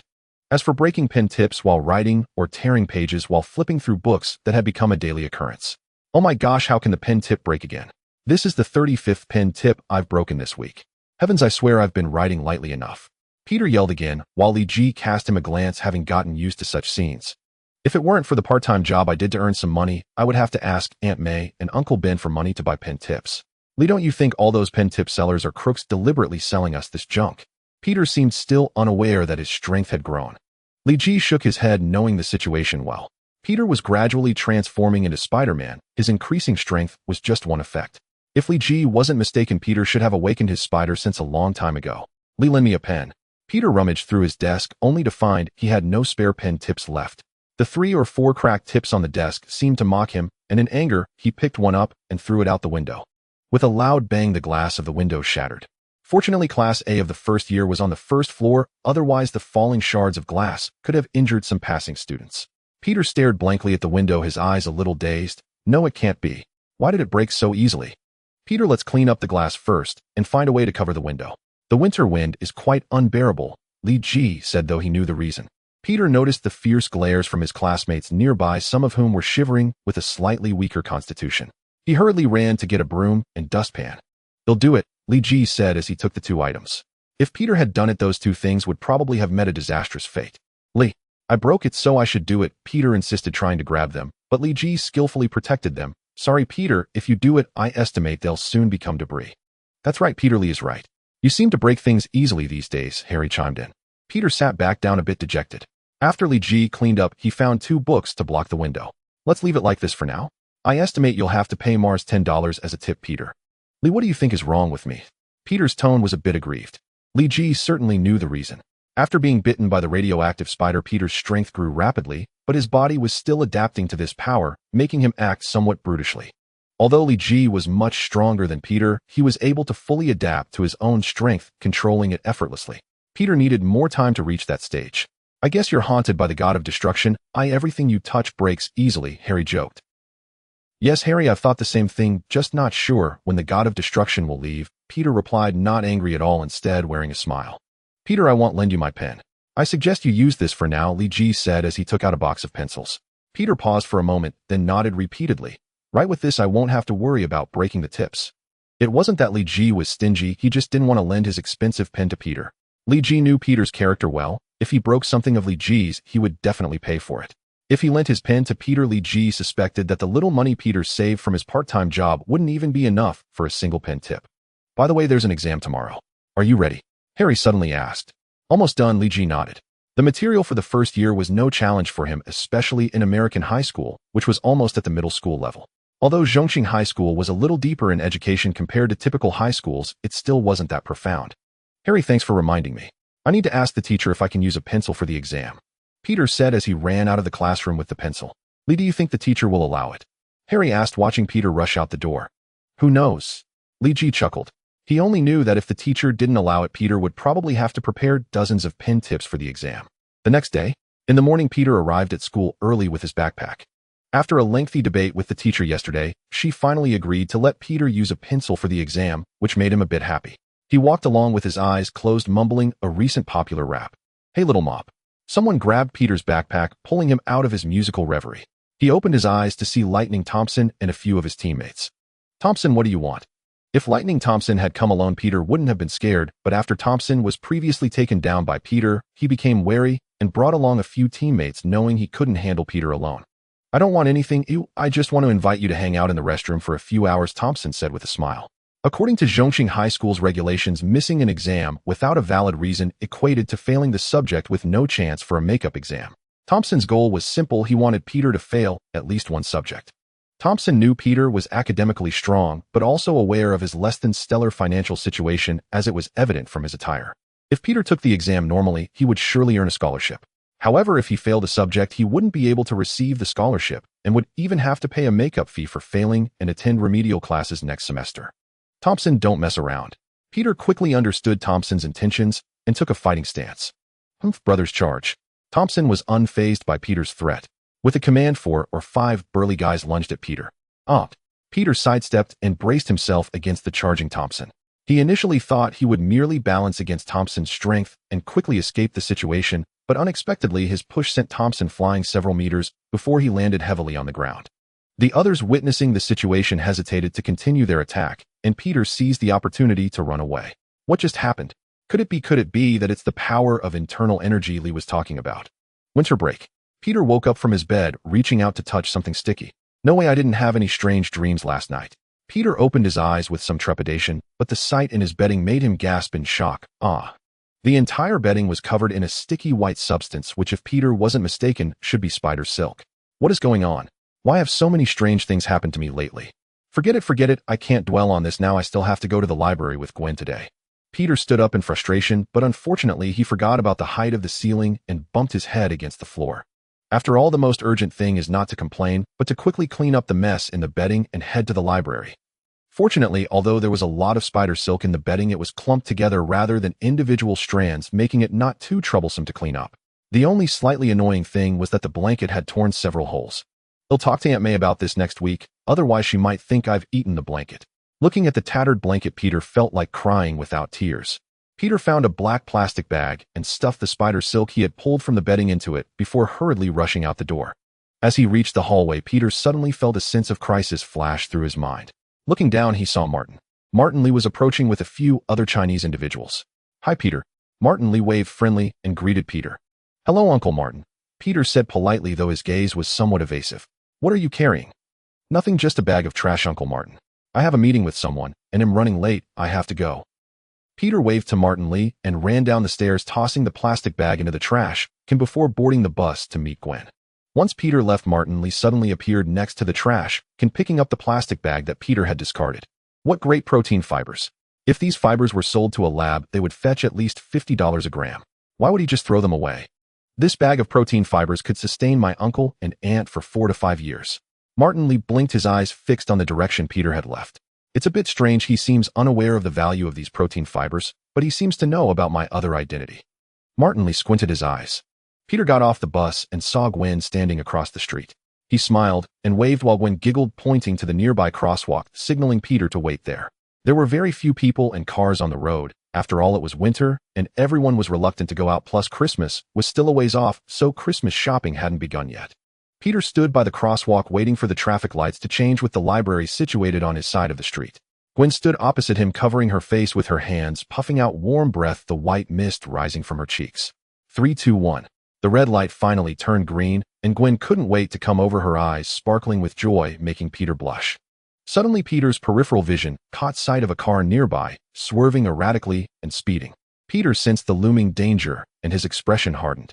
"Oh no, it must be that damn drunk driver. They will hit Gwen. What should I do? What can I do?" Peter wanted to rush out and tackle Gwen, but the vehicle had already driven right in front of her. Thud. The vehicle flipped over on the side of the road, leaving a dazed Gwen behind, while Peter was also shocked and no one else had seen what had just happened, but he was all too clear. My wrist shot out spider silk and pulled the car down. Oh my God, I can't be dreaming, right? Peter and Gwen walked on the way to the library, both looking somewhat dazed. Upon arriving at the library, Peter didn't have much interest in reading. He borrowed 2 books at random and left. "Peter, I'm so scared," Gwen suddenly said, still shaken by what had just happened. That car had rushed directly at her, and if it hadn't flipped, who knows what might have happened. "Gwen, don't be afraid, don't be afraid." Peter was also quite scared. The people in the car were not in life-threatening danger, but they were injured and bleeding. What frightened Peter more was the change in his own body. He had no idea what was happening to him. That night, Peter lay in bed, focusing on his wrist to shoot out a strand of spider silk, pulling it to the ceiling. After thinking for so long, it seems like there's only one possibility. Peter recalled the experience from over half a month ago in the bathroom of the Natural History Museum. Danger sense, enhanced strength, super spider silk. These seem to be the 3 major characteristics of that super spider. Have I perfectly inherited them? Peter smiled, a little unsure whether it was out of happiness or self-mockery. It was fortunate that Gwen was across from me today, so she didn't see what really happened. She probably thought the car flipped on its own, but this isn't very prudent. If similar things happen in the future, it would be easy to be discovered. Peter squinted his eyes. Moreover, with so many crimes happening in New York now that I have this ability, perhaps I can help them out. There are too many bullies like Thompson. They all need to be taught a lesson. Peter pondered. Maybe I should adopt a different identity. Become a street hero, just like Daredevil, fighting against evil forces. With this thought, Peter sat up in bed. Yes, I need a street hero's identity that matches my abilities. My abilities come from the super spider. I can shoot spider silk, I possess extraordinary strength, and I should be called Spider-Man. Yes, Spider-Man. Peter became excited, shooting a strand of spider silk onto a wind chime. The ringing sound was quite pleasant. Now that I have a title, I need a suit that matches that title. Aunt May seems to have some fabric. I should see if there's any suitable material. Peter left his room and went to the storage cabinet. The suit required excellent coverage and elasticity. After some searching, Peter found only 2 pieces of material that met the criteria, 1 red and 1 blue. Oh my God, do I really have to go with red and blue? As soon as the winter vacation began, Lee G left the United States. He borrowed Warren's private jet and flew to the Earth's last pure land, Antarctica. The reason for coming to Antarctica was naturally to cultivate. Although Li Ji did not slack off while in New York, it was still a city with a population of 8.5 million. No matter how careful he was, he could still be discovered. At this stage, Li Ji had not yet revealed his preparations, so in New York, he always acted cautiously. Sometimes a situation that could be resolved with a single energy ball required him to lure the target to a deserted corner before dealing with it. However, Antarctica was different. It was sparsely populated with only a few scientific research stations. Coming here for cultivation was akin to a bird soaring freely in the sky, with little worry about disturbances from others. At most, he might be spotted by some penguins or seals, which was not a significant problem. In fact, the best place for Li Ji to cultivate was still Kunloon. Kunloon existed in another dimension where he could cultivate however he wished. However, he felt a bit embarrassed about going to Kunloon solely for cultivation. He wouldn't know how to explain it to Thunder God when he arrived. Moreover, Qin and the others had been quite worried about Li Ji, fearing that he might join the Brotherhood of Mutants. Li Ji thought it best not to stir their emotions too much lest they become overly tense and start fighting again. The ice layer in Antarctica was thick. As Li Ji stepped onto it, it felt solid, much more robust than the ice created by Robert. A biting cold wind blew and a few frost crystals formed on his eyebrows. Although Li Ji did not feel cold, having something on his eyebrows made him uncomfortable. A flicker of energy passed through him, evaporating the frost that had clung to his brows. Let's warm up first. In New York, even warming up was a hassle. Li Ji floated into the air and dozens of light orbs emerged around his body, swirling around him. With a sudden shout, the numerous light orbs exploded outward, leaving a long trail that vanished into the sky.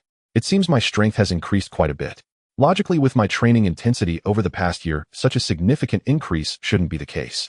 Li Ji had a clear understanding of himself. He had been diligently cultivating this year, but he had also neglected his studies. After all, with the population density of New York, it was hard for Li Ji to find an uninhabited place to practice. At most, he could fly to some deserted suburbs whenever he had free time to cultivate a bit. If he had used the move he just performed in New York City, he would likely have destroyed a significant portion of it. Could it be that the Saiyans' own battle power is growing? Li Ji pondered. After all, he was only 17 years old. According to the legal age of adulthood in the United States, he had 4 more years to go. It made sense that his battle power would grow before reaching adulthood, although in Dragon Ball Gohan turned into a wild beast after wasting a few years. It's December 17th. I will train in Antarctica for 8 days and return to New York on December 24th. Li Ji finalized his training plan. Yesterday was December 16th.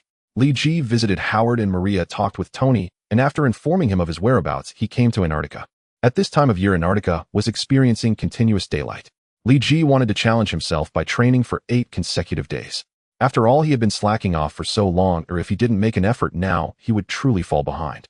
It's like not studying properly on a regular basis and then cramming before an exam. Isn't that asking for failure? By the way, Li Ji scored A in all subjects in the citywide college entrance examination. Oh no, it's been too long since I practiced my extreme Qigong, and I actually made a mistake. Li Ji scratched his head. He had intended to direct the energy ball toward the eastern sky, but accidentally sent it skimming along the ground. Although it didn't damage the Antarctic environment, it startled a group of penguins who began chattering at him. Though it wasn't unpleasant, it was somewhat bothersome, so Li Ji quietly flew away. The sun circled the sky and returned to its original position, and Li Ji had also flown a complete circle around the Antarctic ice. Most places in Antarctica bore his footprints. He had trained for an entire day. During this time, aside from flying, he had been continuously practicing combat and the energy ball technique. He realized that he had indeed become stronger, and quite significantly. Compared to when he first left Kunloon, his battle power had at least doubled, which puzzled Li Ji. Despite seemingly doing nothing for a year, he had somehow increased his battle power just by lying around. Aside from feeling a bit hungry, everything else is fine. Li Ji took a long breath. Not eating all day felt uncomfortable, but he believed he could still endure. A gust of wind blew and the sky suddenly looked ominous. Li Ji knew this was a warning of an impending snowstorm. For others, this might be a significant disaster, but for Li Ji, it was nothing unusual. This degree of snowstorm could be dispersed with just one energy ball. Of course, Li Ji had no intention of doing that. There was no one around, and defeating the snowstorm would serve no purpose. If there were a beautiful woman present, perhaps he could play the hero and save her, but breaking the snowstorm now would only disrupt his cultivation. Li Ji stood still in the air, eyes closed and legs crossed, allowing the wind and snow to hit him without moving.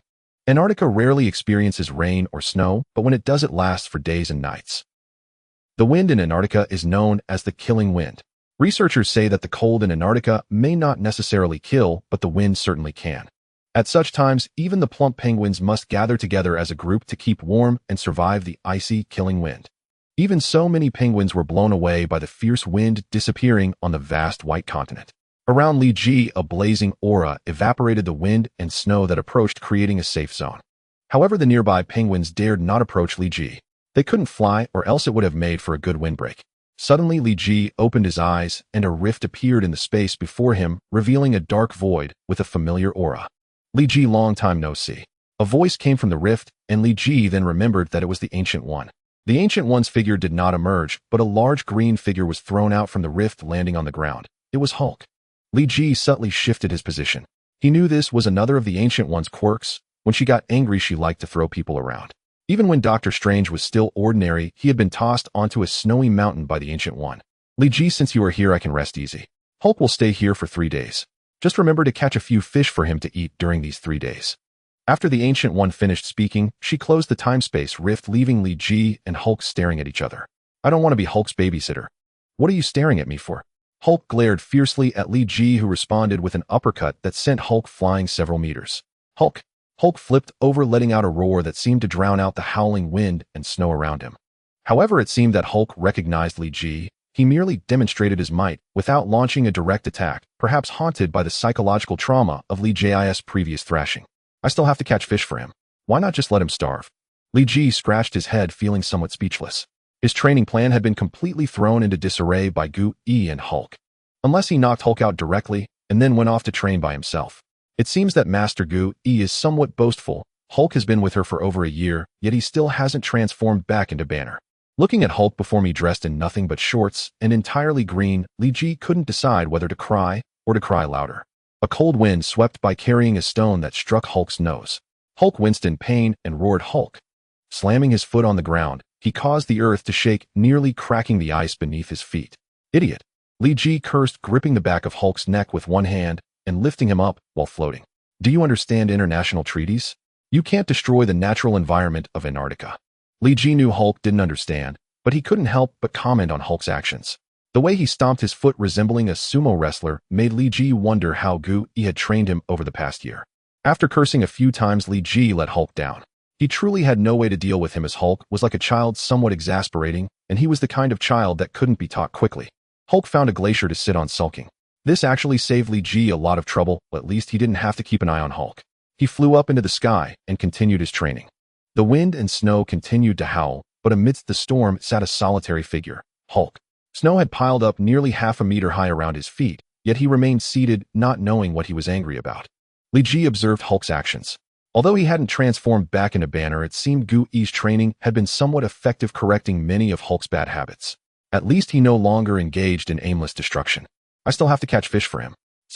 Hunting animals in Antarctica is a matter of personal conscience. Everyone should take it upon themselves to protect the last pure land for humanity. However, animals in the Antarctic Ocean are fair game. Li Ji was somewhat curious if penguins and seals could be hunted once they went into the water, though he thought this Li Ji naturally wouldn't act on it. Instead, he caught 2 small Antarctic fish, the scaled dogtooth, which are nearly 70 centimeters long and weigh about 10 kilograms each. Together, they weighed nearly 20 kilograms, enough for Hulk. Of course, Li Ji wouldn't bother cooking the fish for Hulk. Considering the Hulk's physique, eating raw fish shouldn't be a problem. Li Ji tossed the 2 fish beside the sulking Hulk. When Hulk saw Li Ji, he turned his body away, ignoring him.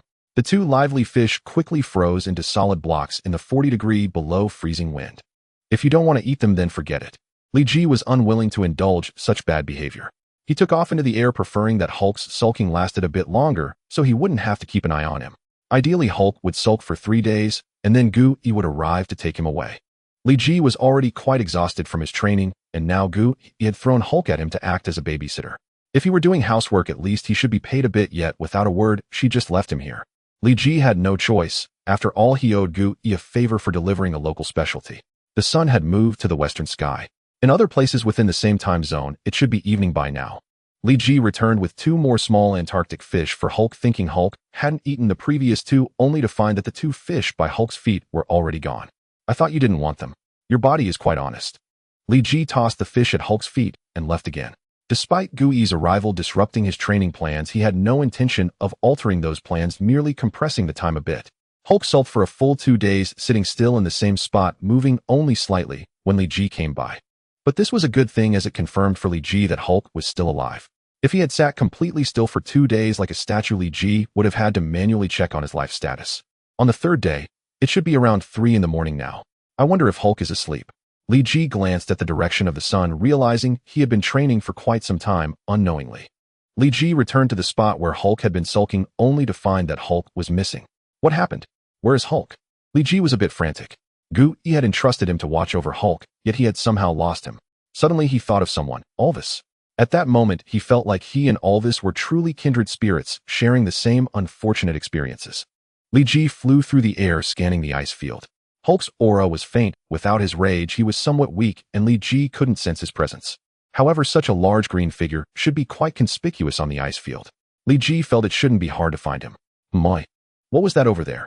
Li Ji's eyes turned to a nearby group of penguins, some of which were huddled together, seemingly doing something. Li Ji descended and discovered that Hulk was buried beneath the penguins, sound asleep, while the silly penguins seemed to be warming him up. Li Ji looked around and noticed several fish bones in the snow, remnants of the small Antarctic fish that had been eaten. He could tell these weren't consumed by Hulk, as there were signs of beak pecking on the bones. Could it be that during these days Hulk hasn't eaten anything and gave all the fish to these penguins? Li Ji wore a puzzled expression. If it were truly Hulk, that would be impossible. Hulk embodied anger and strength. Destruction was in his nature. Even after being trained by his inherent instincts wouldn't change easily. However, Li Ji thought of another possibility. What if he is not Hulk, but Banner instead? On December 24, Warren's private jet arrived punctually at the Antarctic ice sheet, carrying Li Ji back to America. This time Warren did not fly the plane himself, but hired a pilot, allowing him to share drinks with Li Ji. Li Ji raised a glass of Sprite, clinking it with Warren's red wine before downing it in one go.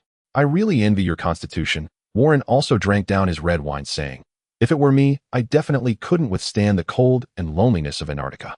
Actually, it's not that bad. Li Ji spoke the truth. The temperature in Antarctica was far from cold for him. As for loneliness, he felt a bit at first, but after Hulk arrived, he began to miss the solitude he had before. Overall, Li Ji's training this time was quite successful. Although his strength did not increase significantly, it solidified the power he had gained over the previous year. At the rate he was improving, it was only a matter of time before he couldn't control his powers like Peter and ended up in a state of destruction. Moreover, he witnessed Hulk's transformation. Although Hulk was still unable to revert back to Banner's form in 3 days, Li Ji suddenly felt a surge of confidence upon seeing Hulk's performance. Upon returning to New York, Li Ji went straight to Tony's villa.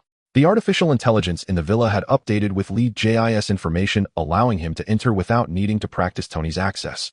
Tony was not back yet, but the scenes in the villa were already well arranged. In the central hall, a massive Christmas tree was adorned with gift boxes standing tall up to the ceiling. The surroundings were also decorated with various Christmas ornaments. A glance at the setup made Li Ji realize it was Pepper's handiwork. Tony wouldn't engage in such boring tasks. He would rather invite a whole bunch of reindeer girls for a Christmas Eve party. Li Ji walked into the bathroom. One downside of Antarctica was that he couldn't take a shower. Although the weather there wouldn't get him dirty, Li Ji still felt a bit uncomfortable. After enjoying a bubble bath in the tub, Li Ji dressed in Tony's bathrobe, plopped down on the sofa. It's a bit short. That guy Tony hasn't grown any taller. With a snap of his fingers, the lights dimmed automatically. Li Ji closed his eyes and fell into a deep sleep. Hey Gage. A female voice suddenly rang in Li Ji's ears, causing him to sit up in surprise. Pepper. Li Ji looked at the blanket on him. Did you cover me with this? No, it was Tony who covered you. Pepper stood up from beside the sofa. It's time to get up. The turkey hasn't been killed yet, and Tony might need your help. Li Ji stood up, stretched, and walked to the garden behind the villa where Tony was holding a cleaver aiming at a dark turkey. Tony, do you need my help? Li Ji said with a smile, but he sat down looking like he was there to watch the show. No need, I already had J.R.V.I.S. Analyze the best plan for slaughtering this turkey. Just watch. Tony was hunched over holding the cleaver in a comical manner, making Li Ji unable to suppress a laugh. What are you laughing at? Are you questioning J.R.V.I.S. professionalism? If you had J.R.V.I.S. as your assistant, you wouldn't be wearing such a short bathrobe. That's your bathrobe, Li Ji retorted. Oh, my God, no wonder I often feel like my bathrobe has mysteriously grown a size. It's all your fault.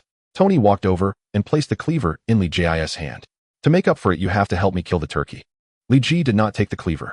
He stood up, walked to the turkey, and used his fingers to clamp down on its bright red neck, crushing its bones. Do underwear also feel a size larger? Oh, shift. Tony cursed as Li Ji tossed the now lifeless turkey aside and returned. You don't need my help for the plucking, right? Those things Pepper will handle. Tony set the cleaver aside and walked into the villa.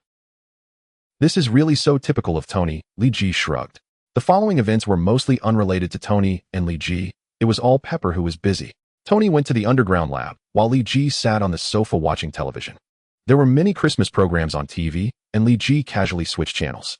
Merry Christmas Eve. Suddenly, Li Ji's phone rang, revealing a text from Peter. Just as he was about to reply, the phone rang again. It was a call from Alvars. Hey Alvars, Li Ji answered the phone. Haley, my brother, how have you been lately?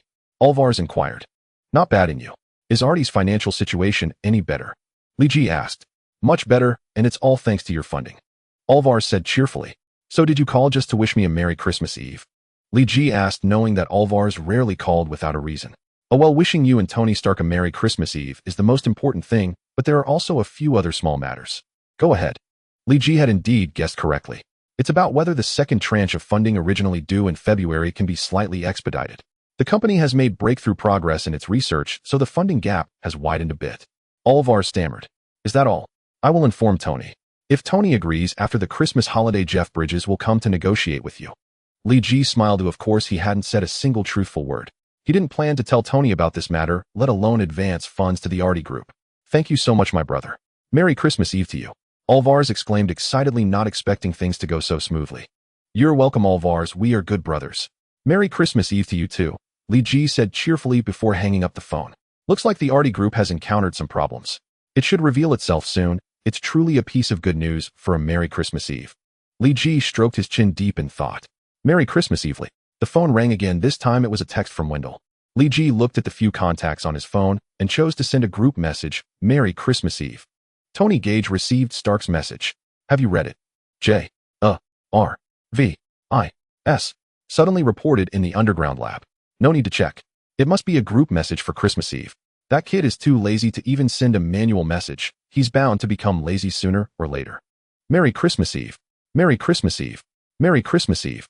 3 voices echoed in the dining room of the villa, accompanied by the sound of clinking glasses. However, the liquid in the 3 glasses did not quite match the festive atmosphere of Christmas Eve.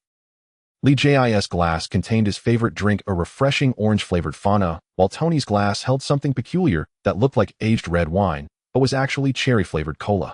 As for Pepper, her glass was simply filled with water, as she claimed she couldn't consume high-calorie foods. Tony, why is there no red wine and reindeer beauties this Christmas? Li Ji asked after taking a bite of turkey and scooping a bowl of corn porridge. It's boring to do it the same way every year. This year, let's go for a cozier vibe. Tony didn't particularly enjoy cola, but he reluctantly drank it, the abundant carbonation causing him to burp, his body lurching forward. This stuff tastes terrible. You really are better suited for red wine. Li Ji finished the Fanta in one go and poured himself another glass of Sprite. Indeed, that is a drink befitting a mature man. Ooh, I can taste the sunshine in red wine, Tony said, but then he poured himself another glass of cola. But what about you? You can't drink coffee, and you can't drink red wine. At 17, you're still like a child drinking soda all day. According to the law, I am not yet 21 and am not allowed to drink alcohol. Li Ji speared a few pieces of salad with his fork and put them in his mouth. The law also states you should respect your elder brother. Have you done that? Tony cut a piece of turkey wing from the bird, dipped it in some mayonnaise, and stuffed it into his mouth. There is no such law, Tony. Pepper corrected his mistake. Oh, is that so? Tomorrow, I'll find a senator to propose a bill. No matter how much it costs, I will definitely get this clause written into the law. Tony would not admit his mistake. He stubbornly insisted Congress is on holiday and won't be back until the Monday after New Year's Day. Li Ji lightly tapped his finger on the glass, causing beautiful ripples in the Sprite inside. Then we can find someone later. You know, many senators' campaign funds are provided by Stark Industries. Tony chuckled. Whatever. Li Ji raised his glass again and downed it in one go. The Christmas Eve feast in the villa was not lavish. After all, Tony couldn't cook at all, and Li Ji was too lazy to intervene. Although Pepper could cook a bit, she was not a professional chef, so this dinner was not as extravagant as a meal at Li Ji's usual restaurant. Of course, even the finest restaurant could not compare to the quality of the ingredients used for this dinner. As they ate, Li Ji suddenly said, Tony, after Christmas Eve comes Christmas. Don't you think something is missing? Missing what? Tony didn't feel anything amiss. You want those reindeer beauties, don't you? You want to be Santa riding on a reindeer. A mischievous smile spread across Tony's face. Tony, Santa rides in a sleigh. Pepper's eyes seemed to blaze with fire. Oh right, I know, but isn't a sleigh harder to impersonate? Tony completely ignored Pepper's expression. If you want reindeer beauties, I can contact a modeling agency right now. They have all sorts of looks. I'm not talking about that, I'm talking about Santa. Li Ji glanced at Pepper, then looked at Tony again, blinking his eyes, thinking, Tony, I can only help you this far. Santa. Geiki, how come I've never noticed you have this taste? It's actually quite hard to find, but if you want I can get in touch with someone immediately. You have to believe in the power of money.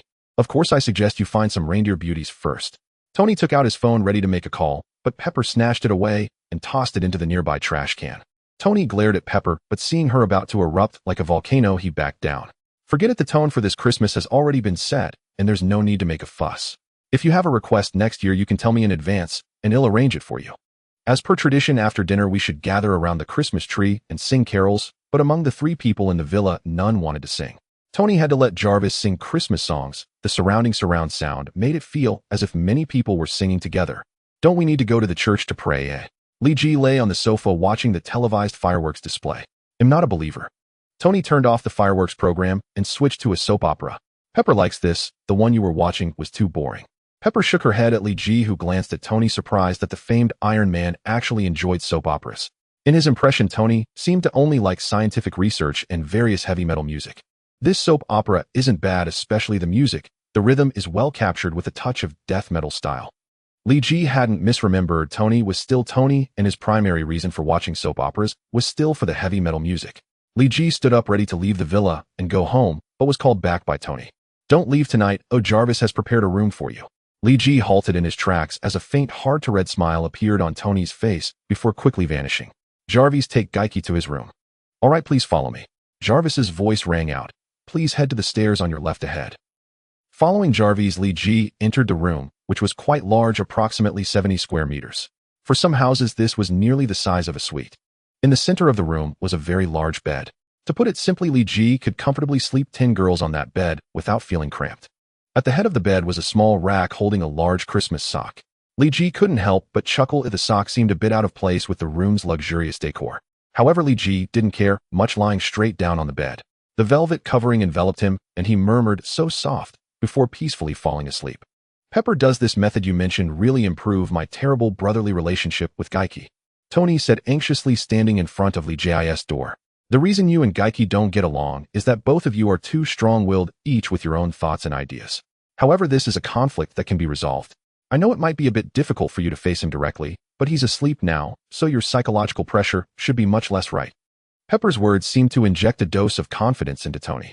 He quietly pushed open the door, holding a gift box, stuffed it into the Christmas sock, and quietly exited the room. When Li Ji woke up and saw the gifts in the Christmas stocking, he felt a mix of amusement and bewilderment. Inside the stocking was a carefully wrapped box adorned with the Stark Industries logo.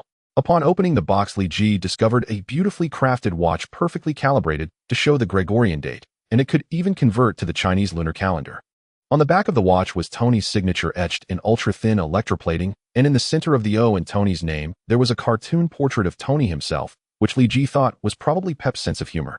However, that was not the main point. The main point was that beneath the watch box was another layer, a very thin layer, yet worth a fortune. Inside were 2 pieces of paper, one being a purchase contract for a large private jet. Indeed, Tony had gifted Li Ji an airplane, and the other paper was a handwritten letter from Tony conveying that while he hoped Li Ji would like the watch he made, the delivery of the airplane would take a few months. Once delivered, Li Ji could hand it over to Stark Industries for modifications, ensuring it would be more powerful than Warren's plane.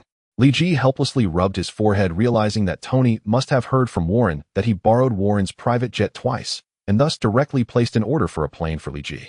Moreover, the delivery date was surprisingly close, indicating that this was a plane Tony had snatched up.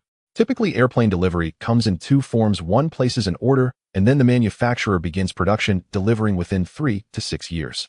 Airplanes purchased in this manner are generally cheaper, typically costing about $3,040 of the manufacturer's listed price. The other option is to snatch an order where you pay the full amount, or even more, to take the fastest available plane from the manufacturer. This plane is often one ordered by another client, but you manage to take it from them, forcing the manufacturer to delay delivery to other clients in order to prioritize your order. Li Ji had no idea how many dollars Tony spent, but this plane was the largest passenger model available, with the manufacturer listing it at $285 million. Tony's actual expenditure would only be more, not less. Is this his way of wanting to reconcile with me? Honestly, Li Ji felt that the current way of interacting with Tony was just right. Not too close, yet not too distant. Although he had integrated into the Marvel world, he was still an outsider, always feeling a certain emotional barrier. Moreover, Saiyans tend to be emotionally aloof, and Li Ji seemed to have been influenced by this. He knew who he cared about, yet often did not show it too openly. In fact, Tony, at Li Ji's current age, was very similar to Li Ji. He loved his parents deeply, but often behaved in ways that annoyed them. Li Ji got out of bed, washed up a bit, and walked downstairs. Pep was already awake and greeted him warmly. Morning, Gage. Merry Christmas. Morning, Pep. Merry Christmas. Li Ji waved his hand. Where's Tony? Is he still not up? He picked up a piece of Italian flatbread from the table, took a bite, and found the faint herbal flavor quite delightful. Tony's in the basement, you know how he is, a research fanatic. He feels uneasy if he doesn't do RD for a day, Pep replied with a smile. Li Ji nodded and walked to the basement where J.R.V.I.S. had constructed a model of the airplane, the very one Tony had gifted him. Tony, unusually wearing glasses, was deep in thought about modification plans, not even noticing Li Ji's arrival. Hey Gage, what are you doing here? Don't you never come into the lab? Only then did Tony notice Li Ji standing beside him, hurriedly closing the model analysis with a fluster. Is this the modification plan for the plane you gifted me? Li Ji's question struck like a sharp blade, piercing Tony's heart. Tony was at a loss for how to respond to this awkward question. If you don't want to go back, then don't answer. Li Ji leaned against a pillar, watching Tony with keen interest. Hey, listen, you need to show me some respect. Once I start working in Congress, I will ensure they add a clause to the Constitution. Little brothers must respect their older brothers. Okay, big brother, Tony replied, his hands trembling slightly as he struggled to maintain his dignity as the older brother. Li Ji chuckled, realizing that Tony was now at a loss for words, unable to continue what he intended to say. What did you say? Can you repeat that? Are you helping me design the modification plan for the plane? Li Ji asked again. Tony paced back and forth, seemingly restless with excitement, and after a long pause he finally said, yes, I didn't expect you to discover the layer beneath the box so quickly. Li Ji smiled. While Tony had strong industrial design skills, he had to admit that the gift box design left much to be desired. The obvious bulge was something even a fool could notice. Also, you should still call me Tony. How should I put it? I'm happy you call me brother, but well, I mean, it feels a bit strange. You've been calling me Tony for over 10 years, and suddenly calling me brother. I'm a bit excited, but also finding it hard to adjust. Tony rambled when excited, as his mind raced with thoughts causing him to become somewhat incoherent. Got it, Tony, Li Ji said as he sat down. Hearing Li Ji revert back, Tony immediately stopped pacing and sat beside Li Ji, smiling. This is the real Gage Stark feeling. Though you don't have the Stark family genes, you've inherited our Stark temper. What do you mean by a bad temper? Is being a bit tsundere considered a bad temper? Li Ji looked at Tony with a smile in his eyes, knowing that Tony Stark was indeed the most tsundere one of all. Yes, exactly. Howard had a bad temper. Yours is bad, and mine is bad too. Tony unabashedly admitted his flaws. But it's fine in our family. Even if we have bad tempers, we don't have to worry about not having partners. Tony was referring to himself and Howard, both of whom were known playboys, while Li Ji was not included in that category. Oh, I almost forgot, you're still single, which is quite embarrassing for our family.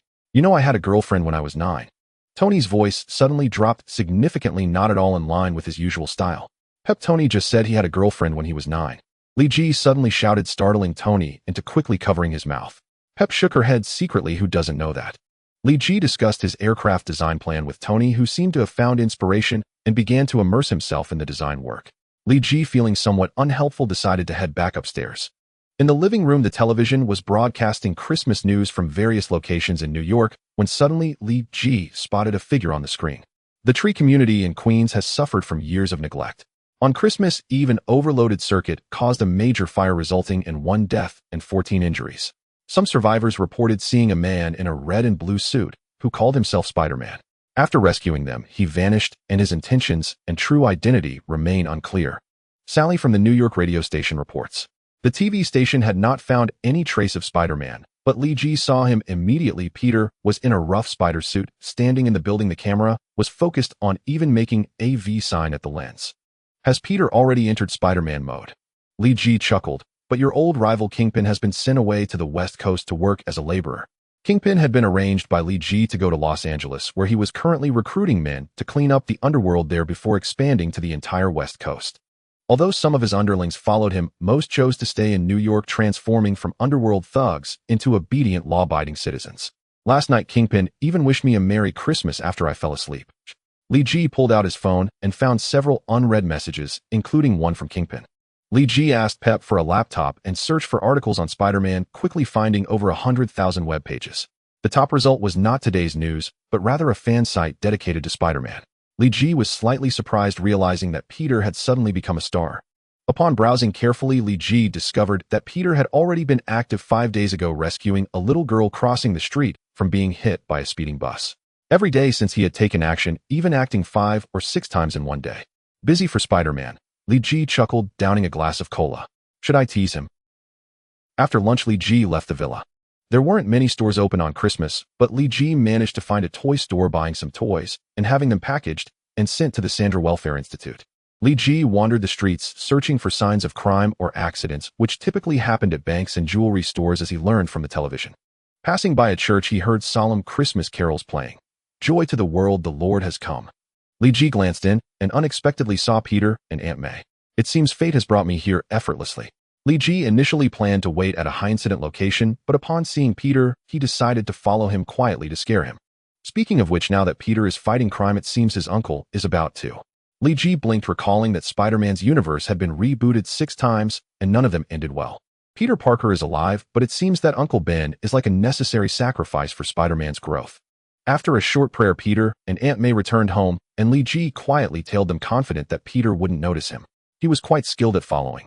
A serious rear-end collision has occurred on the Williamsburg Bridge, causing a massive traffic jam and road closure. Li Ji sat in a cafe watching the live news on television, knowing that Peter would soon spring into action. Exiting the cafe and turning a corner, Li Ji's figure shifted, appearing near Peter's house. As expected, a red and blue figure crawled out of a window weaving between the buildings of New York, heading straight for the Williamsburg Bridge. The show can begin. Li Ji's figure vanished once more, but he couldn't help but think Peter's outfit is quite ugly, nowhere near as cool as the Spider-Man he remembered. If Peter knew Li Ji's opinion, he'd probably be furious. This outfit was his favorite, made from 10-meter long, 2-meter wide red and blue fabrics Aunt May had, which Peter used entirely to create this suit. Williamsburg Bridge. Ambulances were stuck at the entrance of the bridge, and traffic was already quite congested, with a series of rear-end collisions occurring in the center. Li Ji boarded a nearly empty bus close to the accident site. The few passengers were dozing off due to the traffic jam, and no one noticed Li Ji. Li Ji leaned against the window, his eyes fixed on the situation at the scene. With Peter's speed, he should arrive in about 2 minutes. Li Ji had no intention of intervening, as Peter would handle it. He didn't want to overstep. Spider-Man loved to meddle, but Saiyan didn't. Moreover, Spider-Man's suit made it hard to identify his true identity. If he were to go out looking like this, he'd surely be photographed and make headlines. Then it would be some nonsense about Tony Stark's brother undergoing transformation, which would be incredibly annoying. Spider-Man is here. I knew Spider-Man would come to save us, a girl on the scene exclaimed in surprise. Li Ji narrowed his eyes as Peter, with webbing attached to his hand, descended from above the Williamsburg Bridge. How many injured are there? The voice that came from beneath the skewed spider mask sounded a bit strange, but Li Ji could still recognize it as Peter's voice, unsure if he had changed it with some device or was deliberately speaking in a higher pitch. There are a total of 5 critically injured and 11 with minor injuries. Most others have unfortunately died. The young girl quickly explained, showing signs of being a medical student. Okay, I will first take the critically injured to the ambulance. Peter nodded, initially picking up a girl with a larger chest. The girl had a bruise on her temple, multiple bone fractures, and various internal injuries. Peter was sure that he was not saving her first because of her chest size. Although Peter was strong, the injured needed careful handling, so he could only carry one at a time, meaning he would have to make 14 trips for 14 injured. Quite busy, Li Ji remarked, relieved he hadn't prepared to be a selfless superhero. Peter was quite efficient. It only took him 2 or 3 minutes to carry away one person. Half an hour later, he was ready to leave the scene, with the last lightly injured person hanging on to the web. Li Ji glanced at Peter and waved to him. Peter, startled, almost crashed into a bridge column, exclaimed, "How did Li end up here?" Li Ji teased Peter a few times, but soon lost interest, leaving Peter somewhat dazed, as it was not very amusing. Nevertheless, even so, Li Ji still managed to keep Peter worried for quite some time, as his actions were highly deceptive. In the coffee shop, Li Ji gave Peter a thumbs up. Behind the glass wall, he tapped on the window a few times as Peter passed by. At the fire scene, Li Ji even donned a firefighter's suit and sat inside the fire truck, making Peter doubt whether he was mistaken about the person. However, whenever Peter called Li Ji, it seemed as though nothing had happened, which troubled Peter. Li Ji was unaware of Peter's troubles. He had his own worries these days. His shift at the New York Sanctum had unexpectedly changed. Originally, the resident at the New York Sanctum was Kycliffe. Luther, a rather laid-back mage who paid no attention to the outside world, rarely left the Sanctum each year. Unless the sky fell in New York, he would not leave the Sanctum. It was precisely because of his laissez-faire attitude that the dark forces in New York had rapidly expanded. After some investigation, Gu-E discovered that the source of Hulk's dark power was in New York, leading to Kycliffe Luthor's dismissal.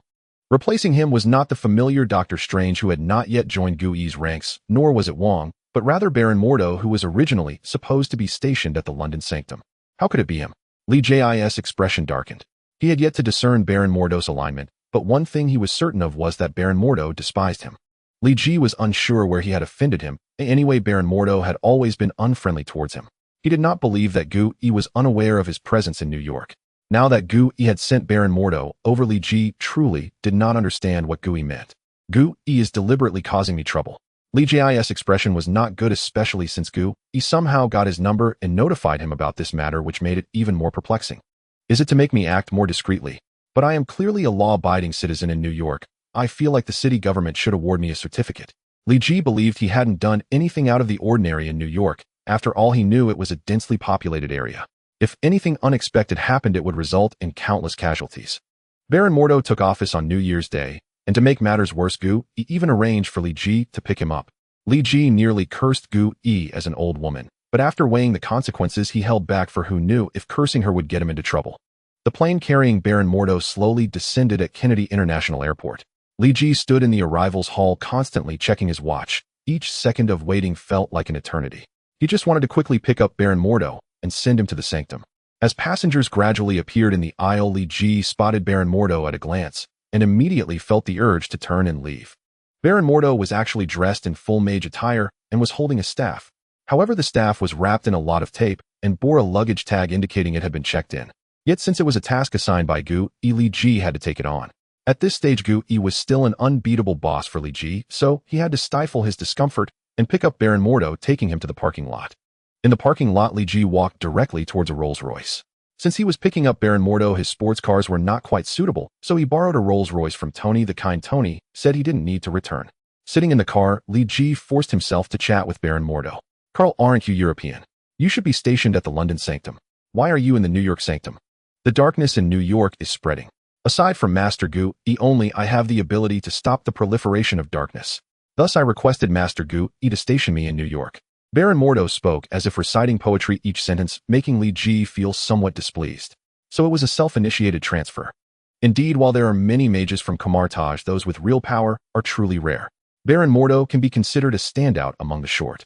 Li Ji was still not very happy, but had to accept this reality. Greenwich Village Center, 177A Bleecker Street, this is it. Li Ji parked the Rolls-Royce in front of an old building whose door was made of wood. You should get out now. Li Ji urged, wanting to keep his distance from Baron Mordo. Li Ji, are you in a hurry to leave? Baron Mordo asked. Li Ji nodded, straightforwardly admitting his thoughts. Sorry, you can't leave tonight. After tonight, it will be New Year's Day, and the Sanctum is a source node of magic. Every New Year's Day, it radiates magical tides. We need someone stationed at the Sanctum to suppress it. Master Gu-E said that this year's magical tide is extremely powerful, and I need your help to suppress it. Baron Mordo took out a note, which was written in Chinese by Gu-E himself.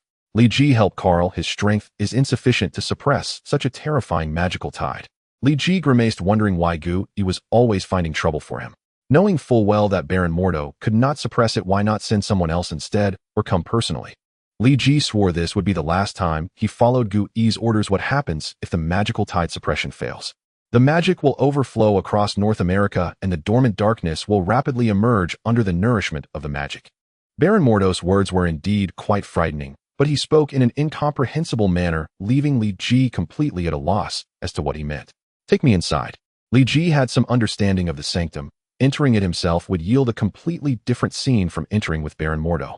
Baron Mordo opened the door, revealing what seemed to be an old antique shop. Once Li Ji stepped inside, it transformed into a massive 3-story building, with the first floor serving as a living room, dining room, and public library, and the second floor designated for living quarters. Is the Sanctum considered a dimensional space? Li Ji followed Baron Mordo up to the 3rd floor. The 3rd floor was the most important area of the Sanctum, housing the meditation rooms for mages and a secret library. Hidden within the secret library were some powerful magical artifacts, but judging by Baron Mordo's demeanor, he seemed unwilling to let Li Ji in to broaden his horizons. Are we just going to sit here? Li Ji, seated cross-legged on the floor of the Sanctum's meditation chamber, spoke idly. Carl, tell me, what exactly is this magical tide? Though shrouded in mystery, the Sanctum held little to amuse. Its arcane constructs remained dormant, Otherwise, Li Ji might have amused himself with earthen golems. The Hong Kong, New York, and London sanctums are the world's 3 primary conduits of magical energy, bridges between the magical realm and our reality. Each New Year's Day, the magical and physical realms briefly overlap. Under Merlin's ancient influence, raw magical energy surges through these conduits into our world, giving rise to the magical tide.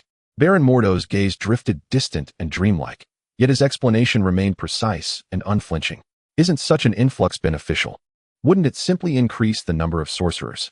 Li Ji frowned, puzzled. By Camartage standards, the magical tide should be cause for celebration. It promised new adepts fresh vessels for the mystic arts. Not all sorcerers walk the same path as those of Camartage. The world teems with black mages and dark warlocks, reckless wielders who twist magic to shatter reality's balance and stability. When the tide surges, Camartage gains little, but dark practitioners grow exponentially stronger. Better to suppress it entirely than risk empowering them. Baron Mordo's words rang noble, yet Li Ji saw past the rhetoric. The true motive was monopoly. Camartage sought sole dominion over magic itself. They commanded the 3 great sanctums, controlling the lion's share of global magical energy. For them, the tide offered negligible advantage. They lacked neither power nor access. But for rival traditions, its arrival would be transformative. Will anyone attempt to assault the sanctum? Li Ji suddenly sensed the gravity of the situation. Camartage wasn't merely guarding knowledge. They were blocking others' ascent. And as the old saying goes, to block another's fortune is worse than killing their parents. In America's reckoning, even parents who stand in the way get removed without hesitation.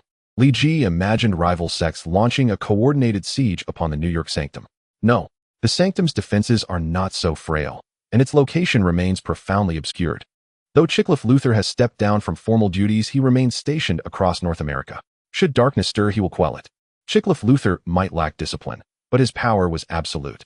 His mere presence explained why New York had seen only minor disturbances for over a decade. Had a weaker sorcerer held that post, the city would long since have been reduced to chaos. Hearing this, Li Ji exhaled, relieved. If attackers came, Wycliffe Luther would bear the first blow. And if Wycliffe Luther fell, Li Ji could always run. Suppressing the magical tide is simple brute force. Magic is energy, so we oppose it with equal force, like 2 sides straining in a cosmic tug-of-war, until we push it back into its native realm. Baron Mordo's analogy was vivid, yet Li Ji's mind flashed instead to Saiyan energy clashes. I know better than to clash with the Sun family. As a Saiyan myself, I'm surely unmatched at energy confrontation, if I avoid them. Li Ji's grasp of the magical tide ran deeper than most realized. Time crept forward. Li Ji grew drowsy in the stillness of the chamber, while Baron Mordo radiated fierce anticipation, fists clenched, spirit alight, ready to command the arcane. The chamber held only Li Ji and Baron Mordo. No conduit of magic revealed itself. Only empty space stretched before him. At midnight's chime, while households celebrated the new year, Li Ji tensed. Above his brow, a vast gathering pressure coalesced. It begins. Baron Mordo raised both hands. Glowing sigils bloomed upon his palms, channeling raw force toward the ceiling. Across the sanctum, countless arcane arrays ignited, spinning violently around a central axis, spitting sparks and crackling lightning. Li Ji stared upward. A slender rift split the air, a shimmering aperture through which cerulean energy descended. He gathered his chi, directing it upward in a focused torrent. Instantly, crushing pressure bore down on him. He sank inch by inch as though the floor itself were collapsing beneath his feet. Say, what happens if the sanctum collapses? Li Ji strained, every fiber ablaze with chi, barely holding back the tide. It won't. The Ancient One herself wove unbreakable wards into the sanctum's foundations. Baron Mordo's faith in the Ancient One was absolute. Li Ji withheld doubt and redoubled his resistance. It's unbearable. The weight threatened to crush his heart. The tide lasts 90 minutes. Endure just 75 more. Baron Mordo's encouragement landed like stone. 15 minutes already feel like 15 years, and it's only been 15 minutes. Must I endure 75 more? Resignation flickered in his eyes, then flared into crimson flame. Phoenix fire ignited around him, wreathing his aura in golden incandescence. His power surged. Suddenly, the oppressive weight lessened. Where before he'd gasped for breath, now he stood steady, unbroken. Must we hold for the full 90 minutes? Li Ji knew his limits. Phoenix energy lasted half an hour at most. 75 minutes. Impossible. No. We may instead exert overwhelming force to drive the tide wholly back into its realm and seal the rift. Baron Mordo relaxed slightly. Then you focus on sealing the rift. I'll unleash my full strength. Baron Mordo blinked, perplexed. Unleash strength. Li Ji roared, a sound that shook the chamber. His aura erupted, blazing upward until it met the rift's cerulean torrent, clashing in silent titanic fury. Extraordinary. This isn't magic. What is this power? Baron Mordo stared stunned. To him, magic reigned supreme. Yet here before his eyes, Li Ji shattered that dogma. Oh. Li Ji's voice soared, his entire being igniting with chi. With relentless force, he drove back the magical tide. The cerulean flood recoiling, battered and broken. Slowly it receded into the rift. Now, Baron Mordo struck. Swift, precise, final. The aperture sealed. The crushing weight vanished. Li Ji slumped onto the chamber floor, breathing deeply, gathering his spent strength. Having successfully repelled the tide of magical energy, Baron Mordo's expression was far from joyful, and his staff trembled slightly beside him. Carl. Li Ji tends to be diligent and thorough in his tasks. If something is amiss, he is willing to check it once, but only once. It has nothing to do with the New York sanctuary, it's an issue with the London sanctuary. It seems the London sanctuary failed to fully suppress the outbreak of magical energy, allowing a small portion of magical power to escape. It looks like the European Wizards Association is set to thrive for a while longer, Baron Mordo said worriedly, yet fortunately the European magical organizations have a greater presence on the light side, so even if some magical energy escapes, it shouldn't cause too much harm. Li Ji was unsure if he had caused a butterfly effect. In the Marvel version, he once knew there was no record of Baron Mordo overseeing the New York sanctuary, nor any news about magical energy escaping from the London sanctuary. Perhaps it was due to the fact that everything had been kept under control for so long. Is there any issue with the Hong Kong sanctuary? Li Ji asked. Master Gui personally oversees the Hong Kong sanctuary. How could there be any issues? Baron Mordo's tone made Li Ji uncomfortable. He shot a disdainful glance at Baron Mordo. Take me out. Baron Mordo waved his hand, and Li Ji found himself standing before the sanctuary's entrance with the grand doors swinging open. These mages sure know how to show off. Li Ji stepped outside, approaching nearly 1 in the morning. Fluffy snowflakes were falling outside. Fortunately, it hadn't been snowing for long, otherwise the car wouldn't have been able to move. He got into a Rolls-Royce and sped back home. Since January 2nd was a Monday, to be more humane, schools did not resume classes immediately after the New Year. Typically, schools that would start on the first Monday after New Year's Day pushed it to the following Monday, which was January 8th. After a week of idleness that bred laziness, Li Ji returned to campus. During those 7 days, aside from eating, he hardly left his home. With the new semester came new beginnings. Tony gifted Li Ji a new car, still a supercar that suited Tony's taste. Li Ji drove a new Aston Martin to school. In the parking lot, Wendell had long been waiting in front of the parking space. Highly Happy New Year. As soon as he approached, Wendell gave Li Ji a warm hug. Happy New Year, Wendell. Li Ji returned the hug symbolically, yet even that made Wendell's heart race. Happy New Year, Li. After half a semester of persistence from Harry, this semester began with Norman Osborn finally not sending Harry to school in a Rolls-Royce. Instead, he drove himself, his own Porsche. Happy New Year, Harry. I sent you a Merry Christmas message on Christmas Day, but you never replied. Li Ji teased with a slightly reproachful tone. Don't mention it. I went to Hawaii during those days around Christmas.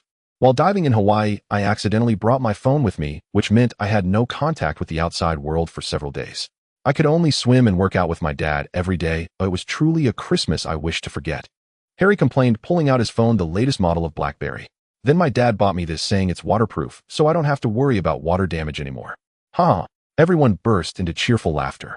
Upon entering the classroom, Peter had already arrived at his seat, head down, sleeping. Peter, are you still in hibernation?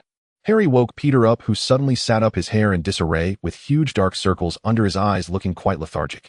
Peter, what's wrong with you? Did you go to Huaxia during the winter vacation? How did you turn into a panda? Harry exaggeratedly exclaimed. Stop mocking me. I'm not like you guys who can travel abroad anytime. Peter waved his hand and slumped back onto his desk. I'm so sleepy, I don't know if I can make it through class. Li Ji knew the reason. Last night an explosion occurred in Brooklyn, leading to a fire, and Peter had been busy rescuing people throughout the night. He might still have his Spider-Man suit in his backpack.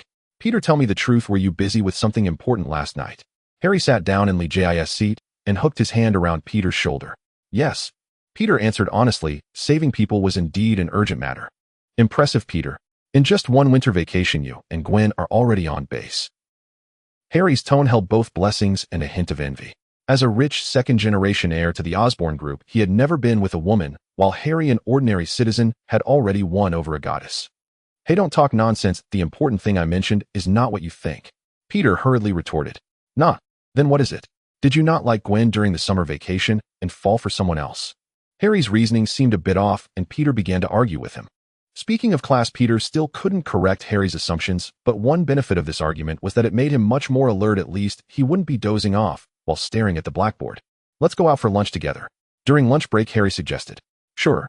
Li Ji nodded as he was also planning to go out to eat. How about not? I'm too sleepy. Peter's eyes were almost closed. Then you can sleep in the classroom. I'll take Gwen, and Li Ji can take Wendell Sr. It works out perfectly. Harry said with a smile. Peter perked up. Although I really want to sleep, I'll reluctantly go with you guys. In the end, Wendell didn't come along because both Li Jis and Harry's cars were 2-seaters. 1 8-inch mousse cake drizzled with Belgian chocolate sauce, 2 12-inch beef pizzas with the tenderest beef fillet, 2 servings of assorted small dishes, 2 fruit platters, and 4 cups of Caspian caviar plus. This time the restaurant was chosen by Harry, who skillfully rattled off a long list of dishes indicating he often dined here. Li Ji was indifferent, but Gwen tugged at Peter with some concern, instantly waking the drowsy Peter. Peter, can we afford the expenses at this restaurant? Peter's family is of average means, and although Gwen's family is middle class, there's still quite a gap compared to such a high-end restaurant. She couldn't help but worry if she had brought enough cash, as she was not accustomed to having someone treat her. She always went Dutch. It's fine, I don't worry about the amount I ordered. It only comes to a little over $100. Harry explained. A little over $100. Gwen looked at the caviar being served. Oh, 1 cup of caviar must cost over $100. Don't believe me. Waiter, please bring the bill. Harry called out. Sure, mister. Harry. The waiter brought the bill, and the total came to only $113. Li Ji looked at Harry and smiled. Having a family business feels great. Peter, would you like to come to my house after school?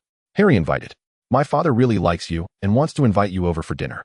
Norman Osborn's fondness for Peter naturally stemmed from Peter's academic excellence. He had achieved the top score in school last semester with all A grades, and this semester, he received a scholarship of 5,000. In contrast, Harry's grades were rather dismal, with only 1 A while the rest were BS and CS. Luckily, he managed not to fail any subjects with a little help from Peter during the exams. By the way, Li Jis grades placed him second in the entire school, right behind Peter. In fact, Li Ji was capable of achieving the top spot. However, he believed that Peter could really use the 5,000 scholarship for first place, so he deliberately let Peter take it. No, Harry, I have an interview after school, Peter said weakly. He had been busy all night again. New York may lack many things, but crime and unexpected events are certainly plentiful, which keeps Peter constantly on the move. An interview? Are you looking for a part-time job this early? Harry asked curiously. Peter had his reasons for not wanting to share, even though he had been working hard to adapt to his growing powers. The speed of his strength increase far outpaced his ability to adjust. He often accidentally broke things, and now his meager savings could no longer cover the damages, so he needed to find a job to support himself. Why not take a part-time job at my house? There are many suitable positions for students in my family's lab helping the scientists. Not only is the pay decent, but it also provides valuable experience. Harry suggested. Thank you, Harry, but I'm only a freshman, and I don't think I'm capable enough to enter the lab. I'm currently looking for a reporter job at a newspaper, which is relatively simple. I just need to cover breaking news and write articles. Oh, I don't have to work at the paper itself, so it suits me better. Peter was quite tempted by Harry's suggestion, but considering certain matters, he chose to proceed with the interview. That's a bummer, Harry muttered. Remember to let me know when you have some free time, otherwise I could ask my father to give you an interview. After all, he is the president of Oscorp, and a feature on you would be beneficial for your job. Let's talk after my interview goes well. Peter slumped back onto the desk. He hadn't even confirmed whether the newspaper wanted him yet, and Harry had already mentioned the interview. Okay, if you need anything, I think my father would be more than happy to help, Harry nodded, but Peter didn't respond. The soft sound of his snoring filled the air. He fell asleep. Li Ji shrugged. He understood why Peter was reluctant to go to the lab. Firstly, the schedule would be less flexible, and Peter would need excuses to leave for rescuing people or fighting crime. Secondly, the lab was filled with complex equipment, and Peter worried about accidentally damaging the devices or being detected for any abnormal behavior. It must be the Daily Bugle, Li Ji pondered. The Daily Bugle has always been an important newspaper in the Marvel Universe and is one of the most significant elements of the Spider-Man series. In his previous life, when watching movies, Li Ji felt something was missing in the Marvel Cinematic Universe without the Daily Bugle until it reappeared in a post-credits scene in Spider-Man Far From Home. Now, having crossed over into the Marvel Universe, he heard that familiar name again. As soon as school was over in the afternoon, Peter left the classroom and took the bus to the headquarters of the Daily Bugle. Excuse me, is Peter here? Gwen stood at the classroom door, but did not see Peter. He went for an interview, Harry muttered. He was quite disdainful of Peter's tendency to skip out. He originally wanted to tag along to the newspaper. All right then. Gwen held a book in her arms, feeling a bit disappointed. Peter had promised to go to the library with her a few days ago, but it seemed he was too busy to remember. Li Jis' eyes narrowed. Is the poor little Spider-Man about to face an emotional crisis before he even gets started? The person interviewing Peter was indeed J. Jonah Jameson, the editor-in-chief of the Daily Bugle. Jameson, the longtime boss of the Daily Bugle, who has consistently focused on vilifying Spider-Man. Peter, what do you think are the recent hot social topics? Jameson flipped through Peter's resume and asked.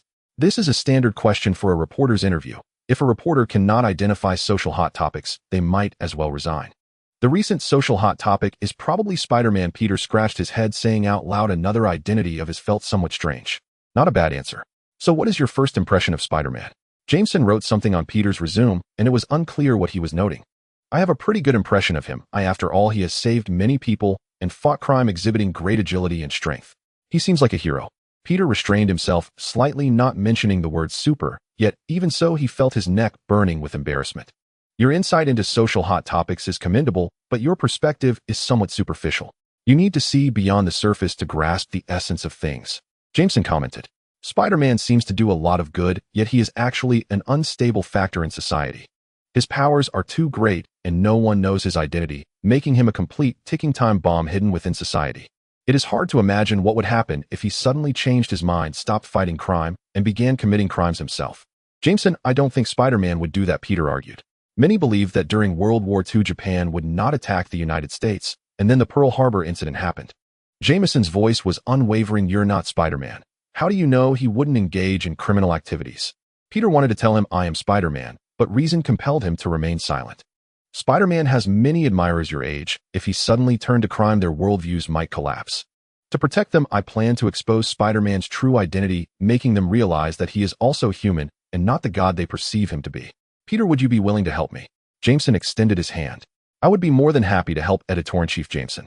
For Peter, working for the Horn Daily was quite easy. Jameson simply required him to rush to places where Spider-Man had appeared, capturing first-hand photos and videos along with explanatory texts.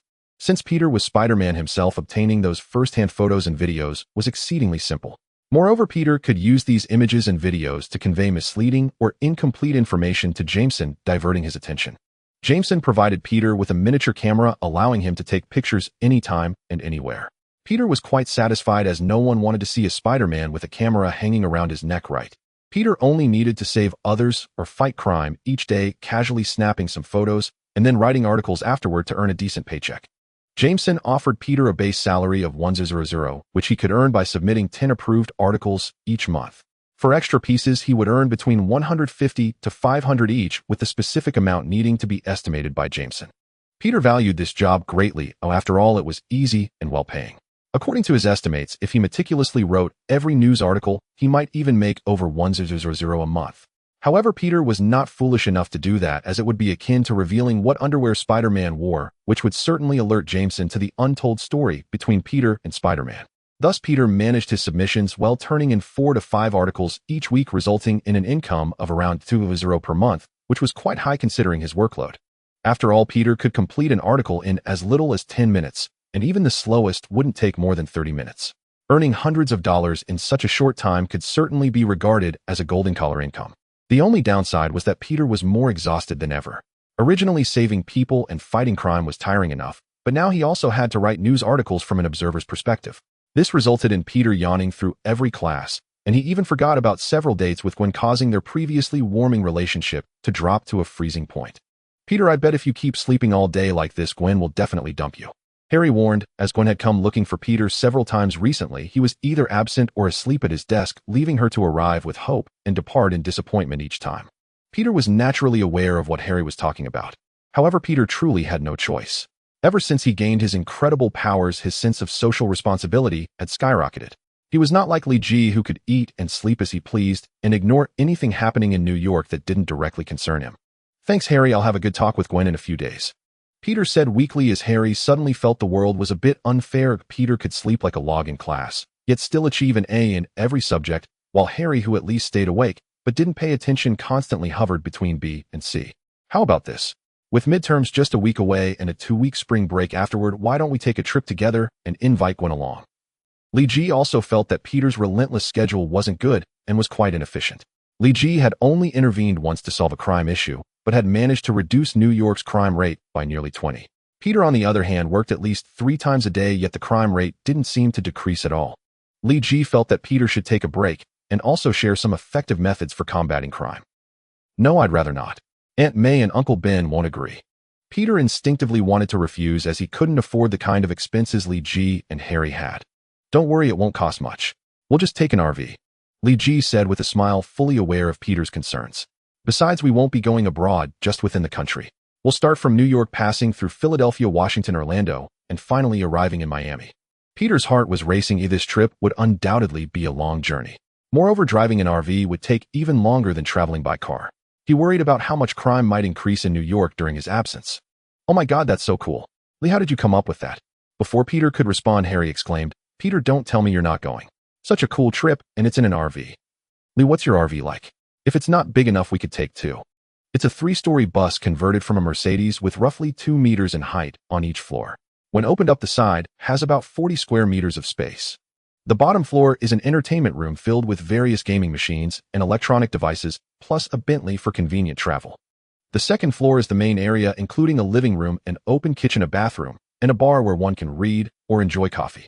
The third floor is the lounge, divided into 6 small partitioned rooms, each equipped with a television. Li Ji spoke in a very calm tone, making it sound somewhat ordinary, but after hearing it, Harry and Peter understood just how luxurious Li Ji's RV was. Oh my God, I knew that the omnipotent Li would never disappoint. Peter, self-driving a luxury tour bus with hotel-level accommodations, don't you want to give it a try? Harry patted Peter on the shoulder. Why not go? Peter felt much less sleepy at that moment and forgot about the expenses. He couldn't miss such a cool trip. By the way, Lee, that bar you mentioned where we can drink coffee, it should actually be for alcohol, right? Harry asked. Oh, right, but since we're all under 21, we can't drink alcohol, so I just threw out all the booze inside. Li Ji was speaking the truth. The RV was a gift from Warren as compensation for leaking information to Tony before. Due to Warren's preferences, the bar had been filled with various fine wines, all of which Li Ji replaced with soda and 5 large packs of instant coffee. Oh, shift. Harry cursed, as he didn't care about the underage drinking laws. In fact, this law was largely ignored in America. If one didn't offend anyone, drinking a little wouldn't be an issue. People like Li Ji who abstained from alcohol were rare in America. Drinking can lead to trouble, Li Ji reflected. Finally, the exams were over. Peter stepped out of the classroom and stretched languidly. Dark circles had deepened beneath his eyes from burning the midnight oil to study and from several consecutive nights battling crime. Peter, has Gwen agreed to the spring break trip?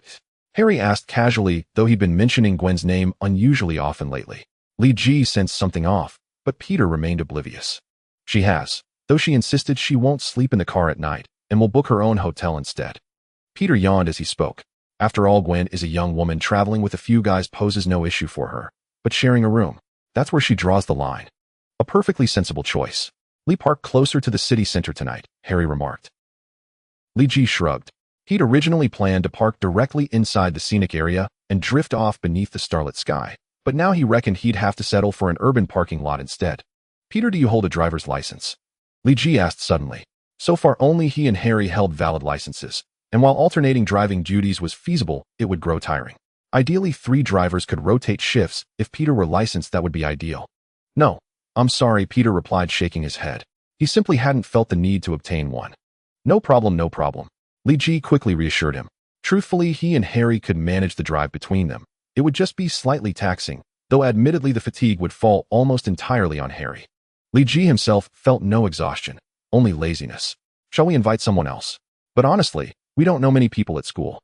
He pondered silently. Among his acquaintances, Wendell likely held a license. He'd seen her drive before, but he had little desire to bring her along. Wendell had a knack for pushing boundaries. Take her on this trip, and next she'd declare herself his girlfriend to the entire campus.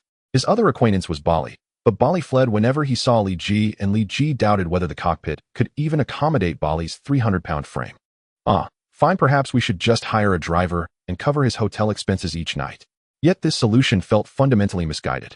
Though Warren's luxury motorhome was exceptionally comfortable, no vehicle, no matter how refined, could rival the opulence of a high-end hotel suite.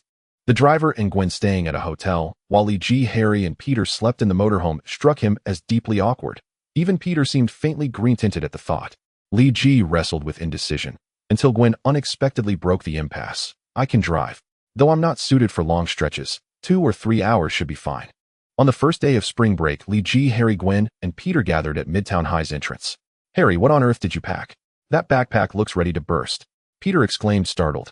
Just food toiletries. things I use daily. I'm not accustomed to generic products, so I brought my own. Harry spoke truthfully. His shampoo alone cost over $1,000 per tiny bottle. How could he possibly tolerate Johnson & Johnson's 4.99 gallon? Li Ji traveled light, unburdened by Harry's fastidiousness. To him, functionality trumped brand. His consumption habits were refreshingly pragmatic, buy what he needed where he needed it, and discard what he didn't. Harry's and Gwen's luggage reflected standard travel essentials, compact suitcases containing everything they'd require. Li Ji opened the motorhome's lowest compartment and stowed all their bags inside. We won't go far today, just to Philadelphia. You're all familiar with it, right? Li Ji added. Philadelphia lies barely 150 kilometers from New York. Many Philadelphians visit Manhattan on weekends. While fewer New Yorkers make the reverse journey, it remains a popular short getaway destination. Of course we know it. I even own towers and villas there. Why not stay at my villa tonight? Harry interjected eagerly. Li Ji shot him a glance, silent. Gwen and Peter likewise held their peace. Not possible. Oh, well then all right. Harry conceded gracefully. Let's board the vehicle first. Take a look around. Li Ji smiled, gently diffusing the tension. Originally designed in ornate European luxury style, the interior had been completely reimagined at Li Ji's request. Replaced with a bold, hard-edged sci-fi aesthetic, cerulean LED strips ran like pulsing energy conduits along the walls. My God, that's absolutely stunning. Harry gasped. Though he'd ridden in countless luxury vehicles, this pristine white motorhome, accented with glowing blue circuitry, was unlike anything he'd ever seen. For a fleeting moment, he imagined its interior more advanced than his own private lab. Li, is this yours? Gwen asked, incredulous. Li Ji rarely flaunted wealth, his most conspicuous display being the occasional supercar arrival at school. She'd never imagined he owned this. In her mind, his motorhome had been a modest run-off-the-mill model. A friend gifted it to me. I'll take the wheel. I'll let you explore at your leisure, he said, stepping toward the cockpit. The cockpit was compact, as expected in motorhomes, but ingeniously optimized. Every inch served both function and comfort. The 150-kilometer journey from New York to Philadelphia proceeded at a steady 80 kilometers per hour, arriving in roughly 2 hours. Li Ji drove with practiced composure. No abrupt turns, no jarring stops. 2 hours slipped by effortlessly. We've arrived in Philadelphia. Li Ji parked smoothly in the city's largest plaza. With just 1.5 million residents, but over 2 million parking spaces, Philadelphia made parking seem almost whimsical, especially compared to New York's relentless scarcity. Li Ji opened the rear compartment and carefully rolled out a Bentley. The decadent life of capitalist excess, Peter murmured near Li Ji's ear. Li Ji merely smiled, unmoved. Where to first? Harry slid into the driver's seat, Li Ji having already taken the wheel for the initial leg. Let's start with the University of Pennsylvania, Gwen suggested. It's nearly noon. Their food trucks are legendary. I'd love to try one and stroll through this world-renowned campus.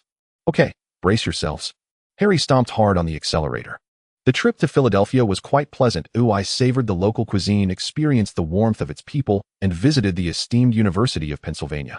In truth, Li Ji was more eager to visit the Curtis Institute of Music to soak in the artistic ambience of a world-class music academy, but his companion seemed uninterested, so he decided not to bring it up. At night, Li Ji kept an eye on Peter's movements. Fortunately, Peter did not appear to have any desire to engage in role-playing antics in Philadelphia. He stayed obediently in his small room, with nothing unusual occurring, seemingly forgetting his identity as Spider-Man. However, the long hours of late-night work had made him somewhat accustomed to it. This sudden change in his sleeping habits left Peter tossing and turning in bed, unable to find sleep. It wasn't until the early hours of the morning, around 2 or 3, that Peter finally managed to drift off. The next day's itinerary was Washington, D.C., with a travel time similar to the previous day. Gwen arrived early at the parking lot to wake the still sound asleep trio. You'll drive today, Li and Harry, since you both drove yesterday, Gwen said. Li Ji and Harry nodded in agreement, while Peter felt a bit embarrassed and lowered his head. To Li Ji's surprise, Gwen was quite a competent driver, certainly much better than Harry. Li Ji had been quite anxious when Harry drove the day before, as his erratic driving resembled that of a snake slithering, and Li Ji worried he might suddenly jerk the steering wheel and crash into a roadside flowerbed. Washington, D.C. does not have many attractions. It is merely a political hub lacking in entertainment. If one had to mention something notable, the White House, the Capitol Hill, and the Pentagon could somewhat qualify as places worth visiting, but they do not hold much allure. The one highlight is the presence of giant pandas at the National Zoo, which are a rare sight in the United States. After all, there are no pandas at the New York Zoo. After giving the middle finger in front of the White House and performing a social dance in front of Capitol Hill, the four hurriedly made their way to the National Zoo. Pandas. I've only seen their images online in sculptures and natural history museums, but I've never seen a real panda. Peter was somewhat excited. He had taken a nap in the car earlier and was now feeling quite alert. Peter, if it were you, I think you could just look in the mirror to see a panda, Gwen quipped. Harry joked, not particularly excited. After all, there are many zoos worldwide that have pandas. Harry had once been infatuated with pandas as a child and had visited many panda zoos, which dulled his fascination considerably. Peter didn't understand why, as he had rested well, but his panda eyes were more pronounced. The dark circles under his eyes made him look remarkably like the national treasure, the giant panda. If Peter could gain a little more weight, he would resemble them even more. Harry. Peter raised his voice, and Harry, understanding the cue, refrained from continuing. The pandas at the National Zoo have always been the stars of the zoo. Although Li Ji and his friends set off early in the morning, their journey from Philadelphia to Washington took 2.5 hours, and after circling the White House and Capitol Hill, they finally arrived at the National Zoo at 11 in the morning. In front of the panda exhibit, the line had formed a long snake. My goodness, how long will we have to wait? Gwen exclaimed, her mouth agape in shock. It's okay, after all, this is the last stop of today's itinerary. Peter smiled, squinting his eyes, resembling a giant panda, which made Gwen unable to suppress her laughter. As for the giant pandas, both Li Ji and Harry shared little enthusiasm.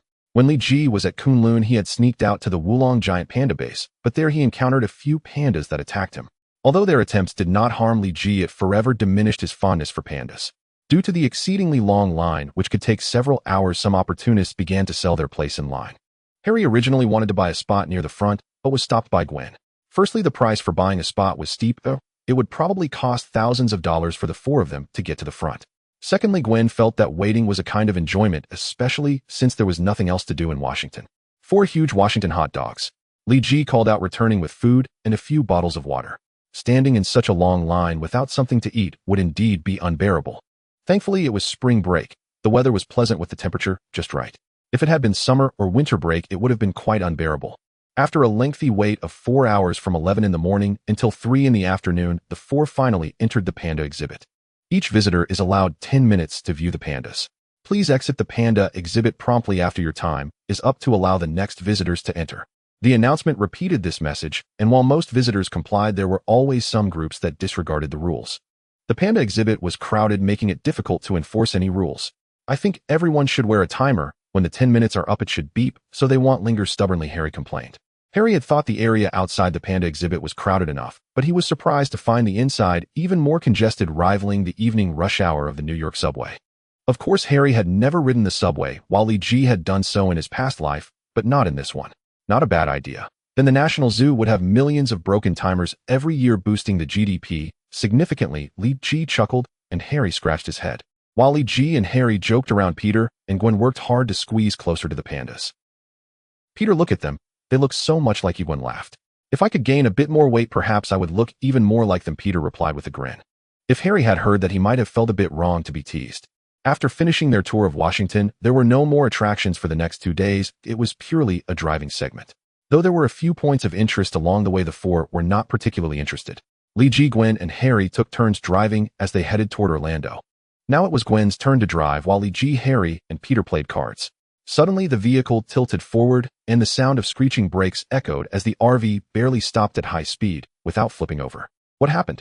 The three approached the front of the vehicle. Look, Gwen pointed at the windshield. On the highway, 2 cars had overturned. Recommended the technology mogul in American comics, just featured today. A tech mogul who crossed into the comic world utilizing technology to gain immense power.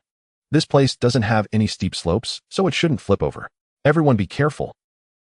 Although Peter couldn't drive, his theoretical knowledge was solid. There were no steep slopes or sharp turns here. Logically, unless there was a vehicle malfunction or a strong impact, it shouldn't flip. The likelihood of 2 vehicles malfunctioning simultaneously was low, and there were no signs of a violent collision on site. During his time as Spider-Man, Peter had encountered several accidents, so he immediately sensed something was off. What are we being cautious about? Do you think someone would deliberately tip over on the highway to trick you? Gwen shot Peter a glare. Peter didn't dare to argue back, and the 4 hurriedly got out of the car and ran to the overturned vehicle ahead. There are injured people in both cars. Can you get them out? Gwen asked, as her strength was not enough to open the locked car doors. No problem, leave it to us. Harry patted his chest and said confidently. Gwen cleared a path, and Harry stepped forward holding a safety hammer with a diamond-tipped head. A gentle tap on the car window would shatter it. As Harry raised his right hand, preparing to smash the window, Peter called out, Harry, wait a moment. Peter, is something wrong?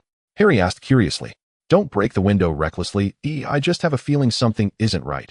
Peter replied, unable to articulate his thoughts fully, but a voice inside him warned him that these people were suspicious.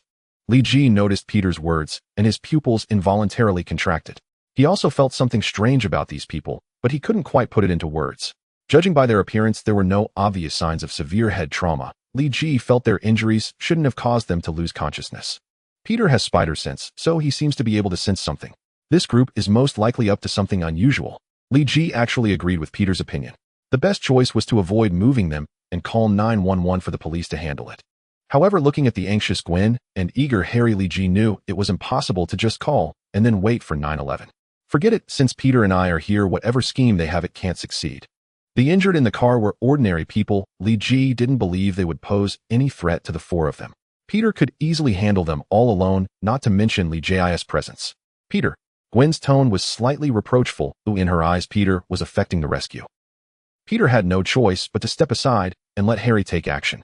He knew he absolutely could not say a word against Gwen at this moment, nor could he tell her that these seemingly severely injured individuals were actually only lightly hurt. He would bet that if he told Gwen this, she would definitely argue with him on the spot. The safety hammer struck the window, and the sturdy tempered glass shattered, revealing the injured inside. The people in this vehicle seemed to be in decent condition, Harry said as he checked the breathing of several individuals, finding it relatively steady, as if they were merely asleep, not seriously injured. Let's get the people out first, Peter said as he stepped up to help. Li, you come help too. Li Ji walked over, reaching into the car window and grabbing someone's shoulder to pull them out. Hey Li, be gentle. Gwen shouted as Li Ji's rough handling made her a bit scared. Something is indeed wrong. Li Ji quickly scanned the person he pulled out for injuries, and they were all surface wounds. It looked like there was a lot of bleeding, but they weren't even considered light injuries, though a bit of antiseptic would be completely sufficient. What could their purpose be? Are they trying to pull a scam? Li Ji frowned, unable to understand the group's motives, but it did awaken some unpleasant memories. Seeing that Li Ji and Peter had crowded around this vehicle, Harry walked over to the other overturned car. With one swing, another piece of tempered glass shattered. The people in this car are also in good shape, quite lucky. Harry shouted as he set the hammer aside and began to rescue the individuals. Soon the three had rescued a total of 7 people from both vehicles, laying them out along the side of the road in a straight line. Do we need to call an ambulance? Gwen asked. I don't think it's necessary, Li Ji said, pointing to the farthest injured person who had now regained consciousness and was sitting up from the ground. Do you feel any discomfort? Gwen hurried over to his side and asked. I am okay. Just a bit dizzy and my body feels a bit numb. Hearing this response, Gwen felt reassured. This was a normal phenomenon, indirectly indicating that their injuries were indeed not serious. The other 6 gradually regained consciousness as well. Gwen asked each one about their condition, and the results were similar: dizziness, headaches, body numbness, leg cramps, and so on. How did your car flip over? There shouldn't be any steep slopes or sharp turns here, Harry mimicked Peter's explanation style, asking a driver from one of the cars. I was driving while fatigued and felt a bit drowsy. I didn't notice that their car had braked. By the time I realized, it was already too late. I had to slam the brakes and turn the steering wheel to the maximum, and then unfortunately flipped over. They must have seen me in the rearview mirror and made the same choice, resulting in their car flipping as well, the driver said slowly. Although this excuse didn't sound very reliable, Harry chose to accept it. After all, there didn't seem to be a more plausible reason. So what will you do now? Call 911 for the police to help. Peter asked. If possible, could you give us a ride to Glen Allen? It's not far from here, and our home is there. Once we get to Glen Allen, we'll definitely treat you to some delicious food from Glen Allen. To be honest, their request was a bit excessive, but 2 overly sympathetic guys couldn't resist. Li Ji reluctantly agreed to give them a ride, towing the 2 overturned cars to Glen Allen. We're at Glen Allen now, Li Ji said as he parked the car, and Harry realized they had reached their destination. Everyone got out of the car. Li Ji felt something was off, but no one did anything out of line. He didn't know what their true intentions were. Li, have you seen Harry? Gwen suddenly ran out. Harry is missing. Li Ji did not expect that there would be a flaw in their thorough plan. Their goal was not simply to seek wealth or to engage in petty scams that they looked down upon. From the very beginning, their target had been Harry. I searched all around the parking lot, but I did not see any trace of Harry. Peter was the first to notice Harry's disappearance, but he originally thought Harry had just gone for a stroll nearby, especially since Harry's phone was still in the car. He hadn't realized that there was something suspicious about that group, so he didn't inform Li Ji and Gwen right away. Instead, he searched the area around the parking lot himself. Could it be that they drove him away? Gwen asked. It's odd to think that while on the highway the vehicle had to be towed by Li Ji, yet once they reached Glen Allen, they could just fiddle with it a bit and get it running. Gwen thought it was luck at first, but now it seemed everything was premeditated. That possibility cannot be ruled out, Li Ji nodded, but he hadn't yet figured out how they quietly took Harry away. Even if Harry was invited to go with them voluntarily, he should have informed Li Ji and the others. Let's not discuss this for now. We need to think about how to find Harry, Peter said anxiously. There's no need to panic. Their taking Harry was likely premeditated, so in this situation it is improbable that Harry is in immediate danger. We should first analyze their possible destinations. Although Glen is just a small town, searching for a person here is akin to finding a needle in a haystack. Li Ji was also somewhat anxious. He was good at fighting, but when it came to finding someone, he truly had little capability. I have a map of Glen. Gwen ran into the car and took out a map. Seeing Gwen and Li Ji preparing to analyze the route with the map, Peter said somewhat sulkily, "Don't you realize that you might miss the best rescue window by doing this?" Peter, don't rush. I've already outlined 3 routes, Gwen said as she moved the pin back and forth across the map, quickly drawing 3 routes. Haha, I didn't expect the heir of the Osborn group to be such a useless fool. He drank a beverage without a second thought. On the streets of Glen, a stretched jeep was speeding. No wonder the shareholders of the Osborn group do not trust him. They fear that once he inherits the group, he will plunge it into chaos, leading us to help kidnap him. A female voice said it was the woman who appeared to be severely injured on the highway, but at this moment her voice was loud and clear, showing no signs of injury. Willie, don't speak so loudly. The man sitting in the passenger seat pointed to Harry, who was lying between the driver's seat and the passenger seat. Don't worry, Joe. The amount he drank is enough to knock out 3 adults for a day. He won't wake up so quickly. Willie laughed recklessly. But it's better to be cautious. Joe turned his head to look at the road ahead. Chaplin, turn left and drive along the riverbank. Gwen, how did you analyze these 3 routes? Peter asked, somewhat puzzled. Firstly, according to the general patterns of kidnapping cases, after abducting someone, the first action is to head to an underground parking lot to change vehicles, making tracking more difficult. Their car was already in tatters and urgently needed to be replaced. In our vicinity, aside from the parking lot we are currently in, there are a total of 7 parking lots, of which 5 are connected to large shopping malls. They probably wouldn't be foolish enough to dive into a crowd, so they only have 2 parking lots to choose from. Gwen circled the locations of the 2 parking lots. This parking lot is a one-way passage. Once they exit the parking lot, they can only drive east along Wilson Avenue, where there is a bridge, the Green Bridge, connecting both sides of Glen. They surely wouldn't choose to go over the bridge, since there are cameras present on the Green Bridge. However, if they take this path, they definitely want to head east towards the river, so they would choose to turn left before reaching the bridge. 2 kilometers to the left there is another bridge, the Sea Lion Bridge, which has no cameras at all. After crossing the Sea Lion Bridge, they can enter the sick area, which is the most chaotic area in Glen. If they take this route, they might be local gangs from Sick, making it a bit troublesome to rescue Harry. As Gwen was analyzing, she suddenly realized that Harry's situation seemed dire. Have you found any pursuers? The power of the Osborn group should not be underestimated. Joe asked. No, it seems Harry came out for a spring break trip with his classmates, so there are no people from the Osborn group following him. Dewey said he had been watching the rearview mirror and hadn't spotted any following vehicles. It's really an easy job, plus we can make money on both ends. This is quite a windfall. Joe said lightly. Joe, don't worry too much. We've reached the Sea Lion Bridge. Once we cross it, we will be in the Sick area, which is our territory. Even if the Osborn group's people come, what can they do? Can they outmatch us? Willie said proudly. Willie, don't be overconfident, Joe said coldly, and the originally playful Willie snorted. Once we reach the Sick area, let's head to the second warehouse. It's more concealed and suitable for us to take care of some follow-up matters.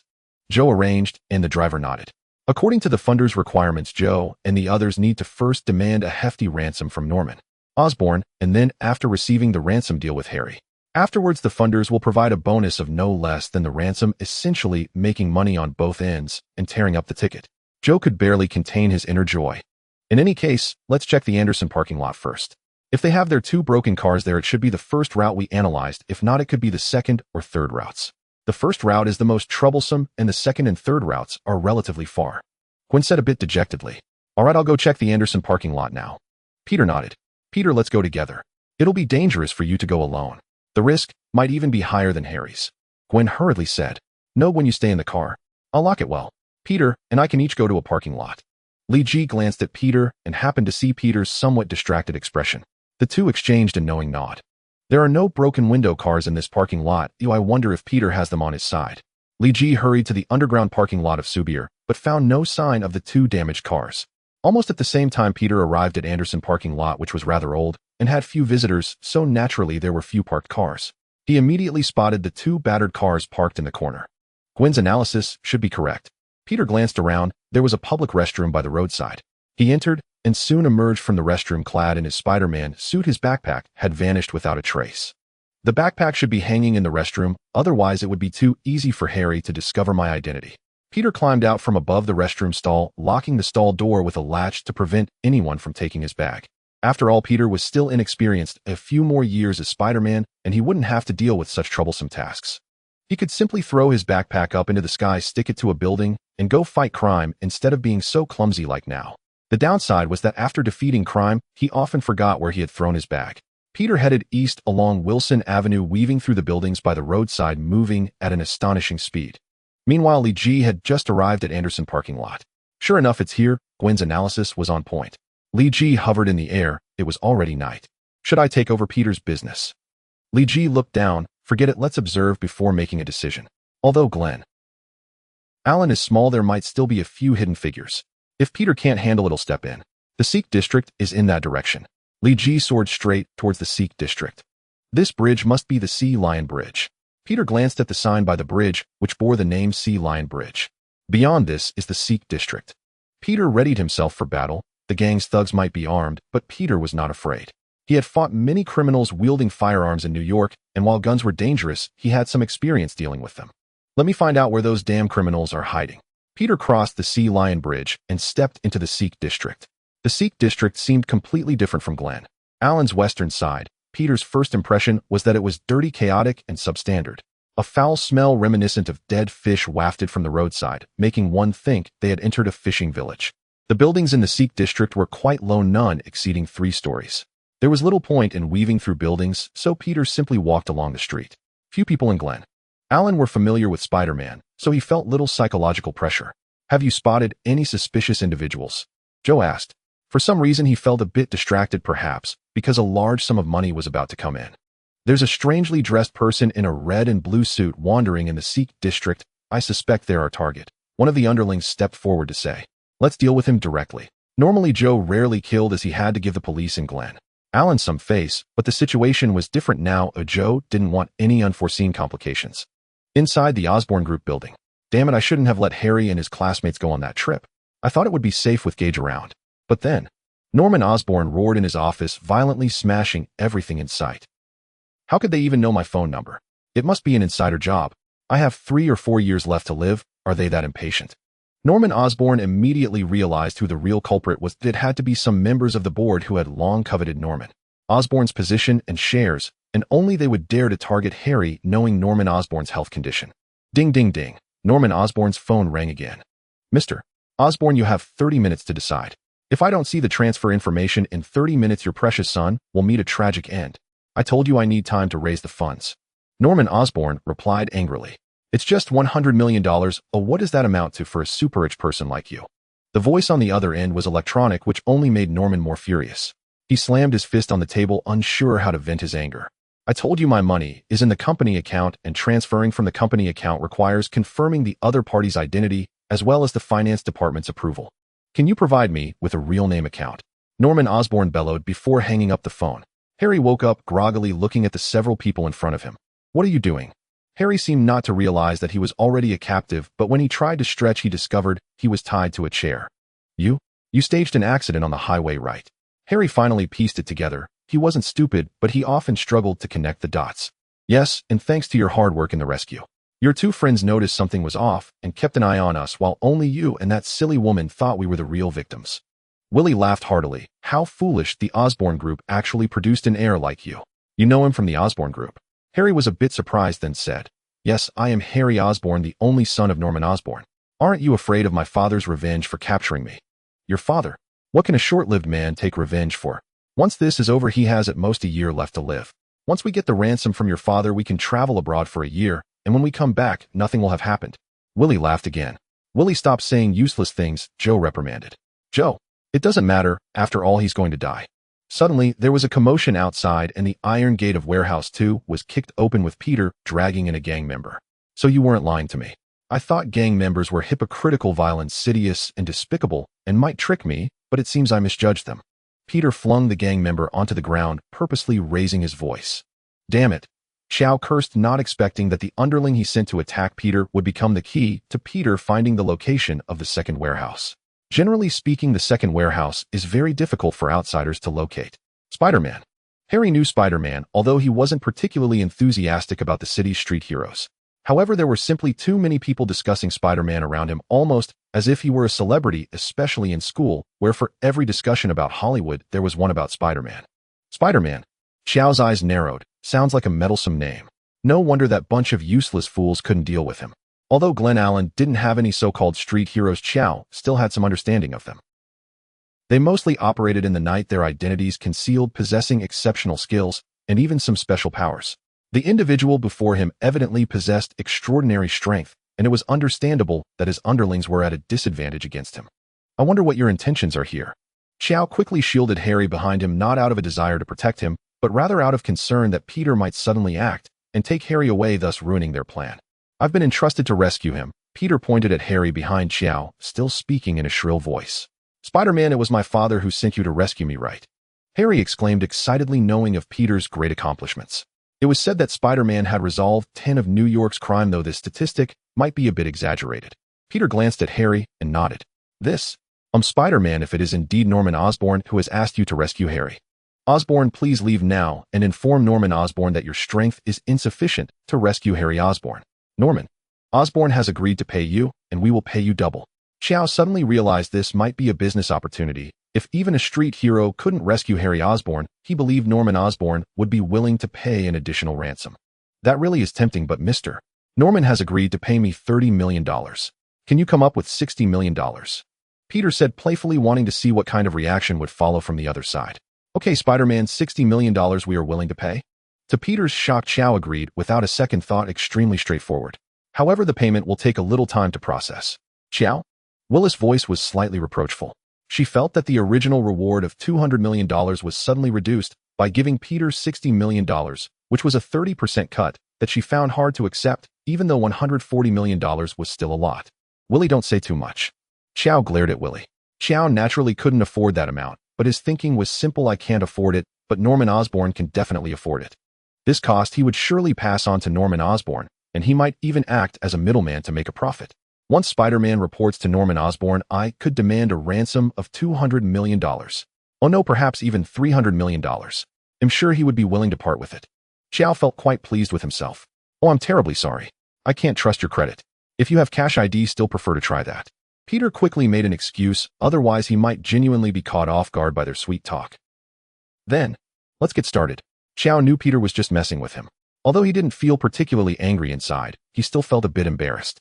The underlings around them rushed forward with weapons. In fact, they all had firearms, so why were they ganging up on Peter? Peter was also quite puzzled. Does the spider power I received also have a brain-debilitating effect? Peter's body shook and several enemies were knocked back as he shot webs from his wrists. He climbed directly onto a beam, then shot out a web, ensnaring several enemies against the wall. Use guns. Use weapons. You idiots. Xiao shouted, grabbing a submachine gun, and began shooting at Peter above. Peter's body was incredibly agile, and with the martial arts training he had received from Li Ji, dodging these bullets was relatively easy. However, when others also picked up weapons, Peter began to feel overwhelmed. Hey, you guys are cheating.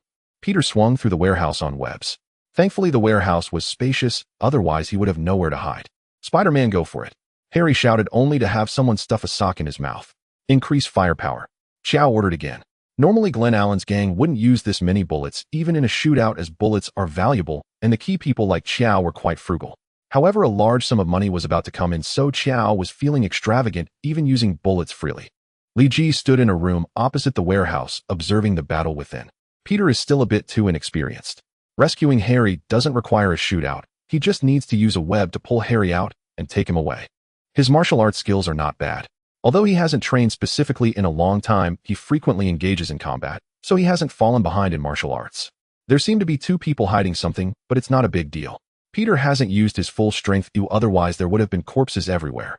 This was one of Peter's shortcomings. He always held back too much.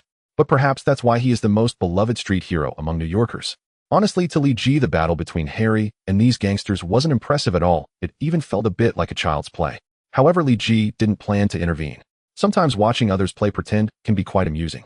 While dodging bullet attacks, Peter shot out webs, and after a few minutes, only 5 or 6 gangsters at the scene were still able to move. Damn street hero, Willie cursed. Xiao, let's use that power. Xiao tightly gripped the submachine gun in his hand and said nothing. Xiao, Don't hesitate, otherwise he will take us all down by himself. He's too agile, bullets can't hit him. Willie shouted. Wait a bit longer, now is not the best time. Chow frowned. Chow, do you mean you also want to use that power? Willie said excitedly, to which Chow nodded. What power? Peter felt a bit puzzled. Although Glen Allen is just a small town, the influence of gangs here is not to be underestimated. The entire CK district is chaotic and disorganized, which provides fertile ground for the gangs to thrive. The area of Allen is small. In the past there were over 200 gangs, but now there is only the one established by Chow. If one were to say that Chow lacks any special abilities, few would believe it. There are two ways for a gang to grow. One way is to have money, and the other is to be strong. Chow surely lacks money. Oh, just look at their environment. Although Gene Bing also has no money, at least Hell's Kitchen in the Clinton area is relatively tidy. This area, however, is permeated with the stench of garbage. Thus, there is only one possibility left: strength. However, their weapons are not advanced, and their combat tactics are unscientific, resembling a gang brawl from the 1980s. Their fighting power is quite lacking, which indicates that it must be due to personal strength. Mr.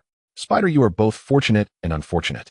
The fortunate part is that you will witness the most powerful force in the world. The unfortunate part is that you will die before you can savor it.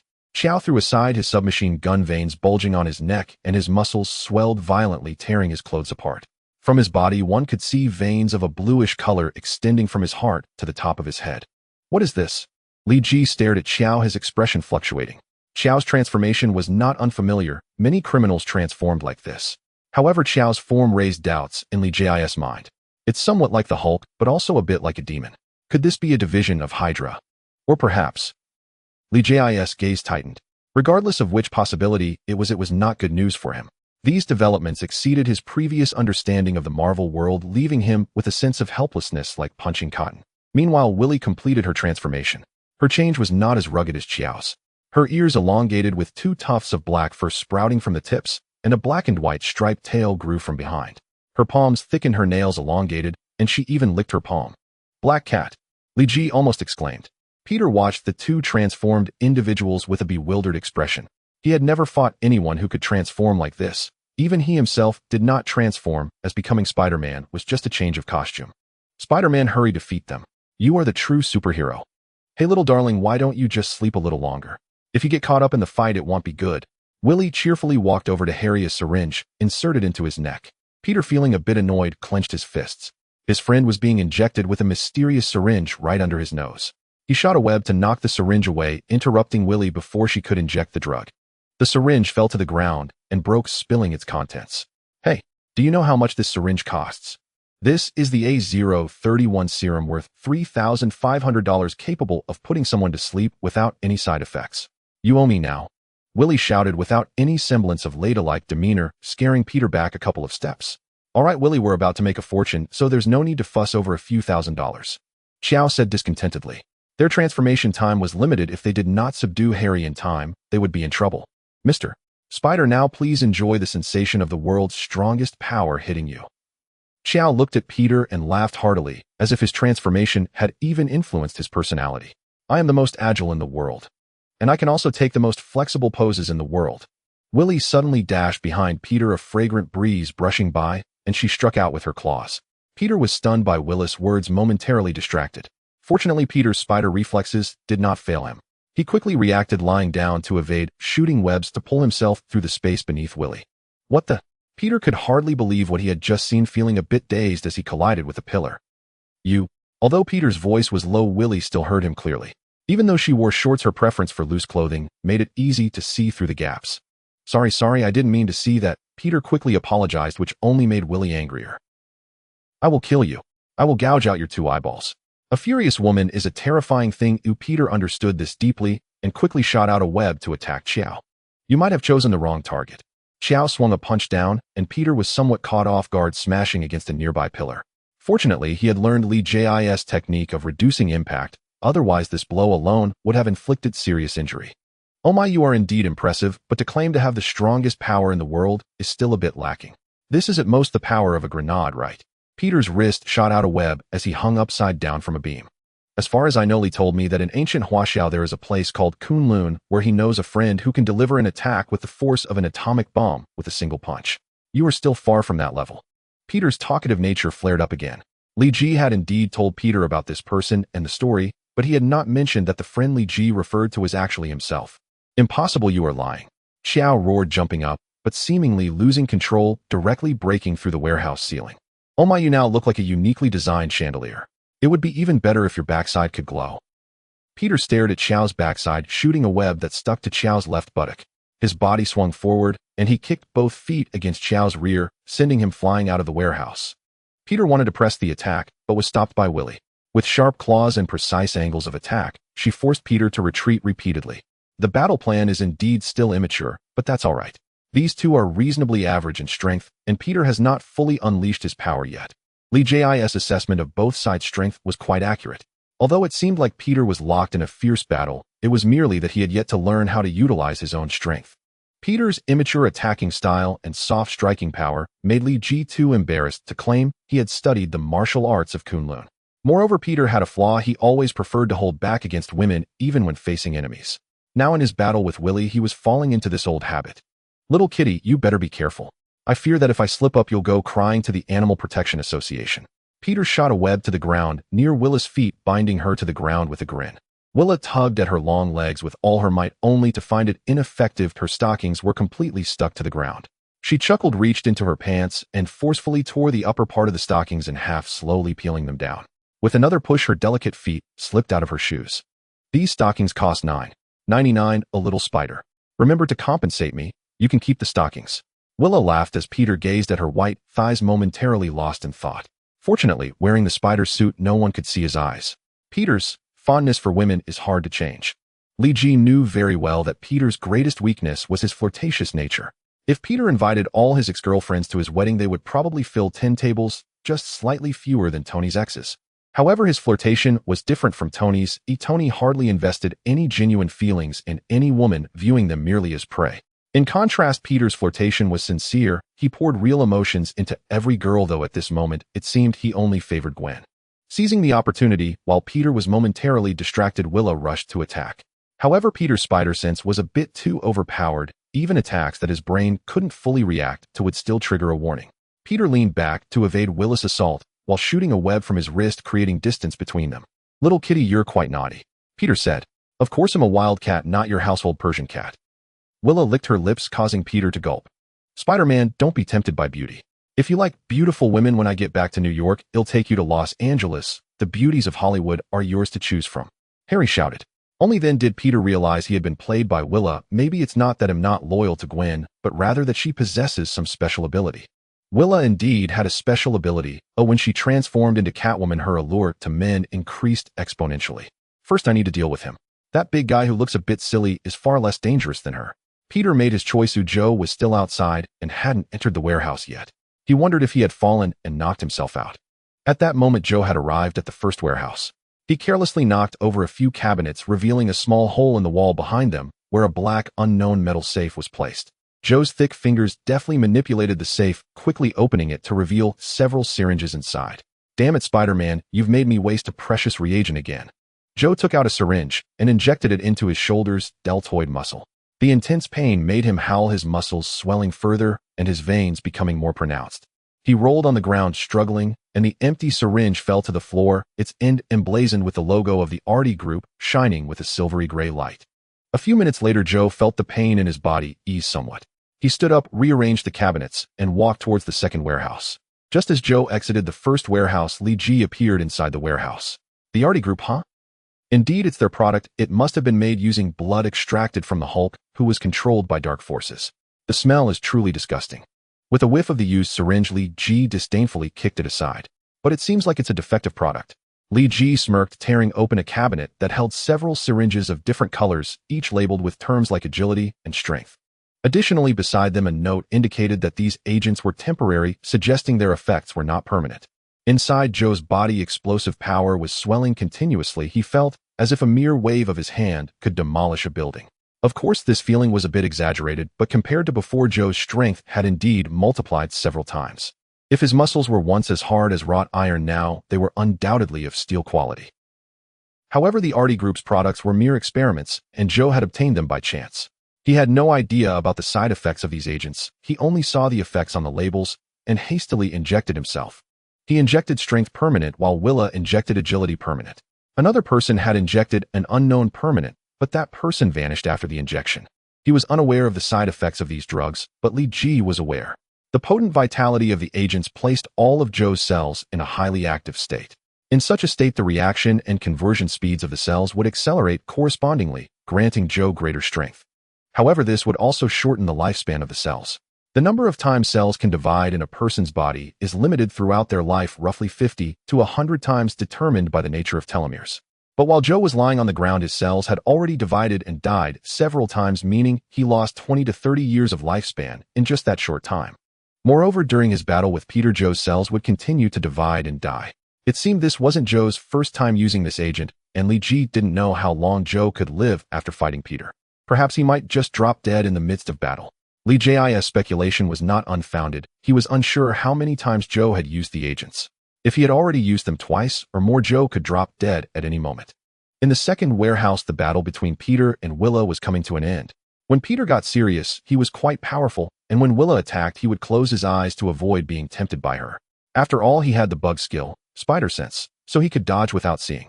Moreover, Willa's attack power wasn't great. Peter was merely concerned about her sharp claws. "Little Wildcat, do you know that in the Wildcats run away when they encounter spiders?" Peter said somewhat smugly. If Li Ji had heard this, he would probably cover his face and sigh. "You possess far superior strength to her, yet you've been play fighting for 10 minutes. What little Wildcat?" Zhou angrily charged forward. Although spider sense provided a warning, Peter was still grazed and kicked over 10 meters away. "Qiao." Upon seeing Qiao return, Willy said with a hint of excitement, "Hey Qiao, your girlfriend just took off her stockings to seduce me. I think you should give her a good beating first." At this moment, if Peter couldn't figure out the relationship between Qiao and Willy, he would be a fool. Although Qiao's earlier strike was heavy, it was still within an acceptable range for Peter, especially since it didn't hit him fully.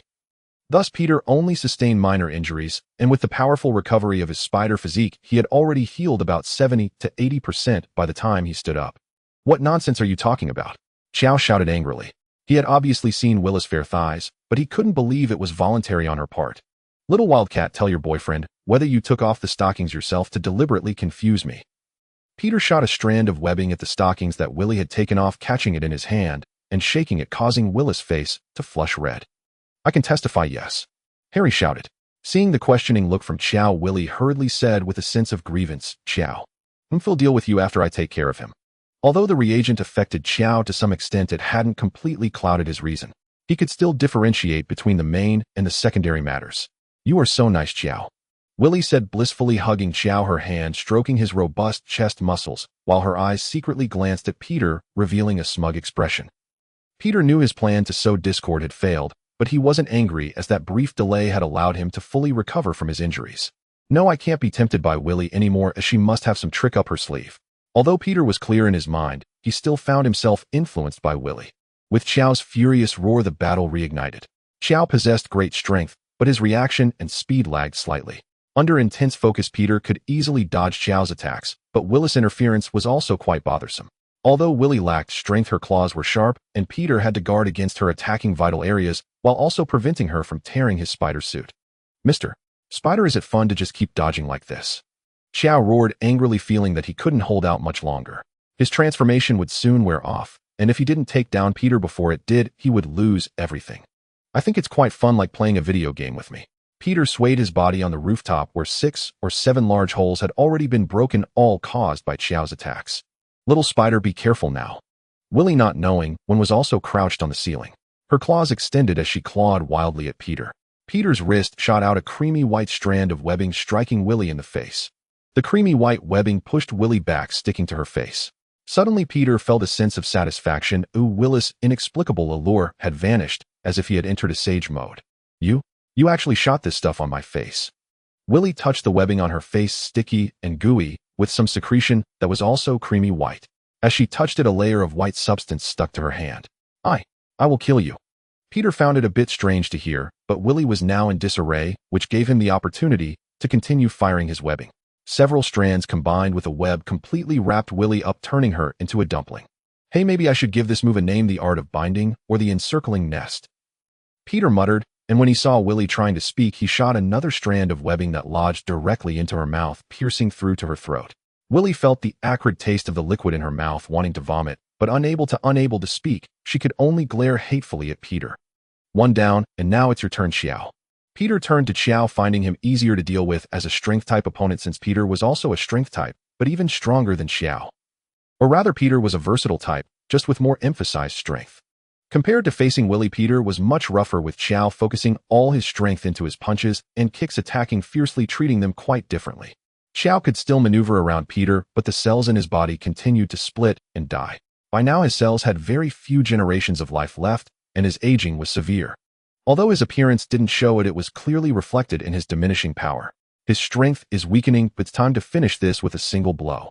Although Peter's strength had also been consumed, it was far less than Xiao's. By now the strength he could wield had completely surpassed Xiao. Xiao, although you deceived us, you do possess some skills, so I have decided to use the technique I've just comprehended to eliminate you. Peter shouted. Xiao's eyes showed a hint of panic. His strength had already depleted significantly, and what little remained was barely enough. The fact that Peter was going to use a newly learned ultimate move against him left him feeling somewhat hopeless, causing his movements to slow down. Haha, watch this. The art of entangling binding. Peter continuously shot strands of webbing from his wrist, wrapping Xiao up. Xiao shot Peter an angry glare, trying to break free from the webbing, but found himself powerless. In his prime, these strands wouldn't have been a problem, but now he truly lacked the strength to escape their binds. Let's go. Peter helped Harry untie his ropes, tucking him under his arm as they left the area. Li Ji snapped the neck of a sniper whose scope was aimed directly at Harry's head. If Li Ji hadn't discovered it in time, both Harry and Peter could have been taken out with a single shot. There's even a monster sniper rifle. It seems this matter should be somewhat related to Harry's family. These gangs in this area wouldn't have access to such things. Li Ji squeezed the rifle barrel, and with a gentle grip, it instantly crumpled into a heap of scrap metal. Should I eradicate them to the root? Li Ji stood at the entrance of the second warehouse, ultimately deciding not to take them out. After all, they had been defeated by Peter, and there were traces of Peter left at the scene. If Li Ji were to eliminate them all, it would create a heap of trouble for Peter. Enough, Peter, put me down now. As they navigated through the buildings, Harry felt a wave of fear and shouted. Peter stopped on a rooftop, gazing at Harry with a look of disbelief. Do you want to know how I figured out your identity? Harry asked, and Peter nodded dazedly. Do you remember that time we sang karaoke in the home theater? You strained your throat, and the next day you couldn't speak. Harry asked, and Peter strained to recall, seemingly remembering the incident. Your voice back then sounded exactly like the one you pretended to have just now. Oh, I recognized you immediately. So what do you think, Spider-Man, Peter? Peter removed his mask, knowing that he had no secrets left in front of Harry. His identity had been seen through by Harry, making it unnecessary for him to continue wearing it. Harry, you wouldn't hold it against me for hiding my identity, would you? Peter said with a hint of concern. In fact, he had thought about revealing his identity to a few close friends, but ultimately chose to abandon that idea, worried that his peculiar circumstances would cost him a precious friendship. Of course not. My best friend is the most famous superhero on the streets of New York. Why would I blame you? However, Peter, you are rather ungrateful, pretending to be Spider-Man, while spending your days writing articles to glorify your own image. Tisk tsk. Harry shook his head, joking. Well, strictly speaking, I was just trying to protect myself, Peter explained. Poor guy. Harry understood Peter's predicament. It was simply the government's and various so-called anti-hero figures' attacks that made Peter afraid to expose his identity. By the way, Peter, when did you acquire such powers? When I first met you, I was certain you were just an ordinary person. Harry looked out at the scenery from the building and asked. I'm not entirely sure, but I estimate it was about 3 or 4 months ago. Peter said honestly. 3 or 4 months ago? Spider-Man. No way was it, because you were bitten by that super spider back then. Peter was surprised that Harry remembered this so clearly, but it was too late to backtrack, so he could only nod awkwardly. Oh my gosh, why didn't that spider bite me? I would have welcomed it, even if it bit me multiple times. Harry clutched his head. So you're saying that your fatigue in class every day is also because being Spider-Man is exhausting, and breaking things often is due to your inability to control your powers, eh? Harry quickly connected some key dots. Yes, Peter openly admitted. How lucky. Harry said somewhat enviously. Harry, can I keep the fact that I am Spider-Man from Lee and Gwen? Peter suddenly asked. Why not? I don't see why there's a need to hide this. You are not some supervillain. You're a superhero in New York. Harry found it a bit strange. I just don't want to be too different from everyone else. Peter's sentiment was understandable. After some thought, Harry agreed. Then I will keep it a secret for you. This will be our little secret. Thank you, Harry. Peter hugged Harry.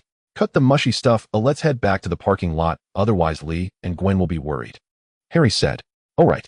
Peter put his mask back on, wrapped his arm around Harry, and they weaved through the tall buildings. Peter, why did you bring me to the restroom? Harry couldn't understand Peter's intentions, although he was a bit scared of swinging in the air, he hadn't lost control of himself. My backpack is inside, please keep an eye on it from outside and don't let anyone in, Peter whispered. Haha, leaving your backpack in the restroom. Aren't you afraid someone might toss toilet paper into it?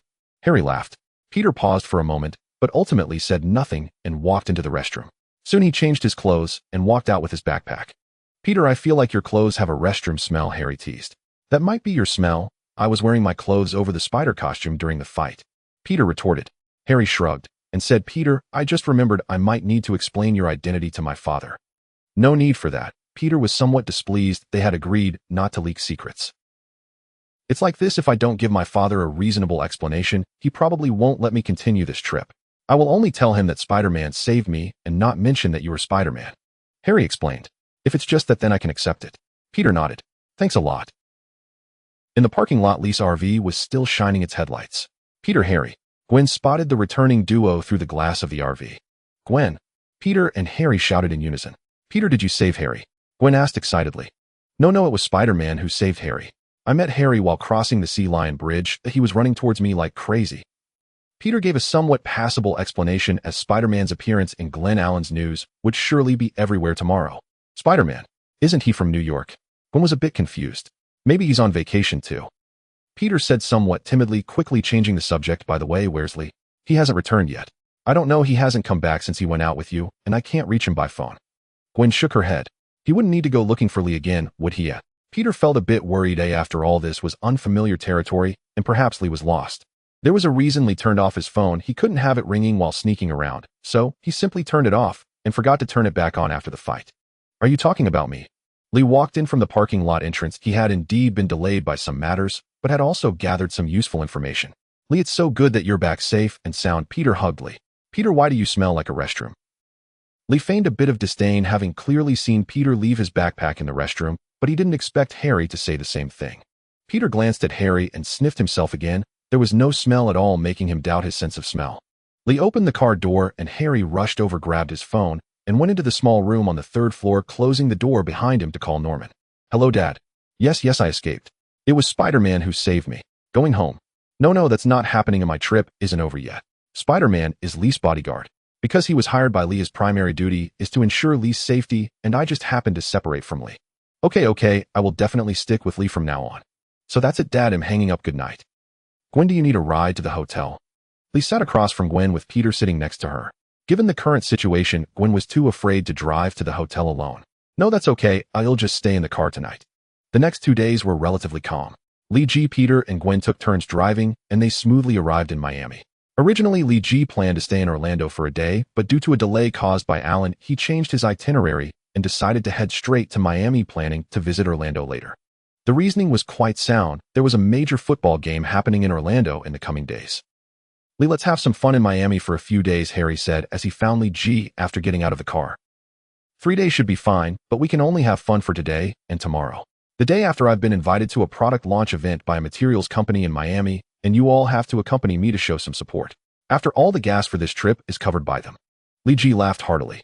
He was speaking the truth, but the funding was just a minor detail. The main reason he chose to come to Miami was due to the product that the company was about to launch. 3 days, that's quite manageable, not too long. What kind of launch event? It must be one of those events that nobody attends, right? Harry said curiously. Their Osborne group often held launch events, but those events never needed to invite people to attend. Just the journalists and customers from around the world could fill the venue to capacity. I only know it's a materials launch event. I'm not too clear on the details, Lee G replied, without much explanation as he walked out of the parking lot. Miami, the second largest city in Florida, is located in the southeastern corner of the state and is the largest city in the South Florida metropolitan area, with a population exceeding 5.59 million, making it one of the most densely populated cities in the United States. The South Florida metropolitan area is the largest metropolitan area in the southeastern United States and the fourth largest in the country. When mentioning Miami, one cannot help but think of the Heat, the place where LeBron James once ruled. Thus, in people's minds, Miami should be a city full of warmth, passion, and vitality, and indeed it is. Miami is an international metropolis and a melting pot of cultures greatly influenced by the large Latin American community and residents from Caribbean island nations. It has close cultural and linguistic ties with North America, South America, Central America, and the Caribbean region, leading it to be humorously referred to as the capital of the Americas. Due to the wide-ranging influence of diverse cultures in Miami, one can experience the flavors and customs of many different countries.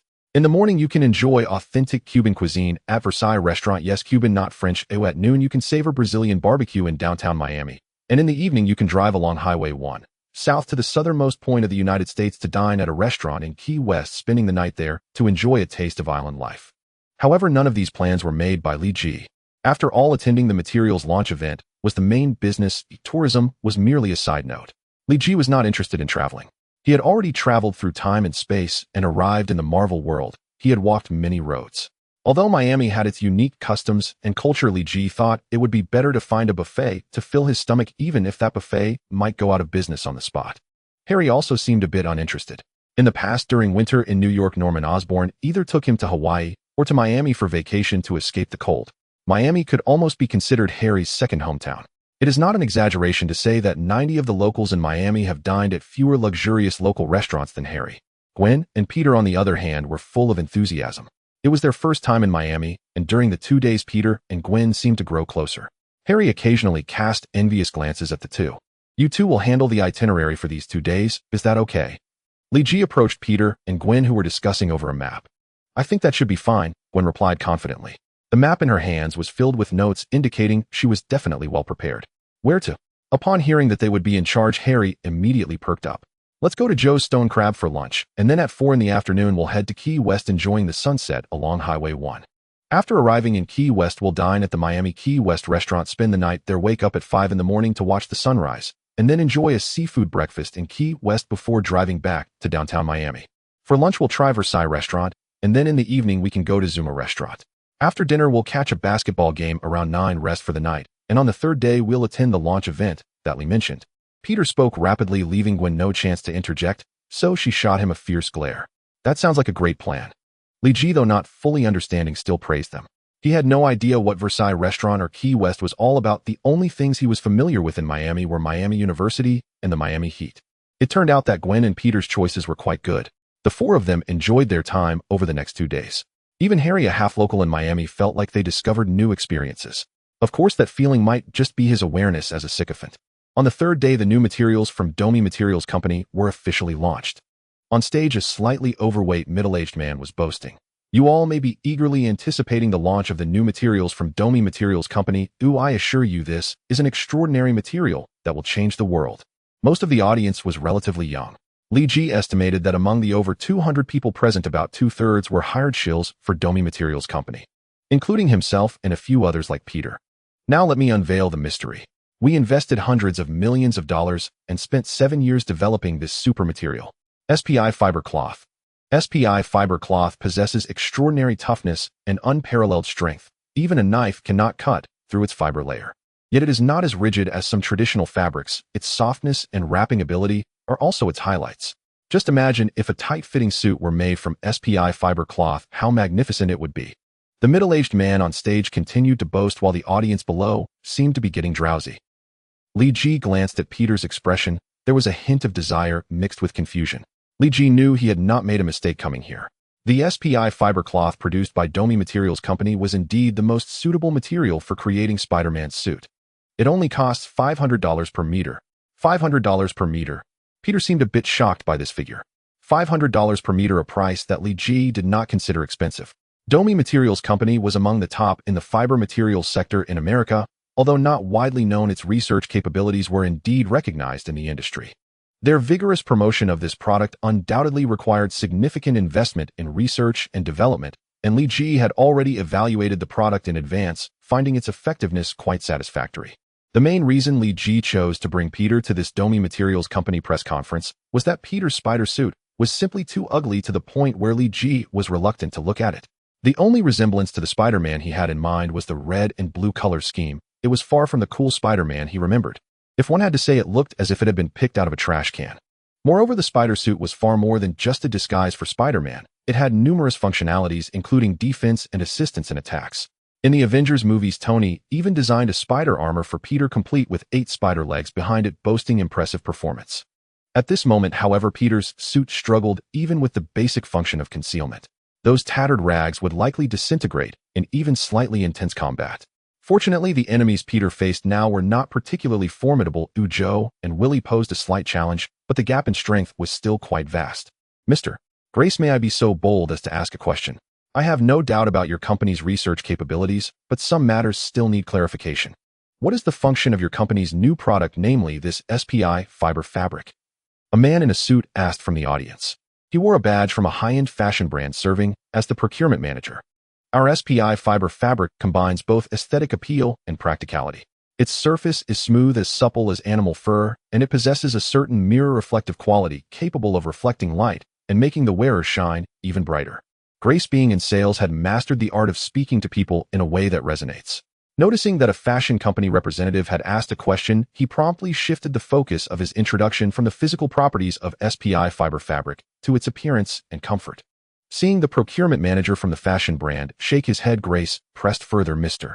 Steve, do you have any dissatisfaction with the S.H.I.E.L.D. fiber fabric? Could it be due to the price? Our pricing should be several times cheaper than animal fur. Steve shook his head, saying, our company primarily designs high-end bespoke fashion, and price is not an issue. The main problem is that your S.H.I.E.L.D. fiber fabric has no appealing highlights for our customers. They are unlikely to choose your product as fashion material. Highlights? How can there be no highlights? Our product is fireproof, waterproof, and incredibly tough, yet it is also so soft and has such impressive tensile strength. These are all highlights of S.H.I.E.L.D. fiber fabric. Grace said anxiously. This was the first inquiry from a customer, and if he was truly characterized as lacking highlights, other potential customers would also be deterred. Grace, I don't know what your intentions were in inviting me to this Domi Materials Company press conference. I initially had some expectations for this material, but reality has left me somewhat disappointed.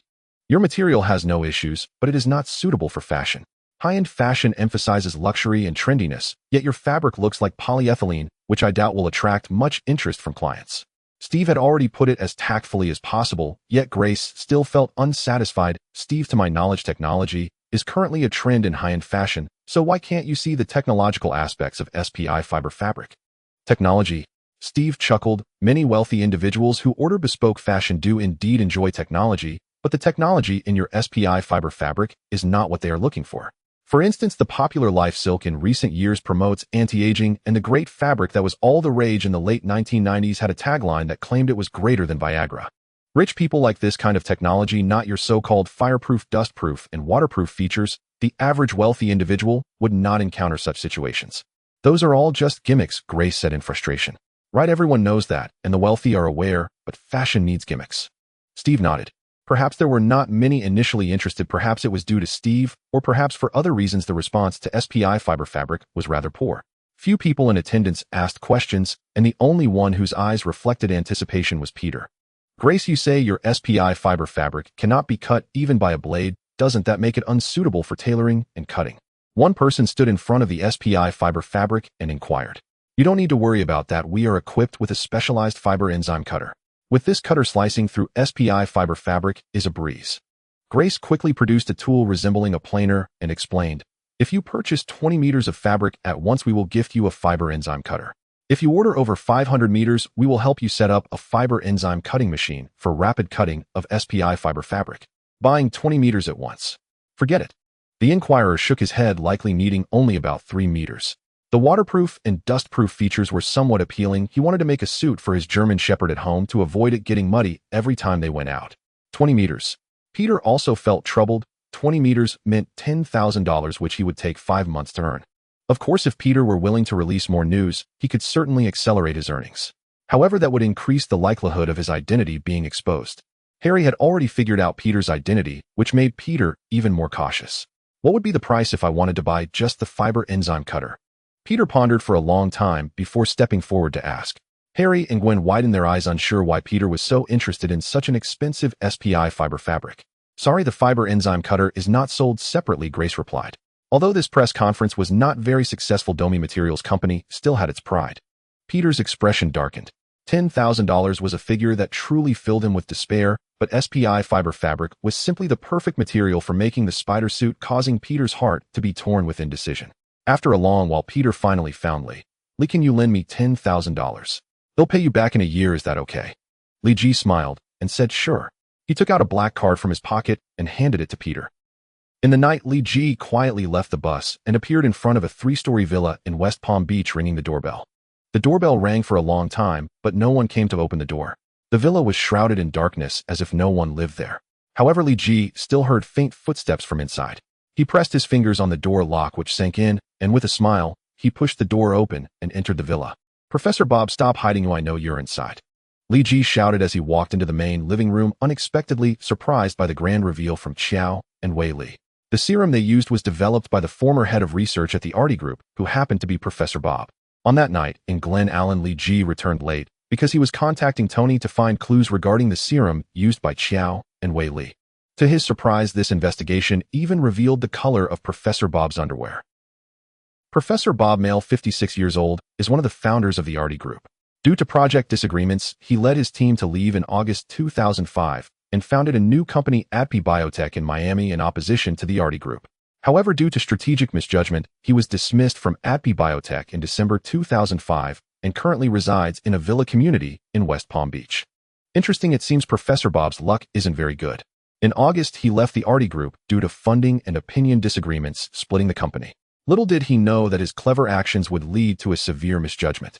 By December, the S.H.I.E.L.D group secured funding from Stark Industries, emerging from financial difficulties, which resulted in his downfall. Li Ji quickly analyzed Professor Bob's life trajectory from the fragmented clues provided by Tony, which gave him more advantageous information. At this moment, Bob was akin to a defeated figure in a power struggle, immobilized at home. Li Ji was confident he could extract some information from him. Thus, the plan to visit the West Palm Beach villa tonight was established. "Professor Bob, there's no need to hide. I have already entered your villa. If you're worried that I am sent by the S.H.I.E.L.D group or S.H.I.E.L.D Biotech, you need not fear. They do not have the power to command me," Li Ji called out again, his voice echoing strongly in the empty hall. Professor Bob became more anxious.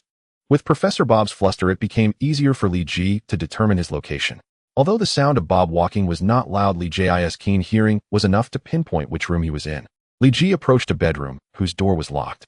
He gently pushed, and the security door was easily opened, revealing a flustered Professor Bob inside. Once Professor Bob was full of vigor. Li Ji had seen a photo of him from 2004 sent by Tony. At that time, he was 54 years old and looked barely 40. Now, however, he appeared to be nearly 70, with hair and beard completely gray and disheveled. His body had also become somewhat bloated, and even the largest t-shirt couldn't cover his belly, making him look like a greasy, disheveled old man. "Professor Bob, don't be afraid. Let me introduce myself. Oh, I am Gage Stark." Li Ji introduced himself directly, knowing that Professor Bob would have heard of him.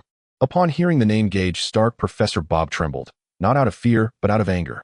Yet he dared not approach directly, standing straight and adjusting his t-shirt that had pulled down to his chest, suppressing his anger as he asked, "Gage Stark, what do you want from me? Do you want to see me make a fool of myself?" "Professor Bob, you think too much. Do you remember this?" Li Ji took out a syringe labeled with strength and asked, "A 0.9 strength type, temporary reagent. Where did you get this? I should have destroyed all these reagents within the S.H.I.E.L.D group." Professor Bob took the syringe. This reagent was developed under his sole supervision, but unfortunately the raw material Hulk was lost by all this, leading to the project's cancellation. This intensified the conflict between Professor Bob and Mirando, ultimately resulting in his departure from the S.H.I.E.L.D group 8 months later. "I found it in Glen Allen." "Do you remember Glen Allen?" Li Ji inquired. "Glen Allen?" Professor Bob struggled to recall. "I remember now. Glen Allen was the pilot area I chose after developing the serum because the Seeks area in Glen Allen was very chaotic. The type reagent seemed ineffective. The type reagent failed while the A and type reagents showed significant effects. When I was about to increase investment and fully develop the A and type reagents, Mirando informed me that the raw materials for both reagents were gone." Professor Bob spoke quite euphemistically. He didn't mention that the person meant to extract the raw materials had been lost. "A is for strength. What about B, C, and D types?" Li Ji only found 3 different types of reagents in Xiao's box, yet Professor Bob claimed there were a total of 4 models. "A is for strength, B is for agility, C is for recovery, and I don't know what effect D has, so I labeled it as unknown." Professor Bob seemed to recall something as he spoke, and then appeared a bit lost in thought. "I haven't seen this so-called unknown reagent. Is Bob intentionally misleading me, or has the unknown reagent been entirely taken away?" Li Ji furrowed his brow. If Bob was intentionally misleading, it wouldn't be a big issue. If it was taken away, then the matter became even more convoluted. "Professor Bob, your research achievements are indeed outstanding. Look at my current strength. It is actually due to the injection of your strength reagent." Li Ji walked to the door, turned on the light, and with one hand gripped the edge of the security door. He squeezed, crushing the thick security door into a sheet of metal. "What use is there in discussing this now? Without raw materials, I cannot continue my research on the A reagent. Professor Bob initially had disagreements with Mirando as he intended to directly use Hulk as the source of raw materials. However, Mirando wanted to use Hulk as a vessel to summon the demon god Kronos, leading both down two different paths from the start. Later, Professor Bob's research yielded some successes, but Mirando lost Hulk, failing to summon the demon god Kronos. Moreover, he lost Hulk, which was supposed to be the raw material for Bob, thus escalating their conflicts and ultimately leading to the split of the Artie group. Professor Bob, I admit I invested in the wrong entity.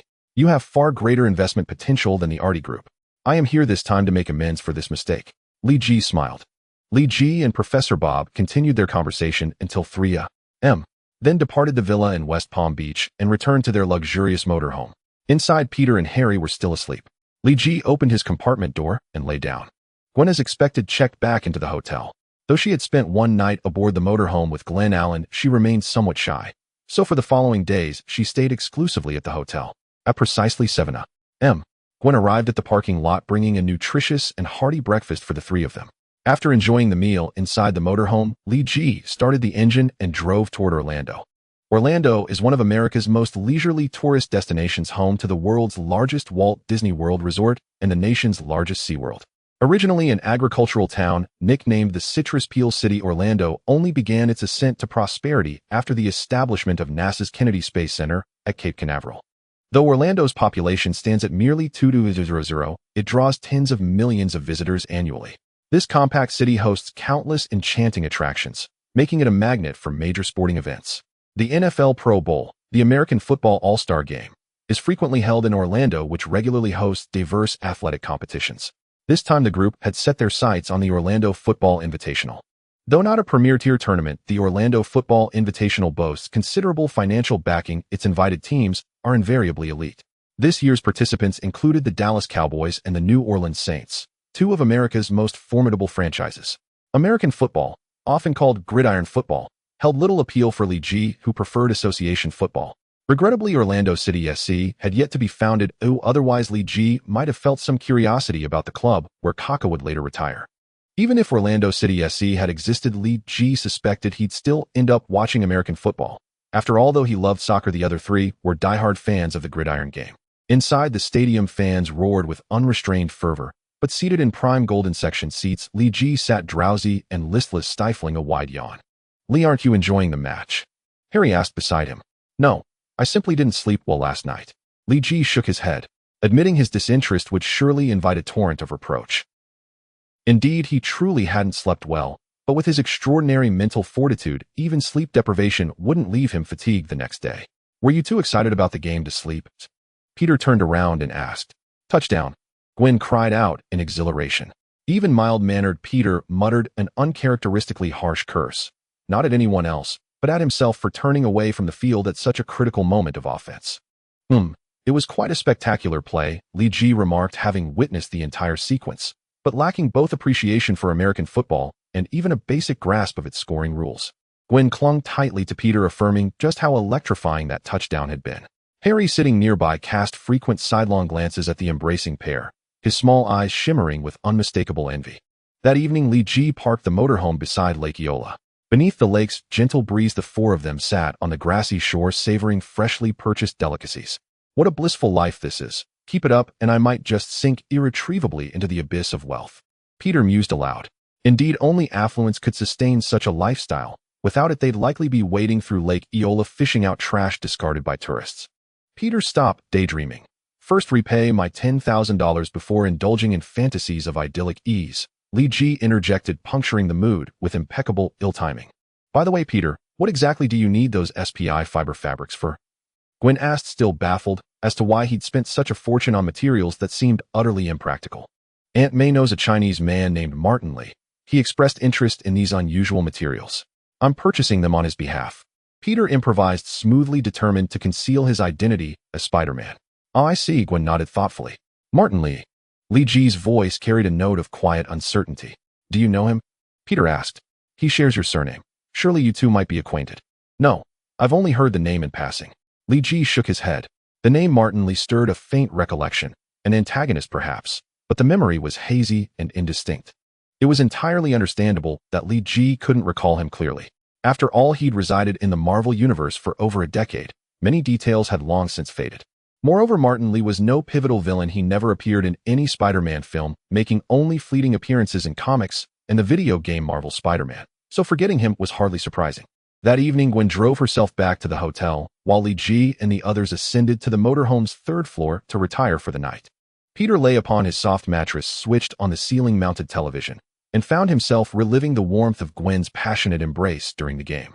So captivated was he by that lingering sensation that he skipped his nightly shower altogether, hoping to preserve every trace of her presence. Thus excitement kept him awake. Why is this channel broadcasting from Glen Allen? I distinctly remember switching off ABC.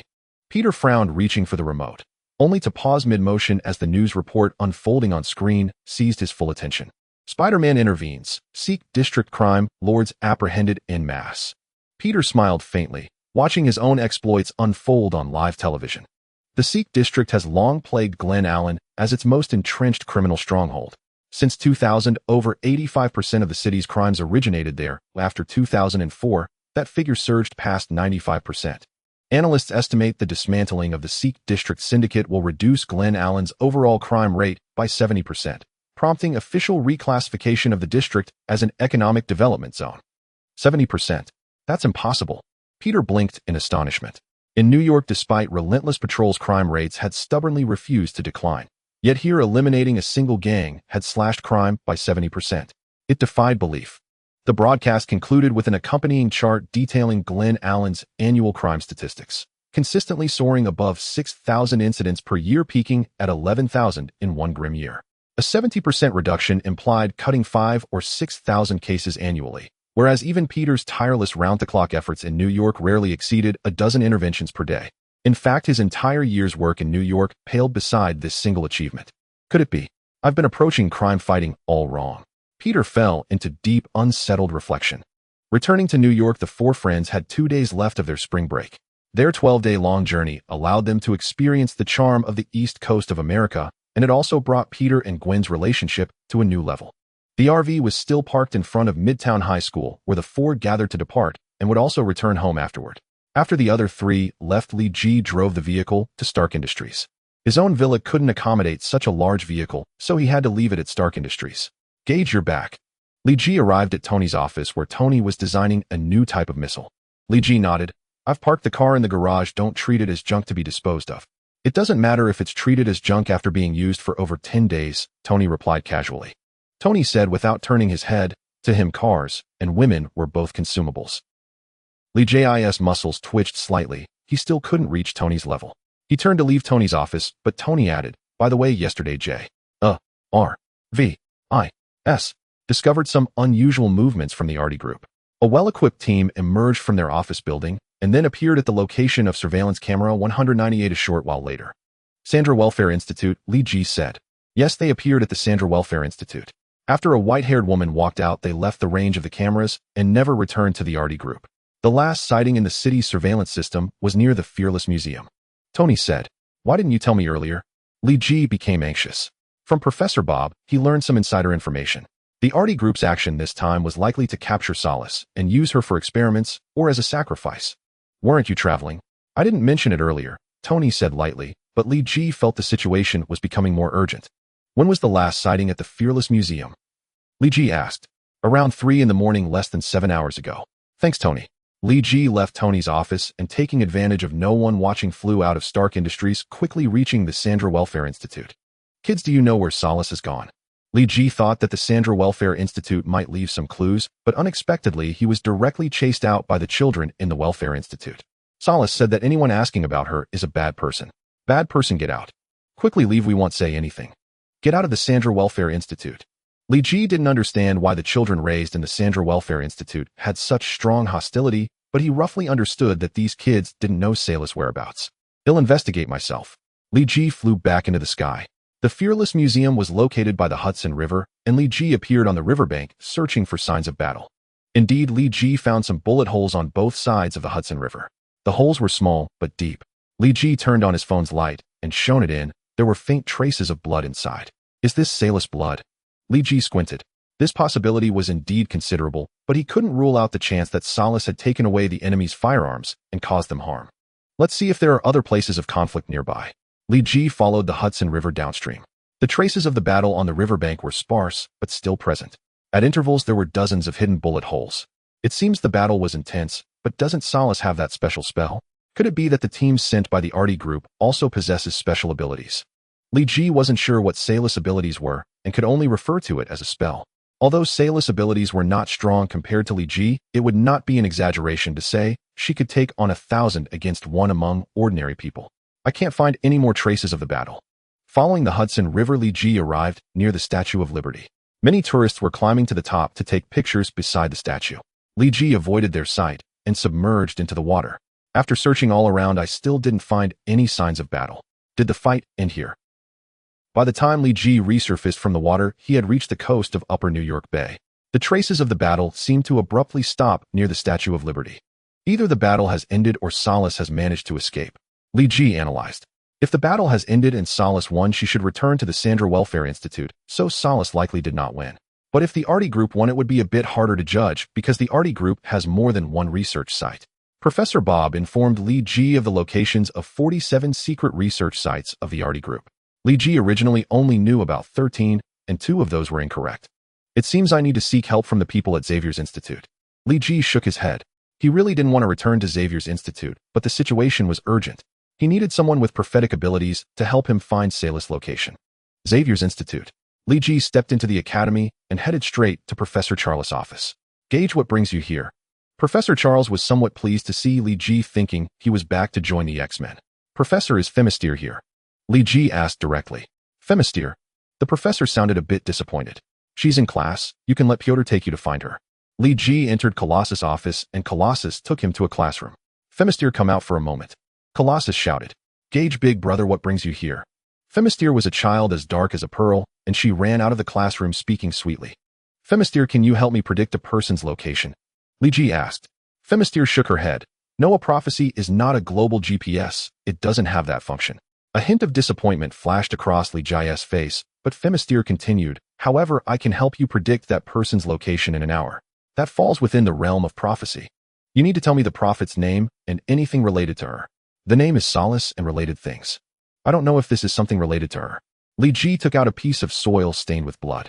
It doesn't matter whether it's her own blood or blood she caused, it's still related to her. Femisteer closed her eyes and a map appeared in the air. Right here. Femisteer pointed to a spot in the Atlantic Ocean. In the sea. Despite his doubts about the prophecy of Femisteer, Li Ji arrived early above the Atlantic Ocean. The sea was raging with waves, and he scanned the surface hoping to find traces of S.H.I.E.L.D. Unfortunately, all he saw were a few passing schools of fish. The prophecy of Femisteer indicated S.H.I.E.L.D's location an hour from now. It has barely been half an hour. Let's wait patiently. Li Ji hovered above the ocean with waves crashing higher and higher, as if they were going to swallow him whole. Yet this natural force could not intimidate him. He stood steadfast in the wind and waves. Half an hour quickly passed, and as Li Ji gazed into the sea, he still saw no sign of S.H.I.E.L.D. Is Femisteer's prophecy wrong? Or is S.H.I.E.L.D. not on the surface of the sea? With this thought, Li Ji's expression soured, flames ignited around him, and he plunged into the ocean. 100 meters down, still no sight of S.H.I.E.L.D. 200 meters, still no trace of her. Li Ji's worry intensified. This sea was quite far from the continent, technically considered deep sea with depths exceeding 5,000 meters. For Li Ji, this depth was nothing, but for others, survival was nearly impossible. If S.H.I.E.L.D. had truly fallen to the seabed, Li Ji felt her chances of survival were slim. 1,000 meters down. Li Ji silently calculated the depth. At 1,000 meters, sunlight could no longer penetrate, and the ocean was pitch black. Only the light emitted from his flames allowed him to see. Occasionally, some curious deep-sea creatures were drawn to Li Ji's light source. However, Li Ji was not in a good mood. As the creatures approached, he didn't mind feeding them a blast of energy to vent his anger. He was unsure how long it had been since he had been so passive. The last time was when he faced off against the X-Men. Li Ji disliked this feeling of being at the mercy of others. 1,500 meters. Li Ji dove another 500 meters, yet still saw no sign of S.H.I.E.L.D. Although the seawater was icy, he felt his head heating up, out of anger. Could she have been eaten by some mindless creature? Li Ji suddenly considered a rather unpleasant possibility. Although small, it was not impossible. At this depth, deep-sea monsters were plentiful. Although the chance of one devouring S.H.I.E.L.D. was slim, it still existed. If that were the case, it would be troublesome. Li Ji furrowed his brow and continued to dive deeper. There, At around 2,000 meters, Li Ji suddenly spotted a white figure, unmistakably S.H.I.E.L.D, in her signature all-white attire. He quickly swam to her side, grabbed her right hand, and hoisted her onto his shoulder, beginning to ascend. Li Ji's speed was rapid, but he had to consider the speed S.H.I.E.L.D could endure. If he ascended too quickly, the immense pressure of the seawater could tear her body apart. Thus it took him a full 3 minutes to reach the surface. Normally such a distance would only take a second or two. S.H.I.E.L.D's heart was still beating strongly, but her eyes were tightly shut, seemingly unable to awaken for a while. Her pristine dress bore several bloodstains, and peering into the center of the stains revealed wounds that the seawater had rotted. Li Ji gently pressed on a few of the wounds, infusing a trace of phoenix power, causing S.H.I.E.L.D's brows to twitch slightly. It seems the effect isn't too good. As soon as the phoenix power entered S.H.I.E.L.D's body, Li Ji felt it dissipating rapidly. The wounds showed no signs of improvement, merely acting as a disinfectant. Li Ji was unsure of the cause, but he knew he couldn't handle S.H.I.E.L.D's injuries. Warren seems to have a private hospital. Oh, I should ask him. Li Ji took out his soaked phone and dialed Warren's number. This phone had been modified by Tony and wouldn't break even at a depth of 10,000 meters. You want to come to my hospital? Alright, it's located at 1036 St. John Avenue. He'll wait for you at the entrance. How long will it take? Warren just happened to be in New York, and with his help many things would be easier. Right away, 15 minutes. Wait for me on the rooftop of the hospital, just don't gather anyone else to wait with you. Li Ji lifted S.H.I.E.L.D and took flight. 15 minutes later, he arrived at the rooftop of the hospital where a helicopter was roaring and Warren was waving from inside it. Without the sound of helicopter blades appearing recklessly from the hospital rooftop wouldn't be wise. Warren understood that Li Ji didn't want to reveal his identity, so he arranged a helicopter for him. Thanks. Li Ji pointed at S.H.I.E.L.D on his shoulder. Get a doctor to treat her wounds. Also, she may have ingested a lot of seawater, so please help her clear that out too. Alright, let's first get her into a special ward. Warren led Li Ji into a luxuriously decorated special room, which was quite spacious, over 100 square meters. Li Ji laid S.H.I.E.L.D on the hospital bed. Hello, Director Leo. This is Warren. We have a patient here who has drowned in seawater and has gunshot wounds. Please send a female doctor who can handle it to Special Ward 1919. Warren got through to the hospital director. She'll be here shortly, just wait a minute. After hanging up, Warren looked at Li Ji. Why emphasize a female doctor? Li Ji felt a bit strange. Warren seemed to misunderstand his relationship with S.H.I.E.L.D. You prefer male doctors. Do you have some peculiar preference? Warren indeed misunderstood Li Ji's relationship with S.H.I.E.L.D. The doctor soon arrived, and Li Ji and Warren stepped out of the ward to wait outside. Warren seemed curious about S.H.I.E.L.D, but Li Ji himself was not clear on her specific condition, so he did not engage him in conversation. 20 minutes later, the doctor walked out from the ward. Dr. Mayo, how is the situation? Warren asked eagerly. The patient's wounds have been submerged in seawater for over 6 hours and are already necrotic. I performed a simple disinfection and induced vomiting to help the patient expel the seawater from her stomach. Now I need to prepare for surgery. In 15 minutes, I will need to remove the necrotic tissue. After Dr. Mayo finished speaking, he hurried off to prepare for the surgery.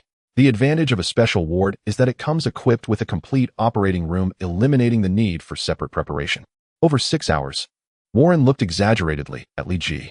Don't look at me, I have no idea what happened. Li Ji shrugged. In his view, the RD group shouldn't have that much power. Dr. Mayo's surgery did not take long. After all, it was merely a minor operation that could be handled by some community hospitals. Arriving at the private hospital of the Warren family and inviting the world-renowned medical expert Dr. Mayo for treatment, it was naturally a quick procedure.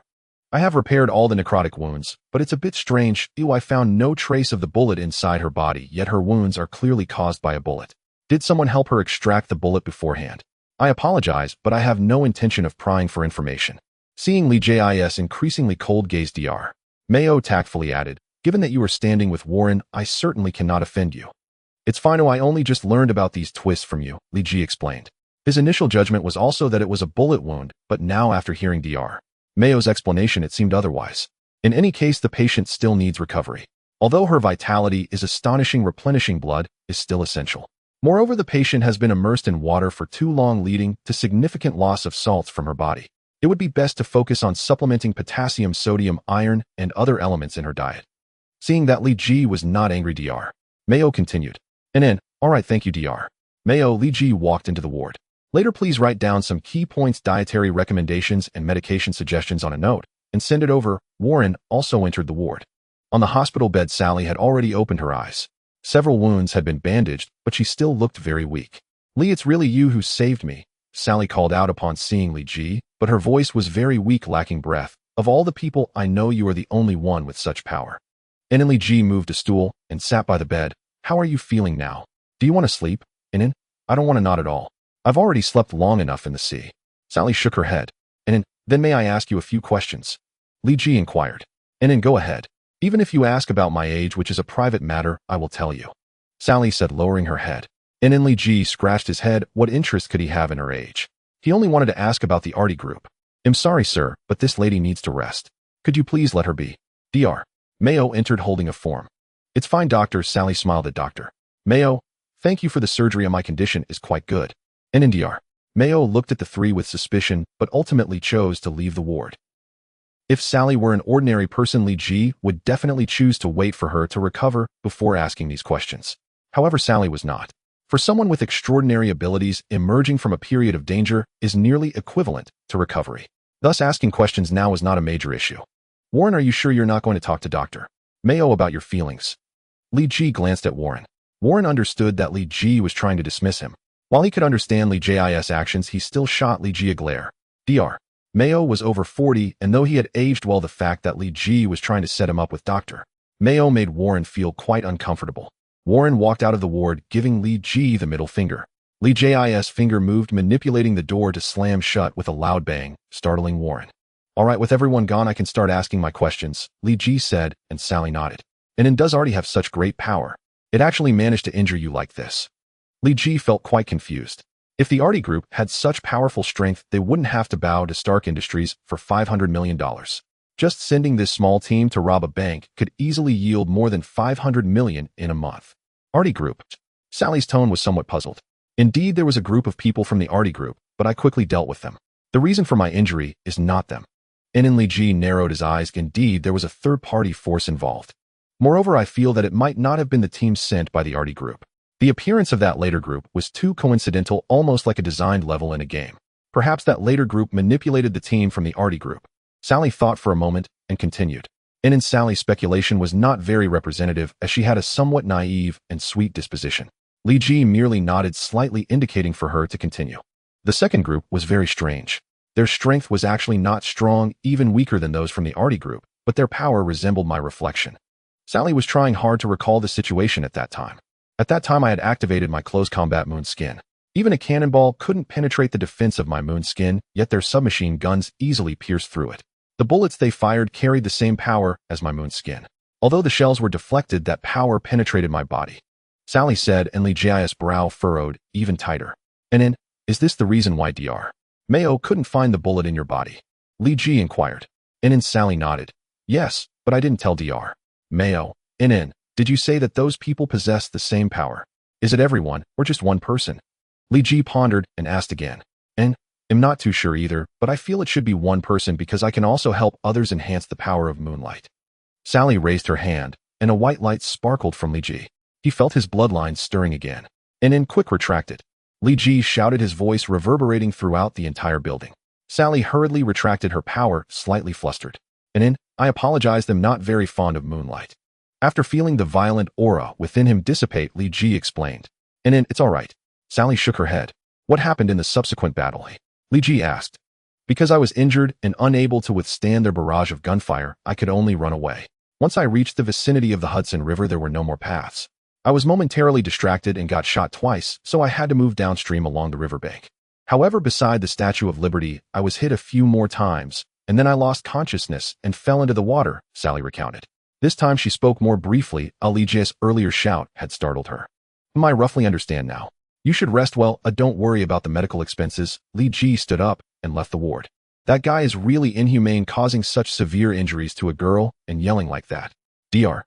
Mayo cursed while sitting in his office. Li Ji sat on the rooftop reflecting on the information Bob had provided. It seems I have some clues now about the unknown drug. Peter, you're finally back. During your absence from New York, Spider-Man hasn't appeared at all.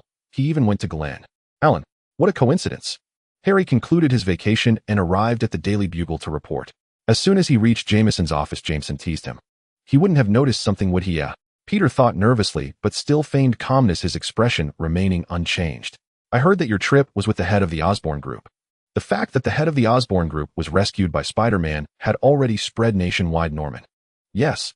Since this was common knowledge, Peter felt there was no need to hide it. Concealing it would only arouse Jameson's suspicion.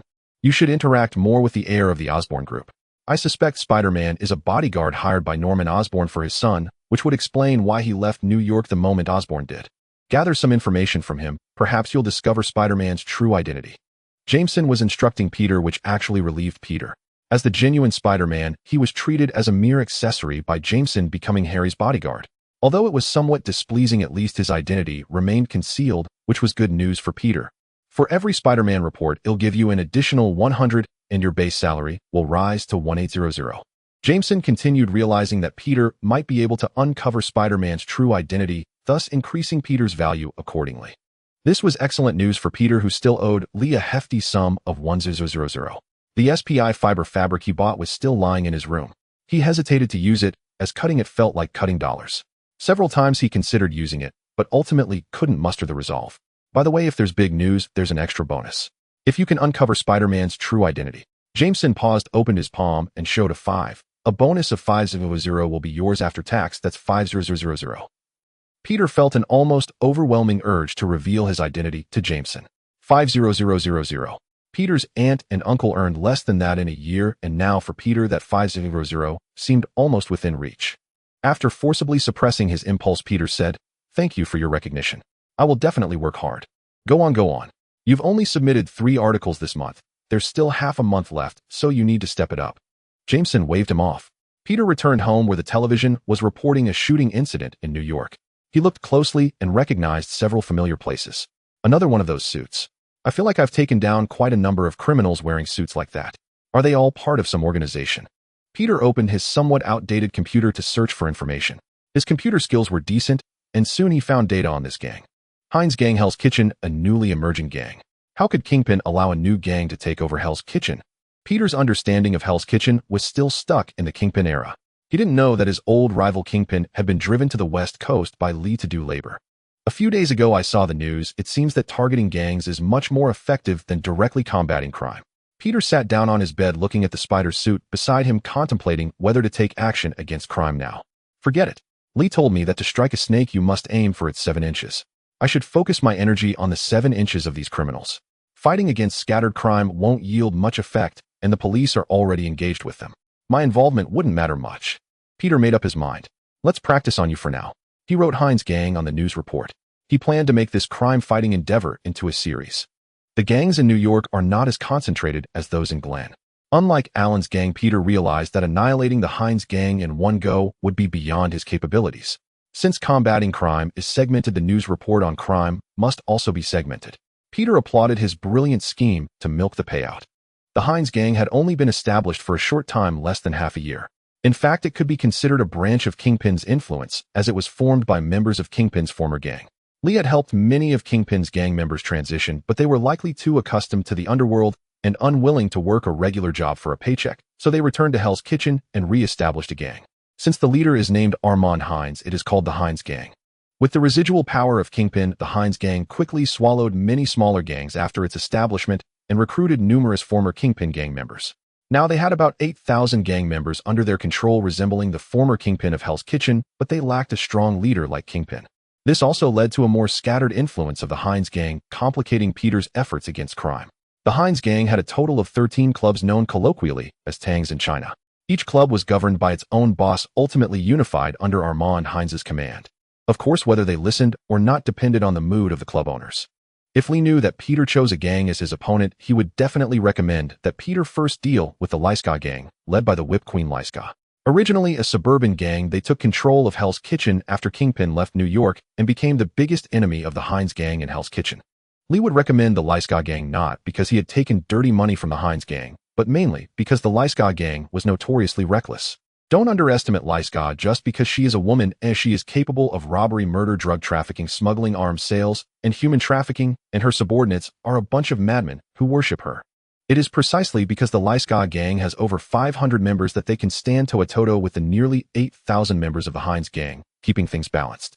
Also because the Lyska Gang only has a little over 500 members, their forces are relatively concentrated, making it easier for Peter to strike them all at once. Unfortunately, Peter did not want to expose his identity to Lee, even though Lee already knew. For this reason, Peter chose the more challenging Heinz Gang as his new enemy. Osborn Group Conference Room 1. Ladies and gentlemen, you should be aware of the reason I have summoned you for this meeting, Norman stated. Osborn sat at the head of the massive conference table, his hands pressing down on the surface as he spoke in a displeased tone. What is it? Did you suddenly call a board meeting because you developed a new drug? If that were the case, you should have called a clinical meeting, not a board meeting. An elderly man in his 70s stood up and retorted. Edward, you should know better what this is about, Norman Osborn said coldly. Don't treat me like a fool. You are well aware of what actions you have taken. Norman, while you are the chairman, that does not mean your position is superior to ours. If you wish to slander me, you should consult the other board members to see if they agree. Edward slammed his hand on the conference table, causing several other board members to rise in agreement with him. Yes, Norman, although your contributions to the company are significant, you have no right to slander the board members. Norman, don't treat the company as your personal fiefdom. If you do not apologize, we will initiate a board meeting to strip you of your chairmanship. Norman slowly clapped his hands, finding the poor performance of the board members quite amusing. Do you think I lack evidence? On the projector screen, a video of Edward on the phone with Joe was suddenly displayed. Edward's face showed a hint of panic, but he quickly composed himself. What does your video of me on the phone prove? Do you think this can slander me? I'm going to accuse you of illegal surveillance. Edward's voice was deep and resonant. Upon discovering Norman Osborn's knowledge of his conversation with Joe, he still managed to sound righteous, turning the tables on Norman. There were many voices supporting Edward, and Norman Osborn shook his head in disbelief. He had dedicated himself to research over the years, delegating some board matters to Edward, leading to the current situation. Norman, we have been good friends since childhood. Although I find it reprehensible that you set up surveillance in my home, I am not incapable of forgiving you. Seeing that Norman was silent, Edward assumed he had the upper hand and began to push his luck. So tell me, what would forgiveness look like? A trace of mockery flickered across Norman's face. Edward still did not see the situation clearly. Norman was not here to negotiate. Had he intended to negotiate, he would have convened a board meeting on the day of Harry's incident, not wait until now. By calling the meeting now, he was clearly preparing for a decisive strike. As long as you voluntarily relinquish the position of chairman and donate your shares to the Osborn Group Development Fund, I promise not to prosecute you. Edward spoke proudly, as Norman had not been managing the board for years. Besides a few of Norman's loyalists, the rest were essentially all Edward's people. He was already the de facto controller of the board. However, Edward was not satisfied. Although the board was under his control, the position of chairman was still held by Norman Osborn. Moreover, Norman Osborn held 59, one of the shares of Osborn Group, and even if all the other board members combined their shares, they would not surpass Norman's authority. Edward was quite dissatisfied with the power Norman Osborn wielded. Osborn Group Development Fund. What is that? How come I, as the chairman, have never heard of it? A sinister smile flashed across Norman Osborn's face. Once you officially step down from the chairmanship of Osborn Group, I will establish the Osborn Group Development Fund. Edward spoke quite bluntly, implying that once Norman resigned, he should hand over the money to him obediently. Norman Osborn smiled at Edward. So you mean to say to donate the shares to you? Norman, while you are my old friend, I must correct your statement. It is to donate the shares to the Osborn Group Development Fund. You are also part of Osborn Group. How can you say it is donating money to me? Although Edward's meaning was similar to what Norman had said, he could not possibly admit it. Who knew if Norman Osborn was recording this conversation? Norman Osborn looked around at the others, finding that not a single person was willing to speak up for him. Even the loyalists seemed mute at this moment. Edward's proposal to establish the Osborn Group Development Fund was beneficial to them all. Norman's 59. One share was equivalent to a huge cake, and the Osborn Group Development Fund could be seen as the knife and fork for dividing the cake. No one wanted to miss out on this sweet treat. Norman Osborn shook his head, relieved that he was not there to negotiate today. He stroked the ring on his hand, and outside conference room, dozens of men in black entered. Norman, what are you planning to do? Edward reacted the quickest.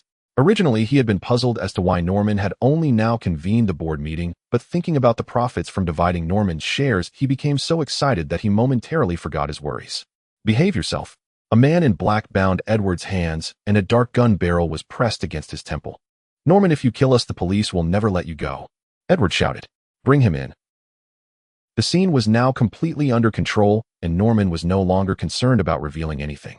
Soon more than 10 individuals dressed only in their underwear were brought in, looking remarkably similar to the chairman present. You? Edward's voice betrayed his panic. Why do you think I only called this board meeting now? Creating these substitutes cost me quite a bit of effort. Norman Osborn sneered. From the moment Edward stepped into the conference room, he had already lost. Norman, I have always supported you, a board member cried out. I'm sorry, Lambert, I just gave you a chance, and you did not cherish it. Norman looked at Lambert, feeling somewhat conflicted. If Lambert had spoken up to refute Edward when he proposed the establishment of the Osborne Group Development Fund, he could have avoided this calamity, but unfortunately he did not. Take them away, strip them of their clothes, and then execute them. Make sure no one sees anything suspicious. Norman Osborn waved his hand, ignoring the wails of the board members, and quietly sat down. It may seem a bit cruel, but if I do not do this, they will be even more cruel to Harry. Norman lowered his head, recalling how Harry had been targeted by members of the board, and he could not suppress the anger within him. As for what comes next,